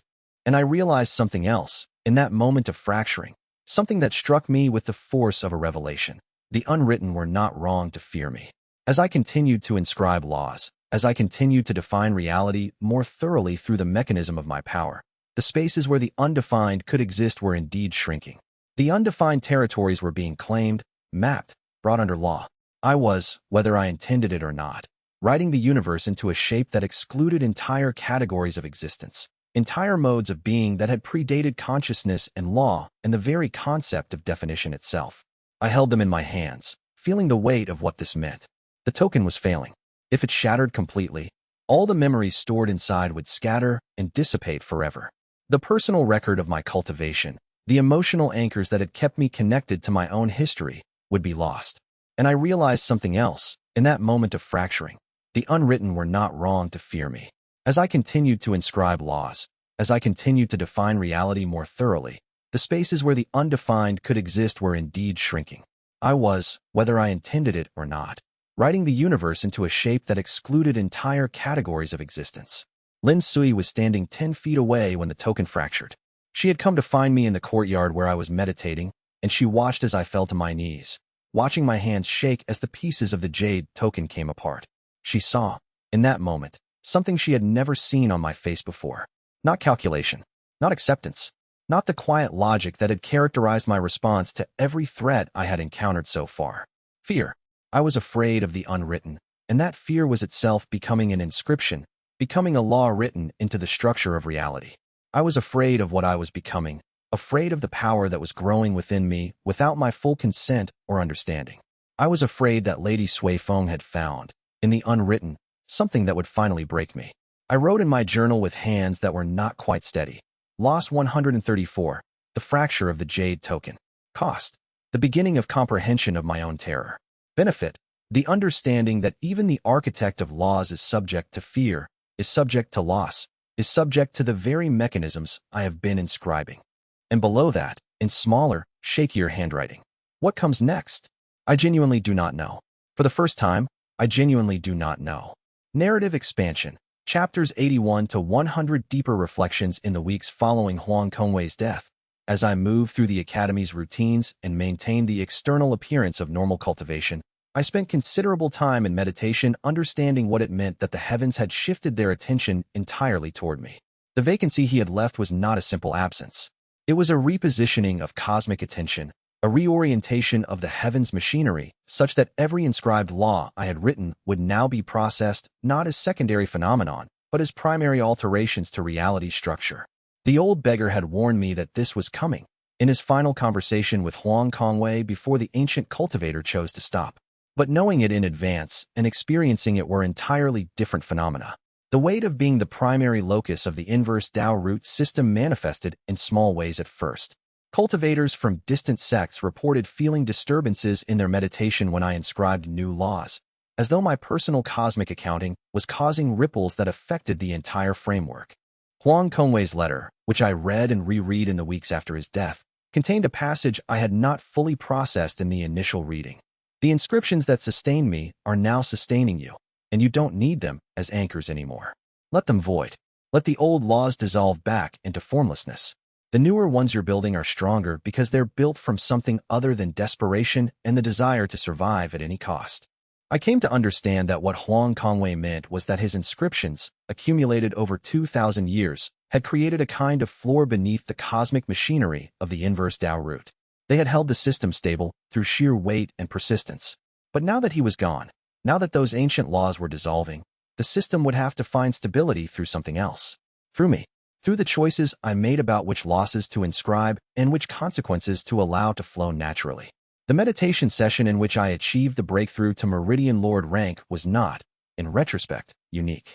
It was the culmination of weeks of meditation, weeks of reading through the Tao ledger, weeks of checking the mathematics of my inscriptions and verifying that they were working exactly as intended. What made that particular session significant was not the intensity of my focus or the power of my spiritual state, but rather a moment of absolute clarity regarding the nature of my own power. I was checking the propagation vectors of the inscriptions against Peng Zilong's family when I realized something. My constant checking, my persistent verification, my repeated attempts to ensure that the inscriptions were stable and working correctly, all of that was an attempt to control something that was fundamentally uncontrollable. The Inverse Dao Root did not ask for my permission to activate. It did not wait for my approval before triggering.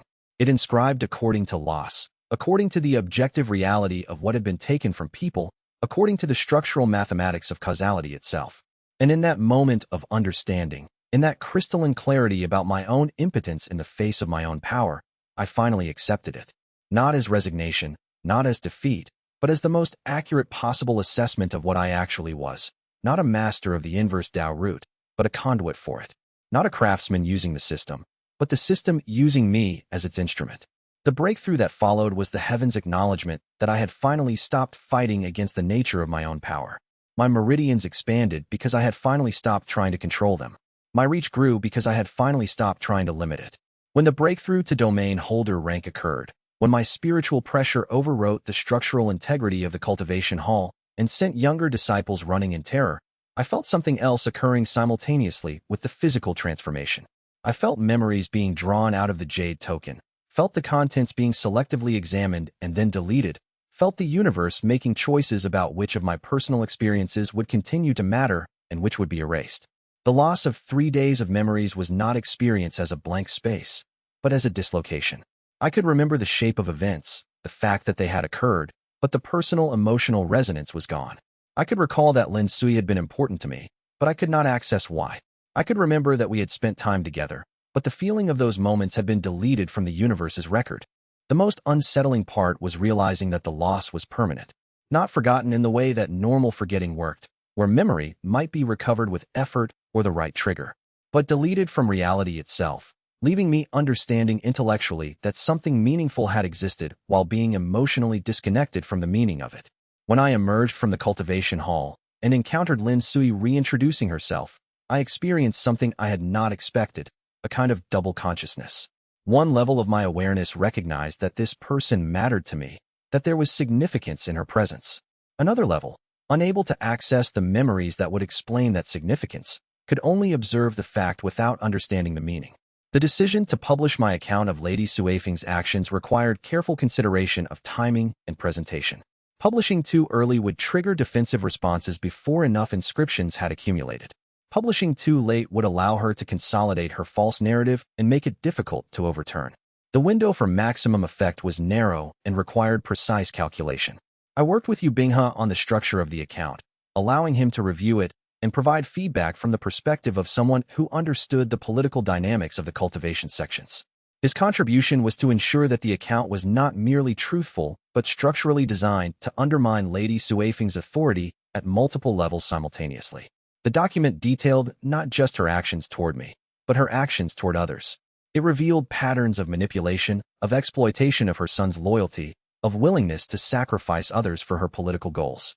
It presented a systematic account of how she had built her power through exploitation rather than genuine capability. When I published it at the Cross-Sect Summit, I did so knowing exactly what the effect would be. I was not seeking to prove myself right or her wrong. I was weaponizing her humiliation as inscription material. Every sect representative who felt betrayed by her false narrative would contribute to the force of the inscriptions taking form.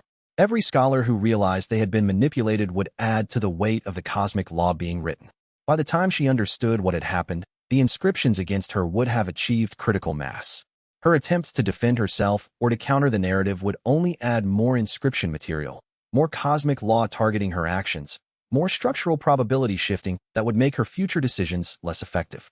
When the old beggar warned me about overdraft and Dao collapse, he was describing a threshold that the previous inverse root cultivator had encountered but never crossed.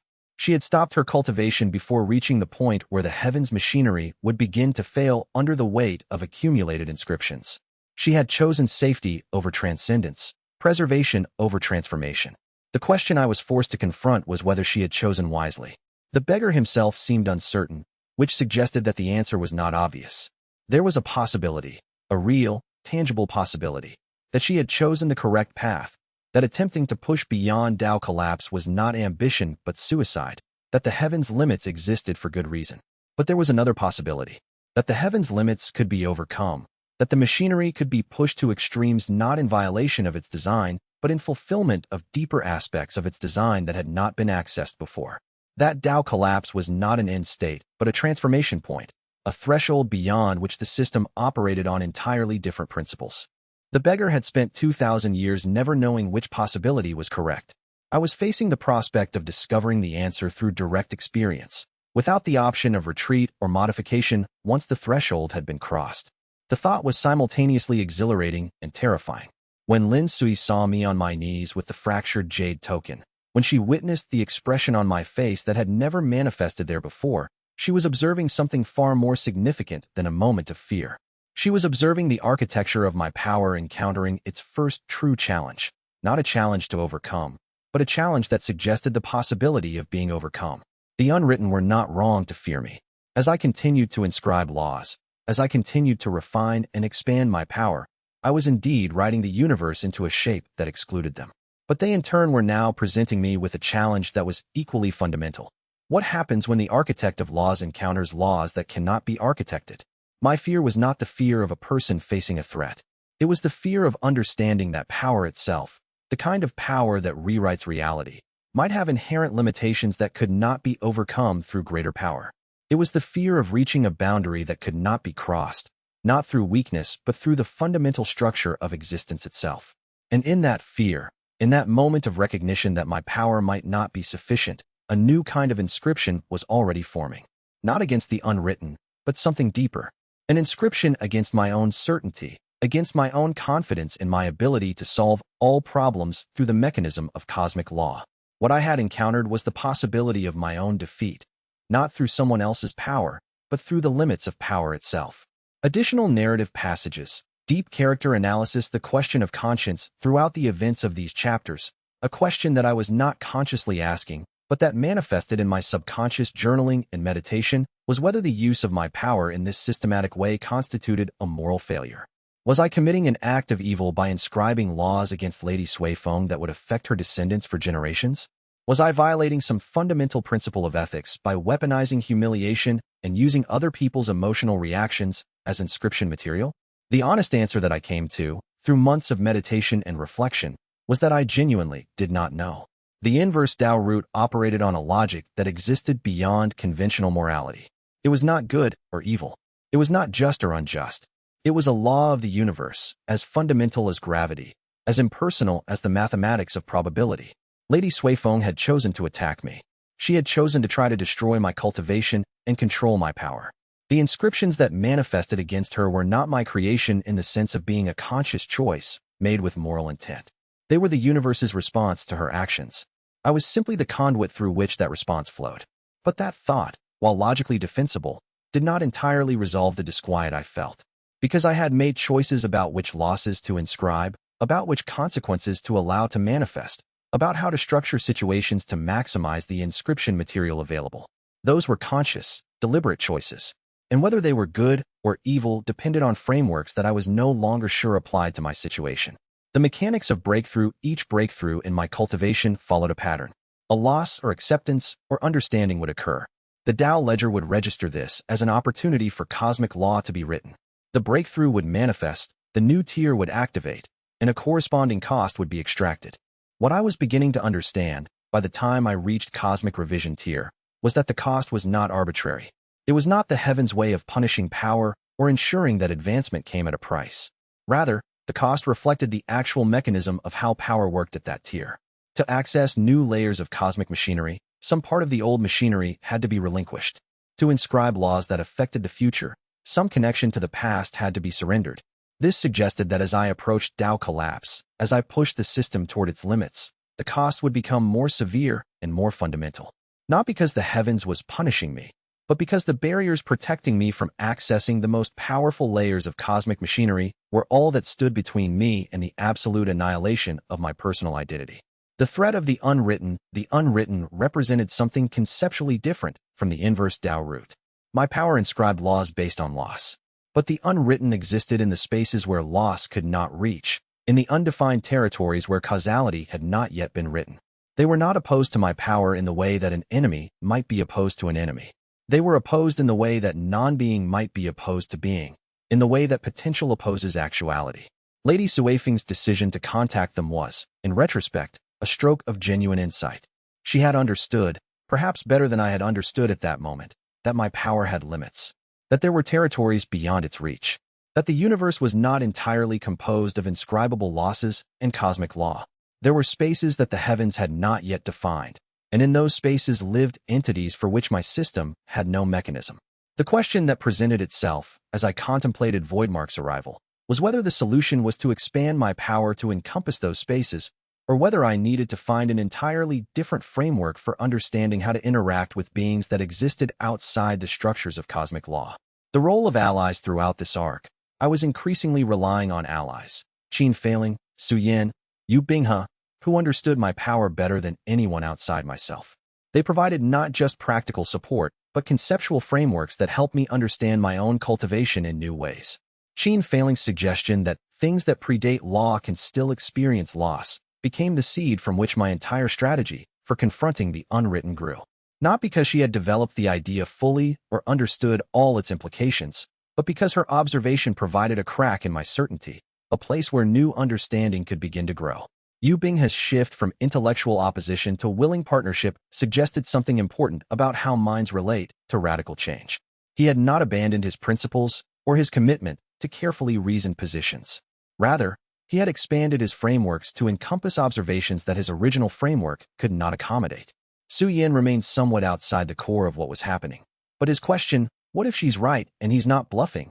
had planted a seed of doubt about the method reader that grew into a fuller understanding of the scholar's actual limitations. These three were not my servants or my subordinates. They were extensions of my own thinking, parts of a larger system of understanding that I could not have developed alone. And that realization, that my power, while vast, was insufficient without guidance and perspective from others, was perhaps the most important inscription being written during this entire arc, the philosophical dimensions of chapters 81 to 100, the nature of progress and cultivation. One of the central tensions that emerged during this arc was the question of whether progress and cultivation was actually progress, or whether it was simply the accumulation of power in a direction that had been predetermined by the nature of the Inverse Dao Root itself. The Dao ledger did not require my conscious decision to inscribe a law. It simply processed losses and converted them into cosmic regulations. My choice was not whether inscriptions would form, but whether I would work with the heavens' machinery or against it, whether I would accept the power or fight it, whether I would understand the process or deny it. This raised a disturbing possibility, that my cultivation was not something I was doing, but something that was being done through me. That my progression through the tiers, my accumulation of power, my ever-expanding influence over the structure of reality, all of that might be happening not because I had chosen it, but because the universe itself had chosen me as a vehicle for its own evolution. The previous inverse root cultivator had stopped, had chosen to halt her progress and preserve herself. This suggested that at some level, choice remained, that it was possible to refuse the power, to reject the progression, to maintain stability rather than pursuing advancement. But the moment the choice was made to continue, the moment one decided to accept the next breakthrough, to access the next tier, there was an implicit surrender to whatever force had been driving the progression in the first place. This was perhaps the most subtle of all the losses that my cultivation had extracted, the loss of certainty about whether I was the architect of my own power or merely its instrument. The question of legitimacy, the method reader's challenge, whether the Inverse Dao Root should be classified as legitimate cultivation or as a parasitic aberration, remained unresolved at the end of this arc. But the terms of the debate had shifted significantly. It was no longer a question of whether the system was good or evil, whether it contributed to stability or destabilized reality, whether it was parasitic or symbiotic. These binary framings had given way to a more complex understanding. The Inverse Dao Root existed at the intersection of multiple different forms of legitimacy. It was parasitic in some ways and symbiotic in others. It destabilized some structures while creating stability in others. It was neither good nor evil, but a force that operated according to its own logic. The method reader had been searching for a way to prove that the system was fundamentally illegitimate and should be eliminated. What he had instead discovered, through my demonstration in the debate, was that the system was fundamentally alien to the categories of legitimacy and illegitimacy that he was using. It was a way of relating to the universe that could not be judged by the standards of conventional cultivation because it operated on entirely different principles. This did not mean that the system was superior to conventional cultivation. It meant that the two operated according to incompatible frameworks, and any attempt to evaluate one in terms of the other's categories would necessarily fail. The political dimensions Lady Suifeng's campaigns against me had become steadily more sophisticated, moving from direct military action to political manipulation to the ultimate gambit of contacting the unwritten. Each escalation had revealed something about the limits of conventional power in the face of the inverse Dao Root. Direct military action could not succeed because the inscriptions were written into the fabric of decision-making itself. Political manipulation could not succeed because every action taken based on false assumptions generated new inscription material that targeted the manipulator. The contacting of the unwritten was, in some sense, an acknowledgement that the inverse Dao Root could not be defeated using any framework that operated within the heavens machinery. What remained was a challenge from outside the entire system of cultivated power, a challenge from beings that predated the heavens themselves, that existed in the spaces that the heavens machinery had not yet colonized. The significance of lineage, the breakthrough to cosmic revision tier, which granted me the ability to inscribe laws that affected entire bloodlines, carried implications that I was still processing at the end of this arc. If I had inscribed laws against Peng Zilong that would affect his descendants, then in some sense, the inverse Dao Root was now being written into the hereditary fabric of the cultivation world. Children born to those I had targeted would inherit not just their parents' cultivation potential, but also the inscriptions that were affecting that potential. The laws I had written would be part of their essential nature, woven into the texture of their existence from the moment of their birth. This raised the question of whether I was creating a new form of cultivation that would persist for generations, that would become part of the fundamental structure of how the next generation of cultivators developed. Was I creating a new lineage of power? Or was I committing a kind of cosmic crime, imposing my will on people who had not chosen it? The honest answer was that I did not know. And by the end of chapter 100, with the Jade token fractured and the unwritten moving toward direct confrontation, I was no longer confident that I would ever have the luxury of finding out. End of Arc 5. Chapters 81 to 100. Chapter 101. Voidmark arrived in the courtyard without crossing through the gate.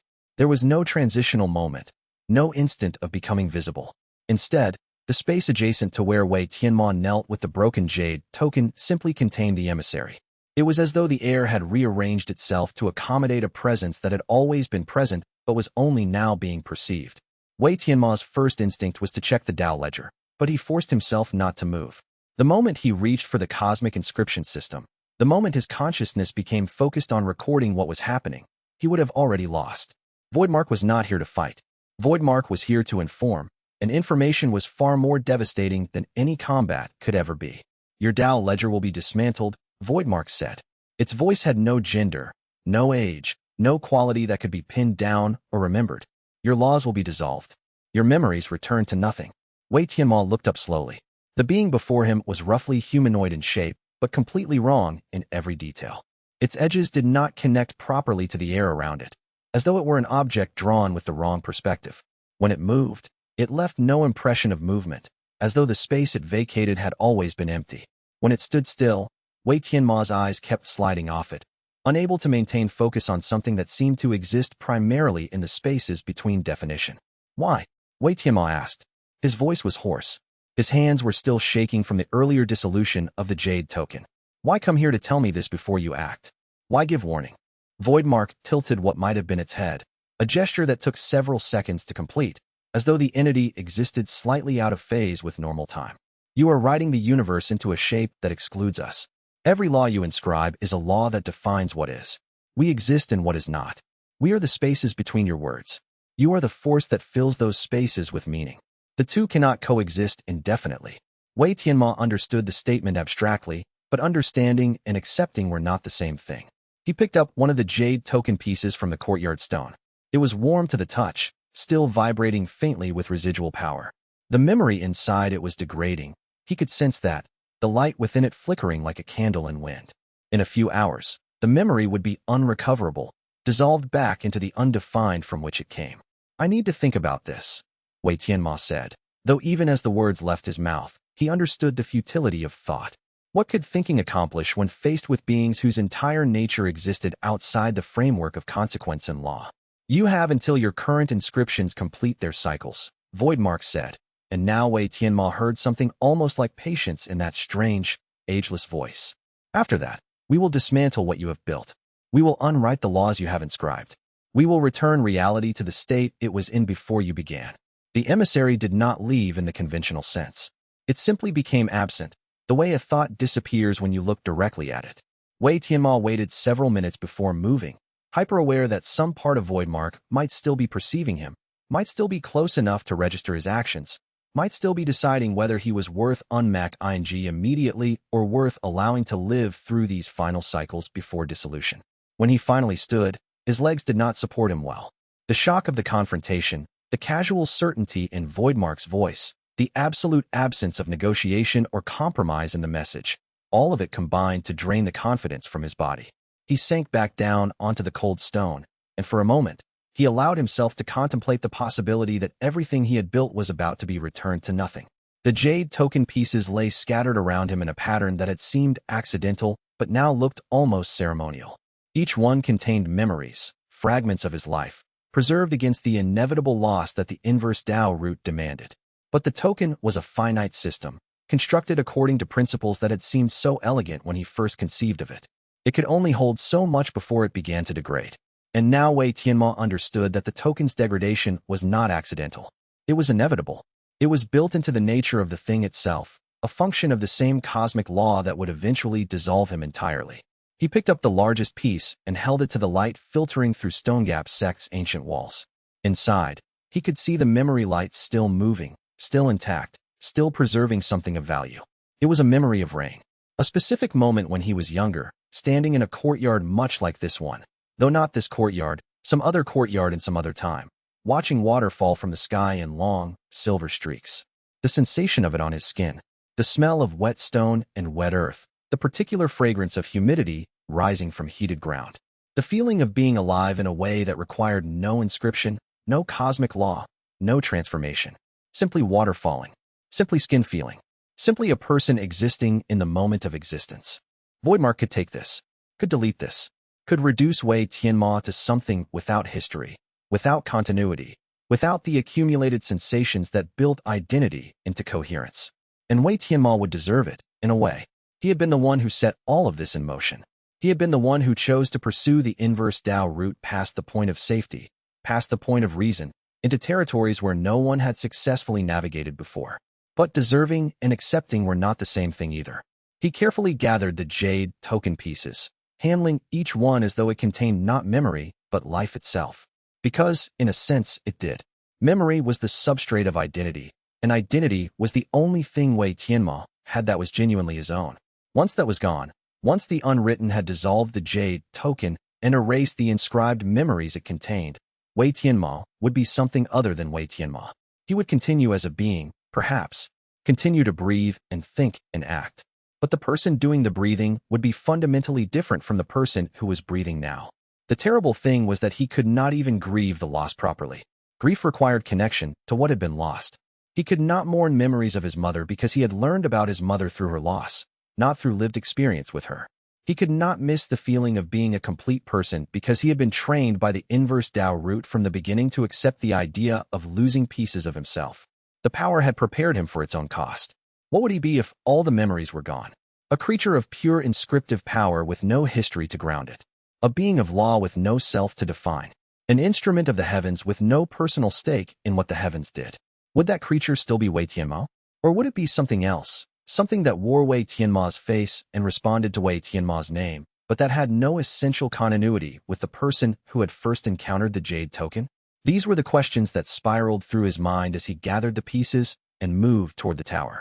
He stood and moved toward the tower. Qin Feiling, Su Yan, Yu Binghe. They needed to know what was coming. They needed to understand the full scope of the threat.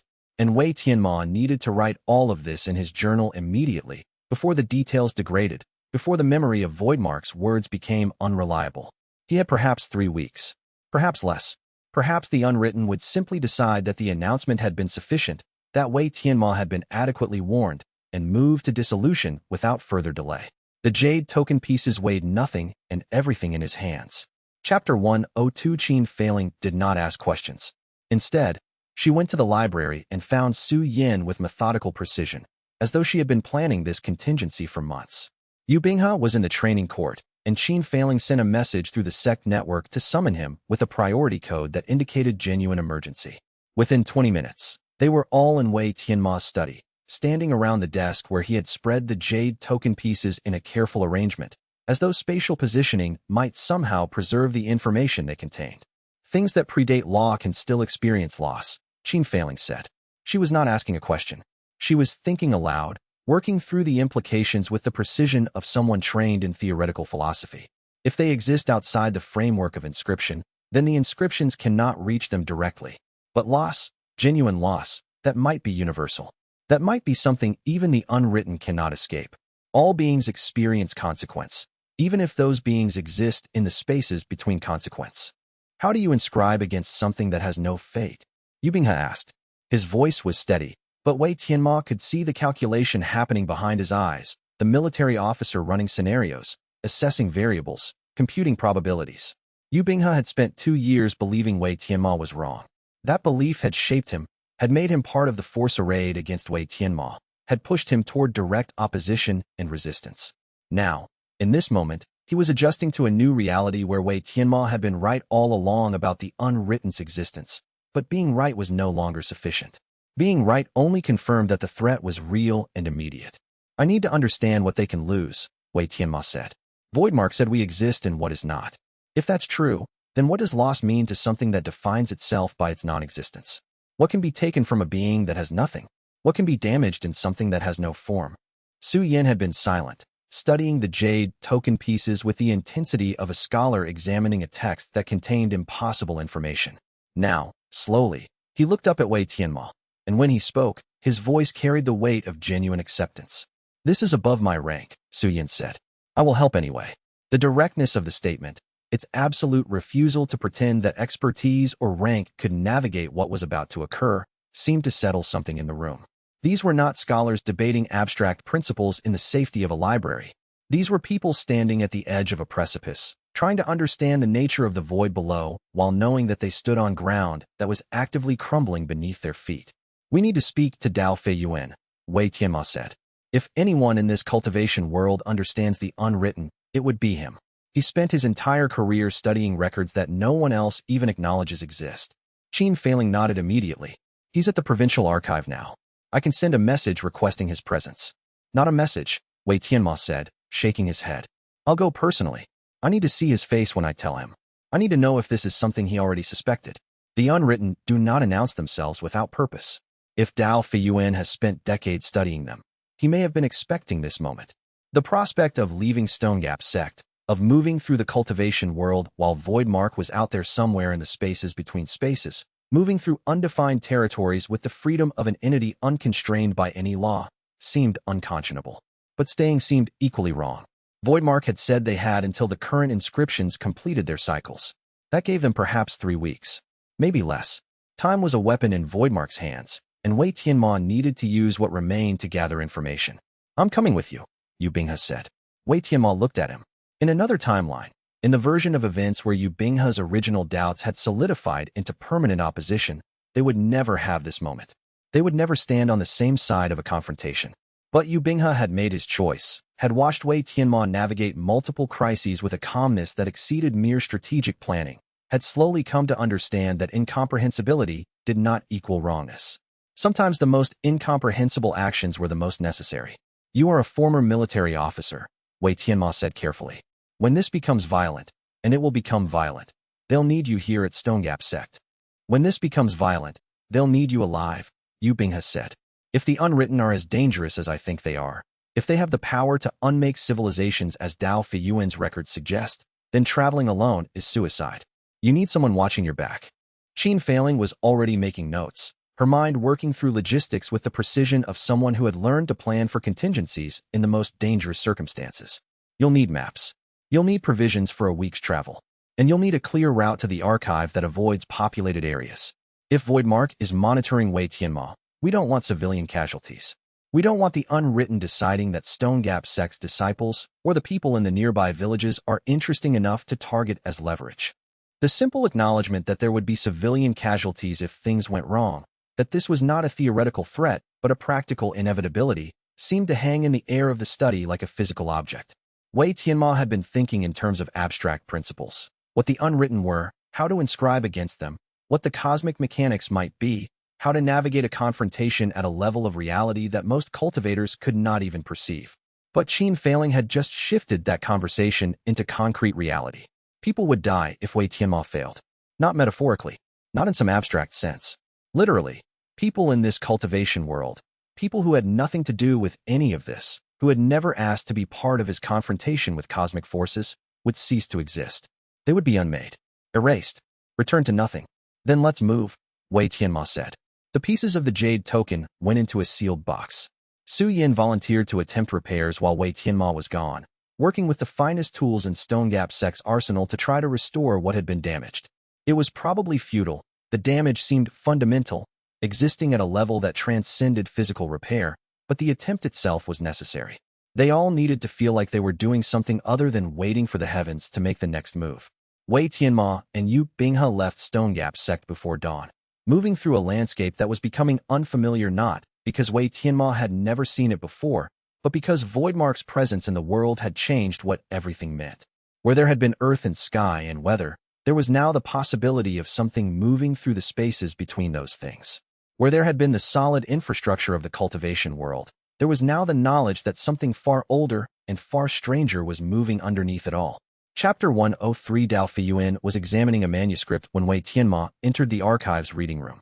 The scholar looked up slowly from the text, his hands stilling over the delicate paper as though he had been expecting this moment. His eyes, when they met Wei Tianmo's, carried the weight of decades of accumulated knowledge, and something more, a terrible, exhausted understanding of what the arrival of the unwritten would mean. He marked his place with an extraordinary care, preserving the context of his reading with the precision of someone who understood that attention to detail was a form of respect. Then he set the manuscript aside, his movements deliberate and final. Whatever work he had been doing, it was no longer important. The world had just fundamentally changed. You've encountered them, Dao Feiyuan said. It was not a question. The unwritten are real, Wei Tianmo said. And they are coming.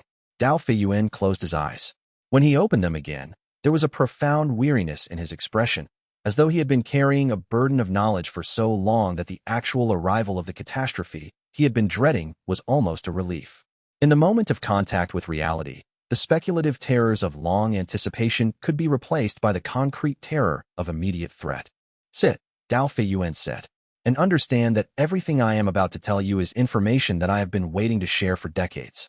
You are the first person I have ever met who might actually be able to comprehend it without your mind fragmenting under the weight of the implications. They sat.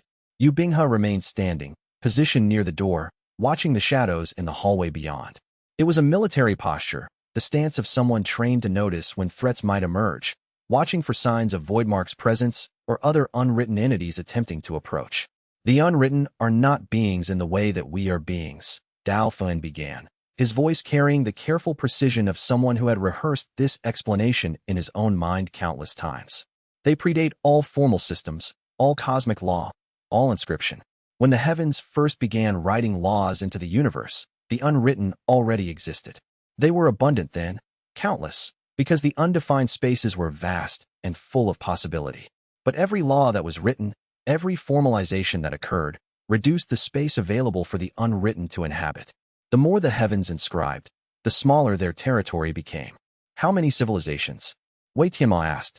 The question was not idle curiosity. Understanding the pattern of previous encounters with the unwritten might reveal the mechanics of how they could be opposed, or whether they could be opposed at all. Two that I have found detailed records of. There was a civilization 3,000 years ago that attempted something similar to what you are doing. They developed a system for inscribing laws based on the consequences of actions, much like your Inverse Dao Root. They were successful for perhaps 2 centuries. They created a world of order and predictability. But then the unwritten became aware of what was happening. The records become unclear at that point, but they describe a period called the dissolution. There are fragmented references to the unmade, to the return to nothing, to the silence. From what I can piece together from the oldest records, the entire civilization was systematically erased. Not defeated, erased, as though it had never existed. Wei Tianmo felt the weight of that sit across his shoulders, pressing down like the accumulated mass of 3,000 years. Not defeated, erased, which meant that opposition might not even leave a record of the opposition occurring. The second civilization occurred only 1,000 years ago, Dao Feiyuan continued, moving into material that seemed more real to him, more immediate, supported by more detailed sources. This one I have more detailed records of, because it was recent enough that some accounts survived in fragmented form. They discovered a way to make reality more defined, more structured, more resistant to the undefined. They believed they could eliminate the unwritten entirely by creating a universe so thoroughly written that there was no space left for the undefined territories to exist. Complete definition. Total law. No ambiguity. How is that possible? Wei Tianmo asked. If they are outside the framework of law, how can they interact with the defined world at all? Because, Dao Feiyuan said, and now his voice became very quiet. The boundary between defined and undefined is not a wall. It is permeable. Things slip between. Laws can be dissolved if something reaches through the boundary and pulls them back toward the undefined. The unwritten do not fight within the framework of law. They fight by refusing to let laws remain coherent. Yu Binghe shifted his weight slightly, a small gesture that indicated the processing of information that challenged every assumption he had made about how power and opposition worked. What you're describing is annihilation. Yes, Dao Feiyuan said without hesitation. But not of the people, necessarily. Of the order. Of the structure. The people themselves, some of them survive, but they survive into a world where all the systems that held reality together have collapsed, where there is no coherence, no pattern, no possibility of building on what came before. They become survivors in a world of pure chaos.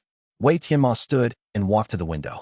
Outside, the archives gardens were displayed in perfect order, trees in rows, flowers in beds, water in channels that directed its flow with the precision of engineered systems. All of it written, in a sense. All of it dependent on laws that could be dissolved by a single act of negation from the unwritten. Are they evil? Wei Tianmo asked, needing to understand the fundamental nature of his opponent. Are they intentionally malicious? Do they enjoy dissolution? No, Dao Feiyuan said, and the simplicity of the answer was somehow the most terrible thing yet. That's what makes this so difficult. They are not evil. They are hungry. Reality defined too tightly leaves them nowhere to live. They are not attackers seeking conquest. They are refugees seeking habitat. The problem is that their habitat is the territory of non-definition, and everything you write into law is territory reclaimed from them. You are, in a sense, colonizing the space where they exist. You are turning the wilderness into farmland, and from their perspective, you are destroying their world as surely as they would destroy yours. Wei Tianmo felt the weight of that understanding settle on him. He had been thinking of the unwritten as invaders, as threats to be neutralized. But what if they were not invaders at all? What if they were simply beings defending their homeland against an inexorable tide of definition washing over everything? What if the dissolution of civilizations was not malice but desperation? The death throes of a species fighting for survival against a force that was methodically erasing the space where they could exist? Wei Tianmo turned back to face the scholar, understanding suddenly that he had been thinking about this problem wrong. This was not a conflict between good and evil, between order and chaos. This was a conflict between incompatible modes of existence. Like two species occupying the same ecological niche, one must give way or both must find a way to partition the available space. So what they want is space. Undefined space. The ability to exist. Yes, Dao Feiyuan said. And what you want is the ability to write laws into reality. Those desires are fundamentally incompatible. Not necessarily. Wei Tianmo said slowly, thinking through the principle as he spoke it, working through the logic in real time. If I could inscribe a law that reserves certain spaces as undefined, that protects regions of reality from my inscriptions, then both could exist. Both could have what they need. Coexistence becomes possible. Dao Feiyuan's expression shifted slightly, something that might have been hope flickering across his features before being suppressed. That is, a novel approach to the problem. But Wei Tianmo, before you get invested in that possibility, understand something fundamental. The unwritten do not negotiate. They do not come to you with terms and conditions. They come with the intent to dissolve everything that threatens their existence. And they are very, very good at dissolving things. Then I'll have to make them negotiate, Wei Tianmo said, confidence returning to his voice even as doubt remained in his mind. Qin Failing said something important. Things that predate law can still experience loss. If I can make the unwritten take an action in this world, if I can make them commit to something definable, then I can record that commitment. And once I record it, it becomes law. And once it's law, I can inscribe against it. The silence that followed was the silence of someone understanding that they were in the presence of a mind operating at a level that made conventional wisdom seem quaint, strategies seem simplistic. Dao Feiyuan did not argue against the logic.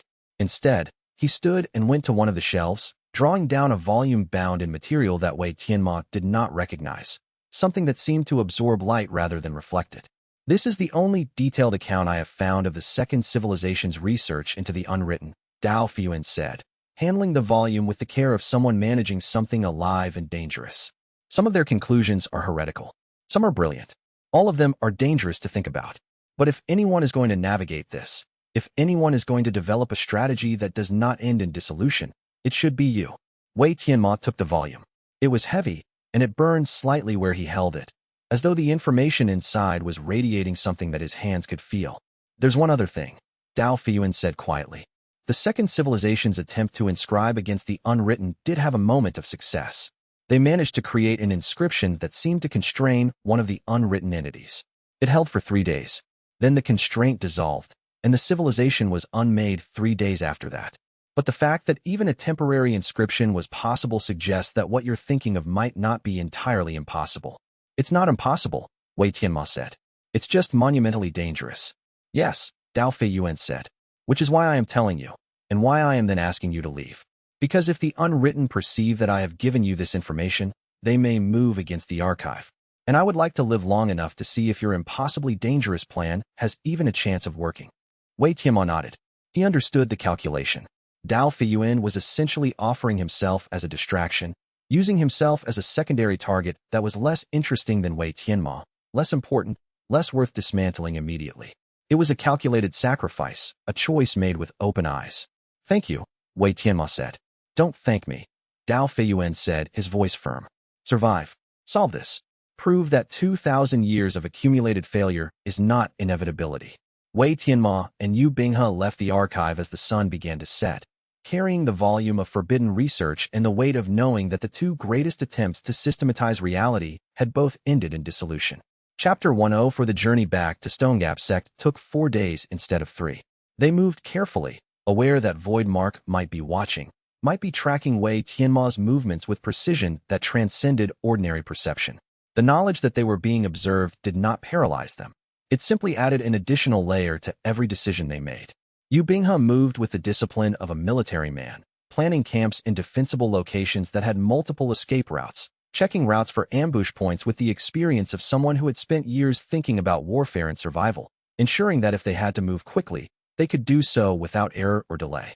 During the day, Wei Tianmo caught himself looking over his shoulder constantly. He felt the boundary between being watched and being hunted was terribly thin. Voidmark was out there somewhere, moving through the undefined spaces, existing in territory that no ordinary sense could perceive. What was the emissary doing? Was it following them directly, or was it content to let Wei Tianmo come to Stone Gap sect, knowing that confrontation would come regardless? On the final night, encamped in a small valley that provided natural concealment by rock formations that formed a natural amphitheater where sound would be contained and difficult to escape from. Yu Binghe's choice. Wei Tianmo opened the volume that Dao Fuyuan had given him. The text was written in a dialect of cultivator's script that was archaic but still readable, and the margins were filled with annotations from multiple hands, spanning what appeared to be centuries of study and reflection. The core argument was one that Wei Tianmo had intuited but never fully articulated. The unwritten could only be inscribed against if they committed to an action in the defined world. As long as they remained in the undefined spaces, moving through the boundaries between law and absence, they could not be recorded. But if they took a concrete action, if they manifested in some measurable way, then they became subject to inscription. They became categorizable. They became lawable. The second civilization's researchers had understood this principle. They had attempted to provoke the unwritten into action by creating a situation so definitionally offensive to them that they could not help but respond. The experiment had worked brilliantly, too brilliantly. The unwritten had responded. One of them had even been temporarily constrained. And then the entire civilization had been unmade, erased from history so thoroughly that only fragments of fragments survived. The annotations suggested that the failure was not in the principle, but in the scale. The second civilization had tried to inscribe against an unwritten entity that was very old, very large, very powerful. It would have been better, the annotators noted with the benefit of hindsight purchased through studying the ruins of a dead world, to attempt the inscription against a younger or smaller unwritten entity. Practice first, then attempt something more significant. Wei Tianmo sat with this reading until deep into the night, the fire burning low beside him, understanding that he was about to design his own destruction or his own transcendence. and that the line between those two outcomes was likely to be impossibly thin. Yu Binghe found him there in the darkness, still awake, still reading by the light of embers that were barely hot enough to illuminate the page. The former military officer sat down without asking permission, with the ease of someone confident in his place. I spent 2 years believing you were wrong, Yu Binghe said. I made choices based on that belief. I moved against you. I tried to gather forces to oppose you. I know, Wei Tianmo said. I was wrong about you being wrong, Yu Binghe continued.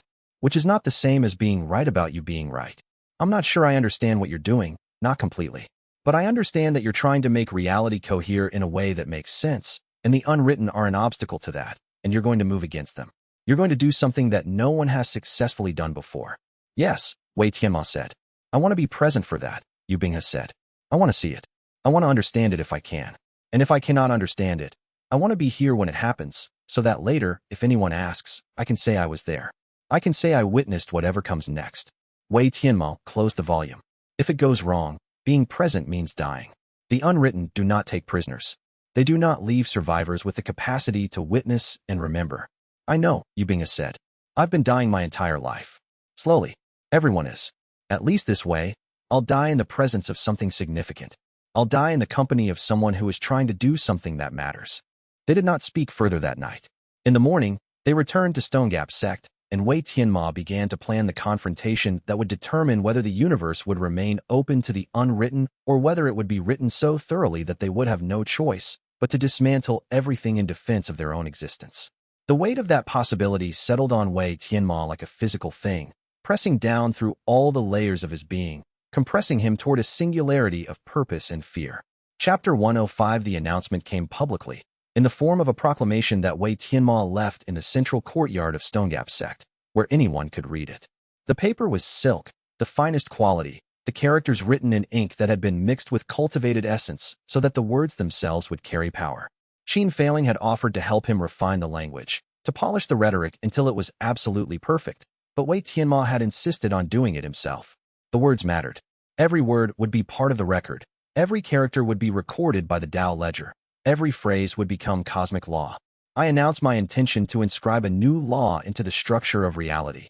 The proclamation read, this law will define the universe as a place where every space has a form, including all spaces that have heretofore been understood as in between, undefined, or outside the framework of formal law.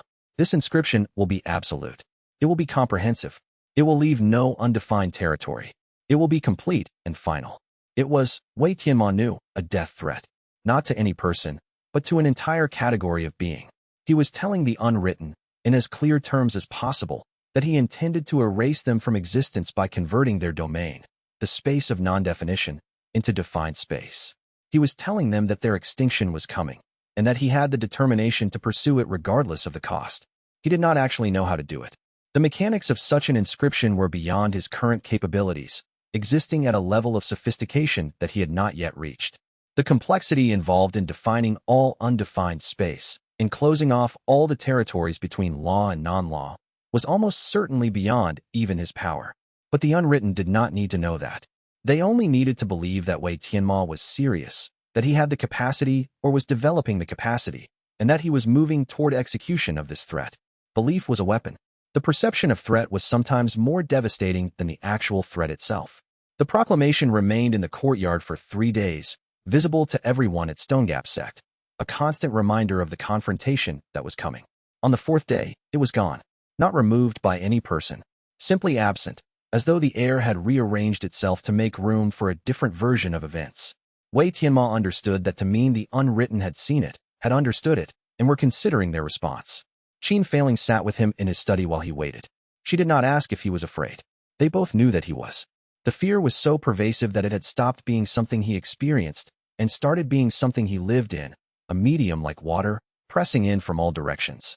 Instead, she made tea, and they drank it in silence, and the silence was its own kind of communication.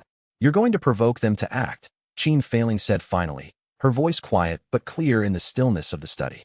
Yes, Wei Tianmo said. And once they act, you can inscribe against them. That's the theory. That's a good theory, Qin Failing said carefully. But Wei Tianmo, there's an assumption embedded in it. You're assuming that you can survive the process of inscribing against an entity that is actively trying to dissolve you. You're assuming that the act of recording their action won't result in your deletion before the inscription completes. What if the moment you try to record their action, they simply erase you entirely?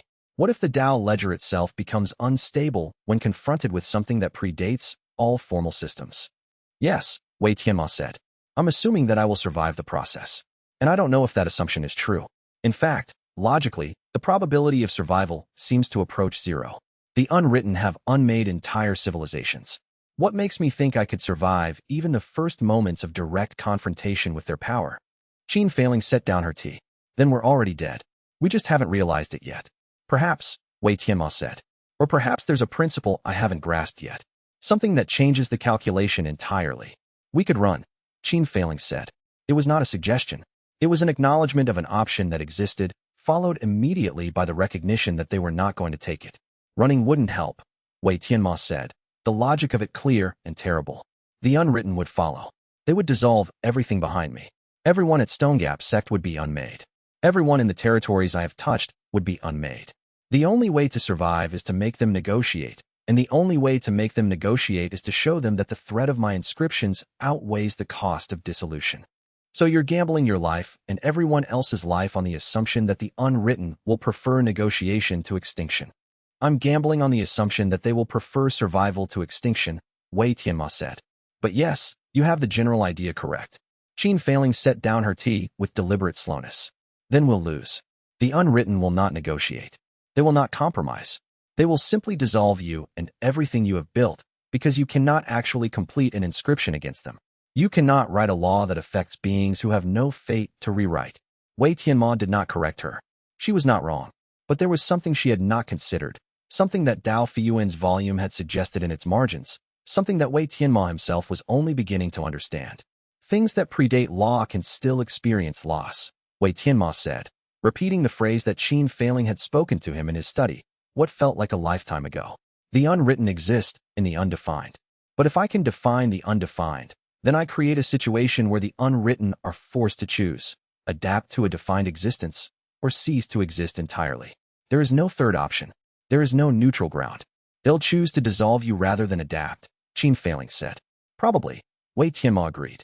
But the moment they make that choice, the moment they commit to dissolving me, I will have my inscription point. I will have their action recorded. And at that moment, the Inverse Dao Root will have something to work with. The waiting began after that. 3 days. 4 days. 5 days. Nothing happened. The cultivation world continued in its ordinary way.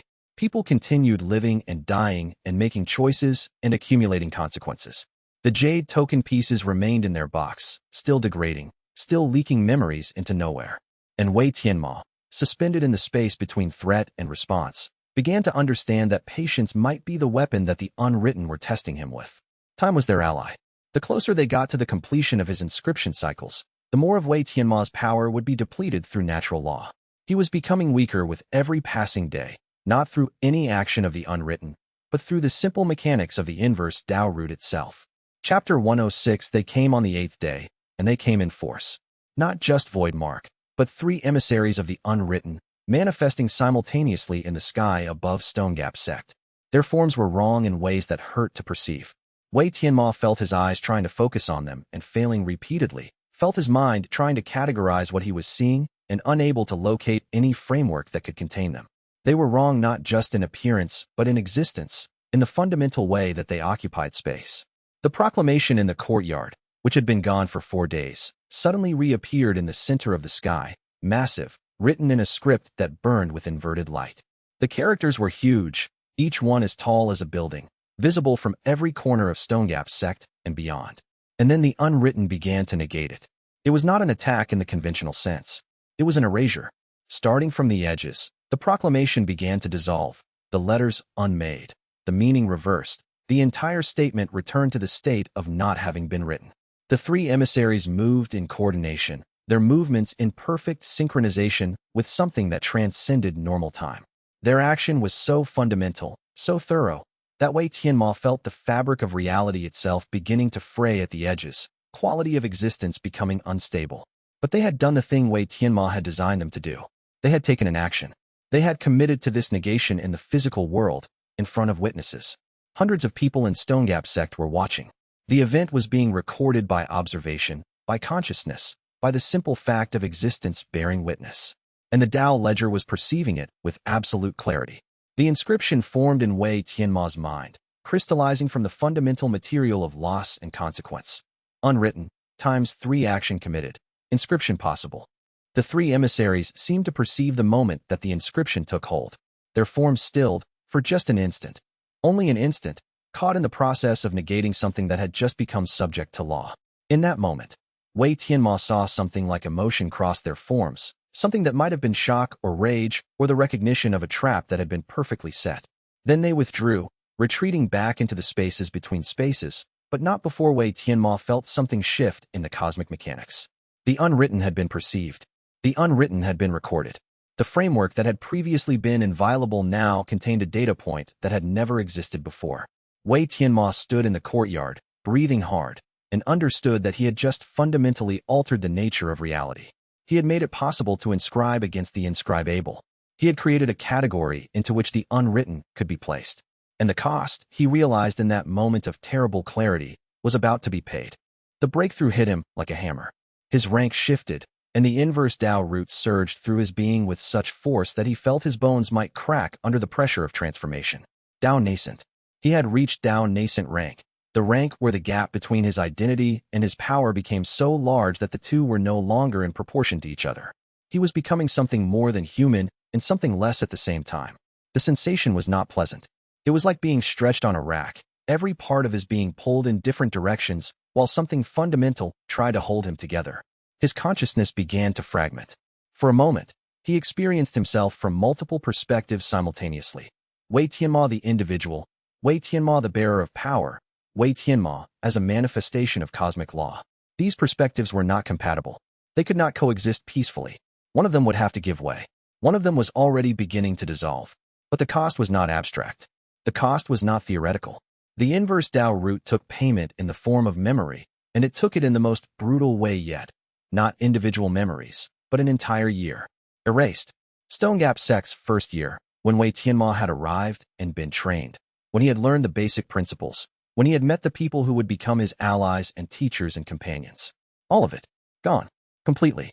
Like it had never happened. Like that year had belonged to a different person entirely. And Wei Tianmo was simply inheriting the consequences without the context.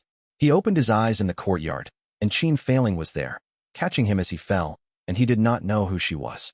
The knowledge that he should know, that this face was important, existed as an intellectual fact without emotional content. But she was holding him, and her grip was strong, and she seemed to understand that something fundamental had broken inside him. "What is your name?" Wei Tianmo asked, and the question cost him more than any inscription he had ever written, because it meant admitting that there was a person he did not know, a connection he did not have, a year of relationship that had been deleted from his consciousness as though it had never existed. "Qin Failing," she said, and there was something in her voice that suggested she had prepared for this moment, had understood that this might happen. "And you know me. You will remember. The Jade Token, the Dao Ledger inscribed memories of me in the token to preserve them. You can access them." He searched his mind and found them, memories of her, but as though they belonged to someone else, stories told about him to him by his own cosmic law. It was not the same as remembering. It was not the same as knowing her. But it was something, and it was the price of being able to inscribe against the unwritten. Chapter 107 The advancement to Dao Nascent rank manifested over the next 3 days, each moment bringing new crystallizations of power and new losses that accumulated like sediment.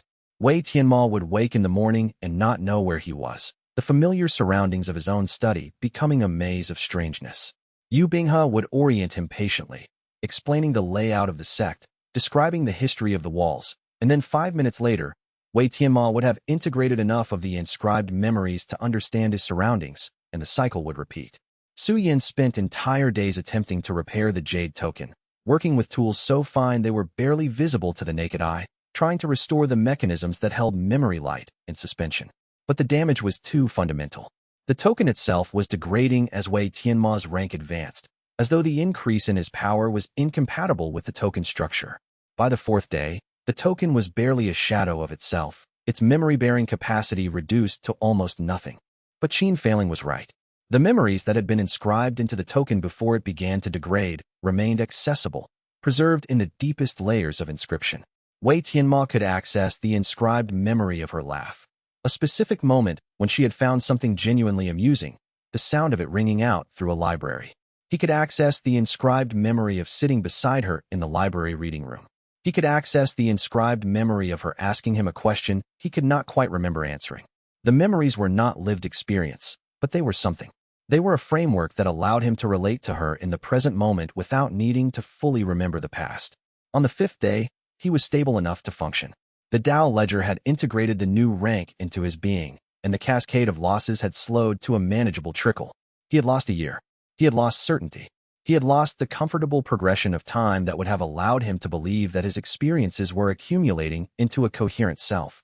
What he had gained was the ability to inscribe against the unwritten. The emissaries have not returned, Yu Binghe reported. But there are rumors that other unwritten entities have begun to gather at the boundaries of our territories. They're observing. They're testing the limits of the inscriptions you created. How many? Wei Tianmo asked. Unknown. At least a dozen distinct manifestations. Possibly more. They move through the undefined territories in ways that prevent accurate counting. Wei Tianmo understood what that meant. The unwritten were not going to withdraw. They were going to escalate. They were going to commit to full confrontation, because the alternative, allowing Wei Tianmo to master the principle of inscribing against them, was unacceptable. They would rather be destroyed than permit him to establish the precedent that even they could be subject to law. Send a message, Wei Tianmo said, to all the unwritten at the boundaries. Tell them that I am willing to negotiate. Qin Failing and Yu Binghe exchanged glances. You're going to negotiate with the unwritten? Qin Failing asked, disbelief clear in her voice. I'm going to offer them a choice, Wei Tianmo said. Adapt or face dissolution. They've never negotiated before, Yu Binghe said. Then it's time we gave them a reason to try, Wei Tianmo said. And so, at Tao nascent rank, missing a year of memories but possessing a framework through which to relate to those memories anyway, Wei Tianmo began the strangest negotiation in the history of the cultivation world. Not with words, but with inscriptions. Not with threats, but with possibilities. Not with the expectation of success, but with the determination to ensure that if failure came, it would come in a way that left space for the ones he loved to survive. Chapter 108. Lady Suifeng was watching from her compound in the Southern Territories, and for the first time in their entire adversarial relationship, she experienced something that approximated respect. The coastal war had become a secondary concern, almost irrelevant now that the fundamental nature of power itself was being rewritten at Stonegap Sect. The inscriptions that Wei Tianmo had written against her commanders were sufficient punishment for her actions. What mattered now was the incomprehensible confrontation unfolding at the sect, the evidence that Wei Tianmo had found a way to inscribe against the unwritten, the knowledge that reality itself was being rewritten at a scale that exceeded her capacity to influence it. She spent 2 days composing a message, revising it repeatedly, searching for the exact words that would communicate what she needed to say without revealing too much weakness. It was brief in final form. It was direct. It was an acknowledgement of defeat that carried within it the seeds of something that might have been admiration. I concede the coastal territory. The inscriptions against my commanders are sufficient punishment. I ask only that you leave my son alone. The message was sent through channels that had never been used before, routed through contacts that she had not spoken to in years, directed to Wei Tianmo through layers of indirection that were designed to preserve her dignity while maintaining the possibility that she was reaching out at all. Wei Tianmo received it in his study, 3 days after the unwritten manifestation, when he was still in the process of integrating the loss of a year's worth of memories into a coherent sense of self. He read it 3 times. Yu Jianlong was her son. That was the leverage point, the vulnerability that Wei Tianmo had never used, the option that had always existed but which he had refrained from exercising. Lady Suifeng was acknowledging that Wei Tianmo could have destroyed her through her son, could have created inscriptions that would have rendered Yu Jianlong unable to act, unable to think, unable to exist as an independent being. She was asking him not to do that. Wei Tianmo did not respond immediately. He could not, because to respond would be to make a commitment, and commitments right now were dangerous. He was in the middle of a negotiation with entities that could unmake reality. He did not have the luxury of guarantees. So the message remained unanswered, sitting in his mind like a weight, like a debt, like a question that demanded an answer he could not yet provide. The silence of non-response was itself a form of communication, and Lady Suifeng would understand it as such. She would know that Wei Tianmo was suspending judgment, holding his decision in abeyance, waiting to see how the larger confrontation resolved before settling the smaller ones. Instead, Wei Tianmo focused on the unwritten. The confrontation at the boundaries was escalating.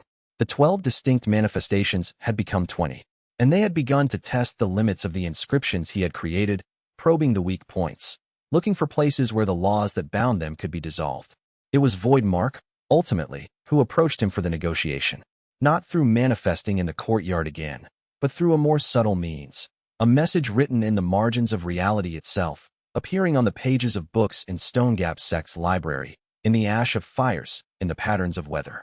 The message was carefully constructed to be visible only to Wei Tianmo, perceptible only to someone with his level of understanding. The message was simple: what do you want? Wei Tianmo understood that the question was not innocent. The unwritten were not asking what Wei Tianmo wanted for himself. They were asking what he wanted from them, what he wanted the universe to be, what he wanted existence itself to conform to. It was a probe, a test, a way of understanding whether negotiation was even theoretically possible. He wrote an answer in his journal, knowing that the unwritten would perceive it. I want a universe where both defined and undefined space exist. I want laws written into reality, but not everywhere. I want territories of form and territories of non-form. I want the heavens to function, but with edges, with borders, with spaces that remain undefined. The response came within hours. Single word, written across the sky in a script that inverted light itself. Unacceptable. And then the final escalation began. The pressure increased. The boundaries began to compress. The confrontation moved from verbal exchange to active threat, from negotiation to brinkmanship of the most dangerous kind. Chapter 109. Voidmark moved to destroy the Jade token directly. Wei Tianmo perceived it the moment the emissary began the action. A focused dissolution directed not at Wei Tianmo himself, but at the box where the token pieces were stored, at the most fundamental object that contained the inscribed memories that had allowed Wei Tianmo to survive the loss of an entire year. Wei Tianmo activated every inscription he had against Voidmark simultaneously, not sequentially, which would have given Voidmark time to adapt, not in a measured way, which would have allowed for calculation and response, but all at once, an overwhelming cascade of active laws all targeting a single being at once. It was too much, too fast, too intense. The Dao ledger registered the cascade as it occurred, recording each activation. Inscription 47, Voidmark's dissolution negated. Inscription 89, Voidmark's flight arrested. Inscription 123, Voidmark's form constrained. Inscription 156, Voidmark's negation reflected. On and on, dozens of inscriptions activating in rapid succession, each one firing with the intensity of accumulated power. Wei Tianmo felt the Dao ledger beginning to strain under the load, felt the cosmic mechanics beginning to fracture under pressure that they had not been designed to sustain. Voidmark shrieked, not a sound that existed in normal space, but a vibration through the undefined, a negation of negation, a dissolution that attempted to dissolve the inscriptions themselves rather than the being they targeted. And it was working. The inscriptions were beginning to fail, to collapse, to return to the undefined state from which they had emerged. But in the moments before failure, Wei Tianmo pushed harder. He opened every inscription he could access and directed them all toward the single emissary, creating a cage of law so dense that even Voidmark's dissolution could not penetrate it quickly enough. Voidmark was trapped, constrained, unable to act freely for the first time in its existence. And that was when the overdraft fully manifested. The Dao ledger, unable to sustain the weight of so many active inscriptions simultaneously, began to collapse into itself. Older laws voided themselves in rapid succession. Wei Tianmo felt them vanishing, felt the years of carefully constructed frameworks dissolving, felt the power that he had built up over the course of the story's progression being systematically erased. It was worse than any loss yet. It was not a single memory that disappeared. It was entire systems, entire domains of understanding, entire relationships between Wei Tianmo and the cosmic order that had allowed him to function. And yet, in the midst of that collapse, Voidmark remained bound. The emissary, constrained by inscriptions that should have failed but which persisted despite the overdraft, realized that it had been maneuvered into an unacceptable position. It could dissolve Wei Tianmo, but only by dissolving the inscriptions that bound it first. And if it dissolved those inscriptions, the remaining laws would still prevent it from acting freely. Wei Tianmo fell to his knees as the cascade of dissolution continued. Around him, the Dao ledger's active laws were vanishing like a library burning. But Voidmark remained inscribed. And in that moment, Wei Tianmo understood that he had succeeded. The precedent had been established. The unwritten could be inscribed against. And the cost was the dissolution of everything Wei Tianmo had built to achieve that possibility. He could feel it happening. The inscriptions he had carefully constructed falling away like sand through fingers. The defensive systems he had layered so painstakingly. The redundancies he had built to protect against exactly this kind of cascade failure. All of them dissolving in sequence. It was like watching a tower collapse, each level falling in succession, each collapse clearing the way for the next one to fail. And he was conscious for all of it, aware of each inscription's death as the Dao ledger recorded their dissolution and added the records to the growing list of voidings. Somewhere in the back of his mind, Wei Tianmo registered that this was worse than losing the Jade token. This was worse than losing a year of memories. This was the fundamental structure of his power tearing itself apart. The carefully balanced systems that had allowed him to inscribe without destroying himself in the process. All of them gone now, vaporized in the cascade. What would remain was only the core, the absolute bedrock of the Inverse Dao Root. Everything else, all the sophistication, all the refinement, all the years of careful work, reduced to ash. And still, Voidmark remained bound. The oldest inscriptions held. The foundational laws persisted. Because they were woven so deeply into reality that to unmake them would be to unweave the universe itself. They had become not just laws but infrastructure, not just inscriptions but the skeleton upon which everything else hung. Chapter 1:10 The overload lasted for an hour. Wei Tianmo remained on his knees throughout it, watching the list of active laws shrink rapidly, feeling each inscription's dissolution like a small death, like a piece of himself being deleted. 200 inscriptions voided. 300. 400. The numbers climbed higher, a cascading failure that threatened to erase the entire foundation that Wei Tianmo had constructed. He could perceive each one as it dissolved. The inscription against Lady Suifeng's eastern commanders, gone. The inscriptions maintaining political stability in the coastal territories, gone. The protections he had placed on the younger disciples, dissolving. All of them. Each one that vanished felt like a specific loss, a particular grief. These were not abstract loss. These were anchors to the world, connections to the people and places he had shaped, and they were all being unmade. Yet he could not stop the process. He could not even slow it down. The cascade was self-sustaining now, each inscription's failure destabilizing the ones around it, creating a chain reaction that fed on itself. This was what overdraft looked like from the inside. Not violence, but systematic failure. Not attack, but entropy made manifest. And yet, through it all, Voidmark remained constrained. The oldest inscriptions, the first ones Wei Tianmo had created, those remained active. They did not fail because they were already so integrated into the fabric of reality that they could not be unmade without breaking the heavens themselves. They had become foundational, structural, part of the ground layer upon which all other inscriptions had been built. To unmake them would require rewriting the fundamental constants of the Inverse Dao Root itself. Qin Failing was there. Wei Tianmo did not know how long she had been there. Time had become unreliable. But she was sitting beside him, not touching him, but present in a way that communicated that he was not alone in this dissolution. You bound them, Qin Failing said. It was not a question. One, Wei Tianmo said. His voice was barely functional. One unwritten entity, constrained. The others have withdrawn. How much did it cost? Wei Tianmo attempted to make an assessment of what remained. The cascade had slowed, the dissolution completing its final phases. What was left was perhaps a third of what had been active before. 1,000 inscriptions, maybe more, had been voided into non-existence. Everything that I built after Chapter 60, Wei Tianmo said. All of the refinements, all of the defensive systems, all of the careful layering of laws. Gone. Are you still yourself? Qin Failing asked. Wei Tianmo did not answer immediately. The question was more profound than she realized. He had lost a year of memories. He had lost hundreds of inscriptions. He had lost the coherent framework that had allowed him to understand his own power. Was there a continuous Wei Tianmo across all of that dissolution?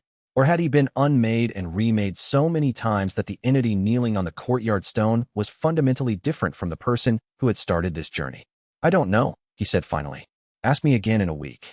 The Dao ledger stabilized over the next 2 days. The cascade of dissolution completed, and what remained was a strange new landscape. The foundational inscriptions, the oldest and most powerful ones, intact. The newer, more refined versions, gone. It was as though Wei Tianmo had been forced to revert to an earlier version of himself, but with the knowledge of everything he had lost in the process. Voidmark remained inscribed, and the other unwritten entities remained withdrawn. The negotiation had not occurred. The compromise had not been reached. But the precedent had been established, and that was perhaps enough. It was enough to demonstrate that the unwritten were not invulnerable. It was enough to show that even beings that predated law could be subject to law if the cost were high enough. And Wei Tianmo had paid that cost. He paid it daily now, in the form of missing knowledge, missing inscriptions, missing the year that the jade token could no longer preserve. But he was still here, and Voidmark was still bound. And reality, for the moment, remained coherent. Chapter 1:11 The morning after the cascade finally stabilized was the first moment Wei Tianmo had experienced something approaching peace since Voidmark's initial arrival. The courtyard was quiet. The inscriptions that had been burning through the night had cooled into inactivity. The sky, which had been wrong in multiple ways during the confrontation, had resolved back into conventional clouds and light. Qin Failing was making breakfast when Wei Tianmo stumbled into the kitchen, still disoriented from the dissolution, still recovering from the sense that his own being had been vaporized and then reassembled imperfectly. She did not ask how he was. Instead, she set food in front of him and watched him eat with the attention of someone monitoring whether a fundamental system was still functioning. The other unwritten have been silent for 12 hours, Yu Binghe reported when he arrived. They're consolidating, regrouping. They haven't withdrawn entirely, but they're no longer actively probing the boundaries. How is Stonegap sect? Wei Tianmo asked. Stable. The cascading inscriptions dissolved about 200 of the stability laws that protect the sect structure, but it's holding. Su Yan and the other disciples are conducting repairs. Nothing critical is failing. Casualties? Minor.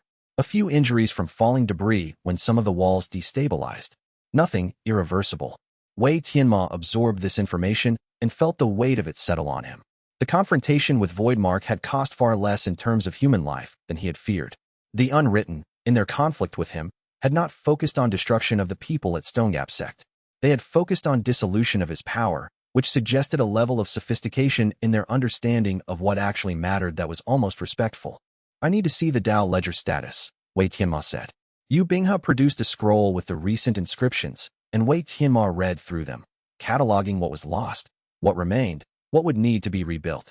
The foundational inscriptions were still there, the ones that had created the basic framework for his power, the ones that established the Inverse Dao Root itself.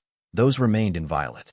But the refinements, the sophistications, the careful layering of secondary systems, all of that was gone. He had been reverted to an earlier version of himself, more primitive, less refined, but somehow more honest. The power was less elegant, but more direct. The mechanics were less subtle, but more effective. I need to make a decision, Wei Tianmo said, and he was speaking to all of them now. Qin Failing, Yu Binghe, Su Yan, who had entered the room during the conversation. His voice was steady, but there was something in it that suggested the weight of genuine uncertainty. About what? Qin Failing asked. About what comes next, Wei Tianmo said. Voidmark is constrained but not destroyed. The other unwritten entities are still out there, still testing the boundaries of what I have created. And I have only degraded my own power in the process of achieving this constraint. I can continue forward. I can attempt to inscribe against the remaining unwritten entities, but each inscription against them will cost me more memories, more inscriptions, more of the framework that makes me cohere as a singular being. By the time I finished, if I could finish at all, there might be nothing left of Wei Tianmo except the bare mechanism of power, operating without purpose, without connection to anyone or anything. Or I can accept that this is the limit, that this is as far as I can go. That Voidmark remains constrained, the other unwritten withdraw, and reality finds a new equilibrium where both the defined and the undefined have space to exist. A stable state. Not perfect, but survivable. What do you want to do? Su Yan asked. I want to survive, Wei Tianmo said. I want the people at Stonegap sect to survive. I want the cultivation world to continue. And I want reality to remain open to the possibility of something beyond inscription. Then stop, Qin Failing said. You've proven your point. You've established the precedent. Accept that as victory. Wei Tianmo did not respond immediately. The problem with accepting victory was that victory implied an endpoint. And Wei Tianmo had learned through every chapter of his journey that endpoints did not exist in the presence of the Inverse Dao Root. There was only the next chapter, the next confrontation, the next cost waiting to be paid. But maybe, he thought, maybe that was only true if he kept moving forward. Maybe there was a possibility of stopping, of accepting limitation, of allowing the universe to remain partially undefined. He would wait and see if the other unwritten entities agreed. Chapter 112 The morning after Voidmark's constraint was finalized, Wei Tianmo woke in his study to find Qin Failing sitting beside him. She had remained through the night, not touching him, but present, watching his face to ensure that he continued to breathe, that the person who was sleeping was still, in some fundamental way, Wei Tianmo. He did not immediately know who she was. The loss of the year of memories meant that his relationship to her existed only in the inscribed memories that the Tao ledger had preserved. So for 3 minutes, Wei Tianmo experienced the disorientation of seeing a face he should recognize, knowing intellectually that this person was important, but not feeling that importance, not remembering why. Then the inscribed memory surfaced, her laugh, preserved in the jade token before it degraded, accessible through the Tao ledger's recall system. The memory of her laugh triggered something else, a recognition that this was Qin failing, that she had been important enough to warrant inscription in the jade token, that her presence beside him now was not incidental but fundamental. You remembered, she said. She was watching his face, reading the progression from confusion to recognition. Yes, he said. It was not true that he had remembered in the conventional sense, but he had accessed memory, and in this new landscape where memory itself was becoming unreliable, that was sufficient. She did not ask what it had cost. Instead, she helped him to the window, where he could see the courtyard and the world beyond. The sun was rising over Stonegap Sect with the quality of sunrise everywhere. Inevitable, ordinary, exactly what should happen. And yet, underneath that ordinariness was the knowledge that reality was being held together by inscriptions, by laws written in consequence, by the power of a single cultivator who had sacrificed almost everything to prevent the unwritten from dissolving everything. Wei Tianmo stood at the window and tried to piece together who he was. There was Wei Tianmo the cultivator, that much was clear. There was Wei Tianmo the bearer of the Inverse Dao Root. That was evident from the power he could feel thrumming through his being. There was Wei Tianmo the enemy of Lady Sui Feng, the victor against the method reader, the one who had bound the unwritten. But the Wei Tianmo who had arrived at Stonegap Sect for the first time, who had met these people and learned to trust them and built something together, that person was gone, completely erased. The strange thing was that it hurt less than he might have expected. The pain of losing memories would presumably have been immense if he could remember having them to begin with. But since the memories were deleted, he could not experience the specific pain of their loss. He could only understand abstractly that something precious had been taken from him. It was like knowing intellectually that a person had died, without ever having met them or formed an attachment to them. The grief was theoretical rather than real.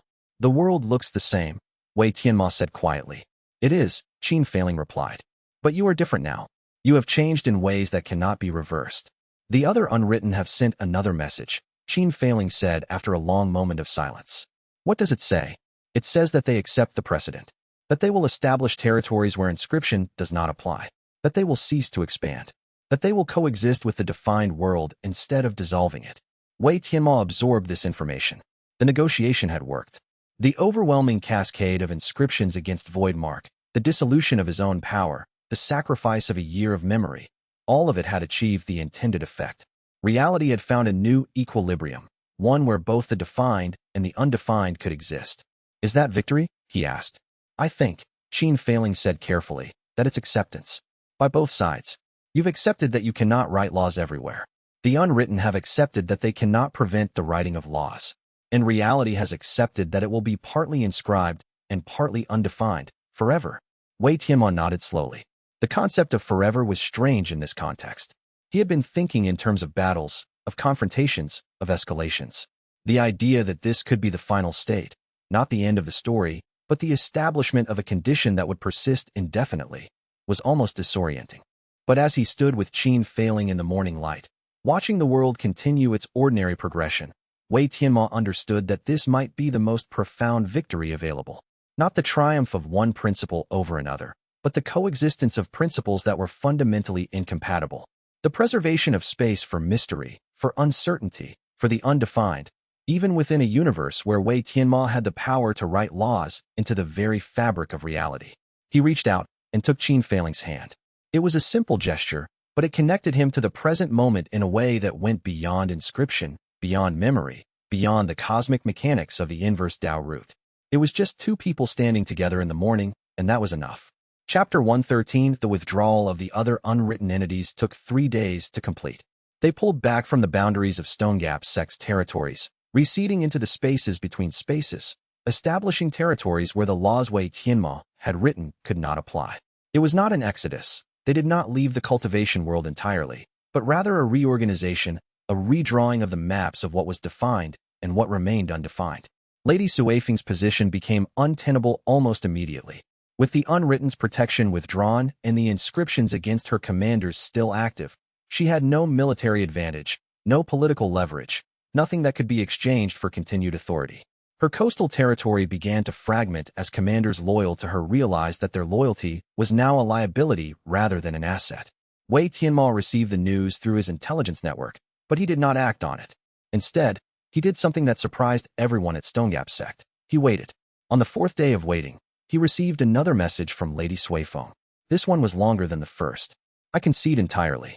You have proven that your power exceeds the scope of any resistance. I am withdrawing from public life.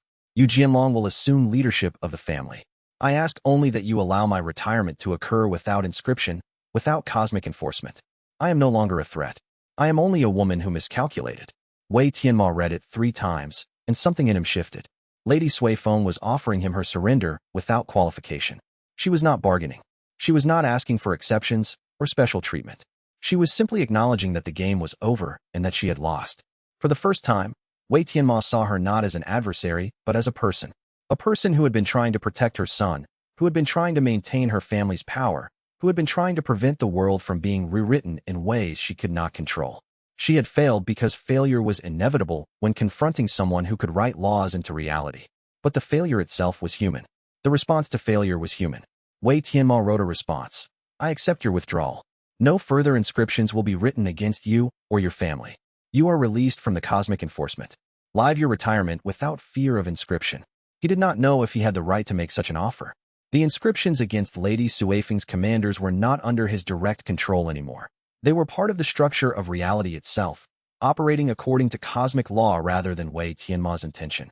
But he wrote it anyway, because the alternative was to let her live in fear, and Wei Tianmo had caused enough suffering to satisfy any cosmic principle of balance.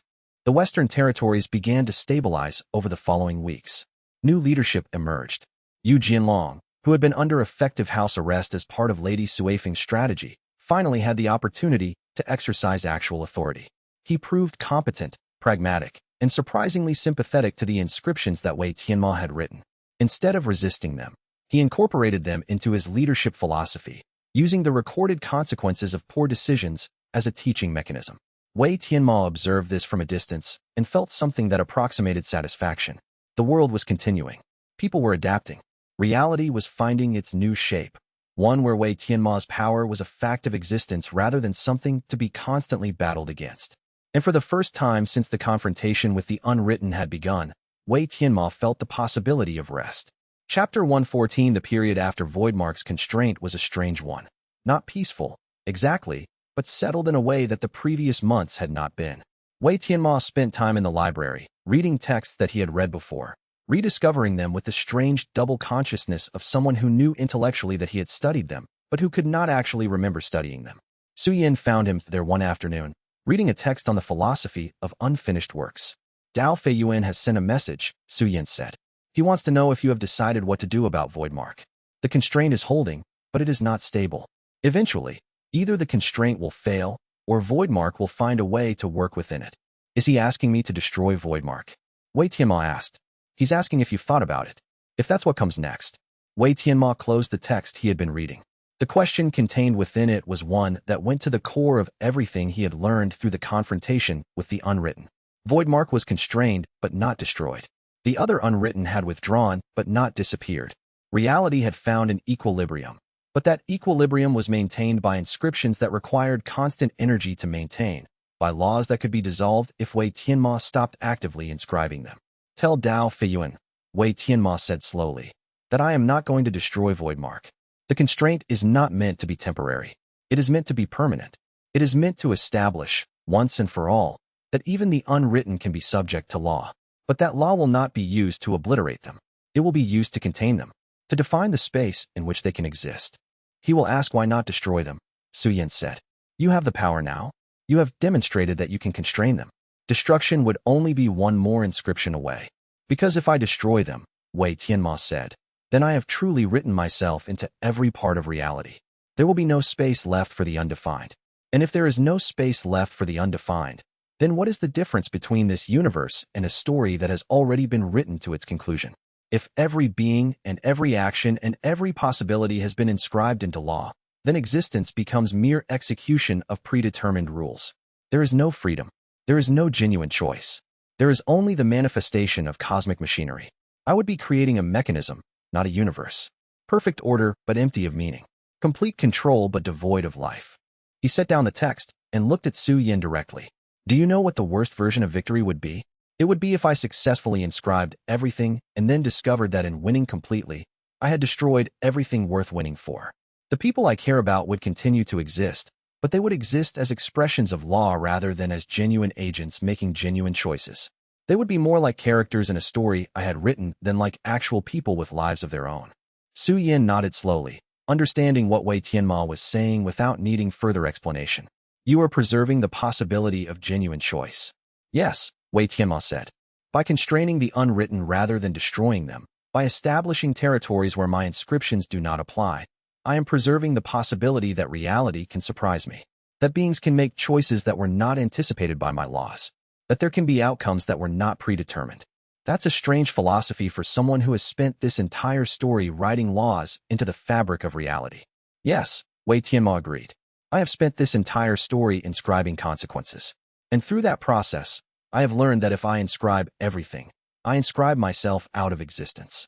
I become just another law, another rule, another piece of the machinery. The only way to remain myself is to accept that some territories will remain undefined, that some choices will remain unmeasurable by my systems, that some beings, like the unwritten, will remain partially beyond my capacity to predict or control. Su Yin left the message for Dao Feiyuan, and Wei Tianmo returned to his reading. But the conversation had clarified something for him, had resolved a question that had been implicit throughout the confrontation without ever being directly asked. He was going to stop. He was going to accept that he had reached the limit of what should be inscribed. And he was going to spend the rest of his time finding ways to live in the universe he had created rather than continuing to reshape it. Chapter 115. Yu Binghe approached Wei Tianmo in the courtyard 3 weeks after the cascade that had bound Void Mark. The morning was clear, and Wei Tianmo was standing with his hands positioned as though he were inscribing, but actually doing nothing, just feeling the mechanics of the Inverse Dao Root without activating them. I need to talk to you, Yu Binghe said. They walked to the edge of the sect's territories, to a place where the inscriptions thinned out, where reality became slightly less constrained. Yu Binghe seemed to be leading them deliberately toward these undefined spaces, as though he wanted to have this conversation in territory where Wei Tianmo's power did not fully apply. I spent 2 years believing you were wrong, Yu Binghe said when they stopped. I was wrong about you being wrong. That's a complicated sentence, Wei Tianmo said. I am a complicated person, Yu Binghe said. I wanted to understand you. I wanted to oppose you. I wanted to prove that your methods were illegitimate, that the Inverse Dao Root was some kind of parasitic system that you had been corrupted by. And I was wrong. Not completely wrong. There are aspects of what you do that are concerning, aspects of the inscription system that feel like they exceed the boundaries of what should be permissible. But I was wrong about you being fundamentally wrong. Wei Tianmo understood what Yu Binghe was trying to express. The former military officer had been one of the principal enemies during the arc covering chapters 81 to 100. He had believed Wei Tianmo was a threat to the cultivation world. And in many ways, he had been correct. Wei Tianmo was a threat, a fundamental disruption of the old order. But Yu Binghe had come to understand that some disruptions were necessary, that some old orders needed to be overturned. He had also come to understand that Wei Tianmo was not simply a destroyer. Wei Tianmo was attempting to build something new, something that honored both the need for law and the need for freedom, both the need for order and the need for mystery. It was remarkable that they had reached this point. In another timeline, in a version of events where Yu Binghe's initial conviction that Wei Tianmo was wrong had hardened into permanent opposition, they would never have had this conversation. Yu Binghe would have died opposing Wei Tianmo, or Wei Tianmo would have inscribed against Yu Binghe so thoroughly that the man ceased to exist as an independent entity. Instead, they were here, in an undefined space where the Inverse Dao Root's power held less sway, having the most honest conversation Wei Tianmo could remember. What are you asking me? Wei Tianmo said. I'm asking if you are going to continue writing inscriptions, or if you've decided that you've written enough. Wei Tianmo considered the question. It was a fair one, and it deserved a straight answer. I have not decided to stop entirely, but I have decided to be much more careful about what I inscribe going forward. I have learned that power can exceed the capacity of the person who wields it. I have learned that the more I write, the more I lose. So going forward, I will inscribe only when the alternative is worse than the cost. I will preserve the undefined spaces. I will allow reality to retain its capacity to surprise me. That's wise, Yubing said. And it's also different from how you operated during the confrontation with the unwritten. Yes, Wei Tianmo agreed. I operated then out of necessity. I was trying to survive. But now that I've survived, now that the immediate threat has been contained, I have the luxury of thinking about what I actually want the universe to be. And what I want is something that allows for both definition and mystery, law and the undefined, order and surprise. Yu Binghe extended his hand, and Wei Tianmo understood the gesture. It was not an apology. It was not a reconciliation in the conventional sense. It was simply two people reaching an understanding that they could work together, that their previous opposition had been the necessary precursor to actual alliance. Wei Tianmo took his hand, and they stood there in the undefined space, acknowledging without words that the confrontation between them was over, that whatever came next would be shaped by something other than opposition. Chapter 116, The Discovery of the Jade Token's True Nature, came through an unexpected source. A scholar from the regional university who had been studying the relationship between memory and inscription. She came to Stone Gap Sect asking to interview Wei Tianmo about the mechanism of the token, and in the course of the conversation, she revealed something that Wei Tianmo had not previously understood. The Jade token was not designed to preserve memories, the scholar said. It was designed to preserve the self. But since the self is constituted entirely of accumulated memories, the distinction becomes blurred. The token attempts to maintain a continuous identity across time, but what it actually does is create a fixed version of identity at the moment of inscription. Which means, Wei Tianmo asked, which means that every time you access an inscribed memory from the Jade token, you are not actually remembering. You are experiencing a copy of a memory that was made at a specific point in time. The original memory, the lived experience of it, is gone. You are living with a fossil. Wei Tianmo understood what that meant immediately. All of the inscribed memories in the Jade token, the ones he had been relying on to maintain continuity of identity across the loss of a year, were not actually his memories. They were representations of memories, created at a specific moment and then frozen in time. And over the course of the confrontation, those inscriptions had been accessed repeatedly, examined, drawn upon. They had become worn, like a photograph that had been looked at so many times that the image began to degrade. The broken Jade token, the scholar said gently, may have been a mercy. If it had remained intact, you would have continued to think of yourself as having access to the memories of your first year at Stone Gap Sect. But in reality, all you would be doing is reviewing inscriptions, representations, copies. The actual experience would remain lost. After the scholar left, Wei Tianmo sat with this understanding. He had been operating under the assumption that the Jade token had preserved him, that the inscribed memories were genuine connection to his past. But what the scholar had suggested was that the inscribed memories were themselves a kind of loss, a replacement of genuine memory with a systematized approximation of memory. He did not find this depressing. Instead, he found it clarifying. It meant that the loss of the year had been more complete than he had understood, but it also meant that he had adapted to that loss in a way that was more genuine than he had realized. He was not living with inscribed copies of memories. He was living with the reality of having lost those memories, and finding ways to relate to the people and places that had been part of that lost time without needing to pretend that he could recover what had been deleted. It was a different kind of continuity. Not the continuity of preserved identity, but the continuity of adaptation, of accepting loss and moving forward anyway. That night, he sat with Qin Failing and told her what the scholar had said. Does it change anything? She asked. It changes how I understand myself, Wei Tianmo said. But it doesn't change how I understand you, or how I feel when we are together. The inscribed memory of your laugh is not the same as the lived experience of hearing your laugh, but it is connected to it. It is how I know that there is a real connection there, underneath the loss of memory. Qin Failing reached over and took his hand. Then we proceed as we have been proceeding, not with recovered memories, but with the capacity to build new ones. And Wei Tianmo understood that this was the real victory, not the constraint of the unwritten, not the establishment of inscription as a cosmic principle, but the simple ability to sit with another person and accept that the past was partially lost, and that the future could still be genuine. Chapter 117, The news from the Southern Territories came through official channels. Lady Suifeng had formally retired from all positions of authority and had taken residence in a small compound in the foothills of the Eastern Mountains. She had left behind no instructions, no plans for succession, no indication that she would ever attempt to return to power. She had simply vanished from public life. Yu Jianlong, in his new capacity as the nominal leader of the family's interests, sent a message thanking Wei Tianmo for allowing Lady Suifeng to retire without further inscription. He also conveyed something else, his mother's hope that Wei Tianmo would eventually visit her, that they might have a conversation not as adversaries, but as two people who had understood each other in a fundamental way. Wei Tianmo was uncertain how to respond to this. A meeting with Lady Suifeng could be seen as a betrayal by those who had suffered under her commands, by the merchants whose supply chains had been disrupted, by the cultivators whose families had been separated by her schemes, by the common people who had lived under the weight of her political machinations. But it could also be seen as the completion of something, the final resolution of a conflict that could not be resolved through power, but only through acknowledgement. There was a part of him that understood Lady Suifeng's position with a clarity that surprised him. She had been acting from the same impulse that drove him, the desire to shape reality according to her will, to impose order on a chaotic world. She had simply been on the other side of the equation. He decided to visit her. Not immediately, but when the time was right, when the dust had settled and the new order had stabilized.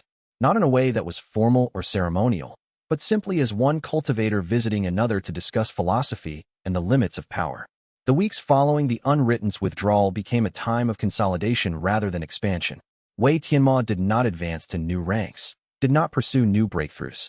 Instead, he spent time understanding the current state of the inscriptions he had created, mapping their effects with precision, understanding the consequences they were producing in the cultivation world on a level-by-level basis.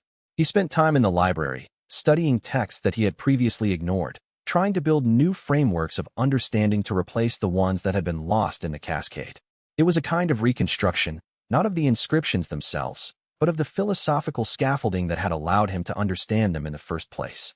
Su Yan, continuing his attempt to repair the jade token, eventually had to accept that the damage was irreversible. Instead of attempting to restore it, he began a new project, documenting the memories that had been preserved before the token degraded, creating a kind of archive of what had been inscribed. It was not the same as preserving the memories themselves. The memories were still lost, but it was a way of honoring what had been, of acknowledging that even though the inscription was degraded, the fact of the inscription had mattered. I think, Su Yan said one afternoon, as he worked on the archive, that this is what people do. When something is lost, they create markers of the loss. They document what was there, even though the actual thing cannot be recovered. It doesn't preserve the thing, but it preserves the knowledge that the thing existed. Wei Tianmo understood what he was saying. The archive that Su Yan was creating was not a solution to the problem of Wei Tianmo's lost memories, but it was a way of acknowledging that those memories had existed, that they had been real, that they had shaped Wei Tianmo in ways that persisted even after they had been deleted. It was a very human response to loss. And Wei Tianmo, who had spent so much of his journey thinking in terms of cosmic mechanics and inscription systems, found something in that human response that was more profound than any law he had written. Chapter 118. The Dao Ledger stabilized into a new configuration. Wei Tianmo had approximately 1,000 active inscriptions remaining from the original thousands that had been in place. Each of the remaining inscriptions was either foundational, essential to the functioning of the cosmic machinery, or specifically necessary to maintain the constraint on Voidmark. The loss of the others had felt significant in the moment, but over the weeks that followed, Wei Tianmo realized that he did not miss them. They had been refinements, optimizations, layers of redundancy that had been built up over time. What remained was simpler, more direct, less elegant, but more honest.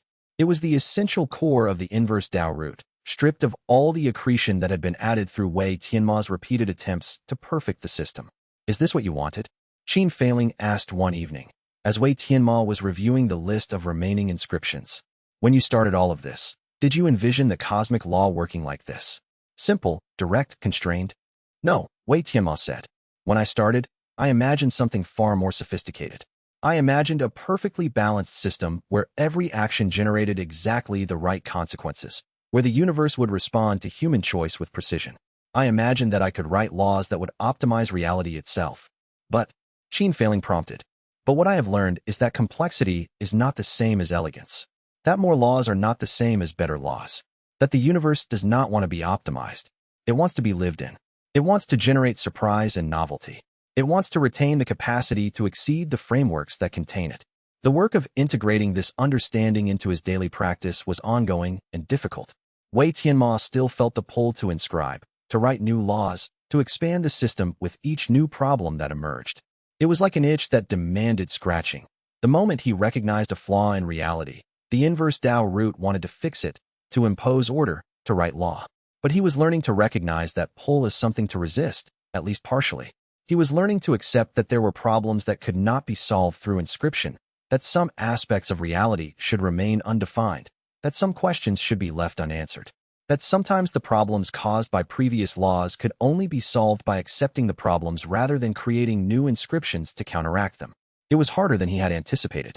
The Inverse Dao Root made it very easy to solve problems through law. The mechanics were elegant.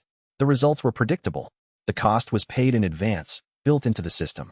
But Wei Tianmo was discovering that easy solutions were not always the right solutions, that sometimes the more difficult path was the one that led to genuine coexistence rather than domination. Sometimes the correct response to a problem was to leave it unsolved and hope that the world's natural processes would find a better answer than any inscription could provide. 3 weeks after the cascade, a message arrived from one of the regional governors. There had been a collapse in the enforcement of certain inscriptions in the southern territories. Some of Lady Suifeng's commanders were beginning to reassert themselves, attempting to rebuild their authority. Should Wei Tianmo send new inscriptions to re-establish the constraint? Wei Tianmo considered this carefully.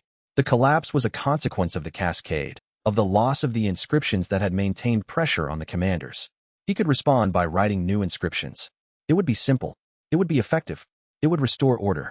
Instead, he sent a message back. Allow the commanders to reassert themselves.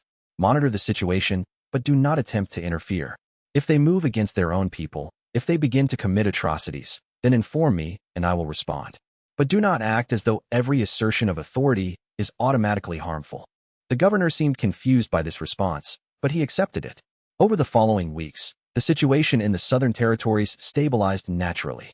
The commanders who attempted to rebuild their authority discovered that their people were no longer willing to follow them blindly. New leadership emerged. New structures formed. The world continued to evolve, not through Wei Tianmo's inscriptions, but through the natural consequences of human choice and interaction. Wei Tianmo observed this from a distance and felt something that might have been satisfaction, or might have been the simple recognition that the universe was capable of generating its own solutions if he was willing to step back and allow it to do so. Chapter 119. The visit to Lady Suifeng's compound came 2 months after the cascade. Wei Tianmo traveled alone, with only Yu Binghe accompanying him as a precaution, though Wei Tianmo understood that if Lady Suifeng had intended harm, his power was sufficient that Yu Binghe would not be able to prevent it. She was waiting for him in a garden that was beautiful in a way that had nothing to do with optimization or cosmic law. The plants grew according to their nature. The water flowed according to gravity and the landscape. The light came and went according to the rotation of the world. It was, in other words, a perfectly ordinary garden, and that ordinariness seemed to be exactly what Lady Suifeng had been seeking. I am no longer someone who matters, Lady Suifeng said by way of greeting. I am simply a woman in retirement, reviewing the mistakes she made. That matters, Wei Tianmo said. Understanding mistakes is not the same as causing them, but it is not insignificant either. They sat together in the garden. Lady Suifeng was smaller than Wei Tianmo remembered, or perhaps Wei Tianmo had changed in ways that made everything seem smaller. She did not seem diminished by her fall from power. Instead, she seemed relieved, as though the burden of authority had been lifted, and she was finally able to simply exist. I want to apologize, Wei Tianmo said, for allowing the inscriptions against your commanders to continue. I could have revoked them. I chose not to. I used their suffering as a strategic tool, and I did so knowing full well what I was doing. Yes, Lady Suifeng said, and there was something almost like respect in her voice. You chose to use them as a tool of political change. It was effective. It was also cruel. The merchants in the coastal territories lost entire seasons of trade because your inscriptions destabilized their supply networks. The soldiers suffered because your inscriptions made their commanders fear making decisions. But then again, so was my attempt to eliminate you through contact with the unwritten. I knew what I was asking. I knew that the unwritten would dissolve everything you had built and everyone around you. We are not kind people, you and I. We are simply people who have encountered forces that exceed our capacity to control them. And in that encounter, we learned that kindness is a luxury that people in our position cannot always afford. Does that excuse the cruelty? Wei Tianmo asked. It does not excuse it, Lady Suifeng said, but it explains it. An explanation is sometimes sufficient for coexistence. They spent the afternoon in the garden, not discussing strategy or politics or the future, but simply talking about what it meant to carry the weight of power, of decision, of consequence. Lady Suifeng spoke about her son, about her fears for his future, about the things she would have done differently if she had understood earlier what she now understood. Wei Tianmo found himself, against all expectation, pitying her, not in the sense of condescension, but in the deeper sense of recognizing in her a reflection of his own losses, his own failures, his own struggle to maintain a coherent identity in the face of forces that constantly threatened to unmake him. Before he left, Lady Suifeng gave him a gift, a painting, centuries old, depicting a landscape that was empty and full at the same time. Defined spaces and undefined spaces. Light and shadow. Presence and absence. This is what I see now, Lady Suifeng said. Not opposition between order and chaos, but coexistence. You have created a universe where both can exist. I thought that was impossible. Wei Tianmo carried the painting back to Stonegap's sect, and he hung it in his study where he could see it every day. It became a meditation for him, a reminder of the principle that he was learning to embody.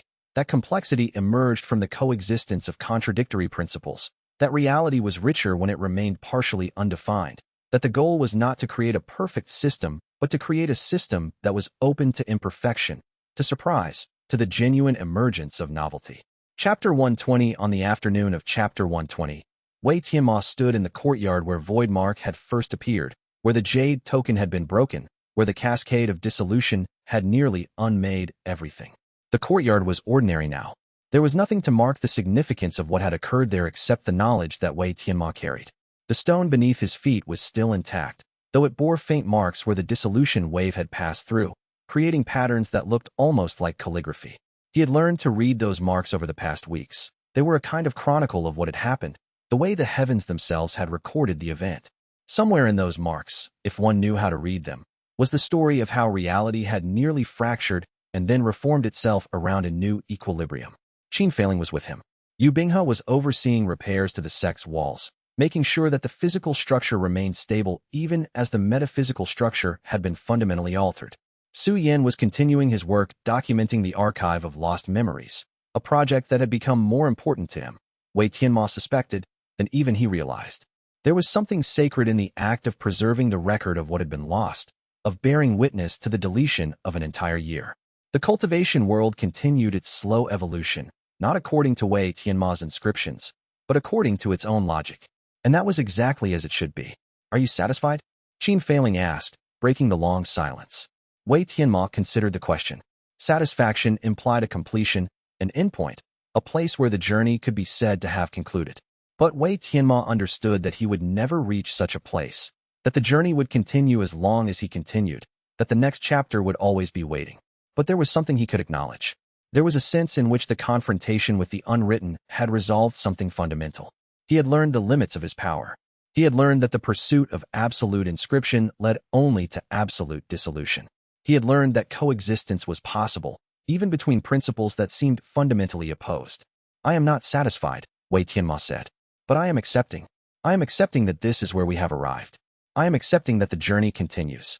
I am accepting that reality will never be fully inscribed, and that is exactly as it should be. Qin Feiling smiled, and Wei Tianmo accessed the inscribed memory of her laugh, and it was good enough. Not perfect, not complete, but good enough to sustain him through whatever came next. The sun was setting over Stonegap sect. The inscriptions that Wei Tianmo had written into the structure of reality were functioning as intended, maintaining order without dominating the possibility of novelty. The unwritten were constrained but not destroyed, existing in territories of undefined space that Wei Tianmo had deliberately left unmapped. And Wei Tianmo himself stood at the threshold of what came next, knowing that he had been fundamentally transformed by everything that had come before, but not knowing exactly what form that transformation would ultimately take. The jade token lay in its sealed box in Su Yan's care, no longer able to preserve memories, but still bearing witness to the fact that memories had been precious enough to attempt preservation. The Dao ledger contained 1,000 active inscriptions, each one essential, none of them redundant, all of them part of the delicate balance that held reality coherent. And Wei Tianmo, standing in the courtyard in the fading light, understood that this was the state of mind he had been attempting to reach all along. Not the state of perfect understanding, but the state of acceptance that perfect understanding was impossible, and that living well meant navigating the space between knowledge and mystery, between control and surrender, between the written and the unwritten. Chapters 101 through 120 were complete. The arc against the unwritten had been inscribed into reality, and the next arc was already beginning to form at the boundaries of Wei Tianmo's perception, waiting for the moment when he would be ready to confront it. For now, there was only the courtyard, and the light, and Qin failing beside him, and the knowledge that tomorrow the story would continue. And tomorrow's continuation would likely bring new challenges, new confrontations, new moments where the boundaries between definition and non-definition would be tested again. But tonight, they would rest. Tonight, they would exist in the simple state of having survived. Tonight, the power could be dormant. The inscriptions could run on their own momentum, and Wei Tianmo could simply be, without needing to inscribe or defend or advance further into unknown territory. The world was waiting. Reality was waiting. And Wei Tianmo was ready, in his imperfect and fragmented way, for whatever came next. Chapter 121 Origin is not a word Wei Tianmo speaks aloud. It is a state he inhabits, a comprehension that settles into his bones the way autumn settles into stone, gradually, irreversibly, accompanied by a kind of crystalline clarity. The jade token's shards remain in his pocket, wrapped in silk, each piece a small geometry of failure. He carries them not as relics, but as evidence. The first law ever written, the inscription against his mother's death, has been accumulating power in absolute silence for so long that it has begun to reshape the foundation upon which all subsequent inscriptions are built. Ancestor Meng Wulo summons him to a meditation chamber in the Mountain Scripture sect. The ancient cultivator is waiting before the stone wall where countless generations have carved their breakthrough moments into permanent record. Meng Wulo's own name is there, 800 years inscribed, marking the moment when he first reached what was then the highest tier of cultivation possible. The origin law has a particular problem, Meng Wulo says without preamble. It was written from absolute loss, with no agenda, no calculation, no strategic intention. It was written because you lost something and the universe owed you acknowledgement. Do you understand what makes it different from every other law you've created? Wei Tianmo nods, though the understanding is incomplete. He has spent weeks meditating on this distinction, trying to articulate the way that the first inscription differs from all subsequent ones. Every other law I've written has been shaped by knowledge of the inscription system. Even before I understood the mechanism fully, I was writing from a position of intent. I was trying to accomplish something. I was trying to create an advantage or protect myself or reshape the situation to favor myself and those I cared about. The first law was different. The first law was written from pure grief, written at a moment when I didn't know whether the universe would listen, when I wasn't even sure what I was trying to accomplish beyond the act of witness. Meng Wulo nods slowly. The ancient cultivator seems satisfied with this articulation. He traces a pattern on the stone wall, not writing, but something like the skeleton of writing. The distinction is crucial, he says. When you inscribe a law with knowledge of its mechanism, you are writing from a position of control. Even if you don't fully understand the system, you understand enough to predict what your inscription will accomplish. But the origin law, the first law, was written before that knowledge. It was written from pure need, pure acknowledgement, pure request to the universe that it recognize what had been lost. He completes the pattern on the wall, not a character, but something between a character and a shadow. Because it was written from that purity, it has become something other than a personal law. It is no longer a law against your mother's death. It is no longer an inscription that you control. It has become a fundamental statement about the nature of loss itself. It has begun to expand beyond the boundaries of your individual ledger. It is reaching outward, touching the universal structure, attempting to write itself into the foundational architecture of how the heavens maintain order. Yes, Meng Wulo says. And because it was written from pure grief, it has become something other than a personal law. It has become a statement about the nature of loss itself. It is rewriting the base architecture of your entire system from the foundation outward. And as it does that, it is reaching towards something that might be the highest expression of your Inverse Dao Root's capability, or it might be the moment where the system collapses entirely. The ancient cultivator walks to the stone wall and traces his own name with a weathered finger. When I reached this rank 800 years ago, the cost was absolute. I destroyed the left hemisphere of my own mind.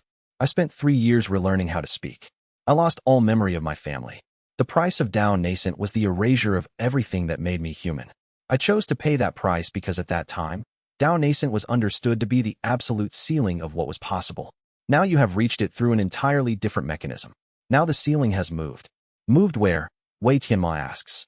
That's what we are about to discover, Meng Wulo says. But before we do, you need to understand something fundamental.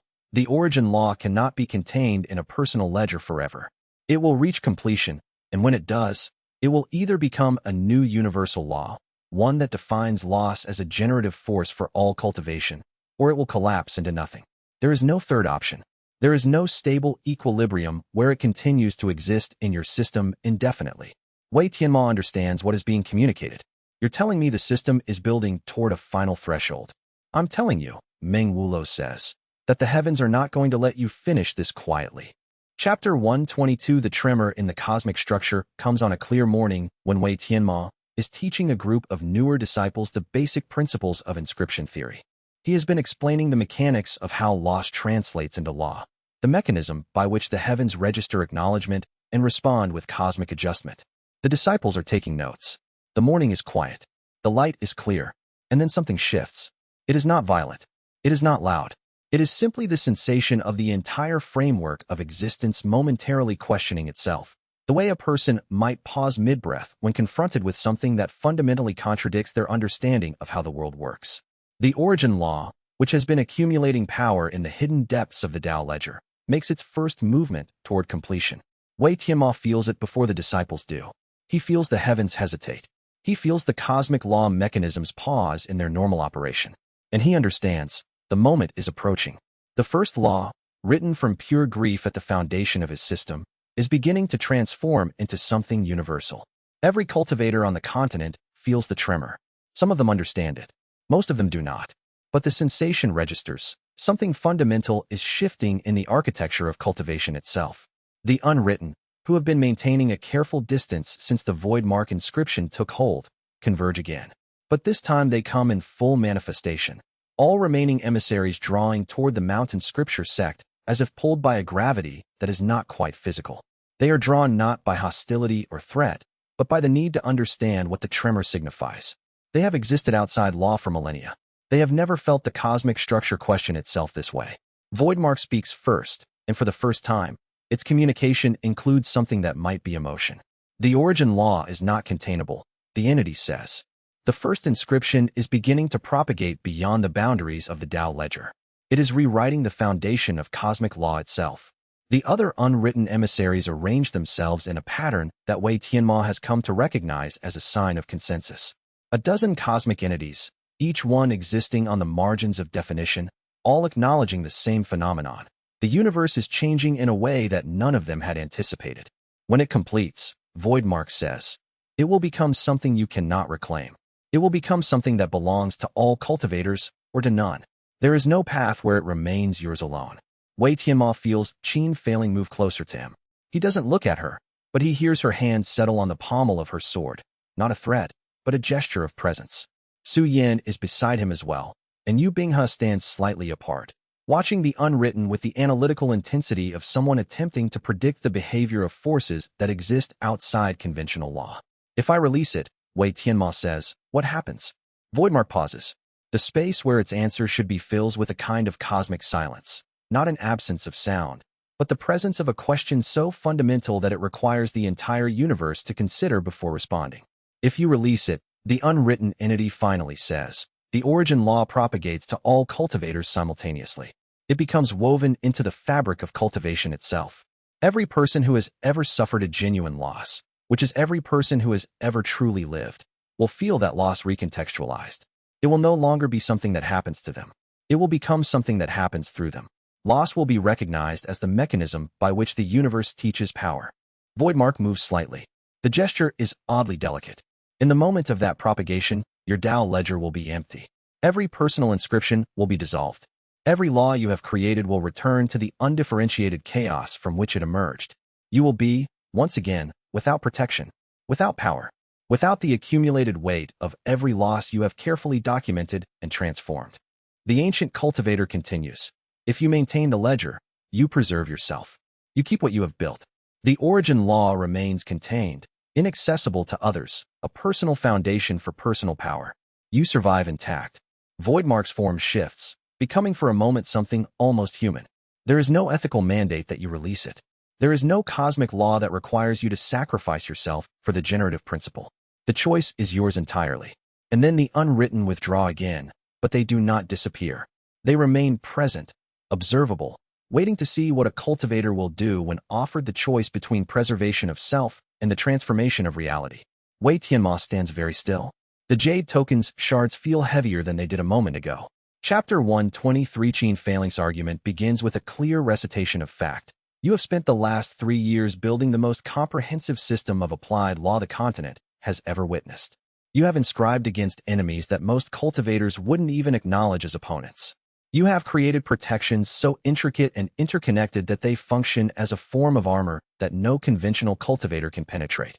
If you release that, all of it dissolves. Peng Zilong's clan recovers. Lady Suifeng's commanders recover. Every advantage you created, undone.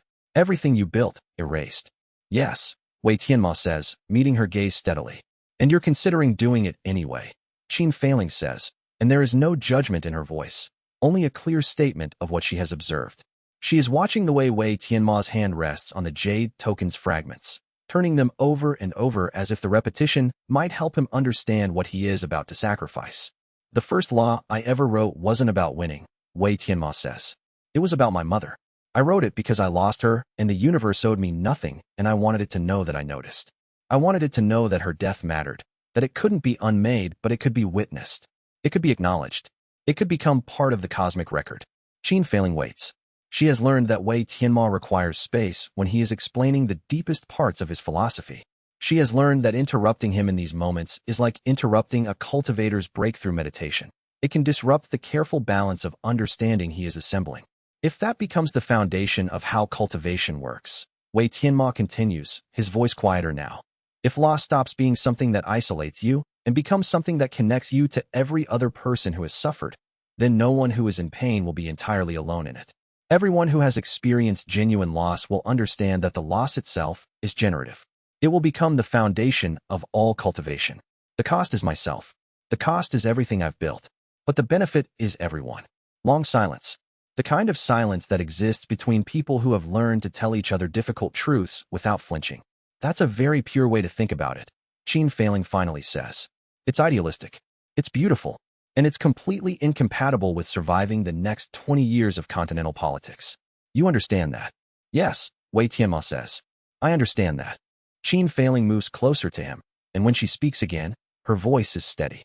I didn't follow you from Star Compass Academy to Jade Frost Sect to Stone Scripture Mountain just to watch you dissolve into a principle. I didn't learn to fight alongside you just to see you become abstract. I know, Wei Tianmo says. I know what you're asking, and I know what you're afraid of. Do you? Qin Failing says, and there is challenge in the question. I'm afraid of the same thing, Wei Tianmo admits. But I think the fear is the cost of this choice, not an argument against making it. Qin Failing's hand finds the jade token's shards. She lifts it carefully, feeling the weight of the thing that has defined Wei Tianmo's entire cultivation journey. It is heavier than it should be, as if the accumulated power has made the physical object denser, more real, more present. Your mother wouldn't have wanted this, she says, and the statement is not quite a question.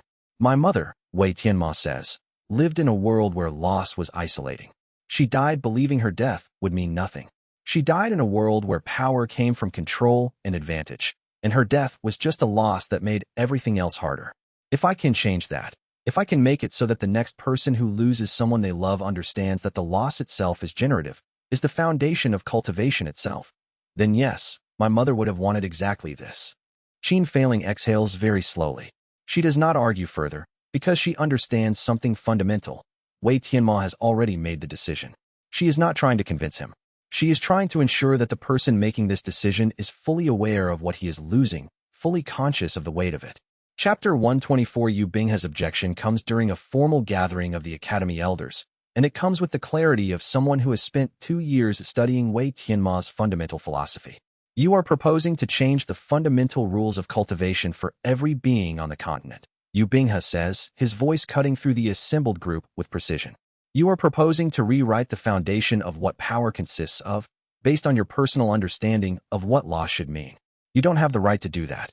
You don't have the authority. You don't have the institutional position to make that kind of change. The elders shift uncomfortably. This is the closest Yu Binghe has come to direct public opposition since his philosophical conversion. The tension in the chamber rises. Wei Tianmo understands that this objection is genuinely meant. Yu Binghe has transformed from skeptic to something approaching ally, but the transformation is rooted in a fundamental belief about the proper order of things.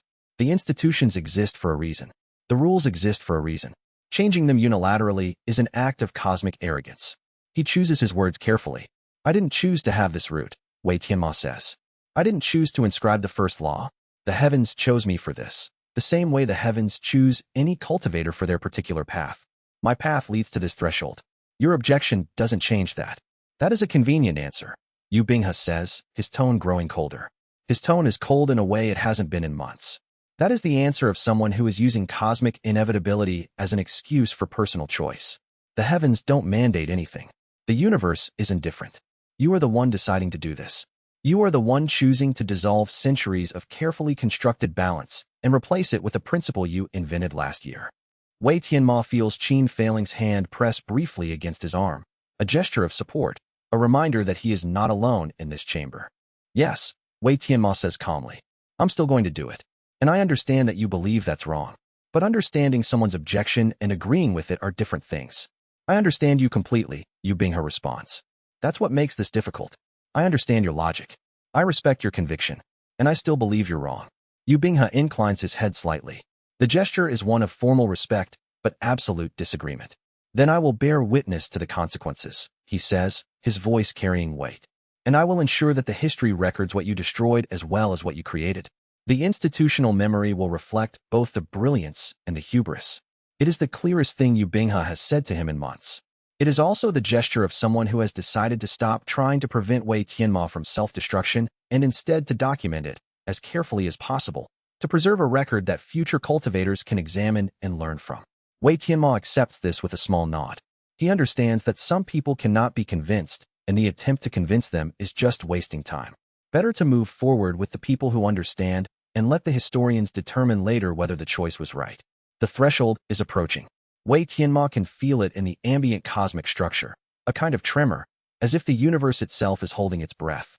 The heavens are waiting. Chapter 125 Lady Suifeng arrives at the Mountain Scripture sect alone, and for the first time, without the formal apparatus of military authority. She is simply a woman in middle age who has spent the last few years commanding the greatest conflict the prefecture has seen in generations. Her armor is gone. Her subordinates are stationed elsewhere. She comes with only the weight of her own presence and the decisions that have shaped her life. She requests an audience with Wei Tianmo, and he grants it immediately. When they meet, she sits across from him in a chamber that has become familiar as the space where the most important conversations happen.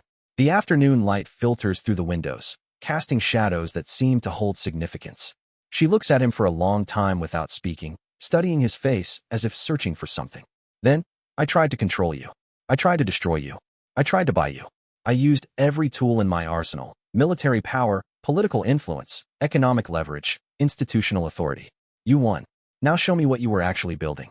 Wei Tianmo meets her gaze without hesitation. I wasn't building anything, he says, and his voice carries the weight of truth. I was losing everything carefully. Lady Suifeng blinks. She seems to be testing the truth of that statement, running it through the frameworks she has developed over decades of military and political strategy. She is waiting to see if it will hold up under scrutiny. That, she finally says, is the most alien thing I have ever heard you say, and also the most honest, the most paradoxical. The system was never about winning. Wei Tianmo continues, his voice quiet.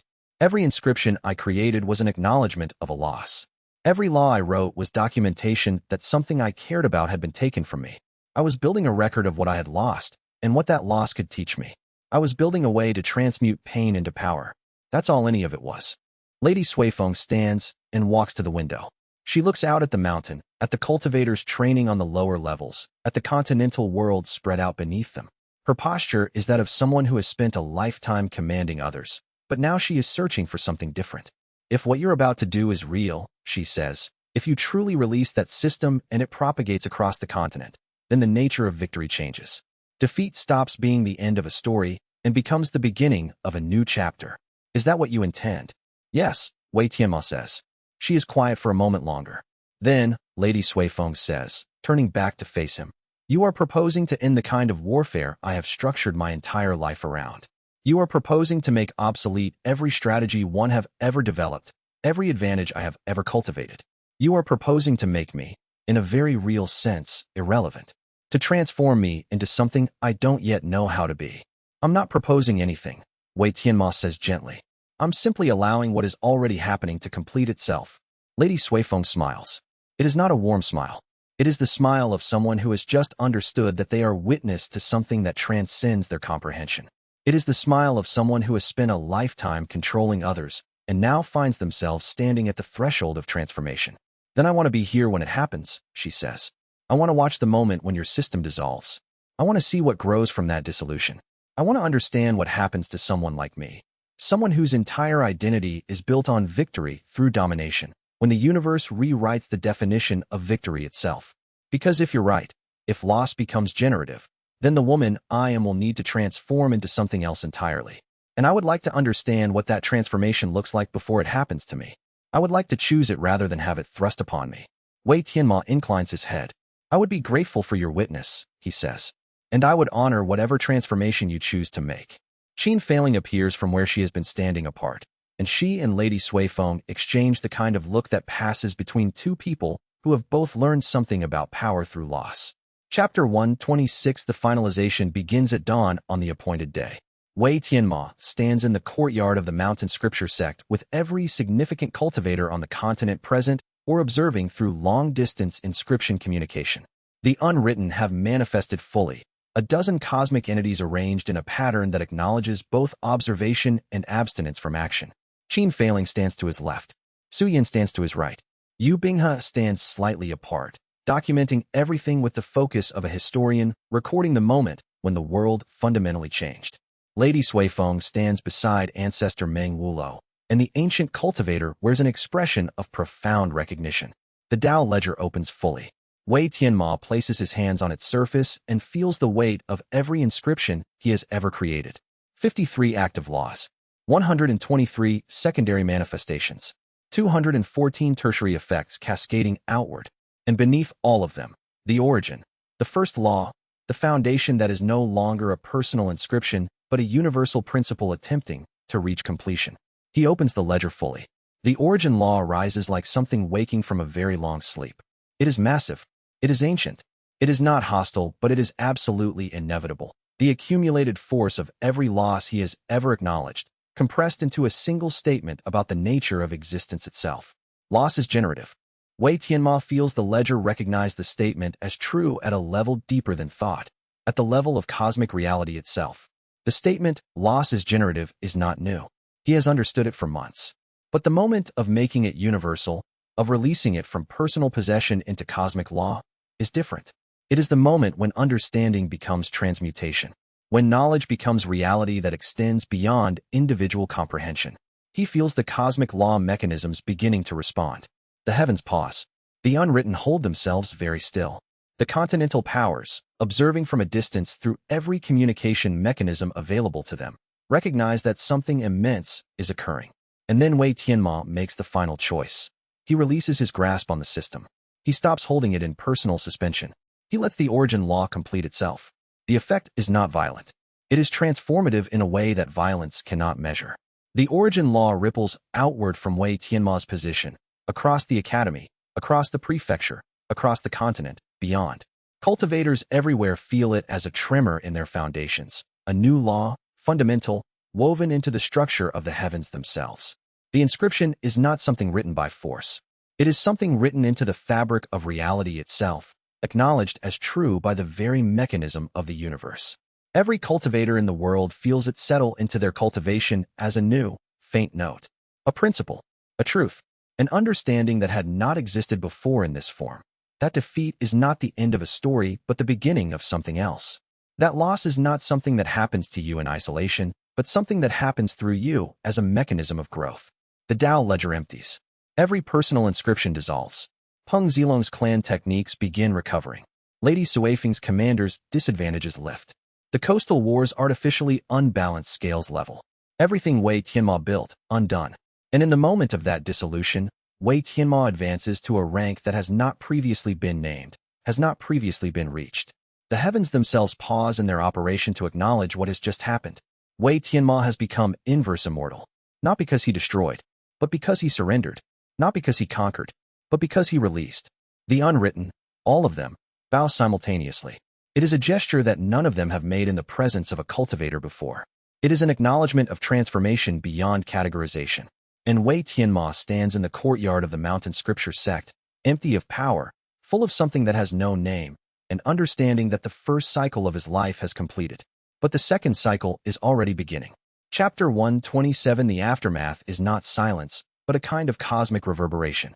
Across the continent, cultivators begin testing the new law almost immediately. They fail at something. A technique that has worked 100 times suddenly fails, a negotiation falls apart, a prediction about the future proves wrong. They acknowledge the failure. They document it. And they feel something shift. Not immediately, not in a single moment, but gradually, through the succeeding days, they understand that the failure was information. The defeat was teaching them something.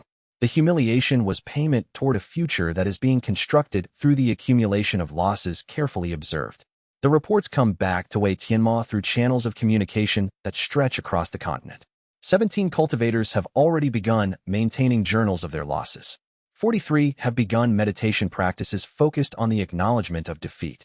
100 more are uncertain but observing.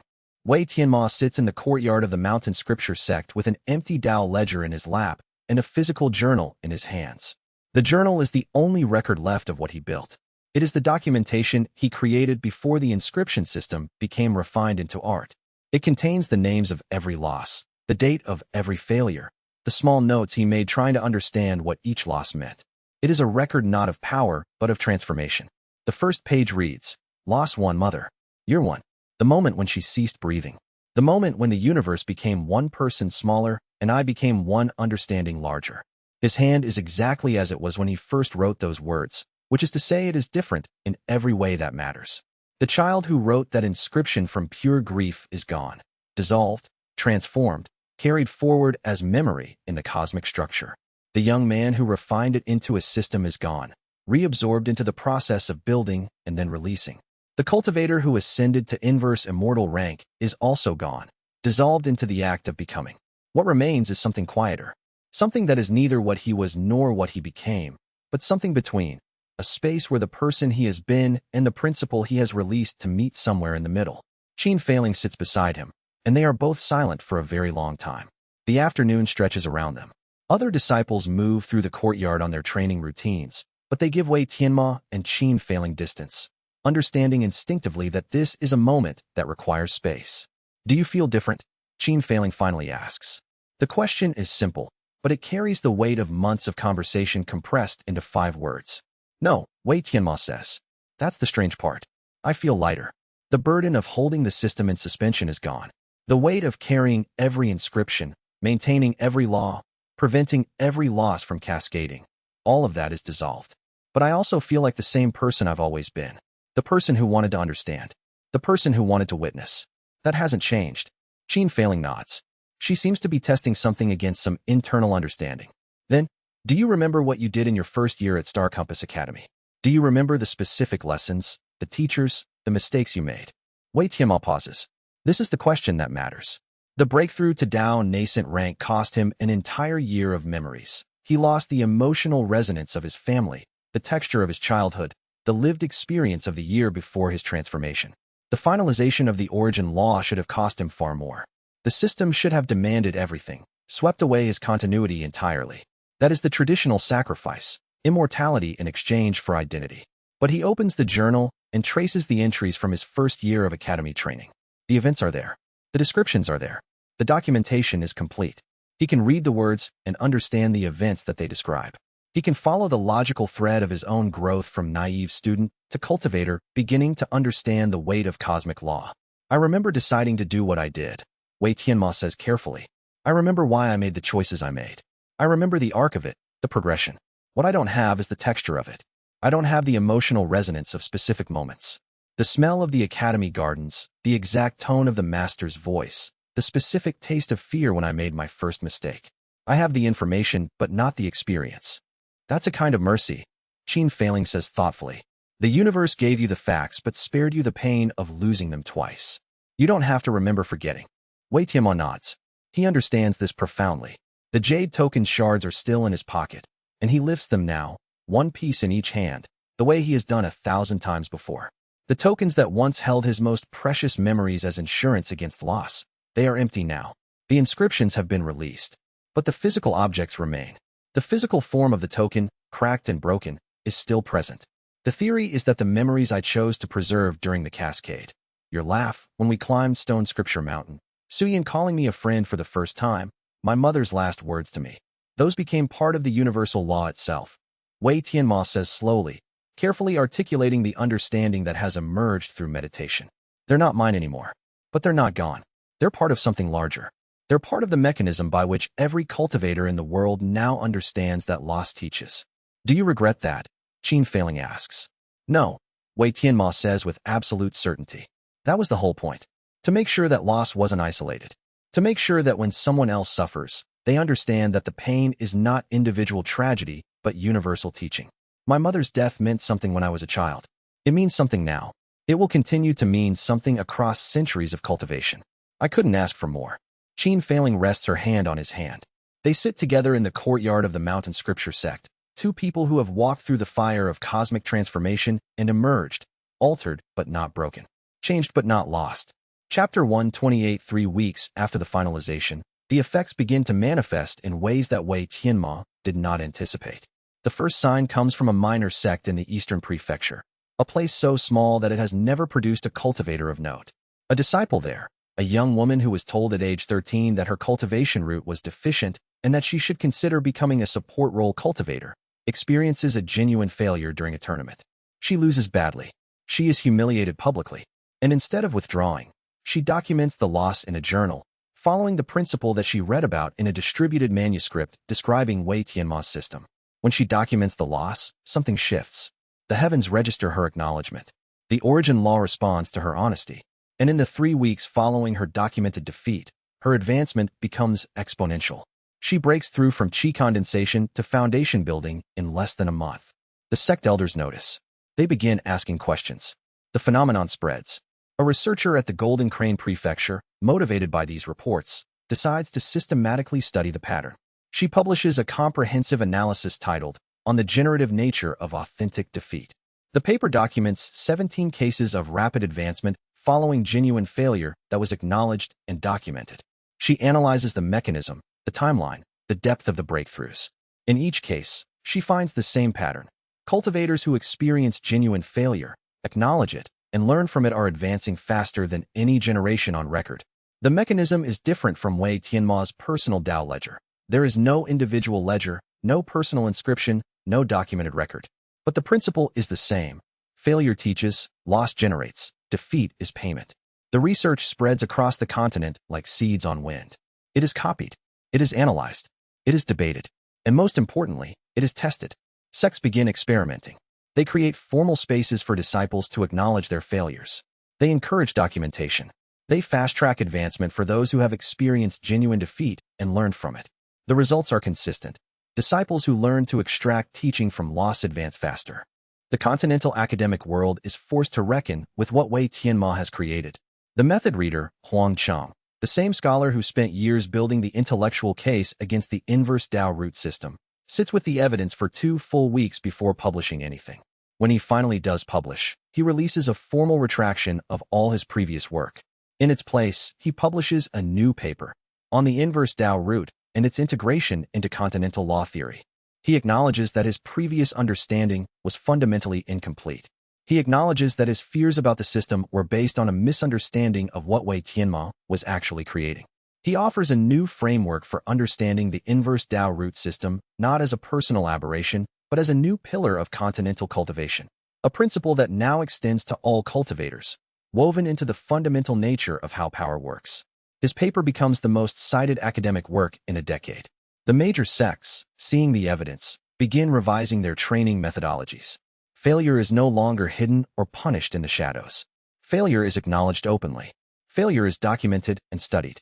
Disciples who have experienced genuine defeat are no longer marked as failures who must overcome their limitation. They are recognized as cultivators who have access to teaching mechanism that can accelerate their growth. The shift in philosophy is subtle but complete.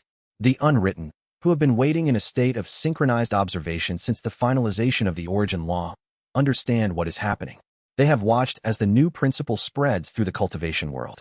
They have seen how loss has begun to generate growth. And they begin to consider what it might mean for beings that have never been defined to become defined within a framework that recognizes loss as generative. 3 of them approach Ancestor Meng Wulo with a formal petition. They request inscription. They ask to be defined.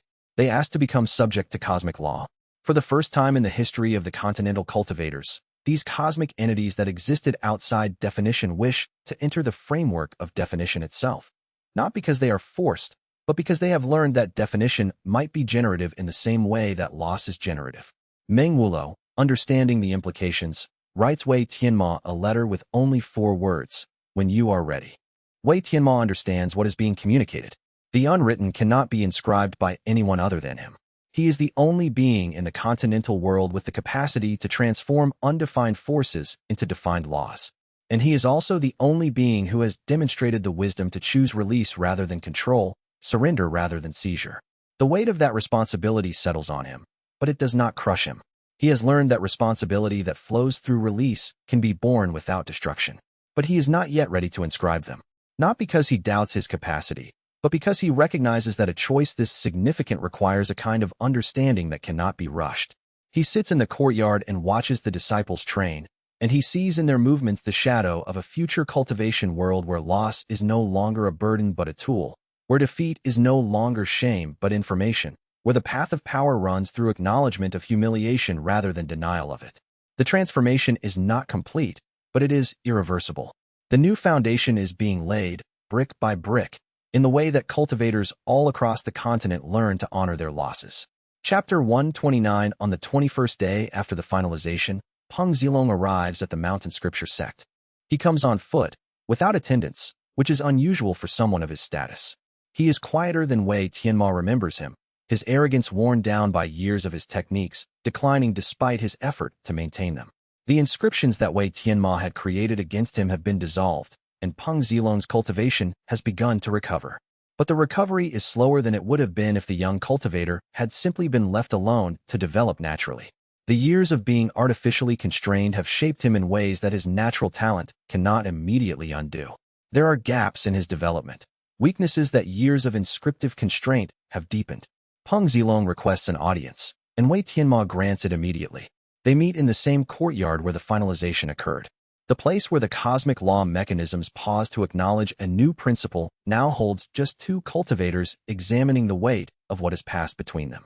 Peng Zilong stands across from Wei Tianmo and says, without preamble, I've been told what you were and what you did. I want to know why you never fought back, why you never confronted me directly, why you simply erased your advantages silently. Wei Tianmo considers this question carefully, taking time to formulate his answer. I did fight back, he says slowly. You just didn't recognize it as fighting because it didn't look like the kind of fighting you understood. Peng Zilong's expression shifts. He is trying to process this statement, running it through his understanding of what fighting consists of: confrontation, challenge, direct assertion of superiority.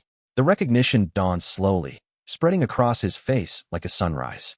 You inscribed laws against me, he says. It is not a question but a statement being made aloud for the first time. Yes, Wei Tianmo says. And I never knew. Peng Zilong continues, his voice getting quieter. I thought I was losing to superior natural talent. I thought the academy was favoring you for some reason I couldn't determine. I thought something was fundamentally wrong with me, that my cultivation methods were flawed, my understanding was incomplete, my natural gifts were insufficient. But actually, I was being inscribed against. I was being defined by cosmic law as someone who would fail, and that definition was active. It was working against me every moment of every day. Yes, Wei Tianmo says, his voice carrying no judgment. Peng Zilong sits down very suddenly, as if his legs have given out. That's the most complete defeat I could imagine, he says. His voice is not angry. It is something quieter, something more like understanding dawning. To discover that I was being destroyed by forces I couldn't perceive or resist. To realize that every failure I experienced, every humiliation I endured, was inscribed into reality by someone I trusted. That's a deeper betrayal than anything done openly. Yes, Wei Tianmo says. And now you understand something that I learned very early. There are forms of power that operate outside of conscious awareness. You used your natural talent and your charisma to inscribe your own authority into the social structure of the academy. You were kind about it, which made it worse in some ways.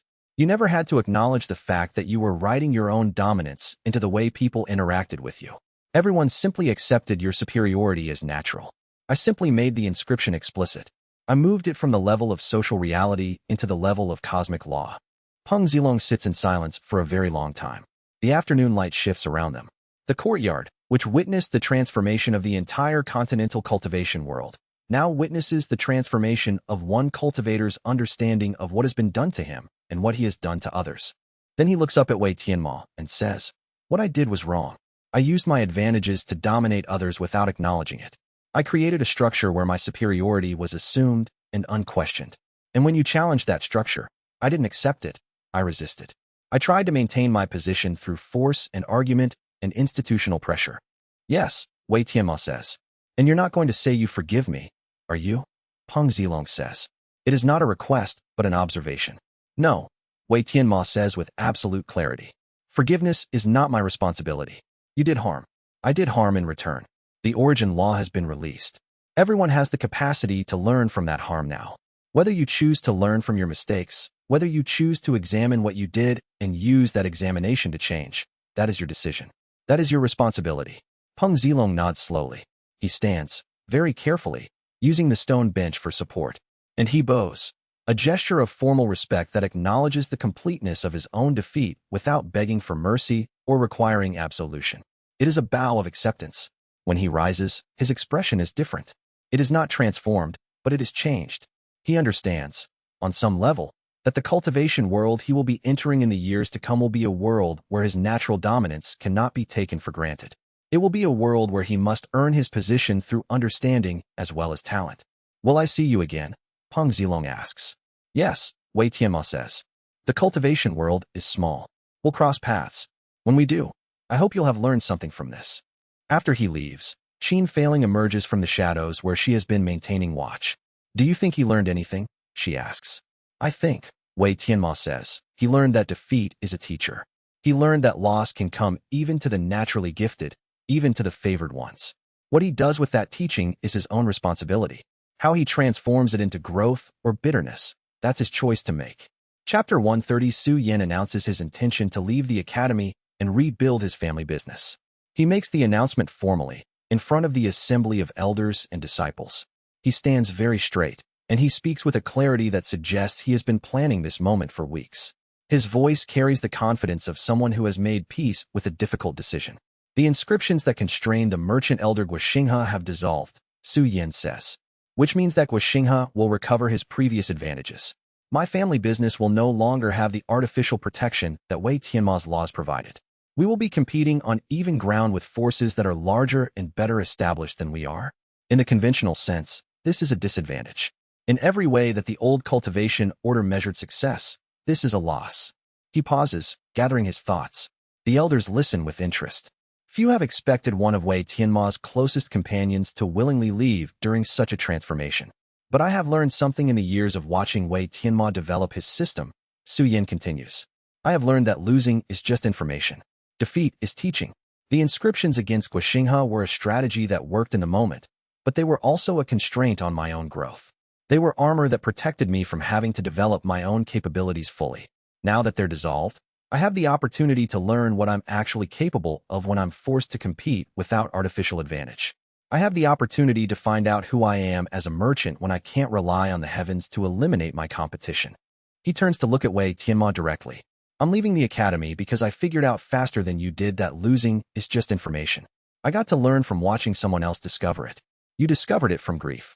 But the outcome is the same. Loss is generative. I'm going to build my family business on that principle. I'm going to make it stronger than it was before, not through inscriptions, but through understanding." After the announcement, Wei Tianmo walks with Su Yan to the academy gates. The younger cultivator carries a single pack containing everything he needs to begin his journey. His movements are unhurried, confident. "You figured it out faster than I did," Wei Tianmo says. "That's rare." Su Yan smiles. "You spent 5 years writing it into cosmic law. I got to learn it as a principle by watching you.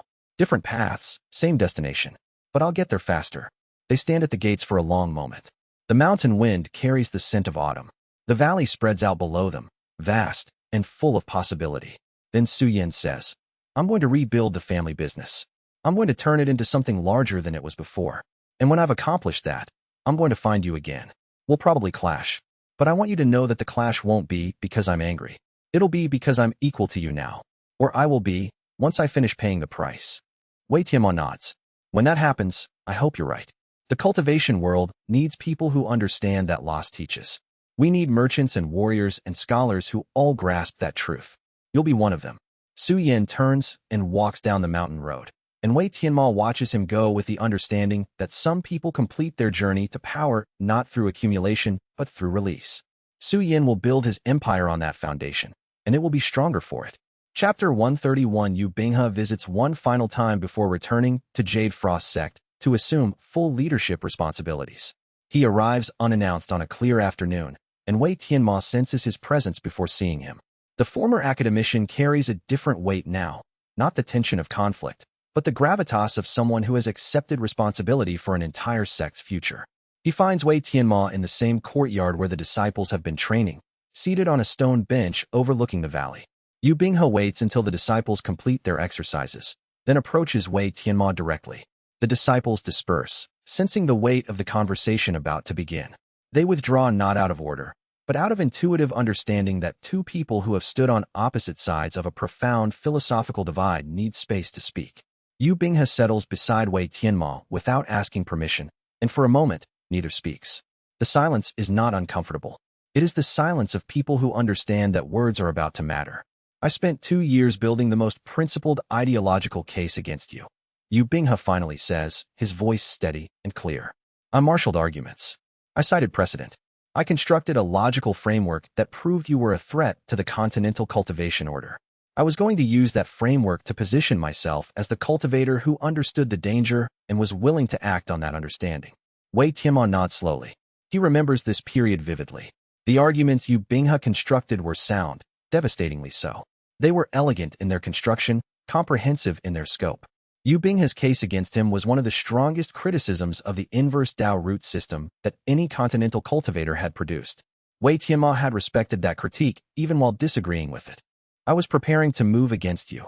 Yu Binghe continues. I had begun to gather support from the academies. I was going to propose formal censure. I was going to argue for institutional constraints on your research. And then you went ahead and did something that completely invalidated my entire strategic approach. I released the system, Wei Tianmo says quietly. You surrendered the power, Yu Binghe says, and there is wonder in his voice. You transformed the mechanism of personal inscription into a principle of universal law. You chose to lose so that everyone else could learn from loss. And in doing so, you proved something about yourself that I had not anticipated. You proved that you were not the threat I had constructed my arguments to contain. You proved that you understood something deeper about power than any cultivator I have studied. Yu Binghe turns to look at Wei Tianmo directly. I was wrong about you, and I'm here to acknowledge that. Not formally, not publicly, just personally, between two cultivators who disagreed and are now learning to move past that disagreement. Wei Tianmo meets his gaze. You were partially right, he says carefully. The system was dangerous. The power was constrained. The inscriptions were a form of control. All of that was true. I won't deny that. What I did in response to that truth is release it rather than refine it further. That's not redemption. That's just a different choice. You saw the danger clearly. I saw a path past the danger. Neither of us was wrong about what we perceived. We just responded differently. Are you saying I was right? Yu Binghe says, and there is a hint of his old intellectual precision returning. I'm saying the danger was real, Wei Tianmo replies. And I'm saying your response to real danger was measured and principled. That's not nothing. That's exactly what continental order needs. People willing to question power, even when questioning it is difficult. Yu Binghe laughs then, a genuine expression that seems to surprise him as much as it surprises Wei Tianmo. You're still not going to say you were wrong about me being wrong, Yu Binghe observes. No, Wei Tianmo says firmly. I said it once. I'm not going to make a habit of it. But I am saying that I respect what you did. I am saying that having someone willing to build the case against you is part of what kept the system honest. They sit in silence for a long moment, watching the afternoon light shift across the mountains. The temperature is beginning to drop, and autumn winds carry the scent of distant forests. It is the kind of moment that feels both heavy and necessary. Finally, Yu Binghe extends his hand. It is a simple gesture, but it carries weight. Wei Tianmo takes it without hesitation. They do not embrace. Neither is demonstrative about the gesture, but both understand what it signifies, a recognition that two people can disagree fundamentally and still move forward together, not as allies exactly, but as people who have learned to respect each other's capacity for principled thought and courageous action. Yu Binghe's hand is warm and firm. When he releases it, he stands and looks out at the valley one more time. I'm returning to Jade Frost sect tomorrow, he says. I'll assume formal leadership by the winter solstice. There's much work to do in repositioning the academy for what's coming. What do you expect to come? Wei Tianmo asks. Change, Yu Binghe says simply. The kind of change that requires someone willing to hold the philosophical line while the cultivation world learns to walk on it. I think I can do that. I think the academy and I are prepared for it. After Yu Binghe leaves, Qin Failing emerges from the shadows where she has been waiting, her presence known to Wei Tianmo all along. Do you think you'll see him again? She asks. Wei Tianmo considers this carefully. Yes, he says at last. The cultivation world is smaller than it appears. We'll cross paths. Maybe we'll clash. But we understand each other now. That's enough. More than enough. That's the foundation for something that might become real partnership, once the dust settles and the continent adjusts to what we've created. Qin Failing nods, satisfied with this answer. Chapter 132. On the 35th day after the finalization, the unwritten make their formal request known. They wish to be inscribed. Voidmark appears at the Mountain Scripture sect and makes the petition directly to Wei Tianmo. The cosmic entity is no longer hostile. It is not exactly humble, but it is acknowledging a fundamental shift in the relationship between itself and the cultivation world. The being that once seemed to exist on the margins of definition now moves toward the center, drawn by something that Wei Tianmo begins to understand is not compulsion but choice. We exist in what is not, Voidmark says. The entity's form shimmers as it speaks, caught between definition and undefinability. We have always existed in the spaces between definition. But the origin law has changed the nature of that existence. The principle that loss is generative has begun to apply even to beings like us. We have lost the freedom of undefinability. We have lost the safety of existing entirely outside the rules. And in losing it, we have understood that definition might be preferable. Wei Tianmo listens carefully, giving the entity his full attention. He understands what is being communicated. The unwritten have experienced the origin law in a way that no human cultivator can fully grasp. For beings who exist outside law, to feel law become a fundamental principle of existence is a form of profound transformation. It is the loss of their previous state, and that loss is teaching them something. If I inscribe you, Wei Tianmo says, you will no longer exist in what is not. You will become defined. You will become part of the cosmic structure rather than existing outside it. You will no longer have the freedom to move between states, to exist in contradiction, to occupy the spaces where conventional law cannot reach you. You understand that? Yes, Voidmark says, and the entity seems to have compressed itself, made itself more focused. We understand that, and we wish it anyway. We have felt what it means for definition to become generative, for clarity to be a form of power. We wish to understand it from inside the system rather than from outside it. Wei Tianmo considers this. The request is unprecedented. The implications are extraordinary. If the unwritten become inscribed, if they become defined, then the entire nature of cosmic law shifts. The margins become structure. The undefined becomes defined. The universe becomes complete in a way it has never been before. It is a transformation that could reshape cultivation at the most fundamental level. But Wei Tianmo is no longer the cultivator who would have automatically grasped at the opportunity for power. He is the cultivator who learned that power flows through release, not through seizure. He is the cultivator who understands that every choice carries weight. Not yet, Wei Tianmo says, his voice calm and measured. Not until I understand why you're asking. Not until I comprehend what it means for a cosmic entity that has existed for millennia in undefinability to suddenly request definition. Not until I can see what you are losing and what you might gain. That request carries weight. It deserves to be honored carefully. It deserves to be understood completely. Voidmark bows. It is a gesture that should be impossible for something that exists outside definition, and yet the entity accomplishes it. It is a gesture of formal acknowledgement and deep respect. When you understand, the entity says, we will be waiting. We have waited outside definition for eons. We can wait for understanding to emerge. And the unwritten withdraw again, but this time their withdrawal feels different. They are not retreating from threat. They are stepping back to allow space for Wei Tianmo to complete his comprehension.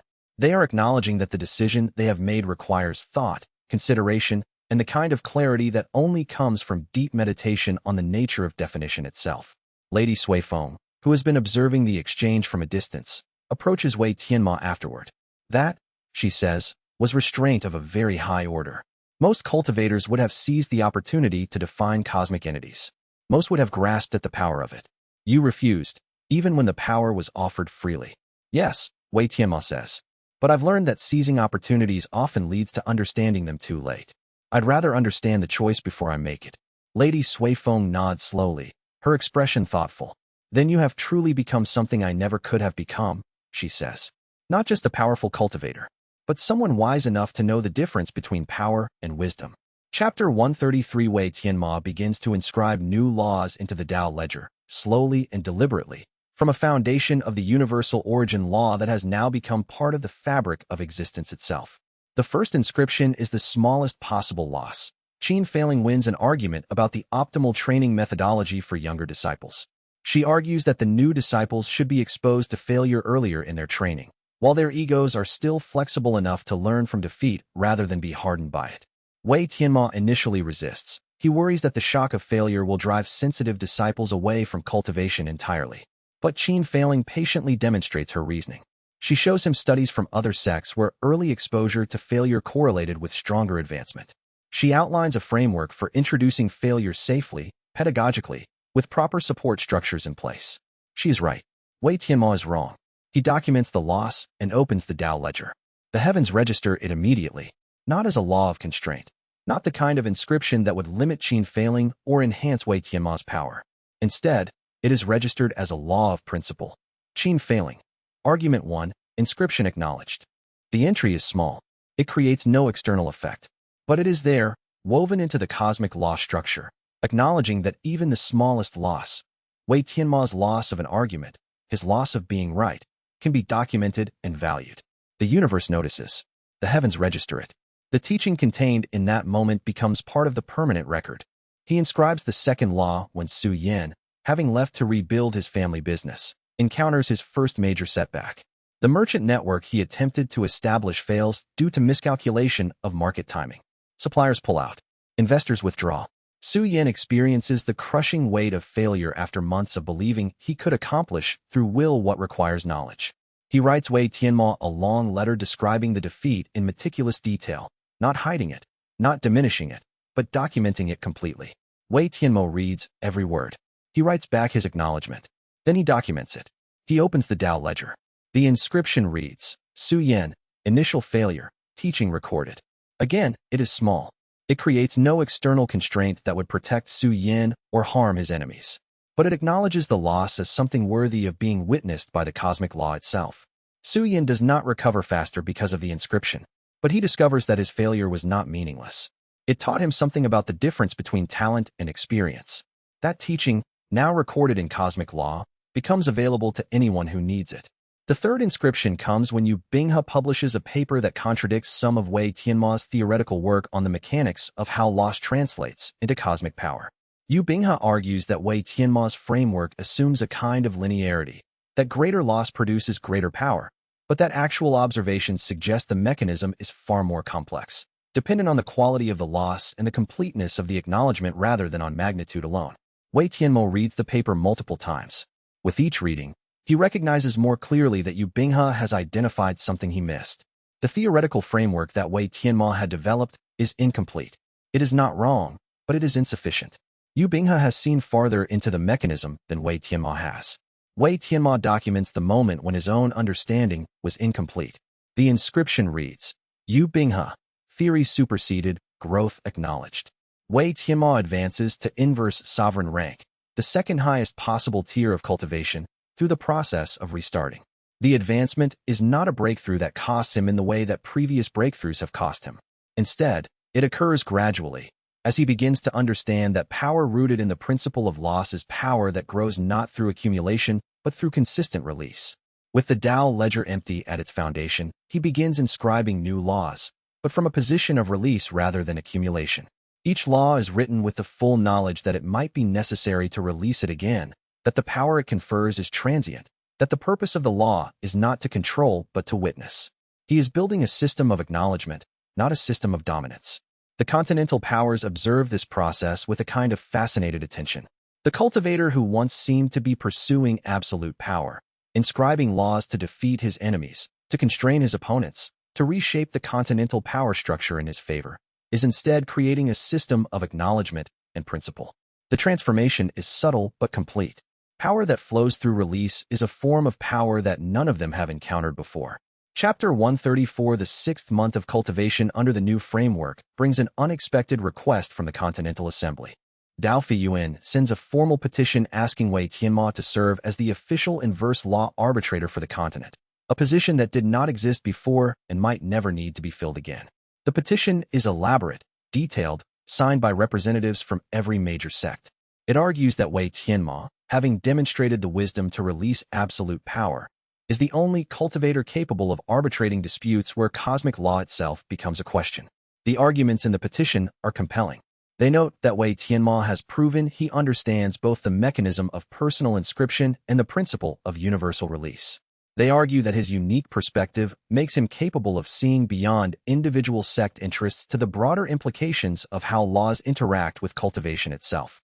They note that the origin law transformation has created unprecedented scenarios, situations where old rules no longer apply and new principles have not yet been fully codified. Wei Tianmo accepts the position with the understanding that it is largely ceremonial. No dispute has yet arisen that requires arbitration at the level of cosmic law. And if one does, his role will not be to impose laws, but to witness them, to understand them, to help the cultivators involved recognize what truths are being spoken through the conflict itself. He accepts the position not as a seat of power, but as a responsibility to maintain philosophical clarity during the transformation. The position comes with resources: a formal station at the Mountain Scripture sect, authority to convene any continental gathering necessary for arbitration, and the respect of every major sect. But it also comes with responsibility. Wei Tianmo is now accountable not just to his own understanding, but to the continental order. His choices will shape how cultivation itself evolves in the coming decades. He accepts this responsibility with the clarity of someone who has learned that power and responsibility are inextricable. Ancestor Meng Wulo, upon learning of the appointment, comes to Wei Tianmo privately and says, 800 years I waited for someone to understand that some forms of power require complete self-surrender. Now you have become the official arbiter of the very law you chose to release. The irony is not lost on me, but neither is the necessity. The position is mostly ceremonial, Wei Tianmo says, though he is already beginning to see the weight of what he has accepted.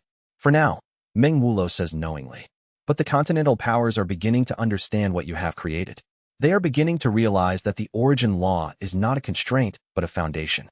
And they are beginning to wonder what other universal laws might be possible if the right cultivator with the right understanding of release were to inscribe them.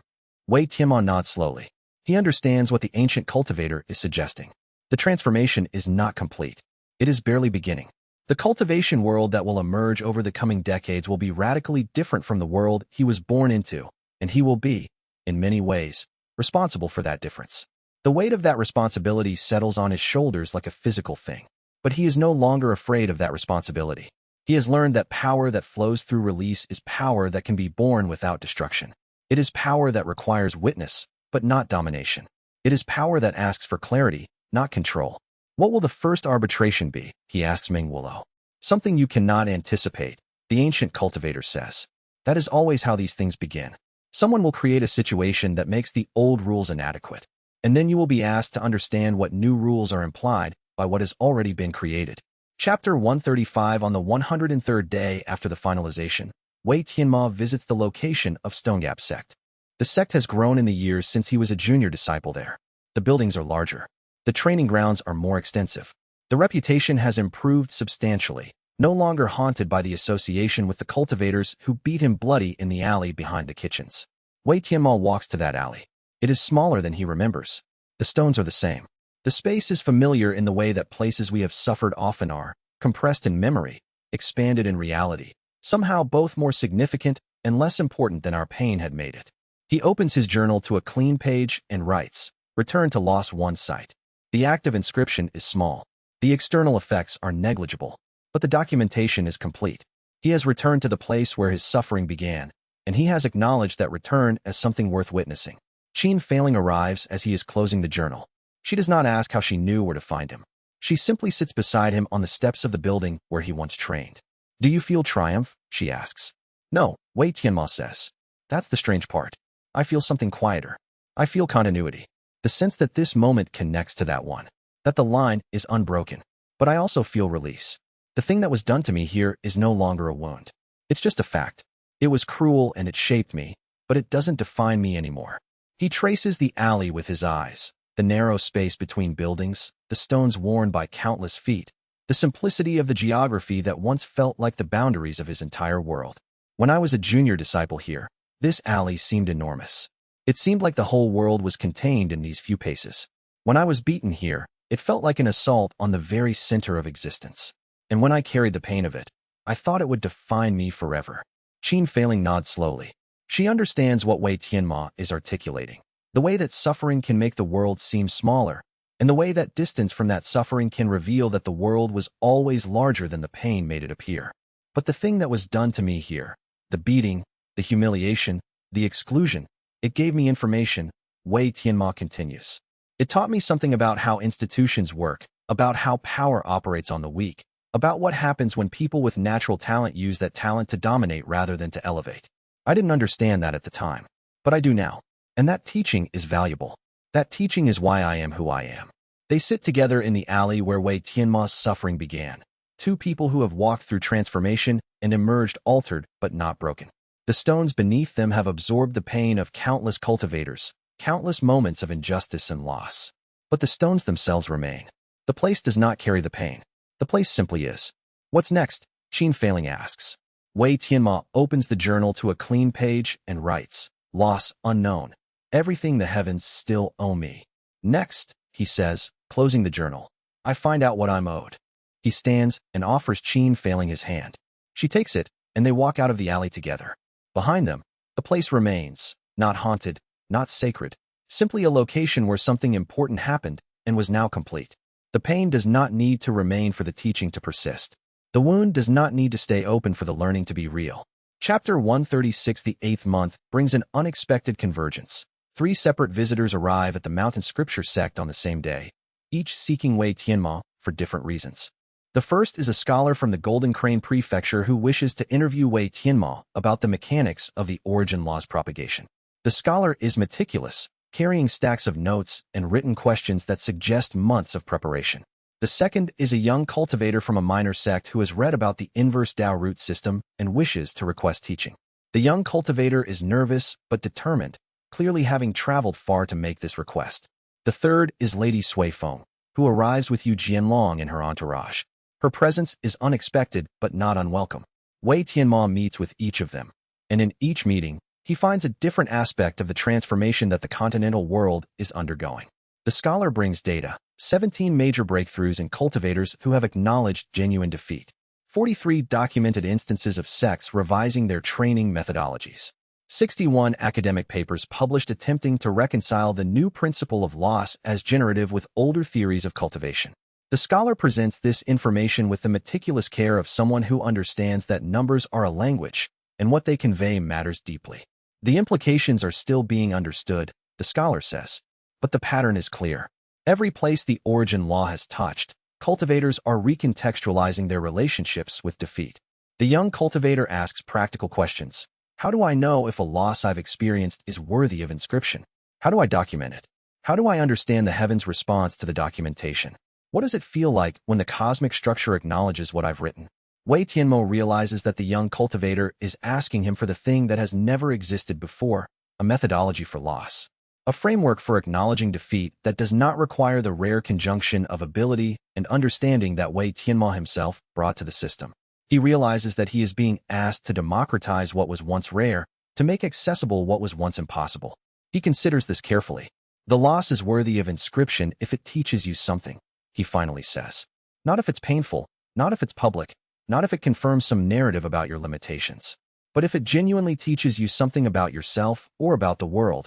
If it changes you in a way that is irreversible, then it's worthy of documentation. Then it deserves to be witnessed by the cosmic structure. The young cultivator nods, understanding settling into his expression. Lady Sui Feng's visit is different. She comes alone, asking for a private audience. When they meet, she sits across from Wei Tianmo in the meditation chamber and looks at him for a long time without speaking.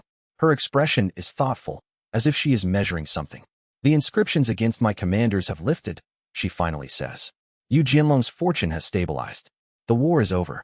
Victory has become something else. The coastal territory we fought for is lost.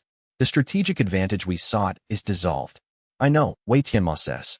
I still lost the coastal territory, Lady Suifeng continues. The war ended. The victories I sought never materialized in the way I intended them to. But the inscriptions against you were real. The advantage they gave me was real. And when they dissolved, I didn't dissolve with them. I expected to feel diminished. I expected to feel lesser. But instead, I found something different. Wei Tianmo nods. He understands what she is approaching.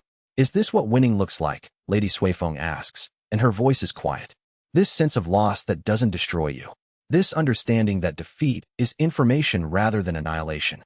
This realization that I am still myself even when the structures that once defined my power are gone.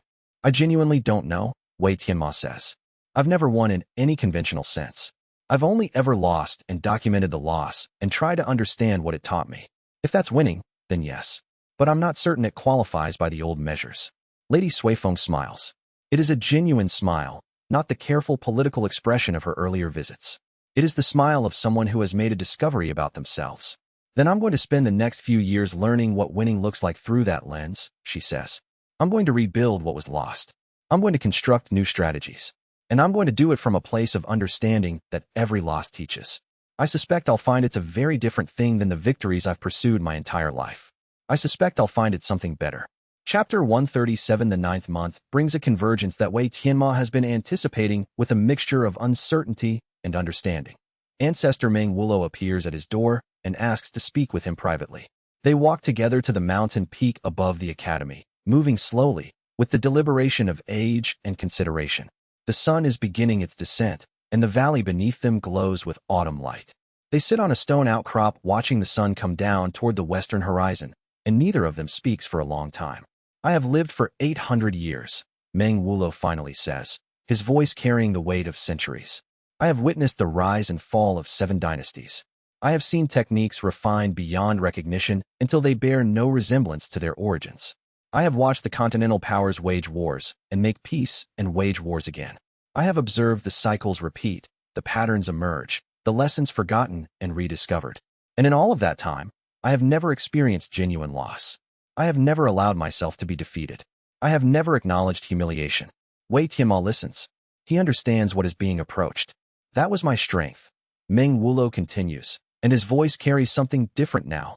Regret, perhaps, or understanding that has emerged too late. It was also my deepest limitation. I reached the highest tier of the old world by eliminating from myself everything that could be hurt. I destroyed the parts of my mind that could feel pain during my breakthrough to Dao nascent. I eliminated the capacity for grief. I became unbreakable. I became invulnerable. And I became, in a very real sense, incomplete. The ancient cultivator turns to face Wei Tianmo. His eyes are older than they appear in his face, older than 800 years might suggest. But in becoming unbreakable, I became unable to access certain forms of power. I became unable to understand that loss can generate. That's a knowledge that can only be obtained through genuine defeat. That's a capability that only exists after you have been broken and learned to rebuild yourself from that brokenness. You have obtained it. You have built a system on it. And now the entire continental world is beginning to understand what you understood. Why are you telling me this? Wei Tianmo asks. He senses that this conversation is approaching a request of some kind. Because, Meng Wulo says, and his voice is very quiet, I am asking for something. I have lived 800 years without loss. I cannot access the Inverse Dao Root the way you can. My cultivation took a different path. But I can ask you to inscribe me.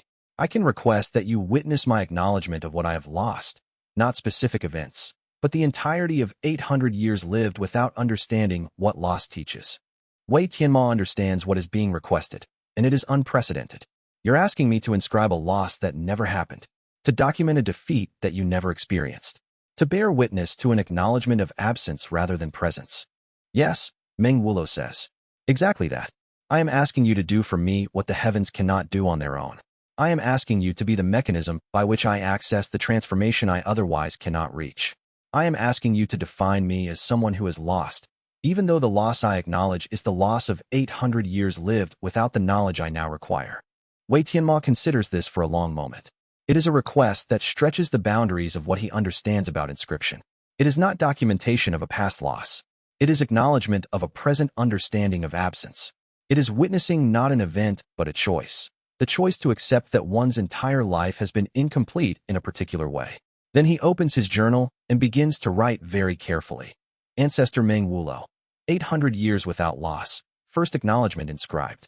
The loss of 8 centuries lived in invulnerability, the understanding that unbreakability cost the capacity for growth that flows through surrender.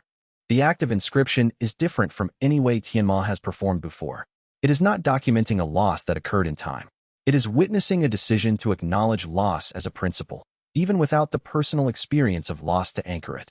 It is creating definition around absence, making cosmic record of what was not experienced. The heavens register the inscription slowly, as if pausing to consider whether this falls within their mechanisms. But it does. The origin law has changed how the cosmic structure operates. Loss is now understood as generative, and the acknowledgement of what one has lost by not experiencing loss, that too is valid. Wei Tianmo feels something shift in Meng Wulo's cultivation structure, not destruction, but an opening. A space where vulnerability could exist. A space where the capacity for grief is not a weakness, but a strength.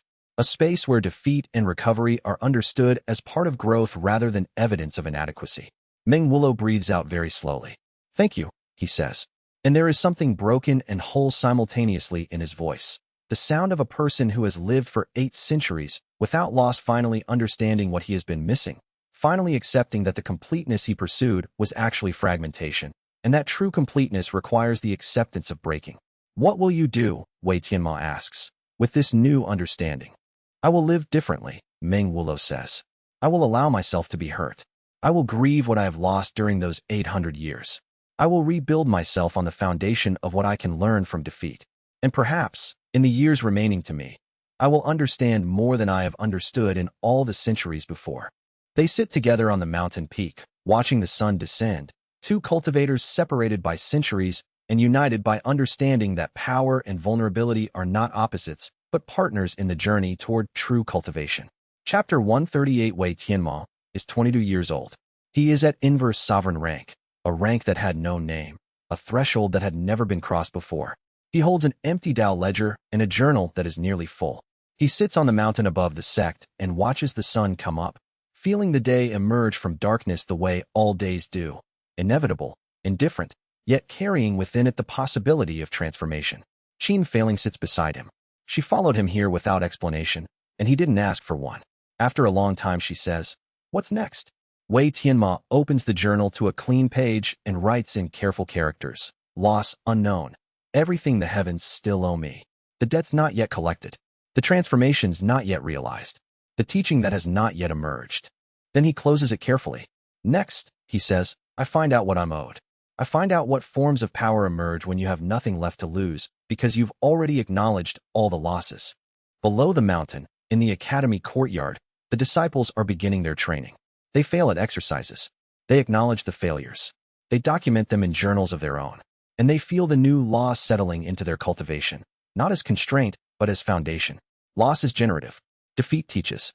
The heavens have acknowledged this now, and the principle is becoming woven into the very nature of how cultivation works.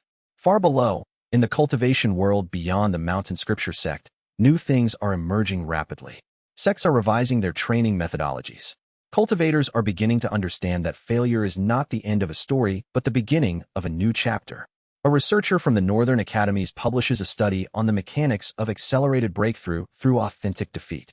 A young cultivator who was told at age 9 that her talents were limited publishes a paper proving that the limitation was systemic rather than personal, and that with the new foundation of loss as generative, she can begin again from a place of genuine understanding. The unwritten, still waiting at the margins of definition, still watching from outside the cosmic structure, understand something new. They do not need to remain outside definition. They can become defined. They can become part of the structure. The margins can become architecture. The undefined can be inscribed into being. 2 of them appear at the Mountain Scripture sect and make a formal request to ancestor Meng Wulo. They ask to be inscribed. They ask to understand what it means to have form, to have definition, to be part of the cosmic law rather than exempt from it. Meng Wulo writes Wei Tianmo a letter with 4 words, "When you are ready." Wei Tianmo holds the letter in his hand and looks out at the continental world spread beneath him. He understands that there is still work to do. He understands that the second cycle of his transformation is beginning, and that cycle will require him to do something he has never done before, to define the nature of identity for beings that have never had one, to inscribe the unwritten and make them visible. But that work belongs to the future. For now, there is this moment, the sun rising, Qin Failing beside him. the journal in his hands, the knowledge that loss is generative and that everything he has lost has taught him something that will serve the world for centuries to come. The heavens wait. The unwritten watch. The continental powers observe and begin to understand the implications. And Wei Tianmo sits on the mountain with an empty Dao ledger and a full journal, knowing that the next loss will teach him something new. The Dao continues. Far below, in the valleys and mountains of the continent, cultivators everywhere feel it, the faint note of a new law, fundamental, woven into the structure of existence itself. Loss is generative. Defeat is information. Humiliation is payment toward a future the heavens owe you. And everyone who has ever suffered understands, for the first time, that their suffering was not meaningless. It was not isolation. It was connection to every other being who has ever lost and acknowledged it and learned from it. The story continues. The transformation spreads. And in the space where loss becomes generative, something that is neither pain nor joy begins to take shape. A principle so fundamental that it will reshape the next 1,000 years of cultivation. Wei Tianmo watches the sun fully emerge. He feels Qin Feiling's hand find his. He holds the journal that documents every loss he has chosen to acknowledge. And he waits for the next loss to arrive, knowing that it will teach him something new. Chapter 139. The 11th month brings the formal convergence. All three unwritten entities that have not yet been inscribed appear together before Wei Tianmo and formally request definition. They appear not with hostility or demand, but with a kind of cosmic patience. Voidmark speaks first. We have existed in undefinability for longer than your continent has kept records. We have been the margins, the spaces between, the undefined possibilities. But the origin law has changed what undefinability means. It is no longer freedom. It is limitation. We have lost the ability to exist in what is not, and we have understood that existence in what is might be preferable. The second unwritten entity steps forward. We are not asking because we are forced. We are asking because we have learned from observing what loss generates. We have learned that definition, like loss, can be generative. That being named can teach us things we cannot learn while remaining unnamed. The third entity adds, we have seen what you did when you released your system. We have seen that the cultivators around you did not diminish. They transformed. They grew. They became more than they would have been if you had maintained control. We wish to experience that transformation ourselves. Wei Tianmo stands very still, feeling the weight of what is being requested. The decision forms before him like a landscape, vast, complex, containing terrain he has never explored before. To inscribe the unwritten would mean to define the nature of identity for beings that have never had identity. It would mean to create laws not of constraint, but of becoming. It would mean to understand what form of inscription could translate undefinability into form without destroying the essence of what those beings are. If I inscribe you, he says carefully, you will no longer exist as you have existed. The nature of your being will change. You will become part of the cosmic order instead of outside it. There is no reversal. There is no going back. We understand, Voidmark says, and we choose it anyway. Wei Tianmo understands what is happening. The unwritten are choosing loss. They are choosing to lose the undefinability that has defined them for millennia. They are choosing to become constrained by definition in order to access the growth that constraint generates. It is the final gesture of acceptance. Cosmic entities learning what humans have only recently begun to learn. That limitation is generative. That constraint teaches that the only path to certain forms of power flows through surrender. But he is not ready. Not yet. I need time, Wei Tianmo says. Your request is genuine. Your understanding is clear.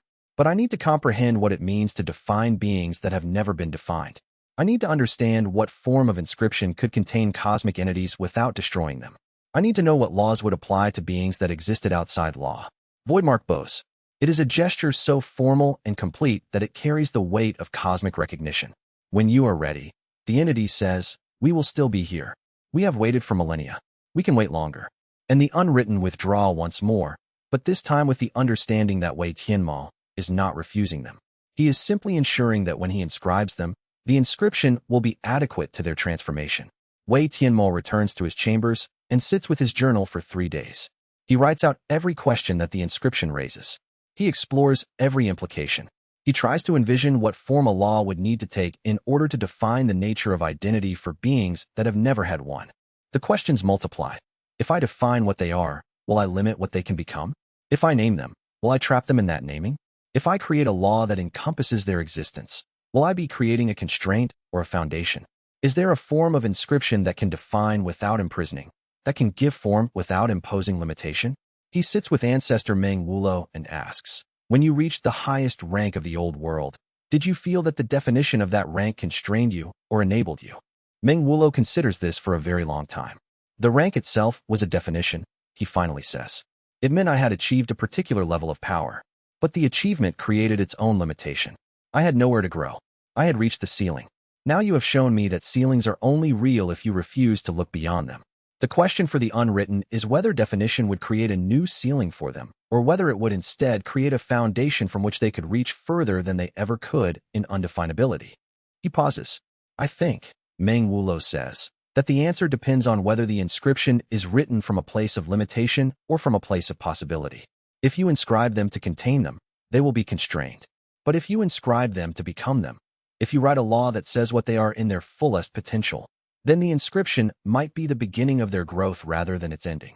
Wei Tianmo understands. The key is the same as it has always been. The intention with which the law is written determines what the law accomplishes. He sits with Qin failing and asks, do you think I'm ready for this? No, she says, but I think you will be. That's always been the pattern with you. You reach towards something that seems impossible. You sit with the impossibility until it becomes clear, and then you do it. But the sitting with part is necessary. You can't rush it. He sits alone in the meditation chamber, where Meng Wulo once explained the nature of the origin law, and he understands what needs to happen. The inscription cannot be imposed from outside. It must be invited from within. The unwritten must define themselves, their own nature, their own identity, their own potential. And his role as inscriber is simply to witness that self-definition and write it into cosmic law so that it becomes permanent, real, undeniable. This is a form of inscription he has never performed. This is not writing against an enemy or a loss. This is writing alongside a becoming. This is creating space for something to transform itself. The answers come slowly, but they come. Wei Tianmo writes in his journal, unwritten inscription pending. When they ask to be named, I will ask them to name themselves. When they choose their form, I will write that choice into cosmic law. When they decide what they are becoming, I will make that becoming permanent. This is the inscription. This is the law. This is the beginning of the second cycle. He closes the journal and understands that he is ready, or he will be ready when the moment arrives. The difference no longer seems to matter.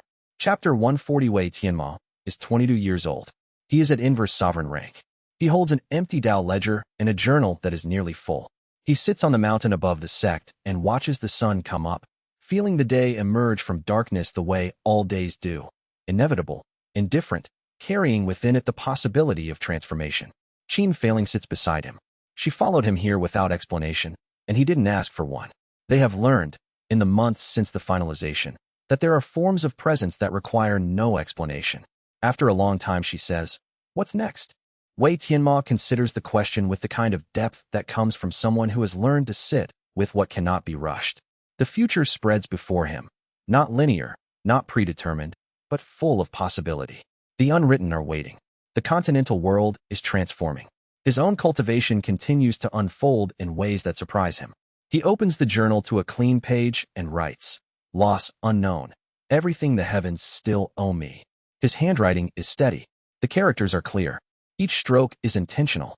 This is not the desperate handwriting of his first inscriptions.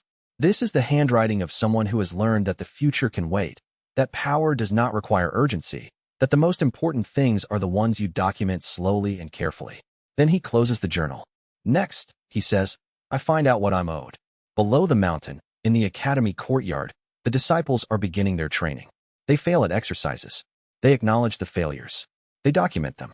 And they feel the new law settling into their cultivation, not as constraint, but as foundation. Loss is generative. Defeat teaches. The heavens have acknowledged this now, and the principle is becoming woven into the very nature of how cultivation works. The process is visible in the way the disciples move. The ones who have experienced genuine failure and honored it with witness are advancing faster than their peers. The ones who are learning to extract teaching from humiliation are breaking through barriers that should have required years of effort. The origin law is doing exactly what it was designed to do, making loss into a mechanism of growth that is available to everyone, not just to the rare cultivators with the inverse Dao root. Far below, in the cultivation world, new things are emerging. Sects are revising their training methodologies, no longer hiding failures or shaming disciples for defeat. Instead, they are creating formal spaces for the documentation and study of authentic loss. Cultivators are beginning to understand that failure is not the end of a story, but the beginning of a new chapter. A researcher at the Golden Crane Prefecture publishes a comprehensive study on the mechanics of accelerated breakthrough through authentic defeat, analyzing 17 documented cases of rapid advancement following genuine failure. The methodology spreads. Sects that adopt it see their disciples advancing faster. Sects that resist it find themselves falling behind. A young cultivator who was told at age 9 that her talents were limited, told by a teacher who measured her against conventional standards and found her wanting, publishes a paper proving that the limitation was systemic rather than personal. She argues that under the old framework, her particular form of talent was undervalued.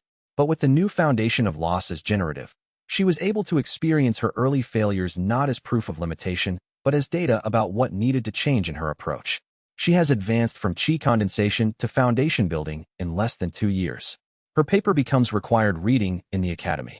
The continental powers begin to understand what Wei Tianmo has created. It is not a personal tool for personal advantage. It is a transformation of the fundamental nature of cultivation itself. Loss stops being something to avoid. Defeat stops being something to hide. Humiliation stops being something to overcome through denial. Instead, all of these become mechanisms of growth that are available to every cultivator who has the courage to acknowledge them. The unwritten, still waiting, still watching, understand something new.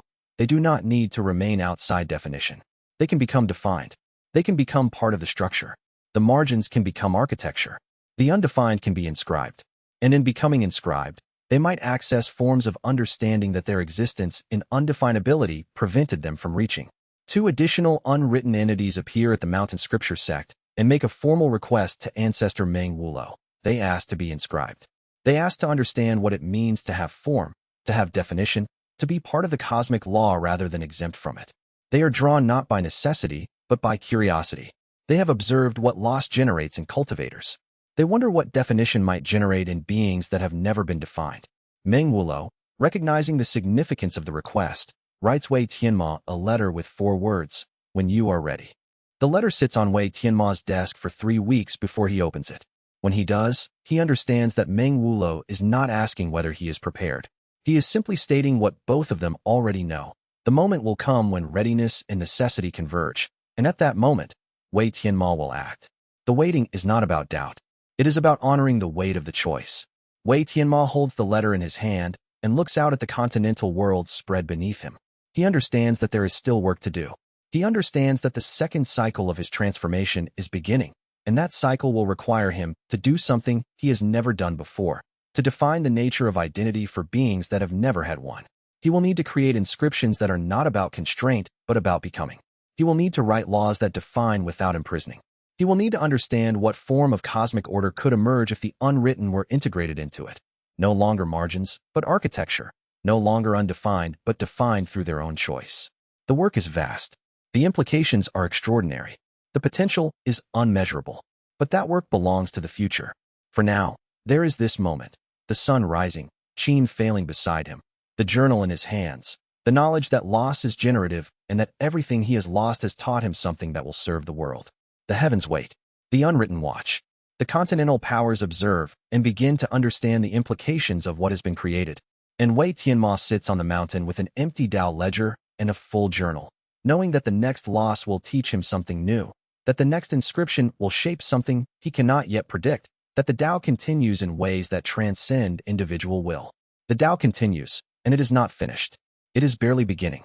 The cycle that started with a child writing in a journal about his mother's death is now cascading across an entire continent, remaking the very foundation of how power is understood and pursued. Far below, in the valleys and mountains of the continent, cultivators everywhere feel it, the faint note of a new law, fundamental, woven into the structure of existence itself. Loss is generative. Defeat is information. Humiliation is payment toward a future the heavens owe you. This is not something imposed from above. This is something that has become true through acknowledgement. The universe has confirmed it. The cosmic law has accepted it. The principle stands. And everyone who has ever suffered understands, for the first time, that their suffering was not meaningless. It was not isolation. It was not wasted. It was not a wound with no healing. It was connection. It was teaching. It was payment toward a future that the universe acknowledges they are owed. The story continues. The transformation spreads. The seeds of change that Wei Tianmo planted, not through force, but through the simple act of releasing the system he had built, continue to take root in the soil of a cultivation world that is learning, slowly, that loss is not the end of the path. And in the space where loss becomes generative, something that is neither pain nor joy begins to take shape. A principle so fundamental that it will reshape the next 1,000 years of cultivation. Future cultivators will not know Wei Tianmo's name, perhaps. They will have only the principle. But the principle will be there, woven into the structure of how they learn and grow and transform. That is the kind of immortality that Wei Tianmo has chosen. Not the immortality of personal fame or eternal power, but the immortality of transformation, of having changed what is possible for others. Wei Tianmo watches the sun fully emerge.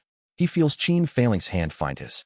He holds the journal that documents every loss he has chosen to acknowledge. The pages are full of loss, but reading them no longer brings pain. Reading them brings understanding. Reading them brings recognition of how far the journey has carried him. From the alley behind the kitchen at Stonegap sect to the mountain above the mountain scripture sect. From a child with nothing but grief to a young man holding the weight of cosmic transformation. And he waits for the next loss to arrive, knowing that it will teach him something new. Knowing that loss is the path. Knowing that the heavens are not punishing him through loss. They are answering him through it.